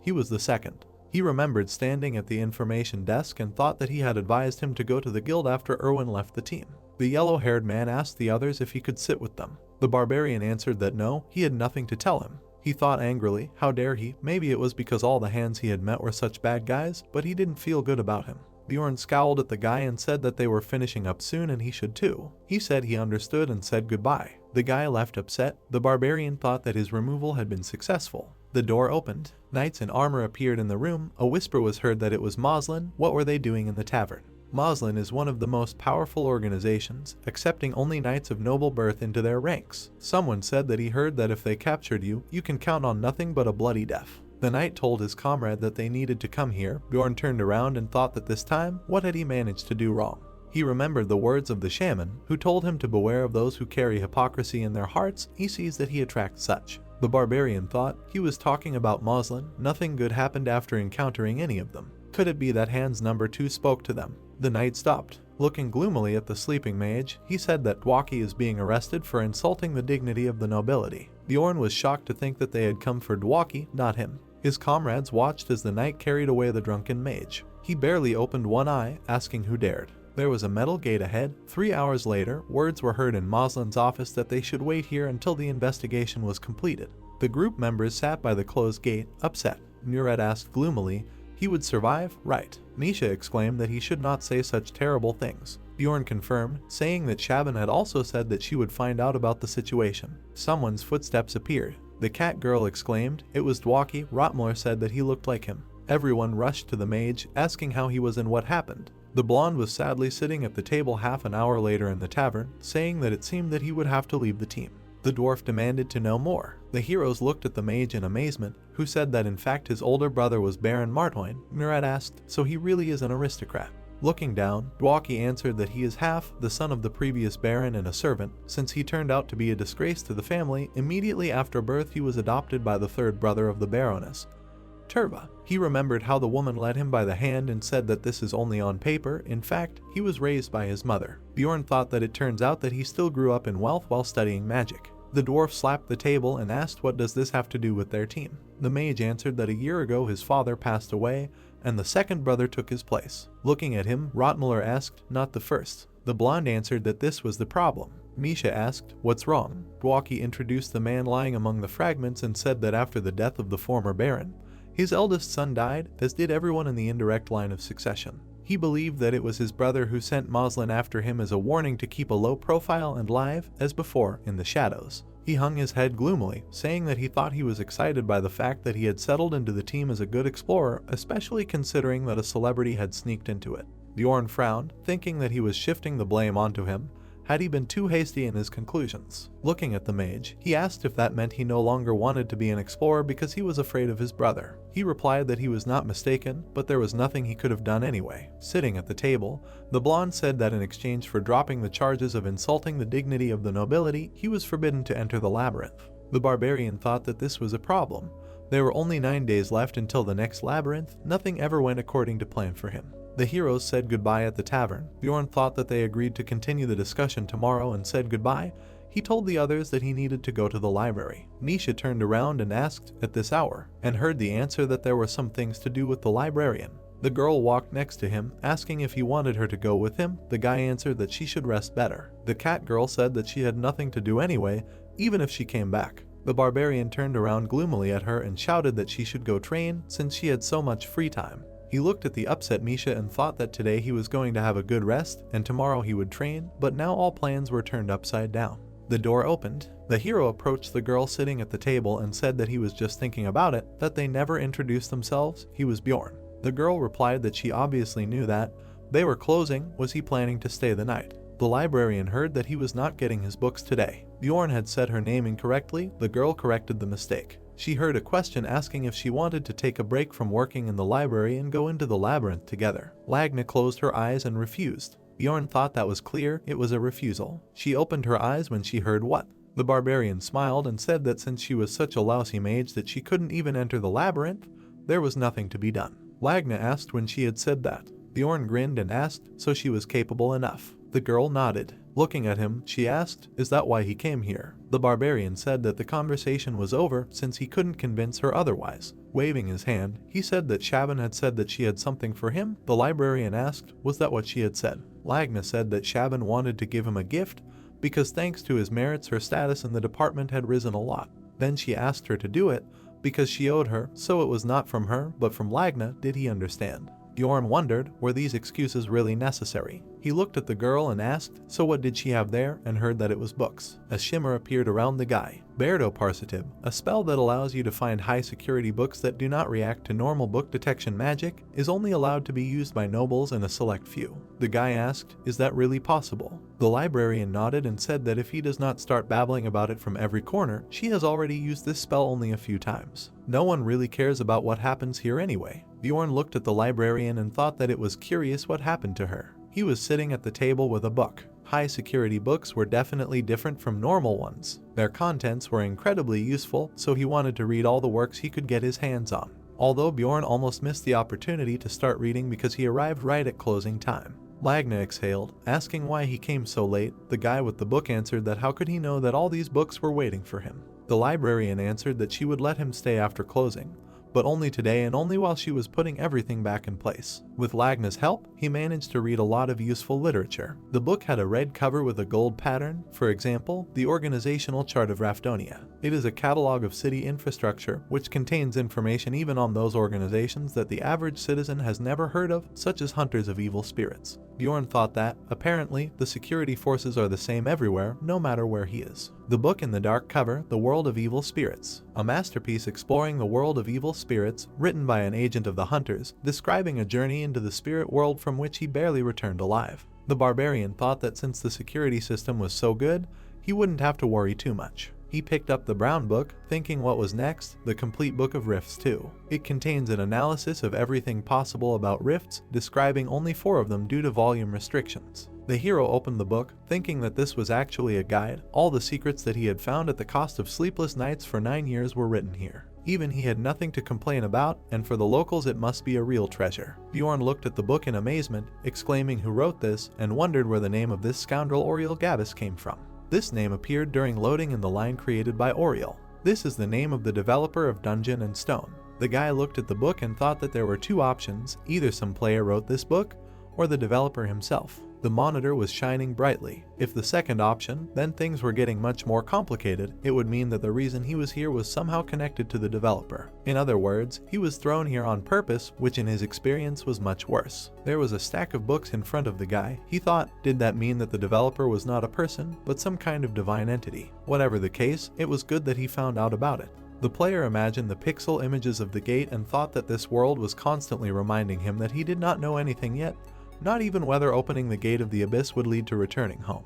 Touching his forehead, Bjorn thought that if he tracked down this name, he would one day be able to find his way back. Asking this from every person he met sounded dubious. He should be careful. He frowned thoughtfully, thinking that he would read the book again. Suddenly he missed something. The guy flipped through the pages. The sun was shining through the window. He looked and asked, was it morning already? Lagna was sleeping at the table. Bjorn came up and asked why she was silent. He would have left right away. The girl was sitting at the table and asked not to get the wrong idea. She just decided to rest. Tidying up took a little longer. The barbarian thought that it was time to open the library. The librarian looked at him and said that she was serious. Let him not imagine unnecessary things. Bjorn looked at her seriously. The girl looked at him and asked what was the matter. Wasn't he going to leave? The barbarian thought, was she really kind or something? A magic tower towered in the sky. A few hours later a scream was heard. Was Raven home? The girl with the pillow asked what he forgot here at such an early hour. Bjorn answered that there was one thing. She hurried him, saying that she wanted to sleep. The door slammed in front of him, and it was worth asking only that he needed a mage on the team. Did she want it? But it seemed she did not. He shouted that there was one more request. The girl opened the door and asked what. The hero handed her a piece of paper from the complete Book of Rifts 2 and said that he wanted to know when this paper was made. He stood at the threshold and heard that he knew that she would not work for free. Let him come in. Raven crossed her arms and told him to tell. He killed a vampire. How did he know how to get the tears of a goddess? Bjorn said that he already said that he had no idea what they were, but simply pulled them out of the statue in front of the fountain. The blonde answered that she thought so he knew about them. The barbarian remembered how he broke the statue and said that no, he just broke it because he was bored. The girl asked, are you sure he didn't read this in some book? The barbarian gloomily asked, what book? And then he heard that it was the complete Book of Rifts. He was shocked to hear this. Raven said that it was somehow strange. He used them exactly when he needed to, although he didn't even know what they were. Bjorn sat on a chair and said that he just figured that he would help since there was a symbol of the goddess on the bottle. The girl sitting opposite him asked if he was serious, and the barbarian swore on his honor as a warrior. Raven sadly said that she only hoped that she would finally get a normal copy of the full Book of Rifts. Looking at her, the hero thought, he says that it is in the library, right? He reminded her of his request. Crossing her arms, the blonde said that she would take care of her if he helped her scientific advisors with their research. He would receive the results of the paper analysis next week. There were tools on the table. The girl told him not to come so early without warning anymore. A little later at a meeting of the Outcast team, Misha with tears in her eyes called Bjorn and asked why he was not home. Looking at the girl, he said that he was late in the library. She asked, did he do this all night? The guy answered that he was just reading books. The redhead touched her chin and asked, is it true? The barbarian answered, why should he lie to her? And to himself thought, why is she looking at him like that? He somehow feels uneasy. He slapped his fist into his palm and asked, what did she want to tell him yesterday? Misha turned around when she heard how they were greeted, saying that they were early, and told the guys that they were waiting for them. The guy thought, what's wrong with her? The team was sitting at the table. Murad told them to tell everyone what they thought. They would start with Bjorn. The barbarian seriously said that he thought it would be easier for them to find someone new. He had already asked 2 mages, although they refused him.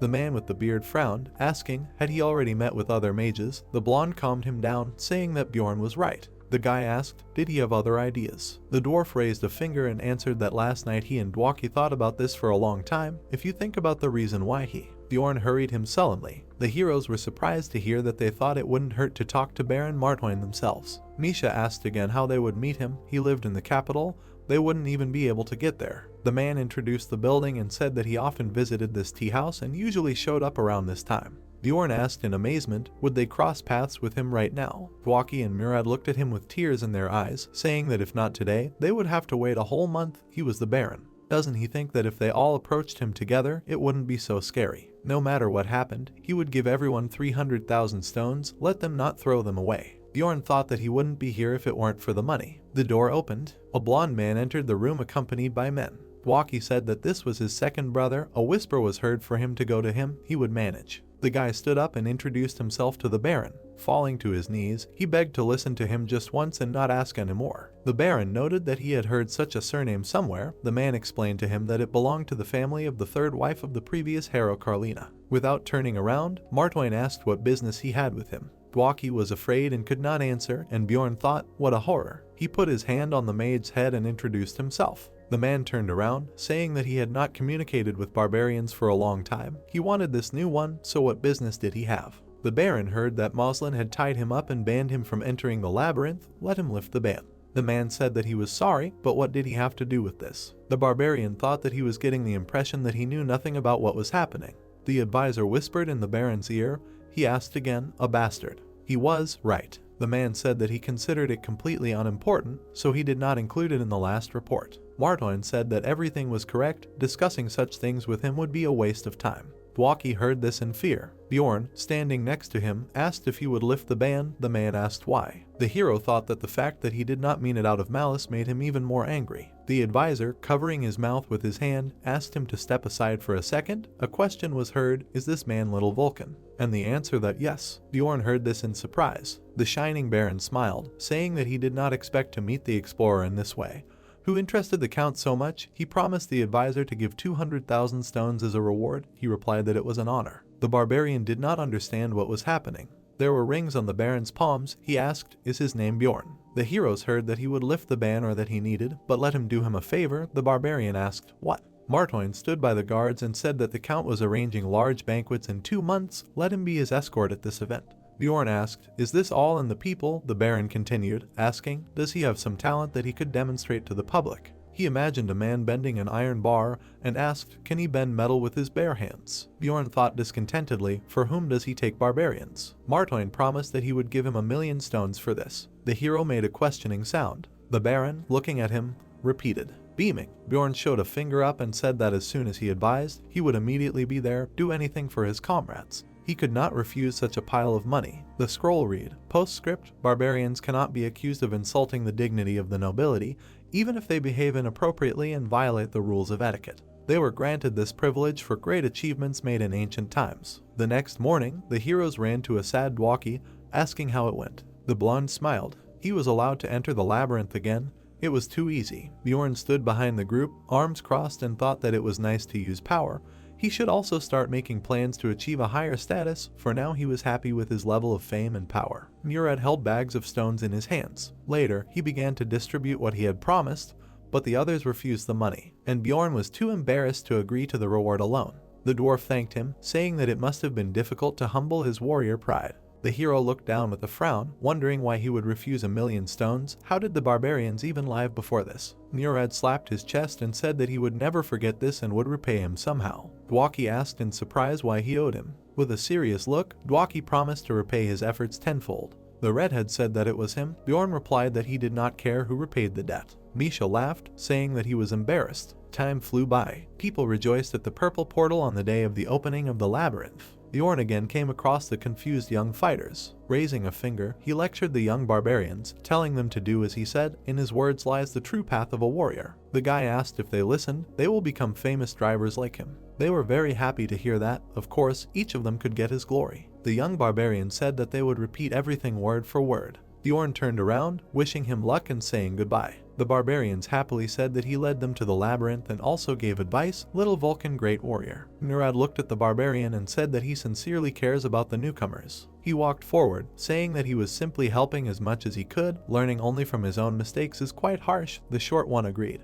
Bjorn looked ahead with a frown. He remembered Karak sitting on the bench a few days ago, saying that he was currently working as a defender for the team on the 2nd floor and that most of the other guys were dead. He thought that it would be nice if they were properly trained, instead of clinging to ancient traditions. The guy in armor said that maybe then they wouldn't have died, and thought that they had only been in the labyrinth 3 times. Misha asked Rotmuller why he didn't have a weapon. The brunette looked at her and said that it was in the treasure vault. He was already used to it, so he took it out when necessary. Dwaki saw the barbarian and said that he came, finished with his business, to which he agreed. Bjorn thought that his last 3 times were really bad, and this was already the 4th. He stood in front of the shining entrance to the labyrinth, thinking that he would see what awaited them today. He was sure that something stupid would happen again, so he couldn't afford a second of carelessness. He stepped into the labyrinth. The portal glowed purple. The barbarian decided that he needed to be prepared for anything.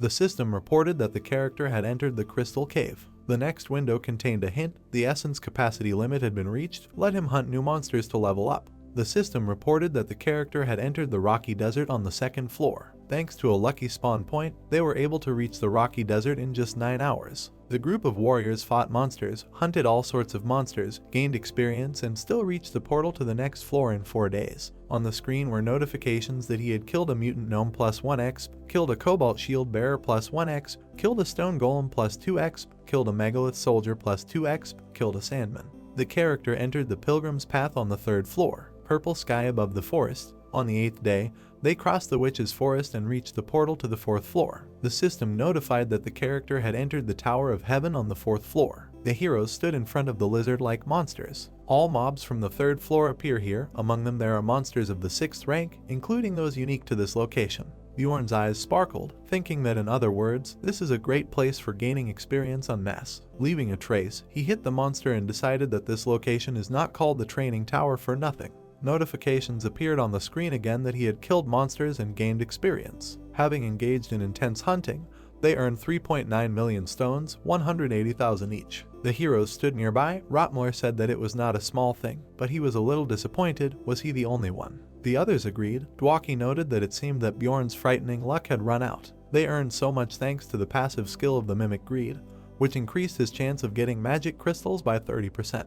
Bjorn looked at the bag of crystals, thinking that it turned out to be less than his first trip to the labyrinth. It seems he is beginning to understand why there are so many looters here. Most people usually get this way, but he would rather not be upset. Bjorn sat at the table with books and talked to Raven. He calmed himself down and invited him to spend time usefully, helped Raven with experiments. In return, he learned the date of the creation of the complete Book of Rifts 2, 150 years ago. He imagined the figure of the king in the book, thinking that the date of the beginning of the events of the game, as well as the death of the first king of the dynasty, as well as the creation of this book, all happened at the same time. Bjorn thought that he would like to know what happened then, but so far there is no opportunity. It cannot be a coincidence. He was walking with Misha through the market. She asked if he was even listening to him. The guy answered that he was paying attention, and he thought that there was no choice. They had to go to the labyrinth. The entrance to the labyrinth glowed purple. The date of the 5th expedition had arrived. Words were heard, 790,000 stones per person. The team stood looking at each other. Misha asked if they had counted correctly. Nothing had happened. They had only raised their level. The candles were burning. Bjorn was lying on the bed, thinking that as long as he didn't get nervous, things were going pretty well. He closed his eyes and then opened them discontentedly and cursed, wondering what kind of thoughts were creeping into his head. He sat up, thinking that things were going well, which meant that the situation was only getting more dangerous. He shouldn't forget, as soon as he relaxed, something bad always happened. He couldn't stop. He had to keep swinging. The guy raised his hands, thinking that this was the only way he could survive. He slapped his cheeks with his palms, and he thought that, of course, if someone saw him now, they would probably think he was crazy. Frowning, the player thought that he should always prepare for the worst-case scenario. He smirked, thinking that even if he seemed crazy, at least he would stay alive. Bjorn's information window. Level 4, +1, Strength 386.1, +56, Spirit 198.3, Skills 32.4, +10. Item level 967. Total combat level 1128.55, +10. Absorbed essences. Corpse Golem rank 7, Vampire Defender rank 5, Orc Hero rank 5. The next day, Misha was pouring food into her plate and asked him if something was wrong. Bjorn replied that no, why would she think so? He ate and heard that the look was somehow harsh, and he thought that he was obviously behaving a little detached. So, he crossed out the food with a spoon and thought that the fact that he could not sit still was his personal problem. He needed to deal with it. He should not cause inconvenience to others. The girl called the guy and, coming closer, offered to let him touch her ears. She was sitting on her knees at the table and told her brother to say that he felt better when he touched them, although they were very small then. By the way, she is talking about the older one. He still treats her well. Bjorn thought that he was a pervert. Misha looked at him with a sweet look, while the guy thought that this is why the environment in which you grow up plays a key role. Let them just look at those eyes. She just wants to help. She probably does not even understand what is bad in this situation. Looking at the girl, he said not to talk like that to strangers. They can misunderstand her. He imagined an angry beast girl, thinking that if he hadn't known that she liked skinny ones, he himself might have thought of something wrong, as if she wanted to seduce him. Misha sat next to him and said that he was not a stranger. Looking at her, Bjorn told him to say that she understood. She said that since he didn't want it, would there be meat? The barbarian thought that was an excellent offer. Lagna looked questioningly at the one who entered. Bjorn approached, and she asked, apparently, that he was doing well. He confirmed and asked how she was doing. He said that he would ask then, although let her be the first. If there was something to say, let her say it. Lagna looked at him and asked how he guessed every time, and received the answer that he saw it in his eyes. Exhaling, the librarian said that it was not certain, but she thought that he should be warned because he was a researcher. Looking at her, the barbarian asked what to warn about and hurried her. He imagined cracks in the glass and heard that a dimensional collapse could happen in the labyrinth soon. This is a real disaster for the labyrinth. Even the floor bosses cannot compare to a disaster of this level. The player remembered that when he played, he encountered it somewhere once in 100 playthroughs. Looking at her, Bjorn reasoned that he was always thinking why it was so calm lately. It must be because of this. The girl sitting at the table said that apparently he did not believe her. It was probably better not to think about such things again. The hero asked how she found out about him, and heard that from a mage named Sharnel Fergan from the Tarupan school. They have been studying the phenomenon of dimensional collapse for many years. The librarian looked at him, hearing gratitude for the warning. He will try to figure it out, and asked, is he leaving already? The guy turned away and waved his hand, confirming, and he thought that here is a new task. He will do it first. The city was dimly lit by the setting sun. Bjorn thought that however he couldn't find anything. He started to doubt that this mage even existed. And after 10 days, rumors started. Nisha burst into the room, shouting that a dimensional collapse was going to happen soon. Bjorn was sitting at the bar and turned around. People were discussing it, saying that they heard from someone and they said that they happen regularly. The barbarian looked over his shoulder, thinking that for rumors to spread so fast, there must be some traces or a source. But there wasn't one. Someone was deliberately spreading rumors. He held the mug in his hands and thought that this was annoying. He wanted to know what they were talking about in more secluded places. Looking away, he thought that the barbarian couldn't get such information in any way. Apparently, the last option was left. Bjorn looked at the red pill in his hand and thought that he wanted to wait 3 months and then take it. Throwing the pill into his mouth, he thought that 2 should be enough. The guy swallowed the pill. Turning to the side, Bjorn said, now. The clock hand showed 12. The system reported that the character took GB 27. Bright lightning appeared. The system reported that the soul entered into resonance and was attracted to a certain world. Blue curls hovered. The player in the suit stood at the table, wondering, what kind of place is this? There was a sign with a coat of arms on the wall. The words Hansu, age 29, were heard. The man was sitting at the table and said that after a month of absence from work, the company reported him missing. What about his family? The man standing next to him replied that he only had a mother. The brunette looked on, saying that when he notified her about this, she said that she did not care. The older man frowned and asked why this case was entrusted to them. There was a CCTV recording on the screen. The man said that the camera showed that he entered his house but did not leave it. All the windows were also closed. The older man took the papers and said that it was very suspicious. He leafed through the case and thought that this was a unique case. No signs of forced entry or lost items. He had not used his card for a month. The clothes he was wearing were found in his room. Because they were lying around, it looked like he did not take them off himself, but as if his body simply disappeared. There was a shirt and pants on the chair. The man said he didn't know who did it, but he was just crazy. Looking at the employee, he asked if he had saved the scene of the incident and let him make a request for an examination. The employee replied that he wanted to show him something and said that this monitor was found in the missing person's room.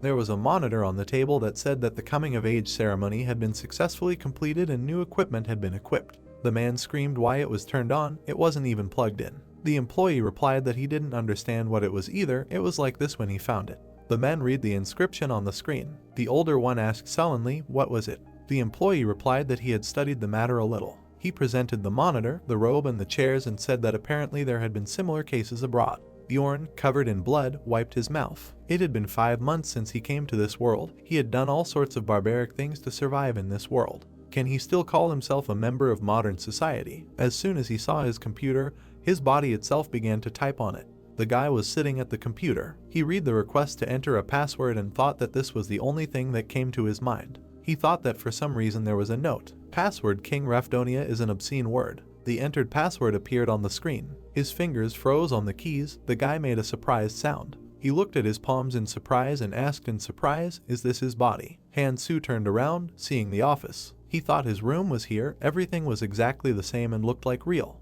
He looked around tensely. The guy pulled the door. In the kitchen area, Opening the refrigerator, Han-soo exclaimed that this is here and thought that he did not know why there were only cans of cola. He opened one of the cans, thinking that he could not hold back. The hero took a sip and was surprised. He almost cried, thinking that he did not feel the taste at all, as if he was drinking ordinary water. The player looked to the side and heard a question, "Can I come in?" Touched his chin, said that this was an image of the room he felt most comfortable in.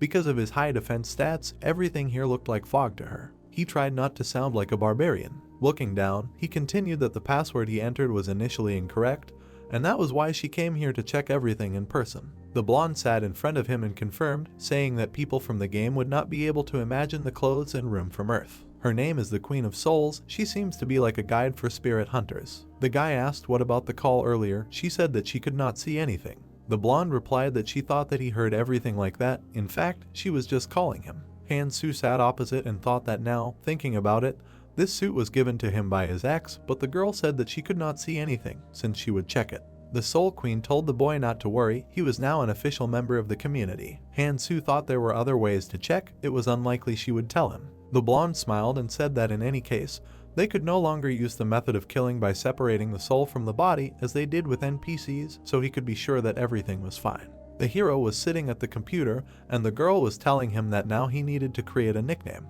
She taught him how to use the community forum. It looked like a normal forum, but his nickname, which he used in the Dungeon and Stone community, was already taken.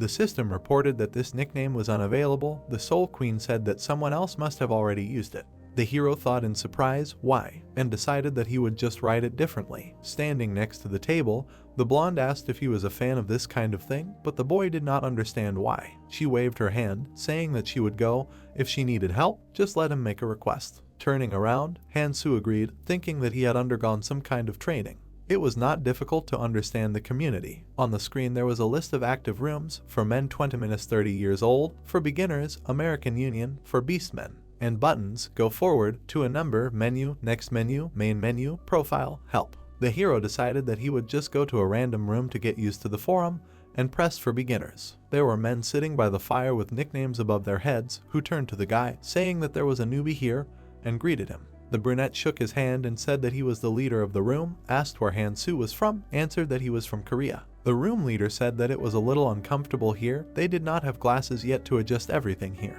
Maybe he would make his visible and introduce himself. The player asked again, and then realized that they had nicknames above their heads. The nickname Dartman was above the man in the suit. He said that it seemed like he was in the forum room for the first time. He just needed to think about it. Here you can rearrange things with your mind. Han-soo thought that he understood, so it could be used as active skills. The inscription Elfnana appeared above the guy's head.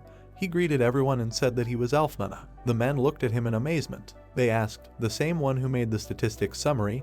He thought he was one of the developers. The guy looked at them in surprise. Words were heard that he knew that he was Korean. He said so. Dartman turned to his comrades and tried to calm them down. And here we need a backstory. Firstly, the name they were saying is his old nickname. The guy imagined the communication on the site with the statistics summary and thought that he really wrote it 3 years after the start of the game. Han-soo touched his chin thoughtfully, thinking that he remembered it only had 100 views. Why were they talking about it like it was popular? He remembered the girl standing in the room and thought that the Soul Queen also asked if he was a fan.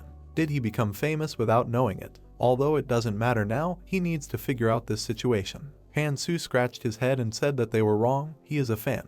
He thought that it would be reckless to attract attention without understanding the situation. The hero pointed his finger above his head and asked him to take a closer look. There were 2 ends. The men reacted with disappointment. Someone said that he was already happy. The leader of the room waved his hands, saying that anything can be understood. The reaction was instantaneous. Someone watched Murad leaning against a tree and said that it was cruel. They just walked out. Although he thinks this reaction was expected, should he just walk out? The man in sneakers came up and asked how long he had been here. Han-soo thought he might find it weird if he told the truth. He crossed his arms and replied that it had been a year. The guy with pink hair said that he had received the letter quite late. He looked in surprise at the guy with the nickname Pink Eye, who said that most people receive an invitation when it becomes obvious that they are evil spirits. It was rare for someone to receive an invitation because of their fame. The hero thought that it seemed like a bad idea. Pink Eye winked and said that he must be a good actor. He should find out what was going on in the real world. It should have only been about 70 days. Han-soo thoughtfully heard that time here was different from Earth. A month on Earth was equivalent to about 5 months here. He wondered what it meant. About a month had passed on Earth, a strange feeling, only a month. Had someone reported him missing? He learned a little from talking to Pink Guy. He asked how to go back. The pink-haired guy crossed his arms and said he didn't know. There were many theories but no concrete answer, and as Han-Soo thought. He then asked who the very first player was. Pink Guy raised a finger and answered that they had been here for about 20 years, and that was around the time the community was created. Han-Soo looked away after hearing the answer. No wonder, they had beaten the game 5 years ago, and he agreed. He mused that he felt defeated. His pride as a veteran of the game was shaken. After all these people had reached the gates of the abyss before him. He imagined himself standing in the middle of a crowd. Han-Soo thought that from the outside they looked stupid, but that meant they were all amazing players. He heard a question about what difficulty he had beaten. He looked at the guy in surprise and asked again. Pink Guy replied with a smile that it was not the original version, a remake. What difficulty did he play? Han-Soo thought he still didn't understand what he was talking about. The guy slammed his fist into his palm and said that I think they call it a pirated version in Korea. The file that was uploaded to the forum 5 years ago, in which you can edit the drop rate and experience modifier. Han-Soo was amazed to hear that he was not bragging, but he had beaten the game in 50x mode. Then he realized how such people could beat the game. He thought maximum experience at a 100x drop rate. The maximum level is 30. He thought 11 was the maximum. But then there should be a limit of 30 essences. He can open rifts whenever he wants. That's too many numbered items. Han-Soo was shaking with anger. Pink Guy asked him what difficulty he cleared, and he said 50x. He shook angrily after hearing that it was hard. The one who made this place cleared the game on 15x. Most people clear the game on 6-80. How cool is that? Han-Soo laughed sarcastically in his mind and thought that he was very surprised. The man put his glasses on the table and asked if she took the computer. The girl stood in front of the table and said that yes, they also erased all traces. Nothing will appear on the news. The gray-haired man asked what happened to that person. He opened the laptop after hearing the answer that she looked through everything. He was completely normal in everything. He confirmed that he was completely normal in everything except the game. The laptop showed the dungeon and stone screensaver. He heard the words that he was a little angry, but that was all. Besides that, the man said that he had defeated the legacy of Oral. The girl looked at him in surprise and said that the world was perfect, but 5 years ago it was sent to the scrap heap because no one could beat it. The white-haired man frowned, saying that although he had beaten it, maybe it wasn't the game's fault. He was sitting at the table, saying that it was an interesting situation. Han-Soo, the man who had beaten the game that everyone thought was impossible. The guy was sitting at the computer. How far could he go? The protagonist was typing on the keyboard. He noted that the conversation with the pink guy had been useful in many ways, wondering how he should express himself. The protagonist, in the guise of Han-Soo, was sitting by the fire. The pink guy said that he would eat a whole pizza in one go, and that was all he needed, asking the protagonist if he wanted anything. Han-Soo said that of course he wanted cola and hot soup with rice. The pink guy asked about hot soup and rice. The pink-haired guy looked at Han-Soo in surprise. The protagonist said that this was the most effective food in the world. Han-Soo noted that even such a casual chat seemed to relieve the accumulated tension. The protagonist sat at the computer, looking at the time. He wondered if this space would close on its own when time runs out, noting that it started at 12 o'clock and there were only 7 left. The protagonist moved the cursor over the information. He noted that it was probably worth starting to learn about the collapse of dimensions. Market, a forum for selling and buying goods or information, currency, ghost points. The protagonist looked at the various ads with a grin. He clicked the mouse, noting that it was necessary to sort by cost. Han-Soo sat with his back, looking at the 2 offers that appeared, noting that this would be more effective. The protagonist wondered about the Lord of the First Floor. System notification. He requested an hour with Tacitronin. The deal is completed. His GP is 70,000. The protagonist wondered about Skull Island, the secret location of the 6th floor. System notification. He requested a chat with Bro78.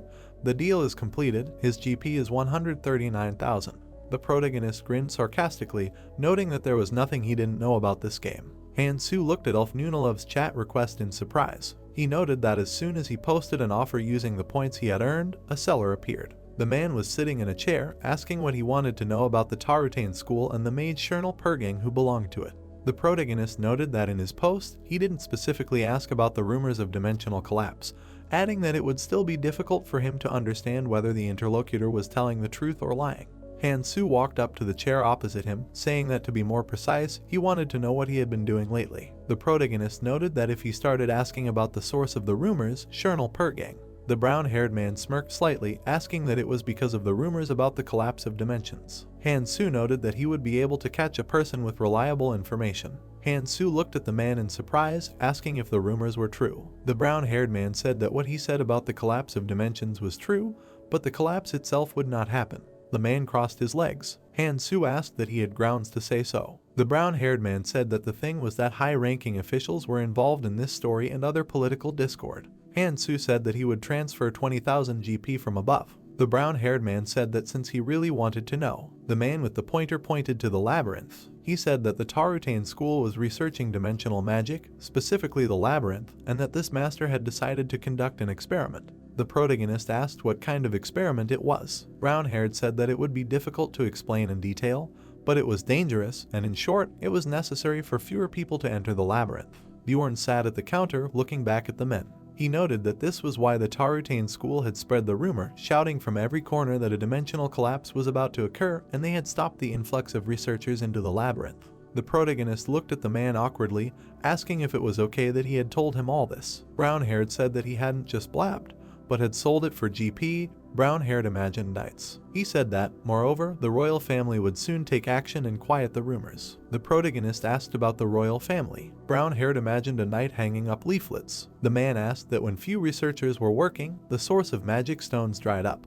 The man presented the red crystals to the characters. The protagonist said that they would then complete the deal and he would transfer the promised 20,000 stones to him separately. The brown-haired man smiled widely, saying that he did not need it. The protagonist did not understand why. The man said that he thought that he had already treated his fellow player too rudely. Han-Soo wondered why he had so easily given up on the 400,000 kanmei. The brown-haired man smiled happily. The protagonist noted that this interaction made him convinced, adding that he had settled so well in that world that such an amount was nothing to him. The protagonist looked at the floor with a serious expression. He thought that this explained why he was aware of all the details of what was happening, although he had not found even a scrap of information after days of diligent effort, noting that it reminded him of how he started. The protagonist thought that it was none of his business what difficulty they all beat the game on, because this world was not in the game. The man waved his hand at the disappearing protagonist. The protagonist noted that this is a cruel reality, subject to the only barbaric rule, the strongest survives. The protagonist appeared in front of his computer. He wondered that he is a small Balkan, noting what difference it makes. He is still just a newbie there, noting that he has a long, long road ahead.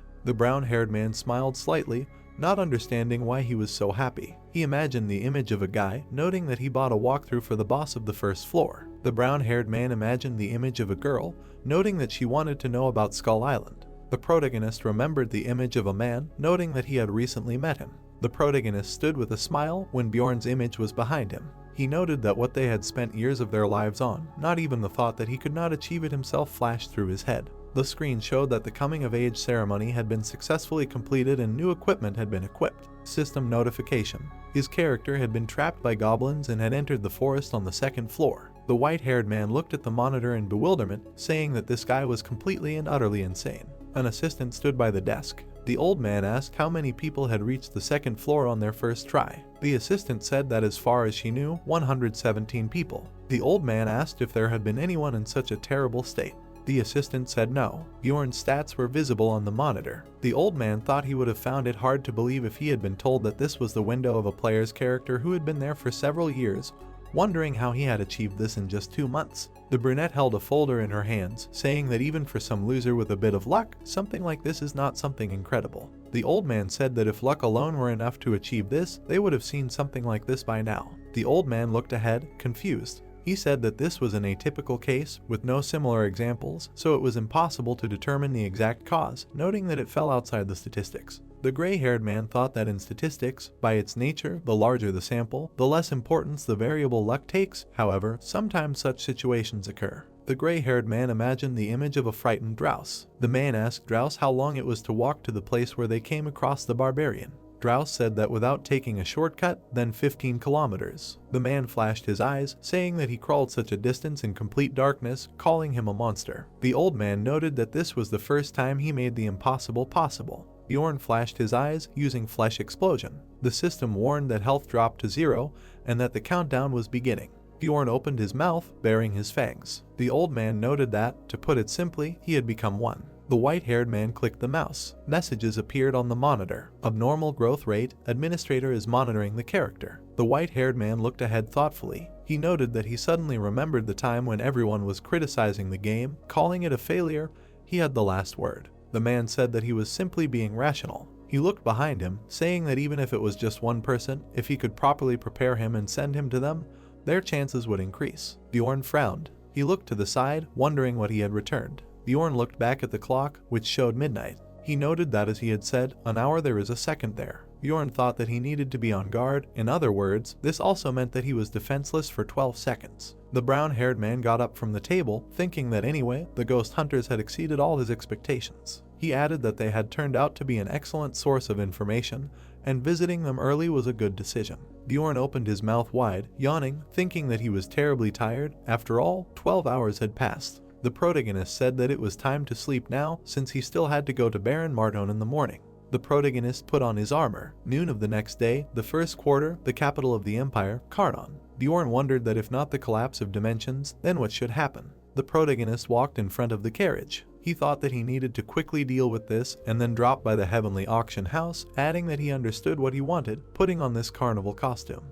The man ordered Bjorn to stand. The protagonist looked at the enraged brunette in surprise. The brunette asked what he was telling him, noting that he should look straight ahead and keep his back straight, since he was leading the procession and the Baron's honor was hanging on his neck. Bjorn chuckled in displeasure, looking away, thinking that it was he who made the barbarian let him in first. The brunette told him to just not do anything that could disgrace the Baron. Gray clouds floated over the city. The protagonist noted that the Count's house, where the banquet would be, was about 6 kilometers away. The angry man asked if he even happened to miss it. Bjorn said that he was so small that nothing could reach him. The protagonist noted that it was also summer. The Baron smiled broadly, saying that so much attention, noting that this was his first time, and he had only just arrived, adding that when they returned, a generous reward awaited him. The protagonist said that he was glad that at least he liked it. Martone turned around, saying that he would go greet the Count, adding that he should enjoy the banquet. Bjorn noted that he was alone. He stood awkwardly among the people. The people were discussing whether it was dangerous to leave him unattended, and that he looked like the devil Farsera. The protagonist looked ahead in confusion,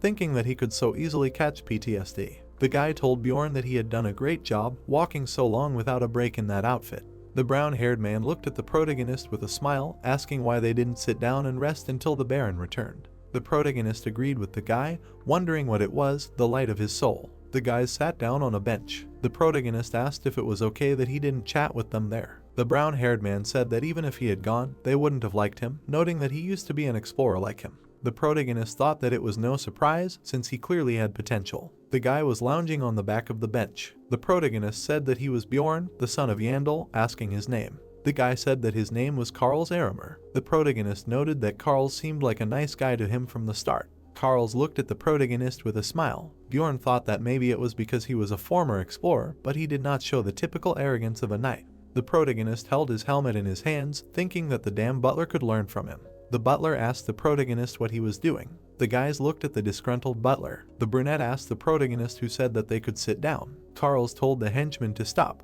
Karls looked at the butler with a dejected look. The knight said that he was relaxing with him because he told him to. The butler asked what he was doing. The brunette approached the barbarian, getting close to his ear. The man whispered that since he was done resting, he should get up, asking what people would think when they saw a barbarian lounging while resting. Bjorn asked that he was probably resting. The protagonist covered his ears in irritation. The butler said no, and people would think he was just a weakling, telling him to get up, noting that no matter what he was, he had to be an iron-blooded warrior that day. The protagonist thought that if it weren't for the 1,000,000 stones. The barbarian abruptly rose from the bench, thinking that it was 1,000,000 stones, and he could only suffer for a day, adding that since he was already in this mess, he would behave exactly as he wanted. The protagonist put on his helmet. He noted that he was a warrior with iron blood, a barbarian who had rejected civilization, a complete savage. The barbarian spread his arms out to the sides and screamed loudly. The people looked at the barbarian in horror. A small boy looked at Bjorn with admiration. The butler asked what he was doing all of a sudden.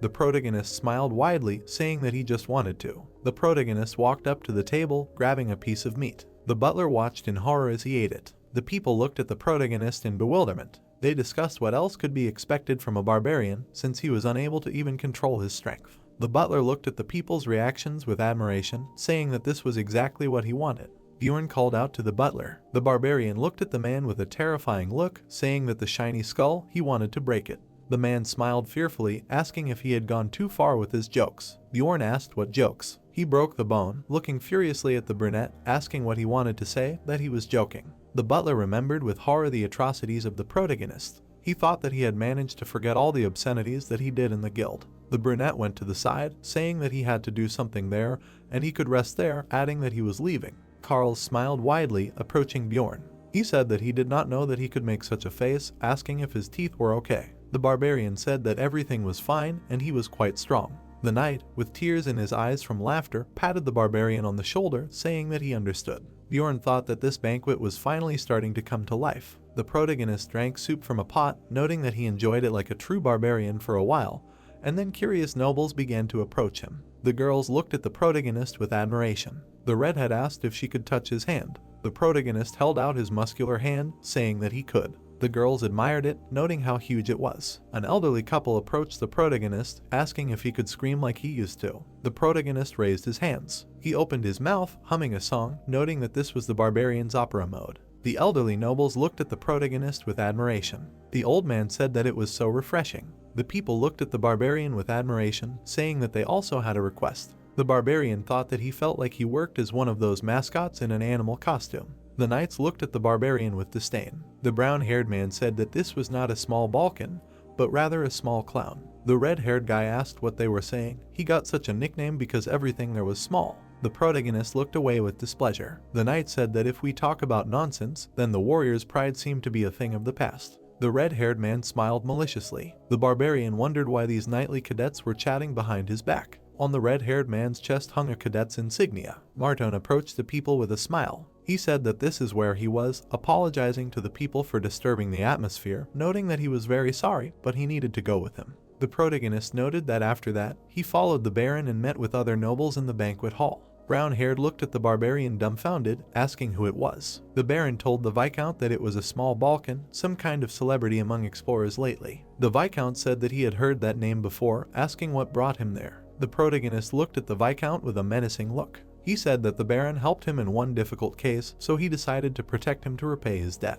The viscount asked that the mighty barbarian as a personal bodyguard, noting that he was sincerely envious. Marton smiled and pointed at Bjorn. He said that it was all nothing, and he had told him many times that he did not owe him anything, and moreover, for him it was even too much. Bjorn thought it was script time, saying that a warrior does not forget the kindness shown to him. The viscount and the baron clinked glasses. The viscount said that this was a noble way of thinking, noting that he would remember his name. Bjorn noted that 13 more similar conversations had passed like this. System notification. The character's fame has been increased by 20. People were standing in small groups, talking to each other. The protagonist noted that in other words, among all these people, less than 15 are worthy of being called aristocrats. The protagonist thought that as a result, he was introduced to all the nobles, and in a normal playthrough, he would have to raise his fame level very much to do this. The protagonist folded the pipe in half. He noted that, be that as it may, after greeting everyone, he began to communicate with the people who came to the baron. The knight stepped onto the floor, saying that he was truly worthy of his nickname.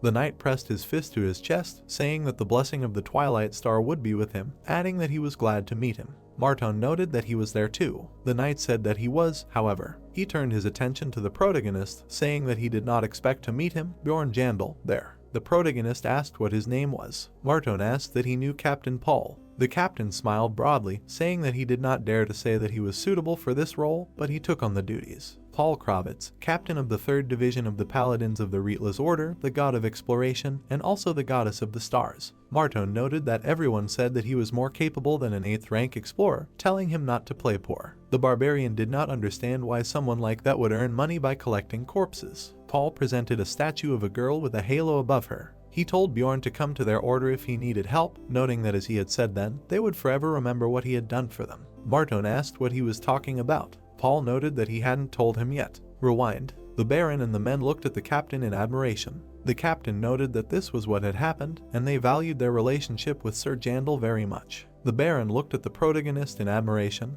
asking that he was better than he expected. Bjorn noted that the baron's manly gaze warmed. System alert. The character's fame has been increased by 10. In half an hour, a shadow emanated from the leg. The men smiled happily. The man shouted that Count Ferdihilt. The baron looked ahead with a serious look. He told the barbarian that it was time to go now, noting that the count had said that he very much wanted to meet him. Bjorn thought he had a bad feeling about this. The count smiled happily, holding the protagonist's hand. He said that it was him, and how long he had dreamed of meeting him. The protagonist asked if that was it, adding that it was nice to meet him. The barbarian thought that it was strange since he had indeed become relatively famous only recently, but not so famous that the Count himself would want to meet him. The protagonist noted that even in the game, such an event did not trigger until much more time had passed. Ferdihilt shook the protagonist's hand, saying that he should call him the Big Balkan, not the Little Balkan. Bjorn noted that since he was so attached to him, it meant he wanted to appease him, thinking that he felt uneasy about it. The barbarian and the baron looked at Ferdihilt in bewilderment. The Count said that one look at him had given him an interesting idea. Bjorn wondered what it was. Ferdihilt said that a dueling competition of knight cadets would take place a little later. The Count looked at the barbarian curiously, asking if he wanted to participate. Bjorn didn't know what to do. The protagonist sat in the courtyard, noting that this was a sudden quest, and frankly, he had a bad feeling about it. The knight said he was looking forward to the barbarian's performance. The fighter asked if he wasn't just an ordinary explorer of the lower floors. The swordsman said he heard he had less than a year of experience. The protagonist noted that just participating would earn him 2 million stones, and the reward for winning would be number 7777, Garfa's necklace. The protagonist presented a beautiful necklace. He noted that if you put a magic crystal in it, it would melt and turn into a new random substance, adding that it was only found in the rifts on the 5th floor and was very, very difficult to obtain. Bjorn thought that the necklace was similar in many ways to the Frost Spirit's ring. The protagonist presented the ring. He noted that it was a low-number item with very unique properties, but not particularly valuable, making it considered useless despite how rare it was. The protagonist imagined an ice dragon, noting that it also contained a secret. The barbarian smiled bloodthirstily, crossing his arms. Bjorn recalled slapping his cheeks. He noted that he had a strange feeling that it was about time for something bad to happen, adding that the desire to keep himself safe if something did happen. Bjorn thought that would be a bad thing. The barbarian furrowed his brows, noting that if he started avoiding problems because he was afraid of an uncertain future, the only ending that would await him was total annihilation. The barbarian smirked slightly. He noted that he would be lying if he said he wasn't nervous, but even so, he needed to embrace his fears and move forward. Marton asked the barbarian how strong he was. The baron looked at the protagonist thoughtfully. He said that he didn't even want him to win, but if he lost too quickly, his reputation would be ruined. Bjorn said 10 seconds, adding that he could smash most of these guys' skulls in 10 seconds. The butler grabbed his head in horror. The baron said that was good, and if he won, he would give him an extra 1,000,000 stones, so he should try. The protagonist looked at the baron in confusion, wondering if he was some kind of ray of light and what kind of financial investment. The barbarian clenched his fist, noting that he was suddenly filled with motivation. He said that he would do his best. Bjorn turned his attention to the knight who had approached. He noted that as soon as the baron walked away, however, a pack of rats had gathered. The knight noted that he had heard his insolent words. The brown-haired man pointed his finger at the protagonist in displeasure. He asked what he was talking about 10 seconds and that he forgot his place after all that clowning. Bjorn thought it was the one who called him a little clown or something. The brunette glared at the barbarian, telling him to pray that he would not become his opponent, because he would rip his throat out in 10 seconds. Bjorn thought that this warrior was squeaking about his pride. The redhead smiled maliciously, saying that if he got caught. The protagonist asked that they had serious problems with their heads. The barbarian glared at the guys. He said that they pounced on him like a pack of cowardly rats, and not even a baby warrior would do that. The knight asked what cowardly rats were and how dare he say such a thing. The protagonist pointed his finger at the guys. He asked that they had a sudden attack of courage, how the baron left, noting that this was honor and dignity. The barbarian shouted, asking what the knights had done to another participant, trying to scare him with their numbers. The knights covered their ears from the shouting. Bjorn said that it was obvious that something was wrong with their heads. The knights looked awkwardly at the crowd of people that had gathered. The brunette told him to shut up. Bjorn thought that at least they were ashamed. The girl looked ahead with disapproval, saying that it was strange, asking what they had really done. The gray-haired man looked ahead with displeasure, saying that if the barbarian was serious, knights should not act like that. The knights gritted their teeth. The protagonist looked at the knights leaving with a smile. The brown-haired man said that he would pay for this. Bjorn said that next time he would solve all their problems with their heads. The protagonist hoped that they would understand what he wanted. The knight attacked his opponent. The judge announced the winner to be Sir Arpion of the Viscount's House of Hensylvania. The judge announced the winner to be Sylvania of the Baron's House of Hessen. The protagonist looked ahead in surprise. The judge announced the winner to be from the Baron's House of Marton Bjorn Jandal. Bjorn noted that they understood everything. The protagonist stood with his back to the knight. The judge told them to take their positions. The redhead said he looked surprised. The barbarian noted that one of the 3 minor musketeers had become his first opponent. The barbarian smiled sarcastically, thinking that he was also the most annoying, the one who had insulted his dignity as a barbarian, and he himself was no less. The knight raised his sword above himself. He said that he, Sylvania, the sword of the Baron of Hessen, swears on his honor and dignity that he will use only fair methods to slay this barbarian. The protagonist spread his arms out to the sides, shouting loudly. The people in the stands began to cheer, raising their fists. Sylvania said how rude. Bjorn wondered that he expected the barbarian to be a gentleman. The judge lowered his hand, saying it was time to begin.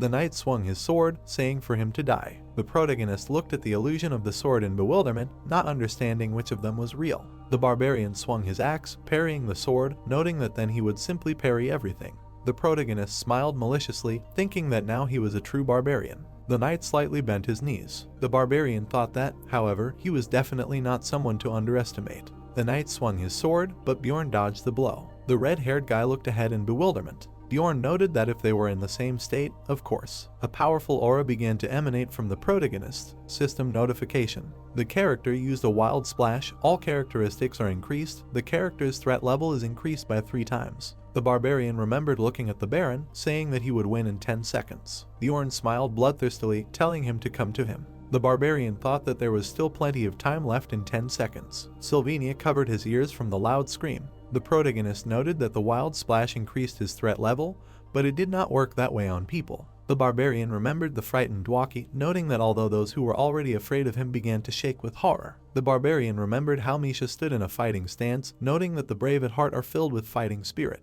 Sylvania got into a fighting stance. The barbarian thought what would happen with this. The red-haired guy rushed to attack the protagonist. Bjorn noted that as it turned out, the latter, thinking that he did not have a shield. The protagonist parried the blow with his hand, thinking that without it was like without hands. Sylvania looked at the barbarian in horror, not understanding how he did it. The barbarian asked the knight what he did not understand. Bjorn pushed the sword away, saying that he was the weakling. Sylvania bared his teeth in fear. He widened his eyes. Bjorn stood with his back turned, looking at the cowering knight. Sylvania asked what kind of dirty tricks he was talking about. Bjorn did not understand what he was talking about, because he was just standing there. The protagonist grabbed the knight by the neck, thinking that he definitely had problems with his head. The barbarian put his axe on the ground. He asked Sylvania if he remembered what he promised him, adding that the next time they met, he would sort out his problems in his head. The protagonist swung his fist, thinking that if someone had trouble with her, the easiest way to get rid of the cause. Sylvania widened her eyes in horror. Bjorn noted that he was sure that any barbarian would agree with this, and if not, then okay. The protagonist stood near the tent, the temporary infirmary of the followers of Leetlas. Bjorn asked that he died. Alyssa sat by the bed, looking at the barbarian with displeasure. She said that he would live, but he still should have been softer. Bjorn said that he did not think that he would be such a weakling, adding that he was a knight. The barbarian crossed his arms over his chest, imagining a fist and an axe. He told the priestess that he had hit him with a fist, not even an axe, asking how he knew that he would be knocked out by a jab. The priestess said that he had hit him so hard that his brains had flowed. Alyssa looked at the barbarian in bewilderment. Bjorn said that it would count as a knockout since he remained alive. The priestess experienced the semblance of stupidity of 3 barbarians gathered together. Alyssa exhaled heavily the moment the knight came to. Sylvania asked where he was. He sat up from the bed, clutching his head, saying that he was definitely going to the competition. Alyssa said that he must have lost his memory after the injury he received in the duel, and she recently healed him, noting that his memories should return soon. Sylvania turned his attention to the barbarian, thanking the priestess for her help. Bjorn loomed over the knight, asking if he really didn't remember anything.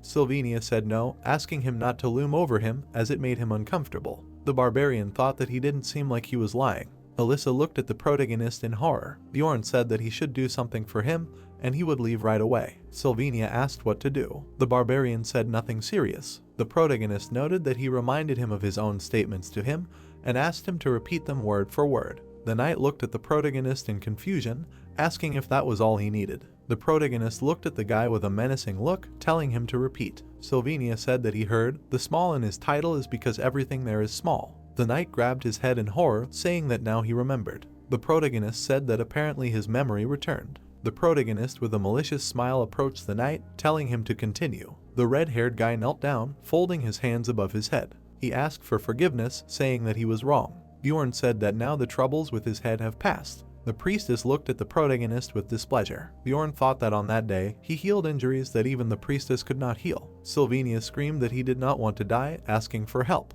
The priestess told the barbarian to leave. Marton turned his attention to the side, saying that there he was, noting that he had been looking for him everywhere, asking where he had been. The protagonist approached the Baron. He said that he went to see how the cadet was doing. Marton said that this was a surprise, and not long ago he had beaten him without a drop of mercy. Bjorn said that if they were in the labyrinth, he would have tasted his axe. The barbarian looked at Marton in bewilderment. He said that, to be honest, he did not expect him to be so weak, and thought that since he was slow, he would at least distinguish himself with fortitude. The Baron said that it was not his fault, since it was their own fault for not training enough. The guys were standing on the green grass. Bjorn asked what everything was okay, and that they might only be training to be knights, but they were still noble families. Marton told him not to worry about it, asking why he thought they were even holding a competition. Marton smiled maliciously, saying that there would be no particular problems, even if someone died. The Baron added that if problems did arise, he would deal with them, so just let him focus on winning, noting that the more of a barbarian he showed himself to be, the happier the Count would be. The barbarian smiled bloodthirstily, saying that then he would crack all their skulls open.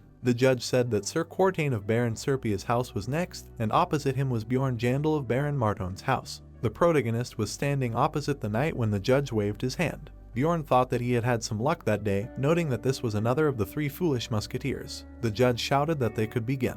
Quartain held his sword out in front of him. He asked the barbarian why he was entering the ring after what he had done to the man, and that he had no shame left at all, adding that he should not think that this fight would be as easy as the previous one. Quartain looked at the approaching barbarian in bewilderment. He said that he did not want to admit it, but Sir Sylvania was the weakest of them. The protagonist struck the knight's head with his fist. The protagonist smiled contentedly. The judge declared that Bjorn had won. The barbarian noted that it had all been over in 3 seconds. He raised his fist and shouted loudly. The spectators smiled joyfully, rejoicing at the barbarian's victory, calling him a Knight Smasher. Bjorn looked at the spectators in bewilderment, wondering if it was really that satisfying to watch someone get their head smashed. System alert, character reputation increased by 20. Bjorn wondered which of them was supposed to be the savage. The protagonist threw the knight into the air. The knight fell on the barbarian's knee. Bjorn noted that in the semi-finals he showed them how to break spines. The judge declared the victory for Bjorn. The protagonist looked away sadly. He thought that it was a pity that he had not faced the last of the 3 musketeers, and had not been able to give him his physiotherapy, but one day he will definitely. The knight sat opposite the priestess with tears in his eyes. Alyssa asked that he wanted to join the faith. The knight asked if it was possible right then. Marton said that he was truly amazing. The Baron stood opposite the resting Bjorn with a smile. He said that he had goosebumps from the last match, asking where he learned such an interesting technique. Bjorn thought they were cartoons, telling Marton that he would like to rest a little before the next fight. Marton said that of course. The main character closed his eyes, wondering what was left, and then the opponent would be. The judge announced that the next would be Sir Albatross of the house of Count Ferdihilt, and Bjorn Jandal of the house of Baron Marton. The protagonist stood without his helmet, thinking that this was a cadet who had sworn allegiance to Count Ferdihilt. The knight threw his sword over his shoulder, looking at the barbarian. He said that it was a pleasure to meet him. Bjorn said that he liked him too. The barbarian noted that he had managed to observe his fights, noting that he had the essence of an orc warrior, a giant golem, and a cyclops. The protagonist smiled sarcastically, thinking that this was a typical combo aimed at increasing strength, and had a rough idea of what kind of person the Count was. Albatross asked where his equipment had gone. The barbarian threw his axe over his shoulder, saying that it was somehow uncomfortable. Albatross said that he thought it was difficult to fight as usual with all that weight. The knight grinned wickedly, saying that he was worried that it would be too easy and was glad that he took their match seriously. The referee shouted for them to begin. Albatross held his sword out in front of him, telling him to come to him.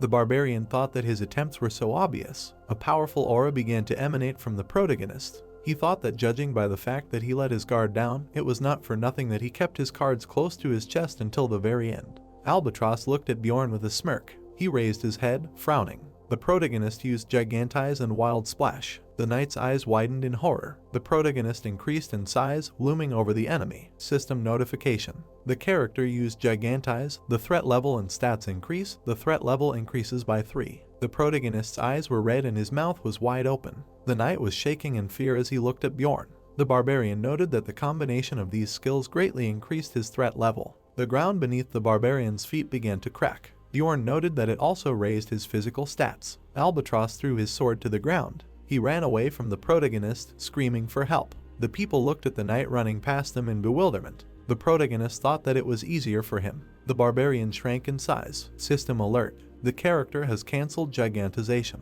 The judge told Albatross that he had left the battlefield. The knight suddenly stopped, his eyes wide. He turned around and walked towards the judge, saying that he hadn't done it on purpose, asking for another chance. Ferdihilt said that was enough. The Count looked down with an angry look. The Count looked at the knight with a furious look, asking how much longer he was going to disgrace his name. The protagonist wondered if maybe he shouldn't have used gigantization.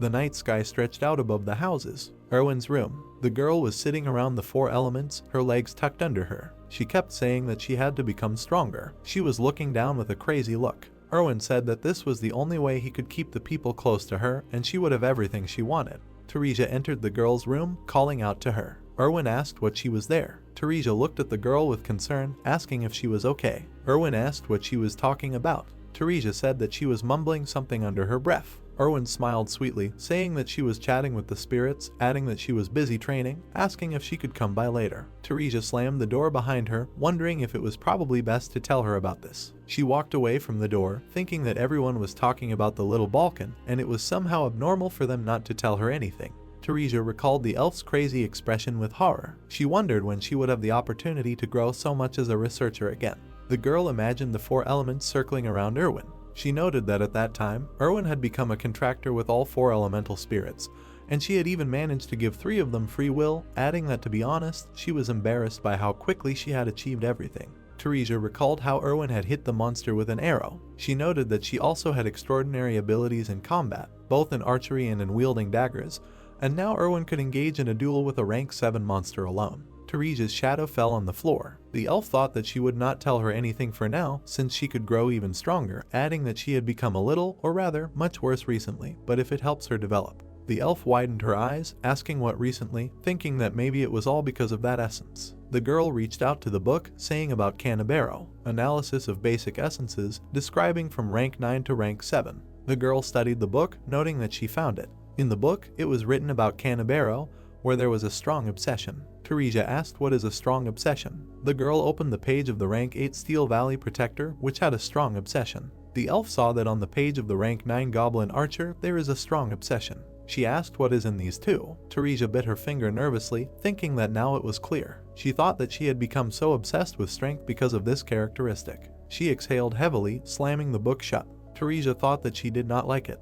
But she could not just take the essences out of her either, adding that when they found an essence to replace these, then she would ask her to remove them. The small flame began to dissolve in the air. The girl thought that she had figured out the reason, and now it should be easier. Teresa opened her eyes in horror, lying in bed. She thought that if she found out that he was alive before they got rid of these essences, then in which direction her obsession would turn.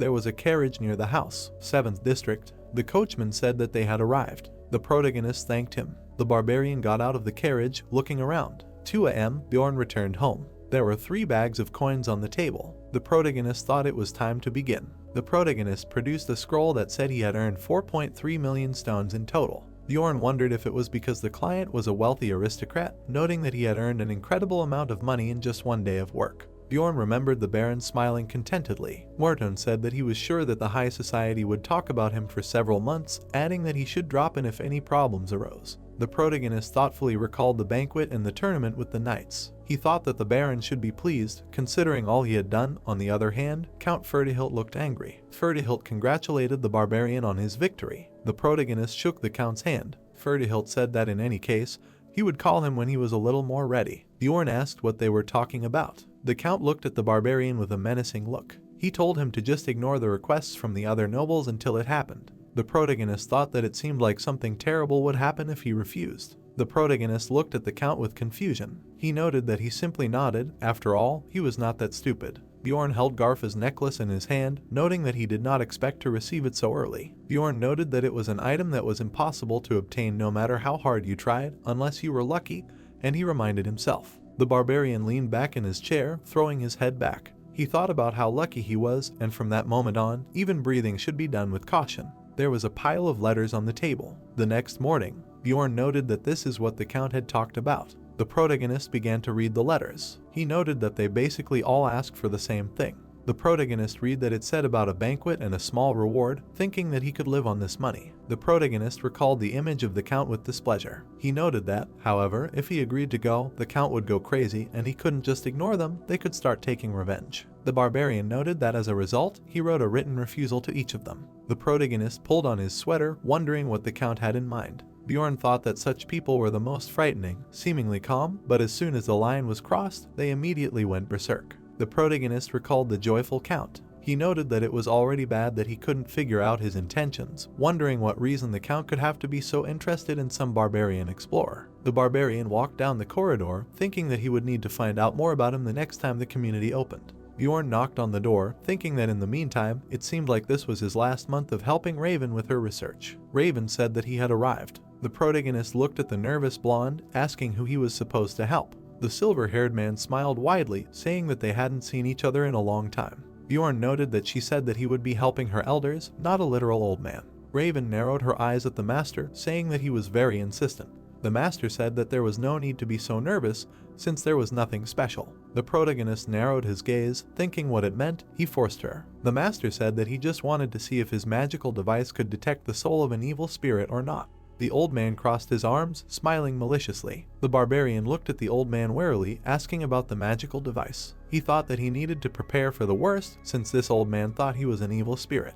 Bjorn thought that it meant he should not react to an evil spirit, but to a magical device. The protagonist leaned towards the master, asking if it was safe. He thought that this was the most logical reaction, considering everything Raven had done to him before. The master narrowed his gaze, asking why he did not trust him, the master of the Altemian school. The old man gritted his teeth, asking who he took him for, adding that he should not worry, since Raven would prove the safety of the device. The blonde looked at the master in surprise, asking what she would do. The master said that it was nothing complicated.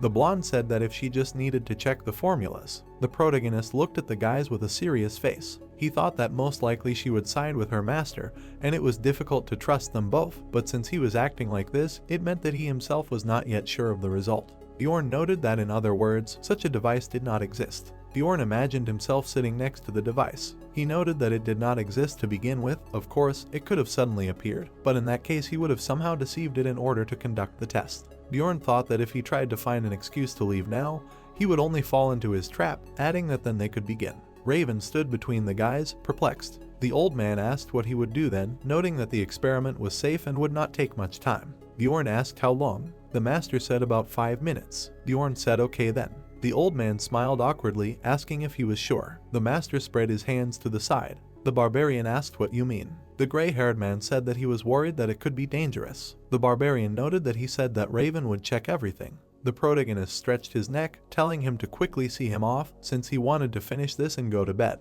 Bjorn thought that the old man thought that he would fall for his bait. The door to the room slammed shut. Raven said that he left. She looked at the master with displeasure, asking what it was. The blonde pointed to the chair, saying that it looked strange, but it was a very ordinary chair. The girl said that she played along with him, as he wanted, asking that he was seriously not going to tell her anything. The blonde looked at the old man with displeasure. She asked what it meant. He thought Bjorn was an evil spirit, so he interrogated him about what happened in the labyrinth. The old man asked the blonde to calm down. The master sighed heavily, closing his eyes. Raven asked what it meant. His suspicions disappeared. The old man said yes, he was wrong. The blonde crossed her arms over her chest. She said that she understood where his suspicions came from, noting that he was a unique person, asking him to answer her about something. The master asked for what? Raven asked why he needed all this. The blonde imagined the fighters. She said that if he considered him suspicious, he would simply hand him over to the secret police. The master imagined with horror how the main character was killed, saying that then he would have died. Raven looked at the master in shock, asking what he was talking about. The old man told her not to worry about it, adding that he was tired and would be leaving. Raven looked at the master in horror, asking him to wait. She thought that he would die. The blonde covered her mouth with her hand, her eyes wide, thinking that it meant that he needed the evil spirit alive, wondering what he was trying to do. The sun was shining over the city. Bjorn said that he was already tired. He was lying on the bed, looking at the ceiling. The barbarian thought that this was a real shock, and the anxiety would not go away. The barbarian put his hand on his forehead. He noted that he was not a failure and reacted very well, as it seemed to him, wondering why the old man looked disappointed. Misha leaned over the protagonist, asking what he was sleeping.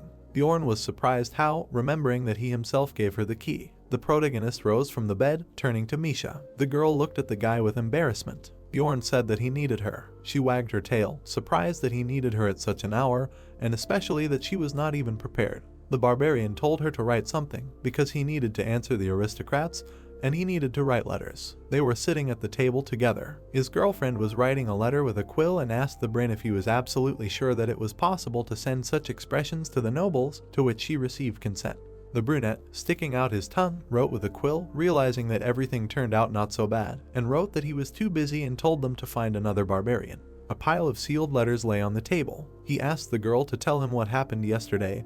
However, she was busy writing for now. The main character sat at the table with a puzzled look, because he was at another meeting of the Outcast team, and there were 10 days left until the opening of the labyrinth. The bearded man and the group of guys sat at the table, and the barbarian knew that the dwarf said he wouldn't go. Murad folded his arms and said that if the dimensional collapse actually happened, it would be bad for them. He wasn't the only one with that opinion. Dwaki cleared his throat, saying that there was no smoke without fire. Rotmuller looked ahead and thought that it would be a good idea to rest for once. Misha asked Bjorn what he was planning to do. He grinned sarcastically and knew that he could change their minds using the information he had gathered from the community, but it seemed that we didn't really need it. He remembered how there was a huge monster with a sword in the dungeon. He thought about it. 3 months had passed since visiting the Bloody Citadel, and anyone who played the game knew that in the early stages, you had to clear the rift on the first floor as soon as it rolled back. Then he looked away with a frown, thinking that he couldn't just tell them how to open it and wanted to take only Misha with him. He immediately replied that this time they would go together. The cat girl looked back with glee as the brunette looked at her with bewilderment, as if she was going to leave him, because he felt that she didn't want to go.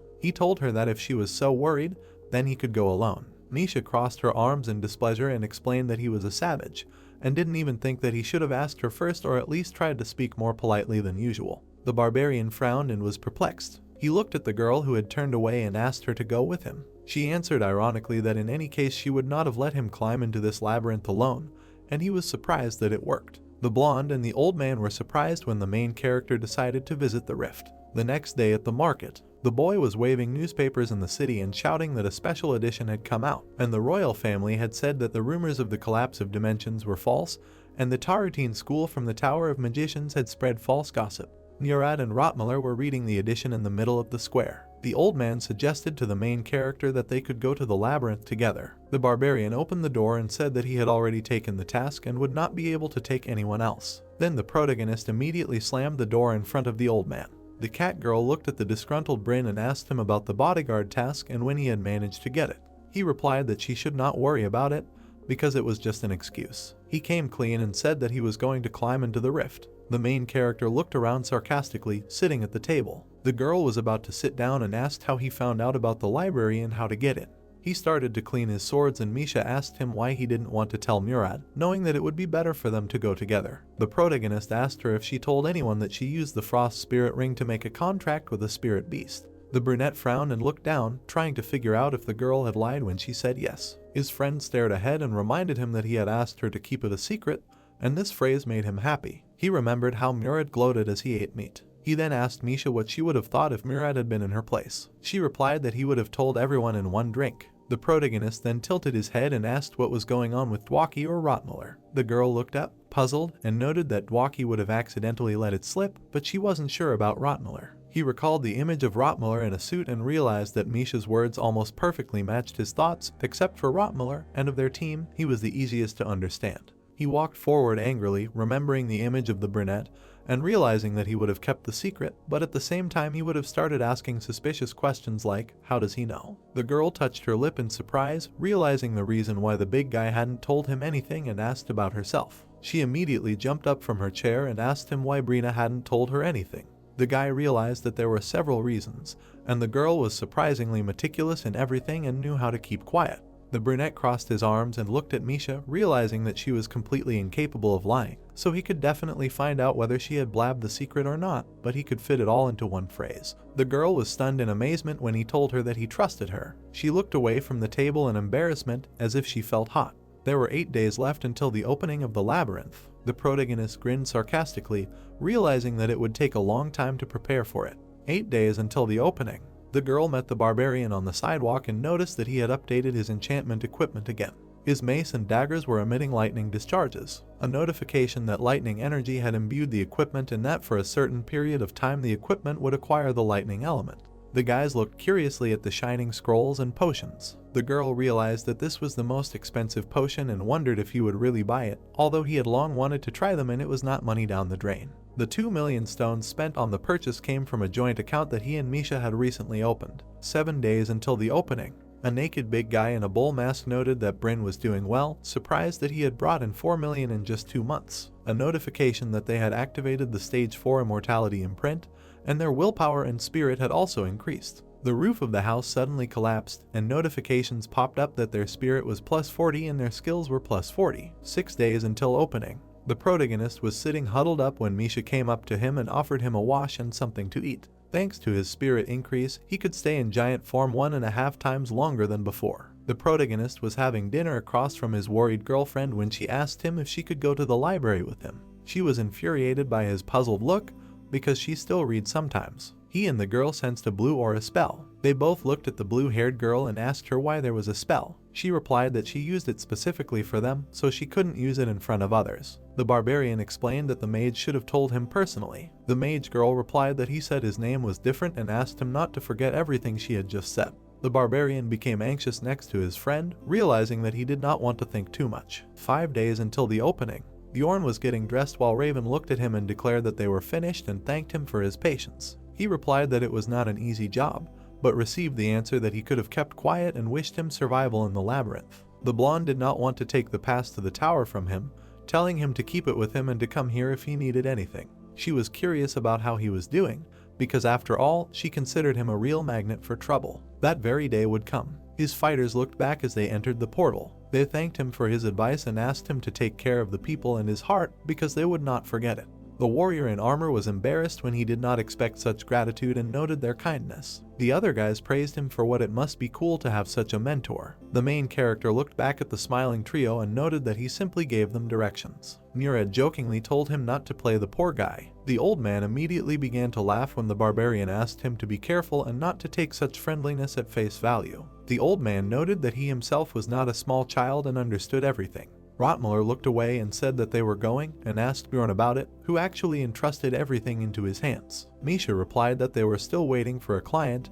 and the three decided to leave without them. Bwaki looked back in front of the portal and noted that they would meet later. In half an hour, the protagonist and the girl were waiting at the portal. Misha asked him if they would go there at all, to which he replied that they had to wait, because he understood that newcomers were not liked here and realized that they just had to wait. He looked ahead and said that it was time right now, realizing that this way they would double their experience. Notification that they had entered the crystal on the first floor. They were the first to open the portal +2 experience. He touched the stone slab. They stood away from the light when the girl was surprised that it was a portal to the second floor. Her head and eyesight were dizzy from the phenomenon of dimensional instability, which they could use. The barbarian explained that he himself could not explain it normally and simply used it since he found out. He looked away in bewilderment and understood that it was a pity for Rotmuller. He was holding a torch, listening to Misha, who was saying that Rotmuller would definitely think that all his work was useless if he found out about such a loophole as she did when she used the ring. He remembered how the brunette was drinking from a mug. The barbarian realized that if this guy knew about this bug, he would probably start thinking that he was good for nothing. At that moment, the brunette was sure that he could open the portal with his own hands if he continued to work hard, because his dream was to become a scout. The protagonist realized that the guy took his class quite seriously. A notification that they entered the rocky desert on the second floor. They stood in the dark desert, lighting the way with a torch. The fighter explained that they were a little unlucky with the location, because they needed to go through the eastern portal to get to the beast's lair, where he needed the magic crystals, and he figured that they would have to go back. He held the torch and compass in his hands when he returned back to the first floor, and noted that they would have to walk 2 days to the east. In 3 hours, the boys fought in a battle with dwarves, rank 9 monsters who had the integration skill. The girl grabbed the red crystal, sighing, since the battle was not difficult, but she was already tired of lifting all these magic crystals. Bjorn understood that if Bwaki was here, then they would not have to do anything. Then Misha looked to the side and noted that people were running here. They both looked to the side and tried to figure out what to do. He assumed that if people got here in just 3 hours, then most likely they go through all this in accelerated mode. A whole crowd of warriors was running towards them. All these soldiers ran past him, which he considered fast. The girl looked at the main character in shock and noted that the guy's equipment was pretty cool and they should have been so loaded to open portals. The guy reluctantly replied that there was nothing surprising about it, because one day they would become like that too. He assumed that the girl still thought that everyone considered them outcasts. They walked through the cave with crystals. Misha looked at the warrior from the side and noted his ambition, linking the reason with his barbarity. She lightly hit him with her elbow when he thought that she wanted to insult him. The girl looked back with a smile and called him cool. The warrior timidly cleared his throat from such a statement. He watched as his joyful friend ran forward and considered her too straightforward, as if she also considered herself a barbarian. Bjorn's card appeared with his main characteristics and skills. 19 hours since the opening of the labyrinth. The girl was approaching the knight, listening to the conversations of the other guys under their breath when they noticed the size of his mace and the backpack with the expansion. The protagonist stared at the side when other people were also indignant at such a crowd, but he did not take this into account. Other guys in the cave turned to look at them. He saw that it looked strange, because they looked like those who should have been on the upper floors, but wandered around in the location of the first. He began to laugh, and Misha was surprised by such a reaction. He remembered the past, where two fighters passed by him when he was going through such difficulties until he met Erwin. He remembered how two blondes talked sarcastically to each other, and he was interested in how she was doing, and thought that everything should be fine since her sister was rich, but still curious. Suddenly, the barbarian looked back at the red-haired guy, thinking that the girl should be found somehow. The red-haired guy looked at the fighter with bewilderment and did not understand why he was looking at him like that. Brina felt how greed was mixed in this look, and in general the guy did not understand that it was easier to kill him than a goblin, and he was getting worse while he was looking at him. The main character stood in front of the red-haired guy and asked him if he could say something. He looked down at the guy angrily and asked him why he was staring. Misha grabbed the barbarian's hand in concern, not understanding what he was doing. He imagined how he angrily straightened his shoulders in front of the red-haired guy, realizing that he was really looking at him and wanted to check something. He frowned from his helmet and asked the guy's name. The red-haired fighter said his name with a dejected look, Hans Ivan. The barbarian looked at the guy angrily and asked him again about him. Was he really Hans and not Hans, and asked him not to lie. The red-haired guy looked up in confusion and said that his name was indeed Hans. The big guy looked at Hans, who timidly crossed his fingers, and thought that he was mistaken. The guy immediately replied that his name used to be Hans, but he changed it because it was too popular. The barbarian grew even more angry, clenching his fist, as he now understood why he felt so awkward as soon as he looked at him. The barbarian crossed his arms in displeasure in front of Hans, telling him not to change his name back and to continue living as Hans. They immediately turned around and started running, as there was only one explanation for this phenomenon in the labyrinth, as a rift would soon open. He bared his teeth angrily, realizing that changing his name had not helped. He imagined how they were displayed on the map in the labyrinth. Rifts naturally opened every 3 days, and they were currently in first place, which meant that someone had used his method to open a rift. He did not understand why he had invested so much money in preparation. His friend ran after the fighter, while he wondered who it was, as if it was a former player or someone with brains, as he knew that they could find out as soon as they got inside. The fighter immediately grabbed the frightened girl by the shoulder, then he picked her up. They flew into the gate rift. Notification that the character entered the rift on the first floor. They landed on an icy location and met the guys. 3 guys greeted the newcomers. The brown-haired one noted with a smile that his name was Carlson.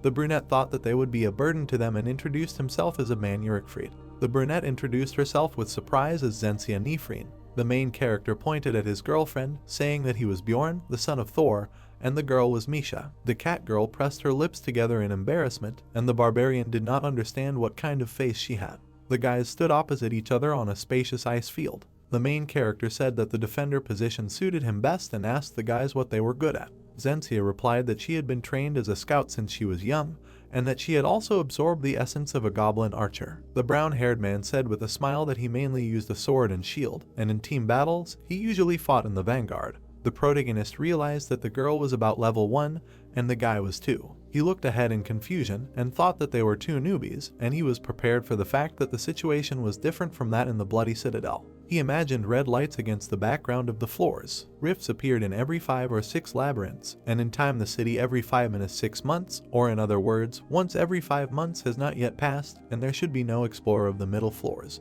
The frayed rift continued to close. He thought that since they were able to enter the beast's lair and open it after 3 days of opening the labyrinth, it was logical that the rest here were newbies who did not even look at the second floor. He imagined himself watching the 3 fighting chickens. Still, he realized that at least a day had passed and the only suspicious one here was the brunette. He immediately turned his attention to the archer, who looked displeased. The archer pointed to his crossbow on his back, and the barbarian wondered if the thing worked and wanted to know more. They stared at each other. The brunette asked Bryn to introduce himself first, to which he replied that he was a rank 6 explorer and Misha was rank 7, and they were usually active on the 4th floor. The archer replied that he was rank 5. They crossed their arms, standing opposite each other. The barbarian asked the big guy what he was doing here, and in return, they wanted to ask him the same question. The protagonist glared at Carlson, stating that they usually went in a team, but there was a problem, so this time they went in together. Then they got stuck on the first floor since the scout was missing and noticed the opening of the rift. The brunette continued to look straight at the barbarian and noted that it was a coincidence, since the same thing happened to them, but he had left his team a long time ago,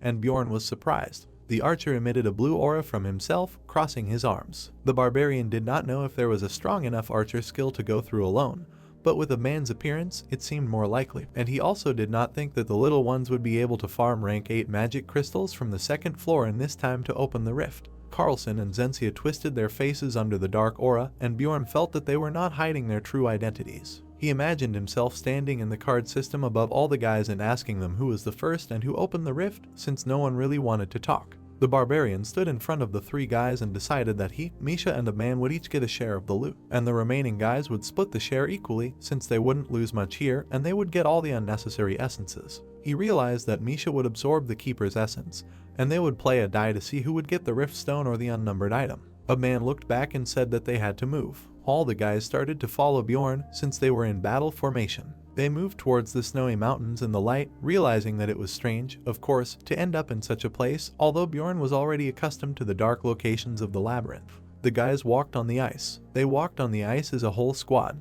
The barbarian looked back at Misha, who waved her hand. He understood that this was a rift that someone else had opened, and it turned out to be where he had originally intended to go, and in any case, it was good that they could use the purchased items. Half an hour later, a bloodthirsty Yeti ran out of the cave. Notification that it was a rank 7 Yeti, an elite gatekeeper. The brunette was horrified, asking the guys if they would really have to fight this beast. A man answered that the paths and the rifts that they had to go through were usually guarded by monsters, and the barbarian realized that this was the entire gamer answer. The main character looked back angrily, telling the younger ones not to climb here and he would handle it himself. He reached for his sword, saying that he would go first. The archer took out his crossbow. He began to reload it, inserting an arrow. Then he fired an arrow with powerful fire at the monster. The monster took damage to his arm, spurting blood. The brunette looked ahead and noticed that the monster blocked his shot. The Yeti began to squirm briskly, trying to pull out the arrow, and Brina noticed this, thinking that it was a hook arrow. The protagonist and the girl looked at the brunette, who said that it was up to them from now on. The barbarian felt that the guy was good at dividing up responsibilities. The monster growled furiously when the barbarian with a shield came at him, who thought the situation was good. Bjorn ran head-on at the monster, and Carlson noticed it. The monster's paw stepped on the ice. He immediately tried to hit the barbarian with his fists. The fighter ran at the monster through the cracking ice. The main character furiously shouted the girl's name. Misha immediately soared above the monster, trying to attack it. She plunged daggers into both of its eyes. Notification: they defeated the monster and experience +3. The girl landed on the ice as the monster evaporated. Bjorn stared away. His girlfriend, the cat, smiled tenderly. The 3 newcomers opened their mouths in surprise, and the barbarian was glad that he could show his abilities together with Misha, because this way they would be feared even more, although they were considered mafia. A man grinned sarcastically, noting that the pair worked very well together. The guys fought with the frost wolf and defeated it. We will get experience +1. They fought fiercely with a whole bunch of frost wolves. They went into the ice cave and chopped up countless clouds of frost wolves, and everything was as it should be, only these monsters appeared in this area. Bloodthirsty white wolves received light shots. Misha deftly chopped up the wolves one after another because they took on the main work. Adam finished off the wolf with a crossbow strike, and the barbarian noticed it.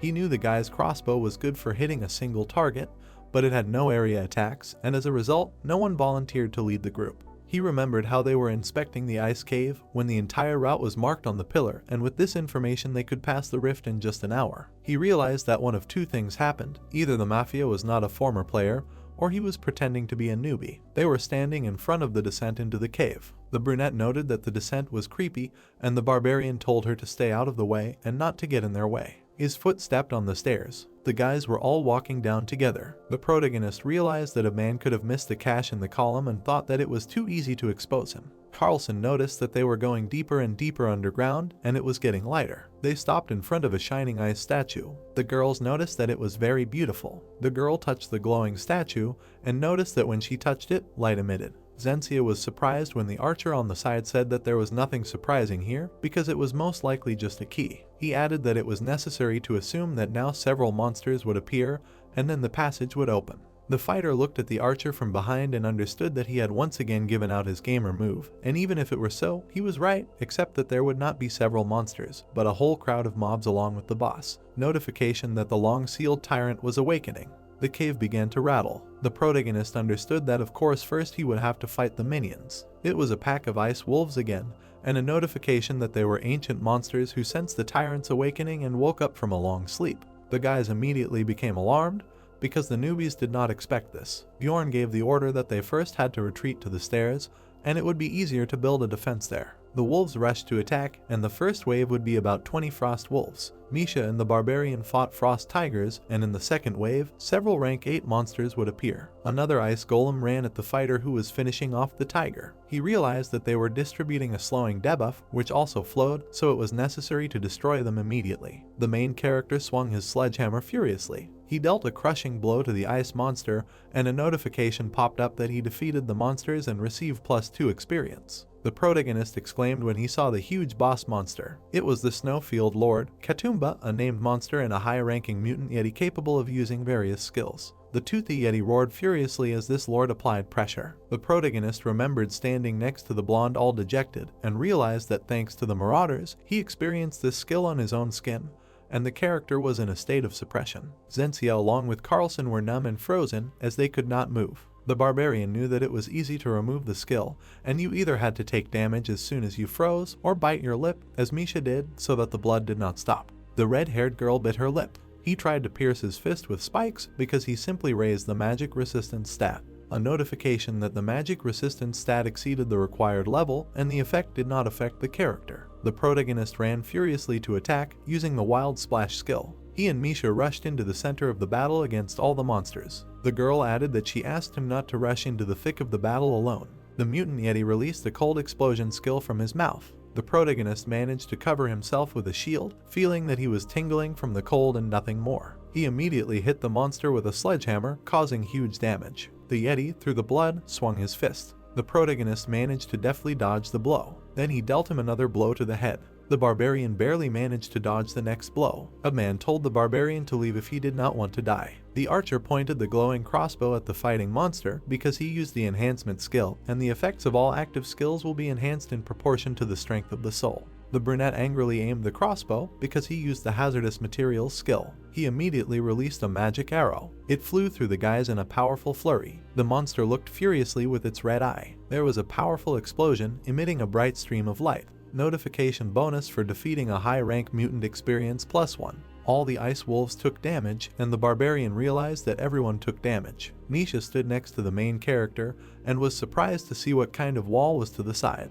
Bjorn thought that a man was pumped up for powerful damage to one target. A man reloaded his crossbow again after the shot, and the main character was surprised that he had the wide-range damage skill all this time. The dead wolves lay on the ground. The main character and his squad looked around the battlefield. He sincerely was not quite sure that this could be called an area attack, but with the help of Mr. Bear, they quickly dealt with the 9th wave. Red and blue light began to radiate in the cave, being an essence. As a result, the guys began to divide up resources faster than he expected. A man noted that 2 essences at once was a pleasant event, but he did not care about it, and he suggested that the guys split it between themselves. Carlson and the brunette looked at each other when they were told to stop. The Barbarian pointed to the red core, saying that they could take one for both, because for the essence of a frost wolf or something like that. The protagonist leaned against the blue core, saying that they would take the essence of the yeti. The brown-haired man was surprised by this news, but he had no objections to it. He and the girl were horrified, saying that everything was fine and they did not mind. The main character realized with irony that if they needed something, they first needed to become stronger. The red-haired girl looked at the big guy with a smile, congratulating him on the fact that he would now become stronger. He looked intently at his girlfriend, saying that he wanted to give it to her, and the girl was immediately surprised. She timidly crossed her fingers, as she did not expect such a gift, and added that she really wanted to receive it. She looked at him from under her brows, and decided to ask him just in case, and asked him to understand her correctly. The Barbarian was horrified with bewilderment when she asked him how much she would owe him if she absorbed this essence. The guy listened with a confused look to her friend, who added that this essence was so valuable, and he did not understand who she took him for. Then they met a loving monster yeti rank 7, and the essence of these guys had quite decent stats. The pixel character Misha glowed with white fire, and a card with a description of the essence's characteristics popped out. She knew that this aura increased her bone strength and cold resistance, top defensive characteristics, and also with sensitivity to cold. She understood that all this would be useful for many years to come. The protagonist was sad when the red cat looked at him with trepidation. He thought about the sensitivity indicator being key for elemental damage dealers, and it increased the damage from this element. Nisha in the form of a pet still wanted to thank him, and he understood that she was certainly lucky that the essence was blue. Description cards with an active and passive skill appeared. He realized that no matter what color it was, he didn't care about the passive, but the active skill was exactly what he expected, and in its potential it was the best of all. The barbarian stuck out his tongue, sighing, because he understood that it could have been even better if the bonuses to the stats were higher, but the game was too balanced in these places. The girl touched the main character. The girl tearfully looked at the barbarian and begged him to thank her until now, although he did not understand it. He immediately stood up, grabbing the weapons. He asked to forget about it and to take care of such crap with temporary comrades. The fighter realized that at the very least, he had to invest in his own safety, and the girl definitely decided to absorb her. The girl was embarrassed and sat on her knees in front of Bjorn when he asked her about why she was groveling, because it was enough for him that she continued to stay with him, and the girl was pleased to hear it. She immediately grabbed the blue essence. The girl began to introduce the blue aura into herself, the essence of the Yeti. The girl tried to catch her breath, leaning on her knees. She had strange feelings due to the fact that 2 years had passed since the last message. Carlson, along with Jen, smiled maliciously, answering the barbarian that none of them needed this essence. The protagonist frowned angrily, not understanding why they wanted to throw this precious essence to the wind, although they were supposed to be newbies. The brown-haired man mockingly stated that his friend Zensia saw that this essence fell from a frost wolf, and since that was the case, it would not work. The guys stood opposite each other. Bjorn threw his club over his shoulder and asked the guy what he knew about frost wolves. He answered that he did not know much, but he understood that this was a rank 9 essence, and he thought that maybe something better would drop. The protagonist frowned, thinking about what was a little suspicious, but from such an answer he would not say for sure that the chances of essences dropping in this rift were very high, and asked the same question to the girl. The brunette answered with a smile that removing essences was very expensive, and so she decided not to repeat her mistakes, and the barbarian realized that she definitely used a sword and swallowed the essence of a goblin archer. The main character exhaled angrily, realizing that he would have removed the one who swallowed the essence from the list of suspects of the mafia. However, none of them took it, and the reasons given were almost perfect. The barbarian with the girl stood in front of the guys, thinking that they could not be in cahoots. Then they assumed that everything was over. Suddenly, the ice began to crack again. Nisha looked at the rockfall in horror. A huge paw of a monster appeared. It was a huge ferocious wolf. All the guys looked at the monster warily. The girl thought that it was a lycanthrope, but a man considered it too big, but it was the final boss that Bjorn wanted to deal with later. The white wolf looked forward fiercely, and it was the tyrant Tarunbas who discovered the intruders and was very angry. The huge tyrant hit the ice with a club, breaking it, because he activated the skill of ice crushing. The girl started to walk forward, noticing the cracks. All the guys started to fall down. And now it was time for the 3rd chapter. Notifications started to pop up that the character had entered a special zone and the field effect of the glacial cave was imposed. The abnormal state of hypothermia was active, and agility was greatly reduced, and cold damage was doubled. A drop of water gurgled in the cave. The protagonist jumped out of the water to breathe. He threw the club and shield onto the shore, realizing that this was too realistic a game. He imagined how the loading bar was filling up, because in the game you just wait for the loading screen to pass and only then start the 3rd chapter on land. In reality, the protagonist made his way through the labyrinths on the water because the current threw him left and right until he was thrown out of the waterfall. The barbarian held his head, sitting on a stone. He now understood why he had started this chapter with less health points, because it was because of the bruises when he was thrown around like a sack. He had just thought about taking a break when suddenly a frightened Misha ran up to him. While they were standing together, the other guys had also gotten out of the water. At that time, a fire was flaring up to the side, and a man suggested that the guys go to him since they had already woken up. The archer sat down on the ground near the fire and said that he had to carry firewood with him, since he often traveled alone, and the barbarian realized that he was definitely a solo player. They were drying things on a stick. Carlson and Zensia were freezing under a blanket, although they were sitting by the fire. The brunette angrily scratched his neck and suggested that this was a special region. The protagonist looked at the brunette, who noted that it was cold here, but he did not understand why he was of course frozen. The cat girl was surprised, although she did not particularly feel it. The barbarian knew that she had been resisting the cold for about 40 minutes, so she wouldn't feel the coolness until the real cold set in. The girl looked back at Bjorn, asking him if he was cold, but he replied that he was cool but not in pain. She didn't immediately understand what he meant. The brunette frowned at the girl and said that it was when the body trembled, but nothing hurt. She sighed and replied that he was just being a stupid barbarian. She opened the blanket and invited him to warm up with her so that he would feel better. The protagonist began to get angry, looking at a man's whistle. He did not understand why this was so, because this time the situation could not be misunderstood since even Mr. Bear was whistling. They decided that this area was safe, so they decided to set up camp for the night. The protagonist adjusted his backpack, noting that they would sleep apart since he couldn't open his back until he knew which of them was the mafia. His girlfriend walked behind him and smiled, answering the guy's question about firewood, saying that they had their own. They laid out white blankets near the fire, and the girl replied that Bjorn would sleep first. They sat opposite each other by the fire, and the barbarian wanted to talk first. The cat girl wondered if it seemed to him that one of the three was acting suspiciously, and if you think about it, there was something. The guy looked at the girl sarcastically when she said something to him. He praised her for her good work. The brunette looked at the other guys by the fire, realizing the important news. 6 hours later, they continued the expedition. They walked further along the cave. They all followed each other along the gorge, realizing that there was clearly one path here, and in this location it was important for them to simply follow the main path. The protagonist was finishing off another ice monster and killing monsters that were crawling out of the walls. The red-haired girl looked through the slits of her sword. She and Carlson were fighting monsters, where most were rank 8, and the difficulty of the passage was considered higher than the Bloody Citadel, in which there were knights of rank 7. A notification that there was an abnormal state of hypothermia, where the agility of characters was reduced by 30% and damage to them was doubled. The brown-haired man stood with his back to the brunette and shouted to her that because of the debuffs, the shock from the blows was felt more strongly. The girl realized that this was a special region. The barbarian looked back in bewilderment and did not understand why the guys were whining.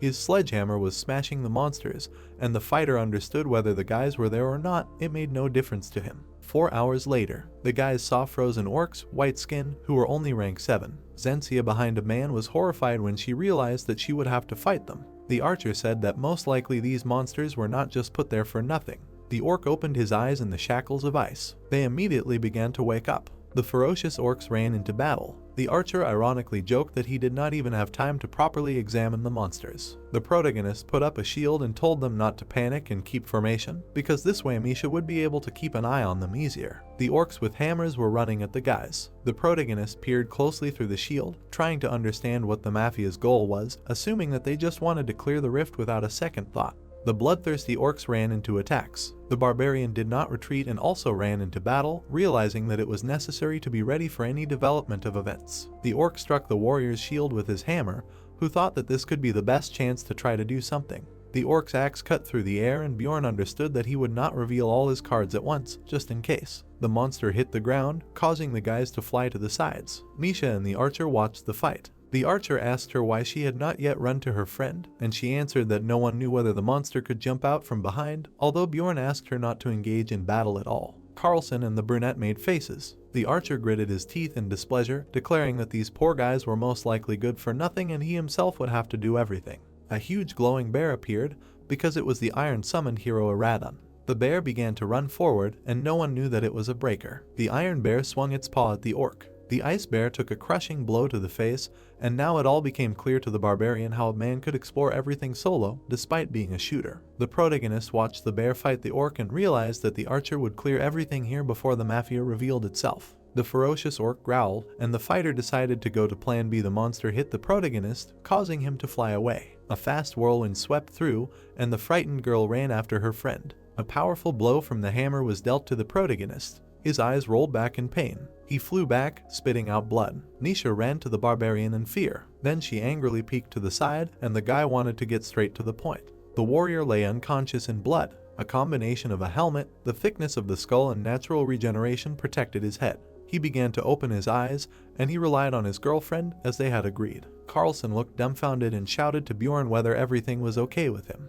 The brown-haired man looked at how the orc was going to finish off the barbarian. The monster immediately received a shot in the face. Carlson looked dumbfounded at this shot, and a notification popped up that they had killed the orc experience +3. A purple funnel began to spin above the Yeti monster's head. A wave of purple aura was flying at the guys. The archer loaded his crossbow, deftly jumping away from the blow because he used the hazardous materials skill. The Ice Orc sorcerer used the Ice Wall spell, releasing a flurry of aura. A powerful stream of energy punched a hole in the wall. This arrow stuck in the orc monster's head. Carlson's eyes widened in amazement when a notification popped up that a man had killed an ice orc with +3 experience. The protagonist was perplexed that this guy could kill everyone with just one crossbow. Just as his plan to create a difficult situation began to lose its meaning, the essence arrived, and now it was time to start planning. The brunette began to glow with an aura because she had used weapon change. She smiled slyly, and her character used Beast Gate because the advanced invisibility status significantly increased movement speed for 3 seconds. An icy whirlwind swept past the seated man.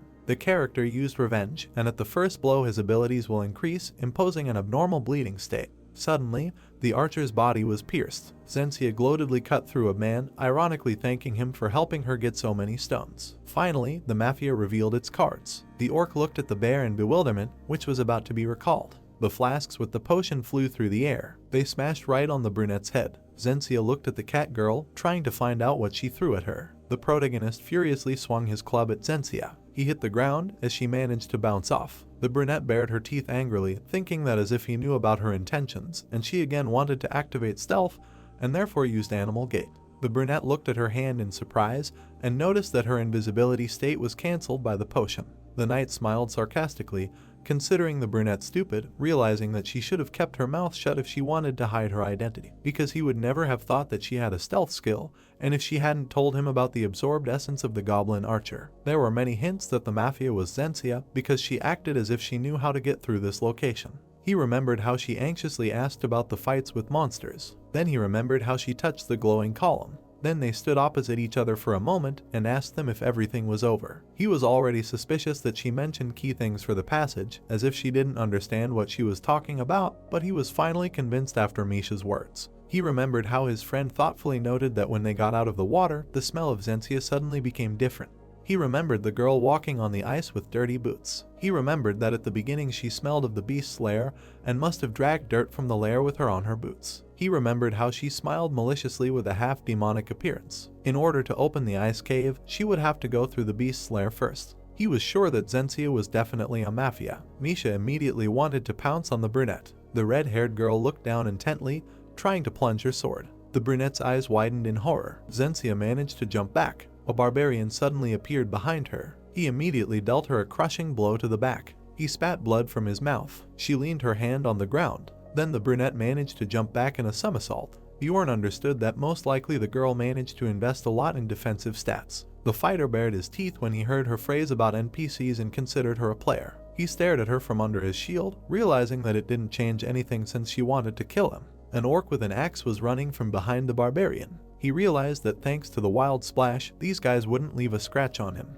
The brunette looked dumbfounded at how the orc didn't harm the guy, because he was only shivering, but if he killed the orc, the final boss would appear. She looked at what was happening in bewilderment. She started to run away when the protagonist was watching her. She found herself in a dead end in the cave, and Bjorn was surprised that she didn't know about it. He looked at her carefully through the shield and realized that when the ice orcs awaken, the ceiling collapses and blocks the passage, but as he knew, a rat cornered will bite even a cat. The orc looked at the barbarian from behind with glee. The orc continued to hit Bjorn on the head. His girlfriend looked at this and decided to stand up for him, and he asked him just not to kill. The main character looked at her intently. The brunette bared her teeth in response. The warrior began to come closer. She then put her hands out to stop the fighter. She screamed that they needed to talk, and it seems they did not understand each other. He remembered how she pierced the brunette with a sword because she used revenge, and this skill will roll back in about 3 minutes. The girl immediately pounced on him with a powerful blow, although he thought that through his shield at least 2 minutes, but she still tried.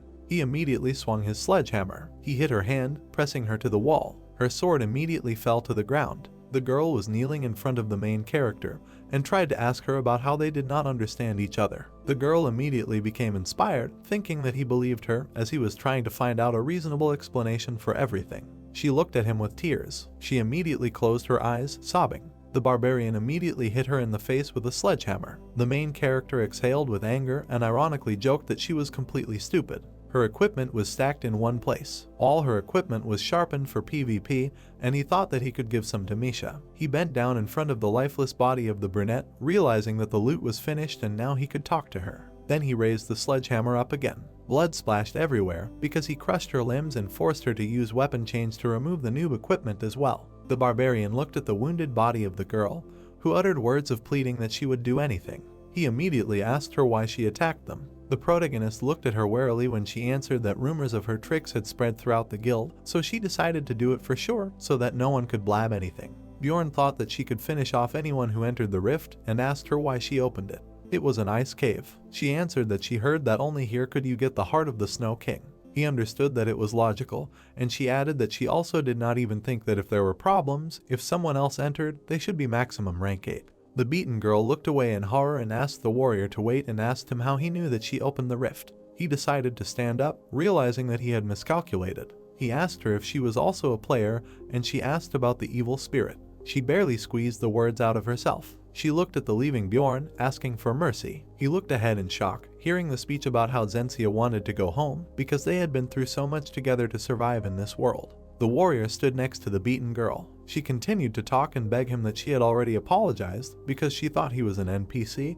and she immediately thought that he was a player and did not touch him. She also begged him that they were real people and it was impossible to kill people. He looked away with disdain when the brunette shouted words about him being a scoundrel and tried to ask him at least something. Surprisingly, he was calm and did not feel a drop of sadness and did not even feel sorry for Zensia. She called him an evil spirit. He swung his bloody weapon again. The girl shouted the last words and he finished her off. A notification popped up with an achievement that there was a kill of the first player and a reward of +1 while her bloody hair lay on the ground. The girl's hair was spread out on the floor. The guy thought about how he killed another player for the first time. He took a step forward and thought about whether it was easy or difficult, whether he felt the excitement or fear of the sender of blood. The young man was dragging a bloody weapon behind him. Misha turned to him. She smiled happily and shouted his name. The guy finished his thought by saying that none of this mattered because this is what he had to do. The girl ran to the man, asking him where he disappeared because she thought that something happened. The guy in the blue bandage blocked the monster's blow and fearfully begged for help. The blow of the axe on his shield created a shockwave. The guy fell to the floor. The monster swung his leg at him. Bjorn said that the girl could deal with this because she was just trying out a new skill. Misha crossed the lesbian swords using reinforcement and condensation of cold. The monster raised the weapon above its head. The guy covered himself with a shield. Trembling with fear, he shouted to the guys that he could not hold out any longer. The monster struck. The guy screamed in fear, looking at the approaching blade. Nisha stamped her foot on the ground and froze the monster's hands. The monster recoiled, looked at the frozen wrists. Bjorn thought that this looked like frostbite damage. He carefully examined the monster's hands and thought that cold sensitivity restores bleeding, but also stops regeneration, which becomes very useful depending on the type of monster you need to fight, and the main advantage is the limitation of mobility. The orc grabbed his forearm. The guy added that these monsters have increased resistance to cold, so frostbite covered only the wrist area, but an ordinary monster would have frostbitten the limb up to the elbow. Bjorn asked the girl to attack again. She moved behind the monster, swung her blades and agreed with the order. The girl's swords pierced the enemy's body. She hung on the blades, looked at the guy and asked if she did the right thing. The heroes answered that the result was excellent, after which he thought that, apparently, the frost had reached the brain. Misha jumped off the monster's shoulders. The guy added that now he knew what he wanted. He asked the girl if she was ready. He raised the club up. The girl answered in the affirmative. The guy smashed the monster's skull with one blow. He said that it was time to fight the boss. The ice wall was covered with deep cracks. The wolf-like monster burst out of it, opened its mouth and growled loudly. The system announced that Tarunbas had awakened from a long sleep and had regained all his strength. The guys prepared for battle. The guy in the bandage began to crawl away in fear. Bjorn thought there that this monster had several features, because it was 1.5 times larger than an ordinary lycanthrope, and the characteristics were twice as high. The monster raised the club up. The guy added that the enemy wielded an ice club with maximum damage and imposing hypothermia. The wolf's eyes shone with a scarlet light. The guy frowned and gave a battle cry, thinking that he could deal with the enemy in 10 seconds. The monsters hit him with a club. The guy blocked it. He dropped the weapon from his hands. White wolves pounced on him. The guy opened the scroll and bit off the thunder grass, receiving a 10-second increase in lightning damage. The guy tore off a piece of paper, thinking that this enemy was very vulnerable to the lightning element. The next second, a powerful lightning discharge was heard in front of the monster. He opened his mouth, falling into a state of paralysis. The young man added that he must not lose his vigilance, because the wolf has a skill that allows him to remove debuffs that limit mobility. Misha picked up the shining stones. The monster used indomitability, removing the effect from himself. The girl threw shells at the enemy. The guy thought that since he only removed the debuff, instead of increasing resistance, you can just paralyze him again. There was a rumble of electric current in the air. The boy thought that lightning bombs in the game are called storm explosions. The system announced that the boss had fallen into unconsciousness. The monster fell to the ground in front of Bjorn. The boy thought there that about 3 seconds had passed, and then everything was much easier. The guys finished off the boss. The guy added that they had to beat him with an enchanted weapon, and that it reminded them of the good old days when he beat the monster to death with Einar. The guy in the bandage frowned in surprise, not understanding what had happened. The system announced that the boss was killed, and in total they received 6 experience points. The essence of cold hung in the air. The girl looked at Bjorn and asked if he wanted her to absorb it. The guy replied that they had already decided that the essence belonged to her, after which he wondered if she thought that he would take this essence away, and who she considered him to be. He pushed the girl and told her to eat it quickly. The system announced that the essence of the lycanthrope guardian penetrated Misha's soul. The young man looked back, saying that they were done with this. The wounded men groaned slightly. He held his chest, asking for a potion. The guys said that the fact that he was alive was wonderful, but a second ago he definitely wasn't breathing. The guy and the girl rushed to his aid. Misha took out the potion and said that she would use it, but then the guy could not complain that it was wasted. The man said that she could not think about it. Scarlet liquid spilled on his body. The girl wondered why she didn't tighten it early. The man asked to continue pouring. The hero approached them, thinking that the blade was probably covered with something, probably some kind of poison that prevents healing and regeneration. Beads of sweat were running down the man's cheek. He muttered something about an antidote. Bjorn frowned and thought that the antidote would work on the poison, but it wouldn't cope with the poison of the type of aggravation of wounds. Bloodstains were at his very feet. The girl shouted that it wasn't getting better and the bleeding didn't stop, after which she began calling out to the man. She looked up at the guy and asked for an advanced potion. Bjorn understood. The man was covered with a cloth. The guy thought that after 5 high-ranking potions of the bear and his advanced one, it was starting to tighten a little early. And, apparently, it was really a strong poison, because an advanced potion should heal even severed limbs, and here in fact it only provided first aid. He reached into the bag. The guy in the bandage said that they did well. Bjorn said that they hadn't divided the spoils yet. Carlson caught the bag in surprise and asked if it was too much. The guy closed his eyes and said that he should just take it, because he didn't even get the essence. The guy frowned in surprise. Bjorn thought that he had already noticed that the young man was quite annoying, but he didn't have to be polite, because if he was given something, he just had to take it and keep quiet about the incident. The girl looked at her ally with a smile. Bjorn told the guy that if he didn't think he deserved it all, then he could just not tell anyone about what happened. Carlson quickly left. The man thought about why the girl was staring at him like that. A man got up from the ground and said that he was lucky. Bjorn thought that when the guy left, the bear finally woke up, but he and the girl could have made a lot of money if he had died. Empty vials lay on the ground. The man said he would pay for the advanced potion, then asked how much it cost. The young man replied that 5 million stones would be enough for him. A man said in surprise that an advanced potion usually costs 1 million. He smiled slyly, hearing the word that. Therefore, the guys cheated. He picked up the crossbow, stood up and said that the price of items can change depending on the circumstances. He put an item called the Gravedigger's Deception in the guy's hand. The young man thought there that since he did not have money on him, he said he would pay later, and left one of his numbered items as a pledge, after which she realized how the man managed to survive, because the item granted immunity to damage after receiving fatal damage. The guys thoughtfully looked at the bracelet. The man said that he should not even think about taking it, thereby getting ahead of the guy's thoughts. The girl looked at him in surprise and asked how he guessed. A man stepped into the scarlet portal and said that he would not forget what they did for him. The guy thought there that the man was very cool, after which he called the girl to follow him. Misha pointed her hand into the portal, looked back at the guy and asked if they were going there. The guy replied that she should follow him, because they still needed to collect something. The guys moved deeper into the cave. The girl asked to wait for her. The young man put a pink pea in her hand. The girl asked if he got it from that block of ice. The young man replied that it was a cool thing, and he also took something for himself. The guys sat down by the fire. The system announced that Misha absorbed the ice crystal. The sensitivity to cold increased by 3 values, and Bjorn absorbed the enchanted ice shard. His resistance to cold increased by 3 units. The guy sat down on the bed, covered himself with a cloth and said that they hadn't slept much because of the watch, so they needed to rest a little before moving out, after which he thought there was no place safer than the cleared rift. Bjorn frowned seriously. He remembered Misha asking him for an advanced potion, and thought about how things would have turned out if he was alone. The guy remembered his feeling and added that as soon as he killed the player, various thoughts came into his head. He remembered the sight of the dead girl and thought that he hoped that she would finally open her eyes, and that the scene she dreamed of would turn out to be reality. The guy gritted his teeth and added that he was disappointed in himself. Bjorn remembered getting the advanced potion, and thought that even despite everything he had done, he was overcome by greed. An image of a girl smilingly piercing a man's body appeared in the guy's head. but he thought that he had immediately thought that he could raise the spiritual seal to the 6th level because he just needed to wait a little. The young man poured out the contents of the flask, thinking that he had decided to use the potion on his wound. He simultaneously imagined the image of an ally and thought that, as it seemed to him, allowing a man to die like this in front of the eyes of the one with whom he was going to work in the foreseeable future would be wrong, despite his corrupted morals. The potion flowed into a scarlet flame. The girl lay down opposite him and asked him with a smile what he was thinking about. Night fell over the mountain. The guy called her closer, stipulating this topic, that it was cold around. The girl was surprised by this. The guy thought and then that they were the blanket of the Milky Way. He looked at the light tongues of flame and added that the frosty wind tickled his nose. The fire was burning right in front of his face.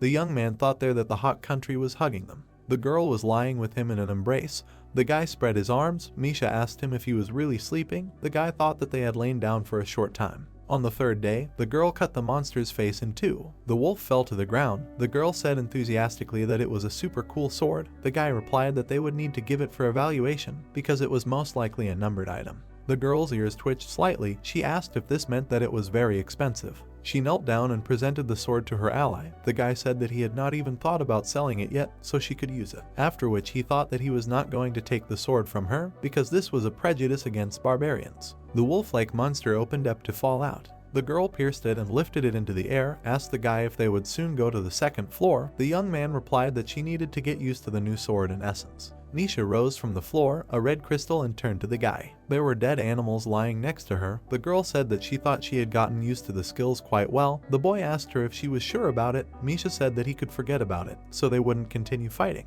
She smiled slightly and asked him if he was forcing her to fight everyone herself just because he was lazy. She trembled in fear when he asked her if she thought the boy was lying to her, and then replied that he wasn't. The boy looked at her and thought that he was proud of her and that he didn't expect them to fish out the guardian's essence. He looked at the card with the monster's description and added that the lycanthrope's essence was as good as the Yeti's because the cutting power was irreplaceable for a swordswoman and the passive skill was a lifesaver. Then he opened the description of Snowblood and thought that the longer they live, the more useful this skill will be, plus it has great synergy with Yeti's cold condensation.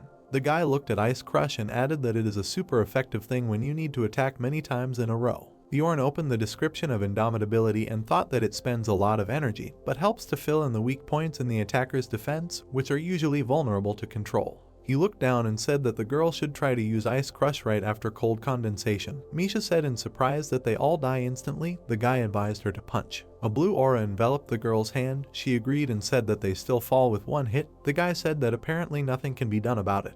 He moved on and said that they can try it on the 2nd floor. The girl asked if she would have to do it on the 2nd floor too. The young man frowned, thinking that she probably thought he would give her a break, after which he wanted to say something. Misha smiled softly, affectionately telling him that she knew what he wanted to say, that the easy road is a long road. The guy sheepishly agreed with her. She walked on with her nose up. The young man did not understand why she raised it. The girl's tail wriggled from side to side. The guy thought that she was so happy that the words came out of her mouth, and this means that if he screwed up somehow, then she would most likely calm down, so he just needed to pretend so that he would lose to her in an argument. The guys passed by blue crystals. The guy thought that the dark zone would soon begin. The stones suddenly changed their color to red. Bjorn said that, apparently, someone called the Lord of the Floor. The girl closed her eyes and smiled. The guy said that there was nothing serious about it, because they could just move on. She agreed with him. The young man turned around angrily, hearing the girl's deafening scream. He put his hand on her shoulder, thinking that she probably had a PTSD attack. He calmed her down. The girl was stunned by the guy's words that, unlike the 3rd floor lord, the 1st floor lord was quite level-headed, and that he could only be summoned after 3 days and if there were more than 5 people in one place.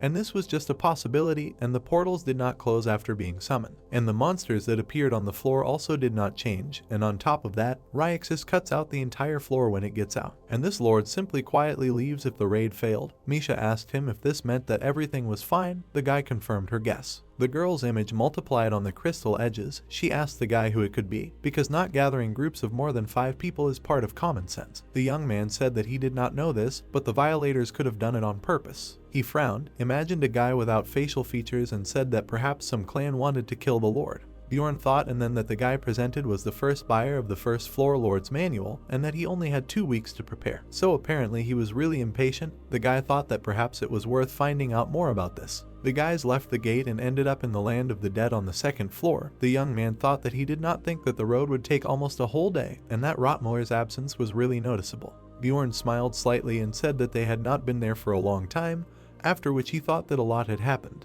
He remembered how Einar killed the monster and thought that together with her they broke bones with a skeleton and beat the death monster into mush. The young man remembered how they defeated the monster. Bjorn remembered the girl who threatened them and thought that they came across a crazy woman, because of whom they almost died. He frowned angrily and cursed slightly, thinking that he suddenly felt bad.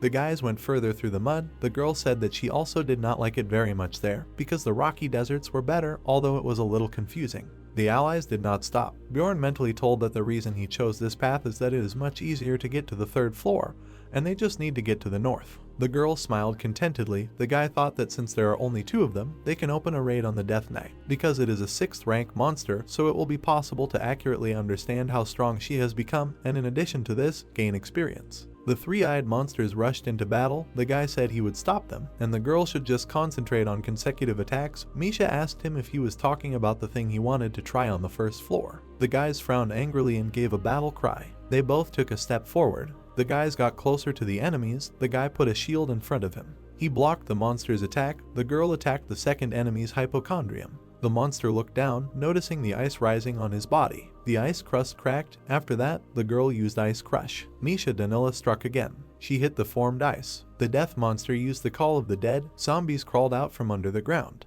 They headed towards the guy. The girl warned him of the danger. The zombie bit him on the shoulder. The monster clenched his jaw tighter, but could not bite through the skin. The guy jerked his hand and threw him back. Misha cut through the space, calling out to the guy. She turned her gaze to him and noticed the wound. The young man turned to her. The girl said that he had already healed. Just like a monster, the guy said that it was time for her to stop staring at him and start fighting, after which he thought that she really could stop seeing him as a person when he finished pumping. The monsters' bodies lay motionless on the ground. The guys moved on. The guy thought that they continued their journey north, swinging in parallel. Misha stretched her hand up, activating Frostbite. The guy thought that as a result she began to understand how much damage from the cold element is needed to cause the frostbite effect, but not to the point of freezing. The guy imagined an icy hand. The monster let out a loud roar. The girl prepared for battle. Bjorn thought that they even came across a chimera wolf who had the control skill, but the girl was able to learn how to use indomitability. Misha inhaled with a smile. The guy looked at her and said that a lot of energy was spent, so she should only use it when necessary. The girl said that she did not look like a kitten. The man grabbed her clothes. The girl sadly lowered her head, saying that she only felt emptiness. She suddenly asked to let her go. The guy imagined a cat in her place and walked further through the forest here. The flames stretched upward. The guys made a halt in a destroyed building. The young man looked out from behind the rubble, hearing someone's voices saying that people are scarier than monsters. Bjorn thought that they set up camp, not knowing that they were already there. He rose to his feet and added that the time was approaching for the girl, so there was no need to send them far away. The boys' bags were in a separate pile. Unfamiliar voices said that the barbarian was sleeping and not to worry about anything. Even though they were there, the interlocutor agreed with him and said that, apparently, the barbarian would not notice even if his heart was cut out. Bjorn scowled at the words about whether magic preferred its ingredients fresh. He decided he had heard something he couldn't ignore. He stood up and peered out from behind the ruins. Bjorn gripped the rock hard and decided it was obvious that he was a baby barbarian sleeping among the hyena explorers. Bjorn remembered the tribe of barbarians gathered in one place and thought that of them, who had gone through the initiation ceremony with him, less than a third survived by now. He remembered his comrade saying that most of them had died. He imagined a scary-looking monster and remembered the words about the monsters being to blame for everything. He clenched his jaw and decided that of course that wasn't true. He looked into the darkness of the forest, hearing voices, and thought that they probably weren't going to do anything today, so he didn't know what to do. He looked at his weapon and thought about whether he should just kill them, then stopped himself and decided that this was a simple and convenient solution, but far from ideal. The best option would be. The guy woke up the sleeping girl, telling her about the need to equip. Not Boiled Me wriggled, heading up. A group of 4 people made a halt. One of them was sitting on a stump. Bjorn took a deep breath. Suddenly the guys jumped up, looked around, and did not understand who was there. The guy and the girl took a step forward. Misha asked her ally about why he was yelling so much. They were approaching the bandits. The guys looked at them incomprehensibly. The man with the hammer raised his hand and asked them to stop. Bjorn was surprised by the people. The man ordered his ally to wake up the remaining one. The barbarian woke up from his sleep. He got up from the ground. The plump guy said that the researchers had arrived. The barbarian looked at him and asked why they woke him up, because he was sleeping very soundly. The red-haired man answered that the explorers were no less dangerous than the monsters. Bjorn crossed his gaze. The barbarian called him his relative with a smile. He raised his hand and ran to the hero, shouting loudly. Bjorn smiled widely and ran to meet him. They shook hands. Orlov introduced himself to the hero. The men bumped shoulders. Bjorn introduced himself to his new acquaintance. The people around looked at them in bewilderment. The guy in the bandana thought about what they were doing now. The girl decided that she knew that her ally was pretending, but she still wanted to move away. Barbarian looked back at his team and said that they could let go of their weapons because the guests were good explorers. Bjorn confirmed this. The man in the butt exhaled heavily and addressed the hero as the Barbarian. Bjorn smiled broadly and called himself the son of Thor. The man addressed him by this name. The boy corrected him, saying that it was his father's name. The smile did not leave his face.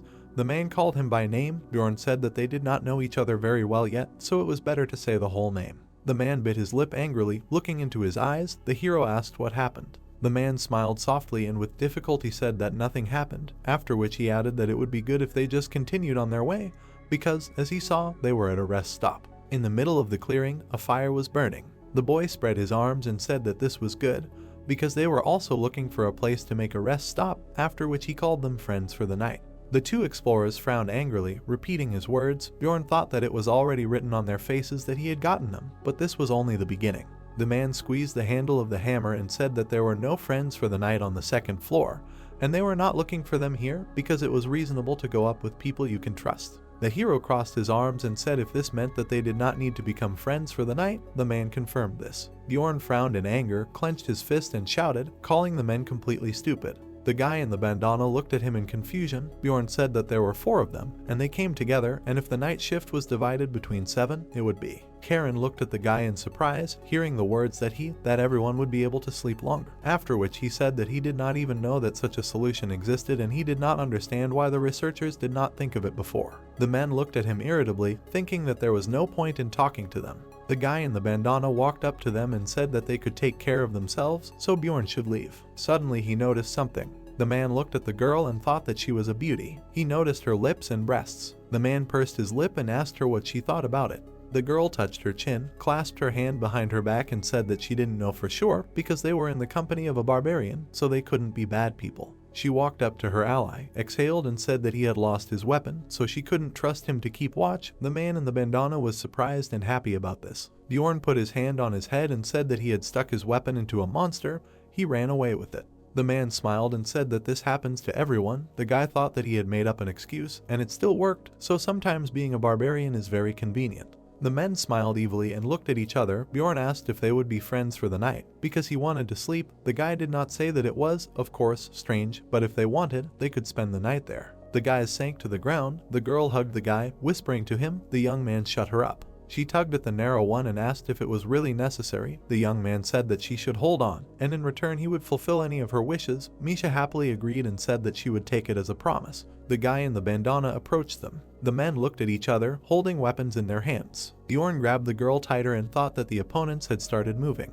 The shadow of one of the men hung over Karen. Bjorn turned away. The other 2 approached him. He mentally counted them and thought about who had approached where, after which he decided that they were going to do it all at once. The explorers prepared for the kill. The guy stood up and yawned widely. He stood up, looked at the explorers and asked if they woke up from hunger. The blonde forgot to confirm this and said that they had some dried meat left. The guy walked towards the food with a smile. The man frowned and looked at him. He struck the guy's head with a hammer. Bjorn turned to him. The man looked at the hit point in surprise. The guy thought that at least he continued to attack. Bjorn frowned angrily and said that it was probably an accident. The guy in the bandana smiled awkwardly. The young man said that you can't miss like that. Even if the person is hungry, the man in the bandana changed in front of him. The next second, Bjorn hit him in the face, breaking his skull. The blonde frowned in surprise as he watched the teeth fly by.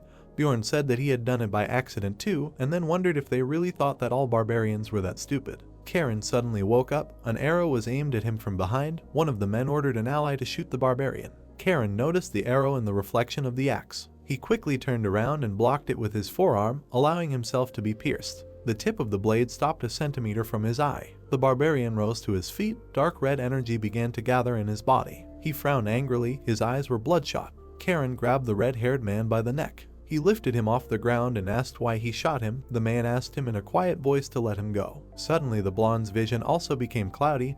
Drooling began to flow from his mouth. He collapsed on the floor in front of the girl. She said that at first she was a little hesitant. Misha looked at them with disdain and said that the guy was right. because they really were marauders. Lois was holding a notebook with notes of recent conversations in his closest hands, reading out dialogues about how they didn't want the barbarian to stay in their camp, and that he was practically asking to be picked up, so there was no reason to leave him alive. Karen looked at him with disgust. The man continued reading, saying that he looked suspicious, and even if he was a barbarian, he couldn't be that stupid, but that's probably true, because they've already killed so many. The man was kneeling in front of the guys, reading out a line about how they were narrow-minded and basically walking. Lois turned pale and looked at the guys. The guy asked him why he stopped. He grabbed his hand and said that the man must think he was joking. Leos asked him to stop. The next second the man screamed loudly. He continued reading with a broken finger after the guy's order. The man went hysterical, turned pale and read a line about how these dim-witted ones are walking monsters, and about as smart, especially considering their attitude to battles. Karen frowned angrily and asked who said that. He squeezed the handle of the axe. 2 men were lying tied up. Lois said that Victor spoke. The prisoners were unconscious. The man continued reading the words about how even without a barbarian there is something to profit from, and the girl with ears is as stupid as a barbarian.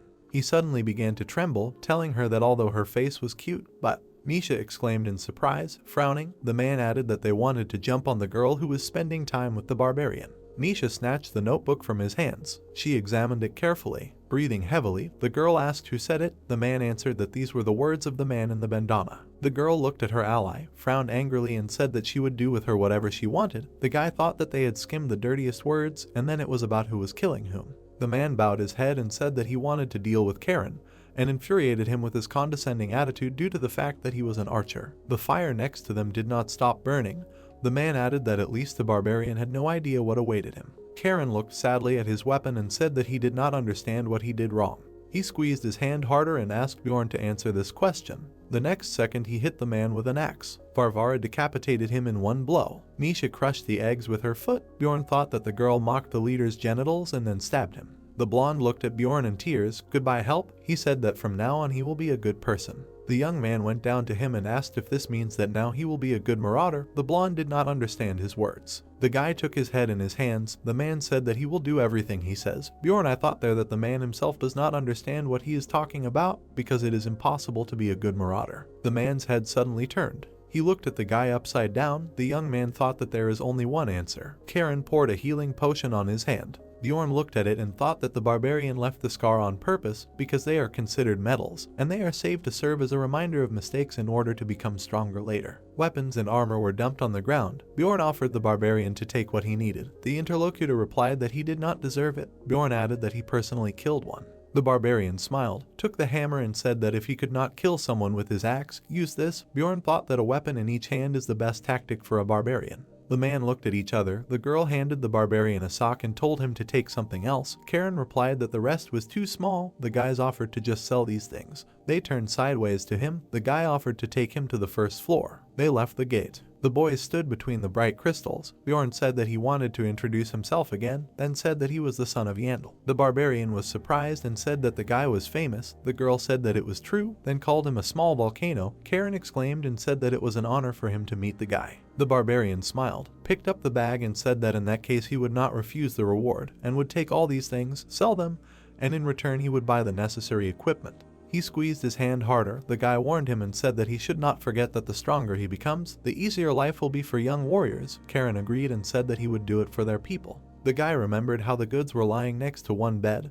Bjorn thought that at the moment, barbarians are the weakest species. He remembered their muscles and added that although they had a lot of personal potential, they were often targeted by people with bad intentions, and due to the lack of proper training and support, many died early. Bjorn imagined the silhouettes of a goblin and a man, thinking that they should slowly start increasing the number of capable barbarians. He remembered their new ally lifting the hammer and thought that this would lead to more youngsters living longer and then becoming advanced researchers themselves. An image of young barbarians appeared in his memory. He decided that this would start a cycle. Bjorn looked down and thought that in this case, the influence of the barbarians would grow, and whether he liked it or not, right now he was a barbarian, and if his people rose up, then he would be better off. Bjorn imagined himself standing by a tall tower and thought that the mages were proof of that, because if it weren't for their tower, they wouldn't be able to afford such impudent behavior, and although it's nothing, he'll increase his chances if he starts helping guys like him. Karen listened to him attentively. The young man said that when he looks for a team, he should choose one where there is at least one non-human. The guy thought that he gave him a lot of advice as a result. Misha and Bjorn were stunned by what they heard. The barbarian said that hiding an axe behind a kind grin is really a great tactic. The young man wondered if today's incident was really that shocking. The barbarian smiled widely and said that from now on he would only take humans as friends, and if someone showed their true nature. He clutched the bag with a maniacal smile and said that he would crack their skulls. Bjorn thought there that she understood something, meeting his gaze. The barbarian continued to emit an evil aura, saying that when he meets the young warrior, he will tell him about what happened to him and give him advice, just like Bjorn did now. Karen continued to laugh with a mad expression. The young man thought that love, whoever crosses this guy, will find himself in big trouble. The guys walked through the dark forest. The girl smiled and told him not to be sad. The guy thought about whether they should just forget about the Death Knight. The girl imagined a giant skeleton and asked the guy about the story about a huge tombstone in the lands of the dead, from where a Death Knight crawls out on the 7th day, because she had never heard of anything like that. She happily followed the barbarian, saying that books do not always tell the truth, so it's time for him to stop sitting around in the library, because sometimes they need to walk together. The guy asked her why she gives exactly this alternative. The girl blushed embarrassedly, raised her eyebrows, and something spilled. The young man said that they need to move on. Suddenly, goosebumps ran down Bjorn's back. The girl called out to him. He looked at his ally and asked if she felt it. Misha replied that she felt a chill run down her back. The system notified them of the impact of the insult, as a result of which the healing and regeneration effects were reduced. The guy bit his lip until it bled and started counting the seconds. He smiled. Blood splashed on his chin. The guy thought that the wound that should have healed in a couple of seconds was not healing. Misha was surprised that he was probably right. The guy thought that the Death Knight was very close. They ran on. The fire on the guy's helmet twisted in the wind. He thought that the active skill of offense was already working, which meant that he was already provoked as soon as he appeared. The young man looked at his watch and said that someone was already waiting for this monster and immediately attacked, but he had options even if someone was already fighting him. Misha frowned slightly and asked the guy what they were going to do. The players surrounded the Death Knight, attacking him from all sides. The barbarian grabbed his club and did not give up the battle cry. He flew into the battle and dealt a crushing blow to the monster, defeating it and receiving 4 experience points. Bjorn frowned and shouted for the knights not to be afraid. Because he would save them, the barbarian decided to pretend to be stupid. The players looked at him in confusion, not understanding what had happened. Misha looked at her ally with admiration. The guys stood in front of a group of players. The blonde girl was very angry with him. The guy thought that as a result they became very sad. One of the players exhaled and said that he remembered him. Because he was a small volcano who helped them on the 3rd floor, the goods recognized him. Bjorn remembered that guy in the crowd of players and thought that this was the guy who led the researchers out during the battle with Ryxus. The man with the staff looked at the boy and asked if he really was a small volcano. The man in the helmet said that it must have been a misunderstanding. The boy in the hood stopped the elf and said that it was impossible for such a hero to snatch the last blow on purpose. Misha kept her mouth shut. The barbarian thought that this was why it was good to be famous. The girl was surprised that it actually worked. The boy took off his hood, extended his hand to the barbarian and said that they must have been brought together by fate, after which he asked him why they didn't get to know each other better. Bjorn introduced himself and asked how he should address the boy. The young man smiled ominously and introduced himself as Hands. Hands. The barbarian couldn't believe what he saw. He put out his hand, having told him to stand. The boy asked again. Varva grabbed his friend by the hand. Having shouted that it was time for him to go, he had things to do. Even he couldn't have imagined that this would happen. The warrior ran in the opposite direction. We need to get out of here as fast as possible. She didn't understand what he was doing. The brunette was confused. Bjorn said he would explain everything later. For now, we need to run away. The heart is trying to escape from the chest from the thought of what could happen. I should have taken salt with me. Day X+1. The man smelled. The daughter was happy to see her father. The barbarian screamed. The others turned around at the scream. The 3 barbarians looked at him. The long-haired one asked his name. He was standing with bags in his hands. The comrades were shocked. One asked if he had started looting. The warrior answered if. He spread his hands with things and called closer. Karen explained to everyone what happened in the labyrinth. The comrades were angry. They are not monsters, but warriors. As expected, the barbarians were furious. One of them screamed. Bjorn predicted the actions of the evil marauders. He is a great and wise warrior. The character's fame characteristic increased +1. The warrior held out the bag. He was able to get all this thanks to his advice. A great warrior. And here they were again. How noisy. Then he heard whispers behind him. Someone had noticed that they were only useful, their hearts. Until now, the barbarians had been at the lowest level in the labyrinth hierarchy. The veins on his face tensed. Now he would teach them everything they had taught him. He did not want to admit the bitter truth, but it was so. The barbarians rejoiced. This would be the first step towards the greatness of their people. Bjorn would have approved of what was happening. However, from now on, everything would be different. They walked on damp earth. The second half of the 9th day, the mouth of the Black River. The character entered the 3rd floor of the Pilgrim's Path. Next time they would definitely take a scout. 2 came out of the portal. They managed to find a group of researchers nearby and followed them to the portal itself. The girl looked warily. Was meeting Hans such a bad omen? Wouldn't it be better to go back and leave the 1st floor? It's not that it was proven. They walked on the black earth. On the other hand, if his curse turned out to be real, they wouldn't be immune to it even after returning to the city. It would be better to just continue doing what they were going to do. It would be better if he just didn't tell her anything. He felt so bad now. He smiled. Not that he was happy about it. The redhead growled at him. But he definitely felt better after sharing this lawsuit with someone. Was he laughing at her? She demanded that he not lie. It was written on his face that he was sincere. Misha didn't expect to hear this. It just seems to him that he began to rely on her and he himself did not understand when. Bjorn left. The girl thought, is that what's going on? He's a good guy. He should continue to rely on her and not suffer alone. But he said he was joking. She was stunned and swore at him. The guy began to run away from her. She screamed so loudly for him to stop. The foot got into the deep part of the river. He was carrying his girlfriend in his arms. The mouth of the Black River, a place to rest. He said that they had arrived. It seemed that they had barely made it. It was good that they had gotten here before the water rose. But the best places were already taken anyway. The girl was glad that he was carrying her. She forgave him because she had a generous heart. Certainly not because she did not want to get wet. Water wears away stone. There was a cry for them to be quiet. The barbarian was surprised. He apologized, saying that they would be quieter. The redhead recognized the voice. They had met friends. That was how easy it was for them to join the rest of the team. The dwarf turned to the barbarian. What about their task? It was on the 1st floor. The customer had already returned to the city. He took hold of his bag. He thought they were going to stop on the 2nd floor. The dwarf smiled. They had dealt with all the business on the 2nd floor early, so they had come here on a backup task that they had taken just in case. The poster behind, on which lay a dead frog. The reward for its eyes was 2 million crystals. After that, they completed the task that Hikurod took on the 3rd floor. Less than 3 days had passed. The group stood over the corpse of the frog. Are you sure that this is all? Are they finished? The mage's distortion worked. Miss Misha was like a good luck charm. The dwarf laughed. The mage looked at her through rose-colored glasses. He thinks everyone is grateful to the barbarian. Luck seems to follow him. Well, yes, of course. The warrior was tired of talking. Now that everyone was finished, why not go up to the 4th floor? The team was surrounded by a gray landscape. It would be a shame to stop there. If they set out now, there would be little time, but they should get there. Then they needed to cut up the corpse and hit the road. Everyone decided to go to the 4th floor. Boots creaked. After 3 days of travel, the character entered a special zone. The field effect of the witch's forest was imposed. The team stood in front of the portal. 3 hours before the 3rd floor closed, they reached the portal. Bjorn put his hand on Rotmüller's shoulder. It worked great. The portal was shimmering with colors. Now go ahead. Everyone entered it. A bright light enveloped the hero. A voice was heard in the portal. The warrior paid attention to it, and they appeared on the other side. The character entered the 4th floor of the Heavenly Tower. Very familiar. Like Erwin, the zone is very large. He was called out. Enemies appeared in front of them. An orc sorcerer, a stone golem, living armor, and also a Dullahan.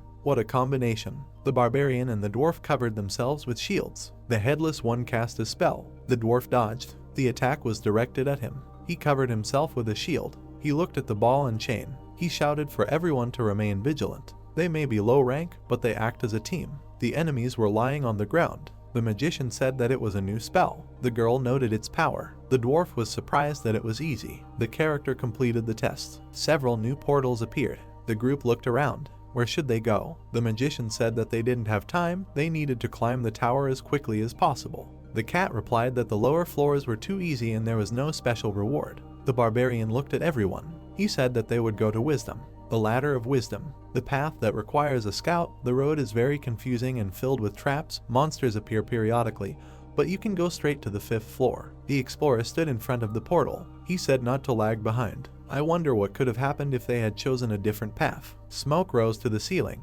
A huge demon looked at the barbarian. He was leaning on the floor and could not get up. This would have happened. The explorer, the dwarf, and the magician lay in blood. The warrior frowned. It did not happen. That's how this video ends. If you have sat through to the end, please don't forget to press the subscribe button and leave feedback. See you in the next video.